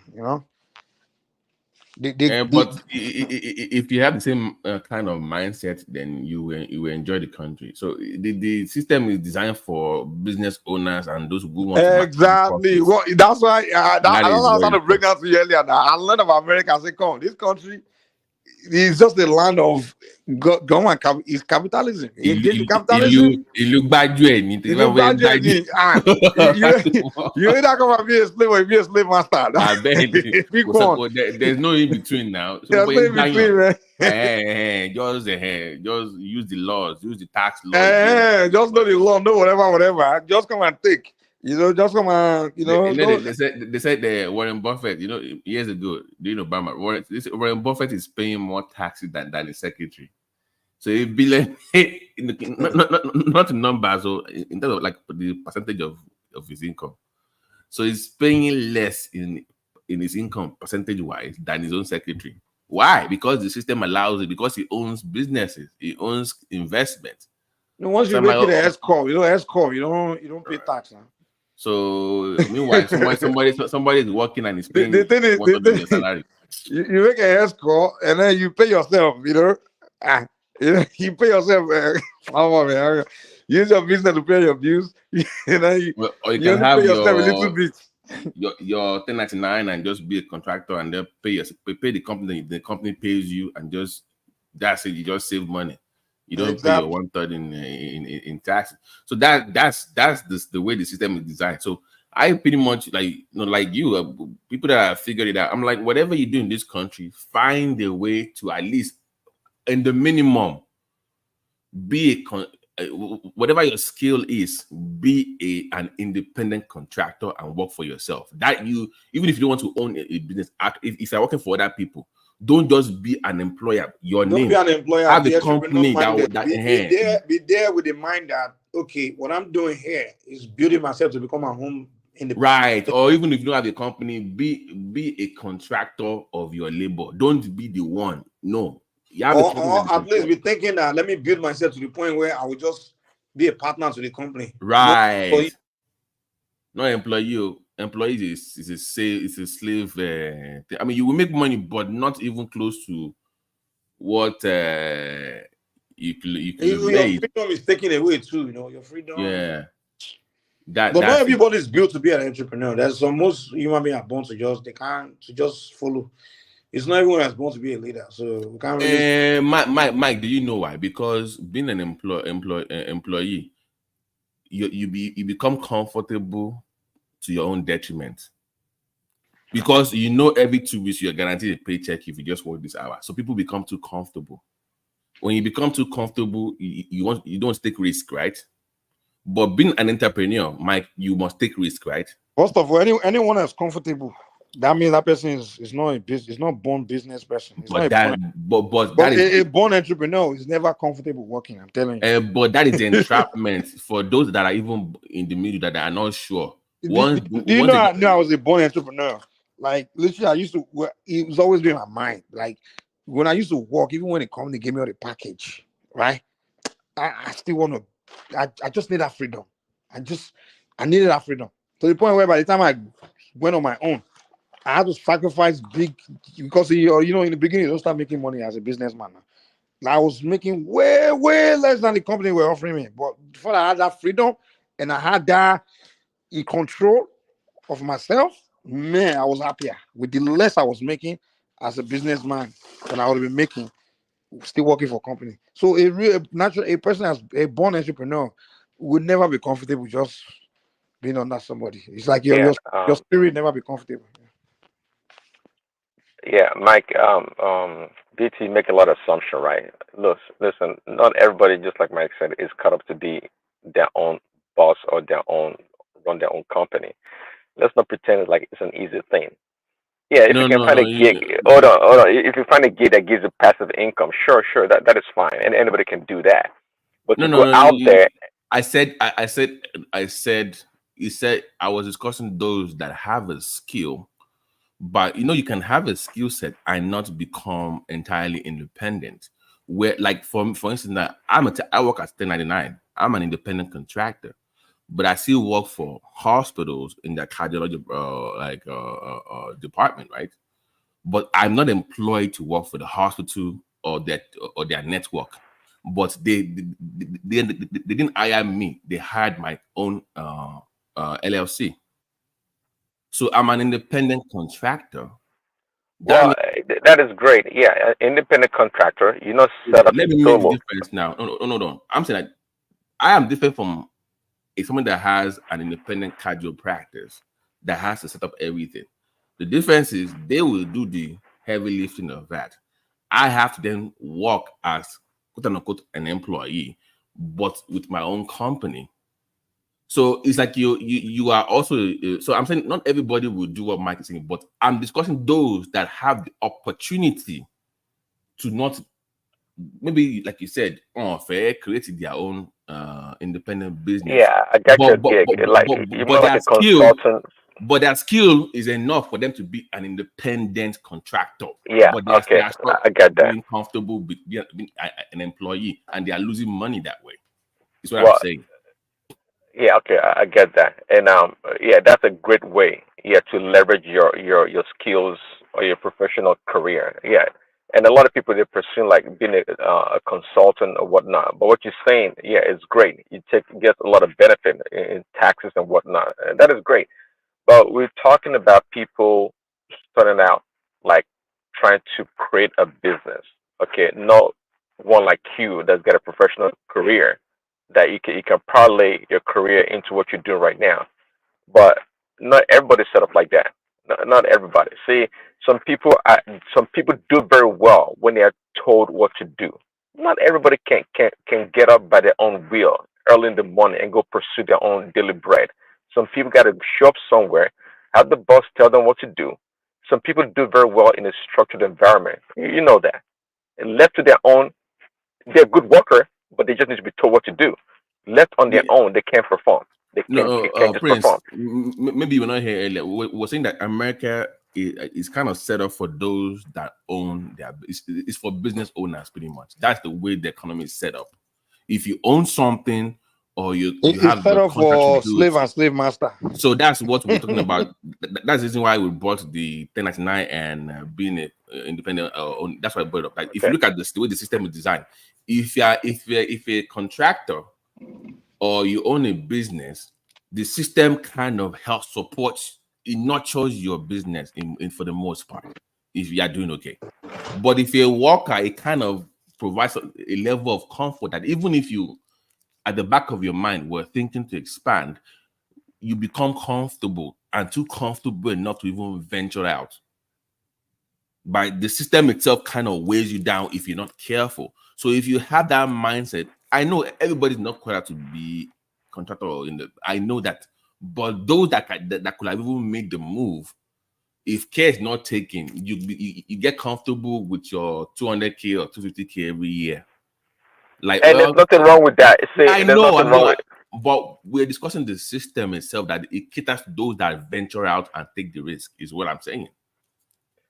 Okay, yeah, I agree. You can, just like in America, it's probably the best country in the world to start your own business. Literally in a couple of hours, if you, whatever you want to do, you can get set up in your own business and just get going. It's the best country I think in the whole world, no doubt about that.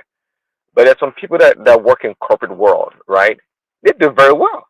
They do extremely well. That even if they run their own business, they're not going to make profit enough as they would on their paycheck because they get paid a Right. lot of money. I Right. remember in grad school, I was asking this guy that worked for this big, Fortune 500 or whatever, 100 company. And like, the guy's smart. Like, dude, how come you don't start your own business? Why don't you, just guys crack up. I said, no. Why do I want to do that? I'm making good money where I am. Okay, good enough. Smart dude, but it's like, When they become you so know, good, Prince, I had someone that worked with a deal for a company in Austin. The deal was so good, he made a lot of money from the deal. He was going to leave the company. Do you know what the company did? They offered him stock options, and yeah, they like beyond your benefits, your salary, and everything. You also right, own part of because they saw his value. But exactly. the issue I have with being just an employee is that people sometimes, not in most cases, they don't even understand what their value is or what it could be even within that company. They get too Yeah, comfortable. Like even their value is lost. They didn't even understand what you, they're you know, really what. such people. What do they call? They call them entrepreneurs. Entrepreneurs. some people, there's some people are master of corporate world. They go in there, yeah, they have a tag as an employee, but they go there and navigate the place like a business person. I mean, the corporate world it can be very lucrative if you know how to navigate it. I'm telling you, the people that know it, you get all the benefits. Guess who bears all the risk of your benefit? The business does. Your decision making, your mistakes is on the back of the business, and there you are cruising, navigating, strategizing, and playing politics and displacing people. It's a beautiful world if you know how to navigate it, and some Yeah, people as long as they love it. you get, no, I mean, like let's say Stephen A. Smith now. I mean, there are people that they bring Oh, billion Stephen companies. A. Smith, yeah, that's a good one. Do you remember? It says it's like, wait a minute, you're only paying me about 14 to 15 million dollars. I've been number one on my TV show for the past 12 years. I am worth 25 million. That's my value. Do you know how did you think he found out about its value?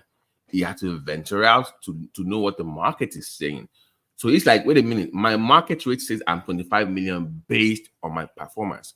But what I see in healthcare, for instance, is that some doctors, because you can literally track, this is the reason why I left working, because it wasn't really independent. I was working with a group, right? Some doctors can bring in over $2 million or $3 million or $4 million to a practice, and they're paying, they don't even pay close to what they're bringing in a practice.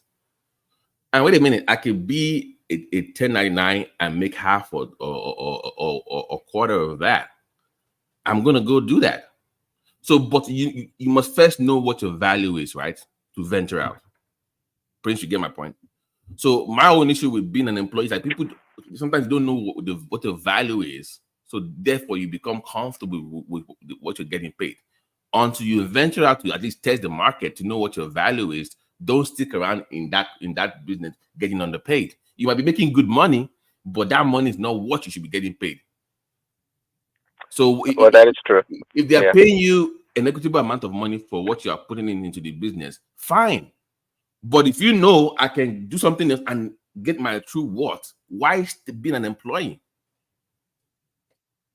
Well, yeah, I get you, and that's why they have the opportunity to venture out and go do their own thing, plain and simple. You know, um, uh, to an employer, you can have a value that you think you're worth, but to the employer, you might not be worth that, even though you bring in a lot of money to the bottom line of the company, but they may not see you as such. So if you think you can command more out there, sure, go out there and do it. And to Stephen A. Smith, I don't know if you like him. I don't despise him. I despise the man, but at the same time, it's not my brand of a sports person. I don't care for Stephen A. Smith. He's a loud mouth, but for some Too reason, loud. Yeah. it's been number one for 12 years straight, and their And numbers prove that. So hey, that is true, and I didn't know that actually. And for that reason, Hey, I have a philosophy in life. One second, I have a philosophy in life. Whatever I mean, no matter what they pay you or you think you're worth, and if somebody's willing to pay you, guess what? That's exactly how much you're worth. So if you think it's worth $50 million a year, I have no problem with that. I know for sure if I own the company, I won't pay him. I won't pay no. a So dime. let me give you. Let's do it this way. So he has a show, right?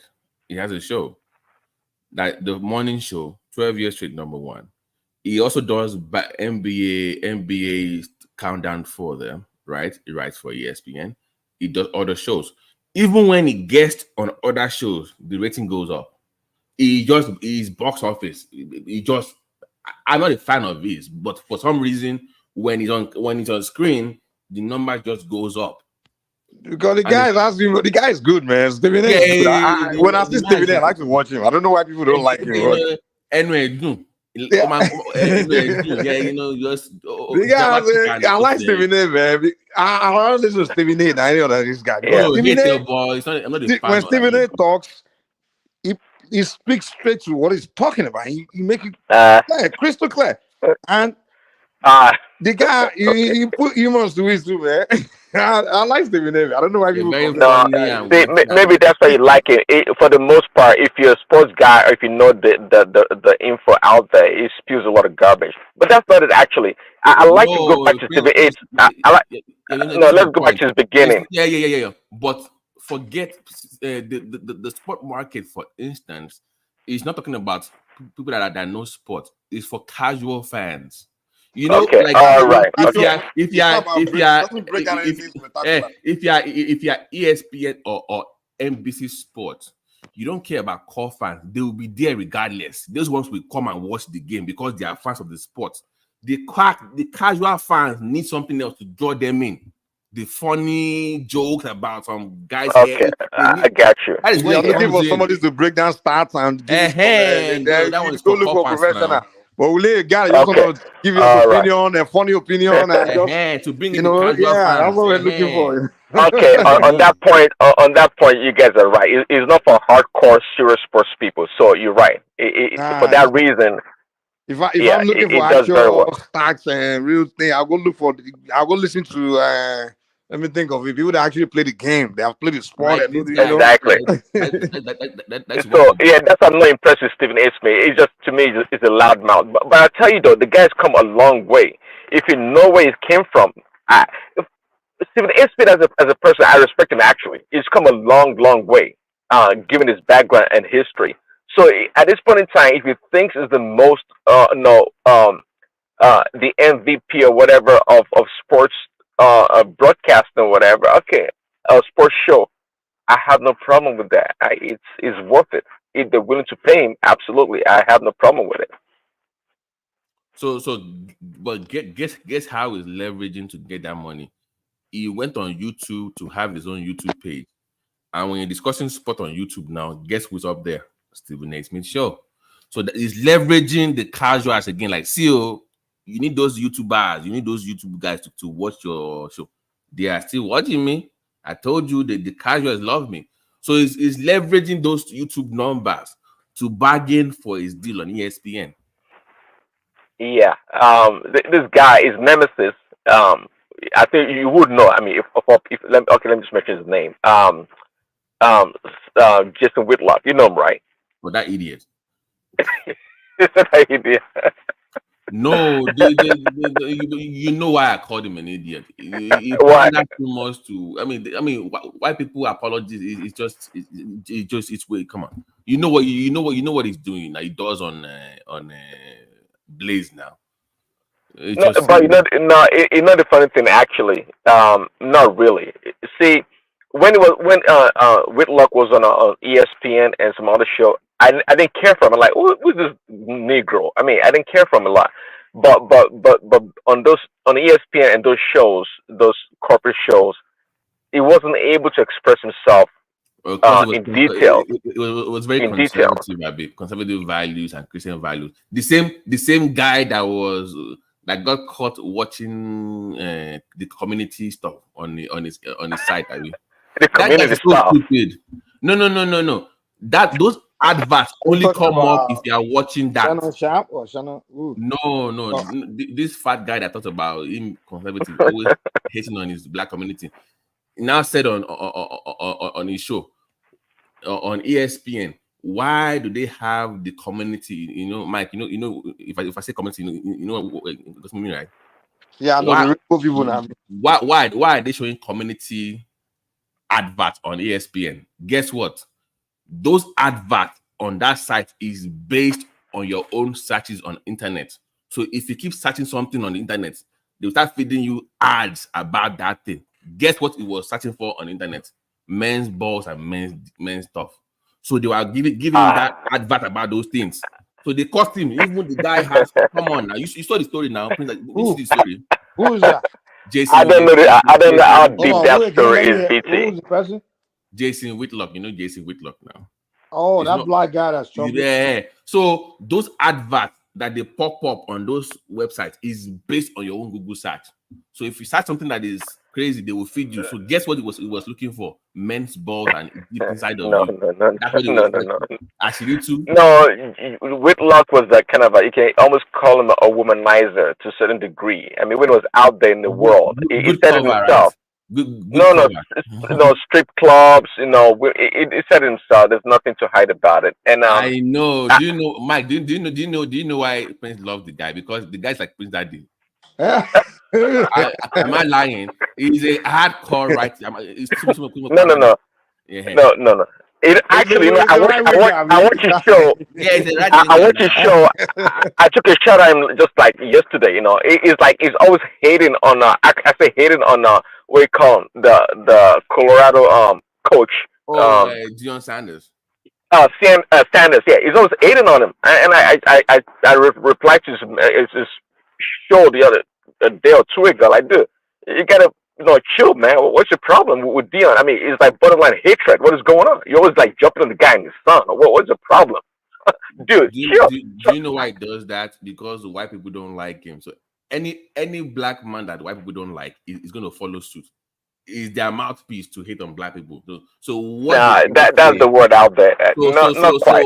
I don't see it that way. Come on. What they cannot say to a black person because he's black, he will then say it. That's what he does now. So I'm not a fan of the guy, Jare. But even Dion, the way it's going in Colorado is getting out of hand. All this wearing chain. It's a white neighborhood. You can't be doing all that ghetto stuff there. Even that is embarrassing for black people itself.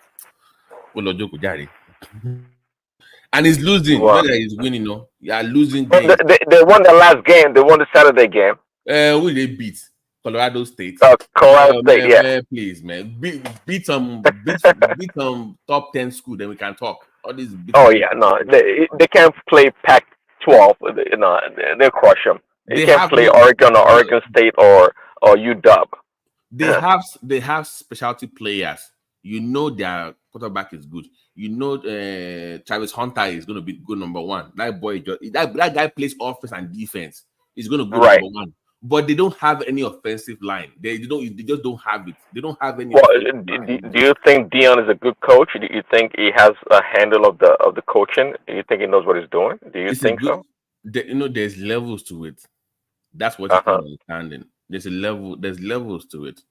You win football games at the line. That is where you win. That offensive and defensive line is when you win football games. So if I'm an offensive line or defensive line, I want to get into the NFL. I'm going to go to the top schools.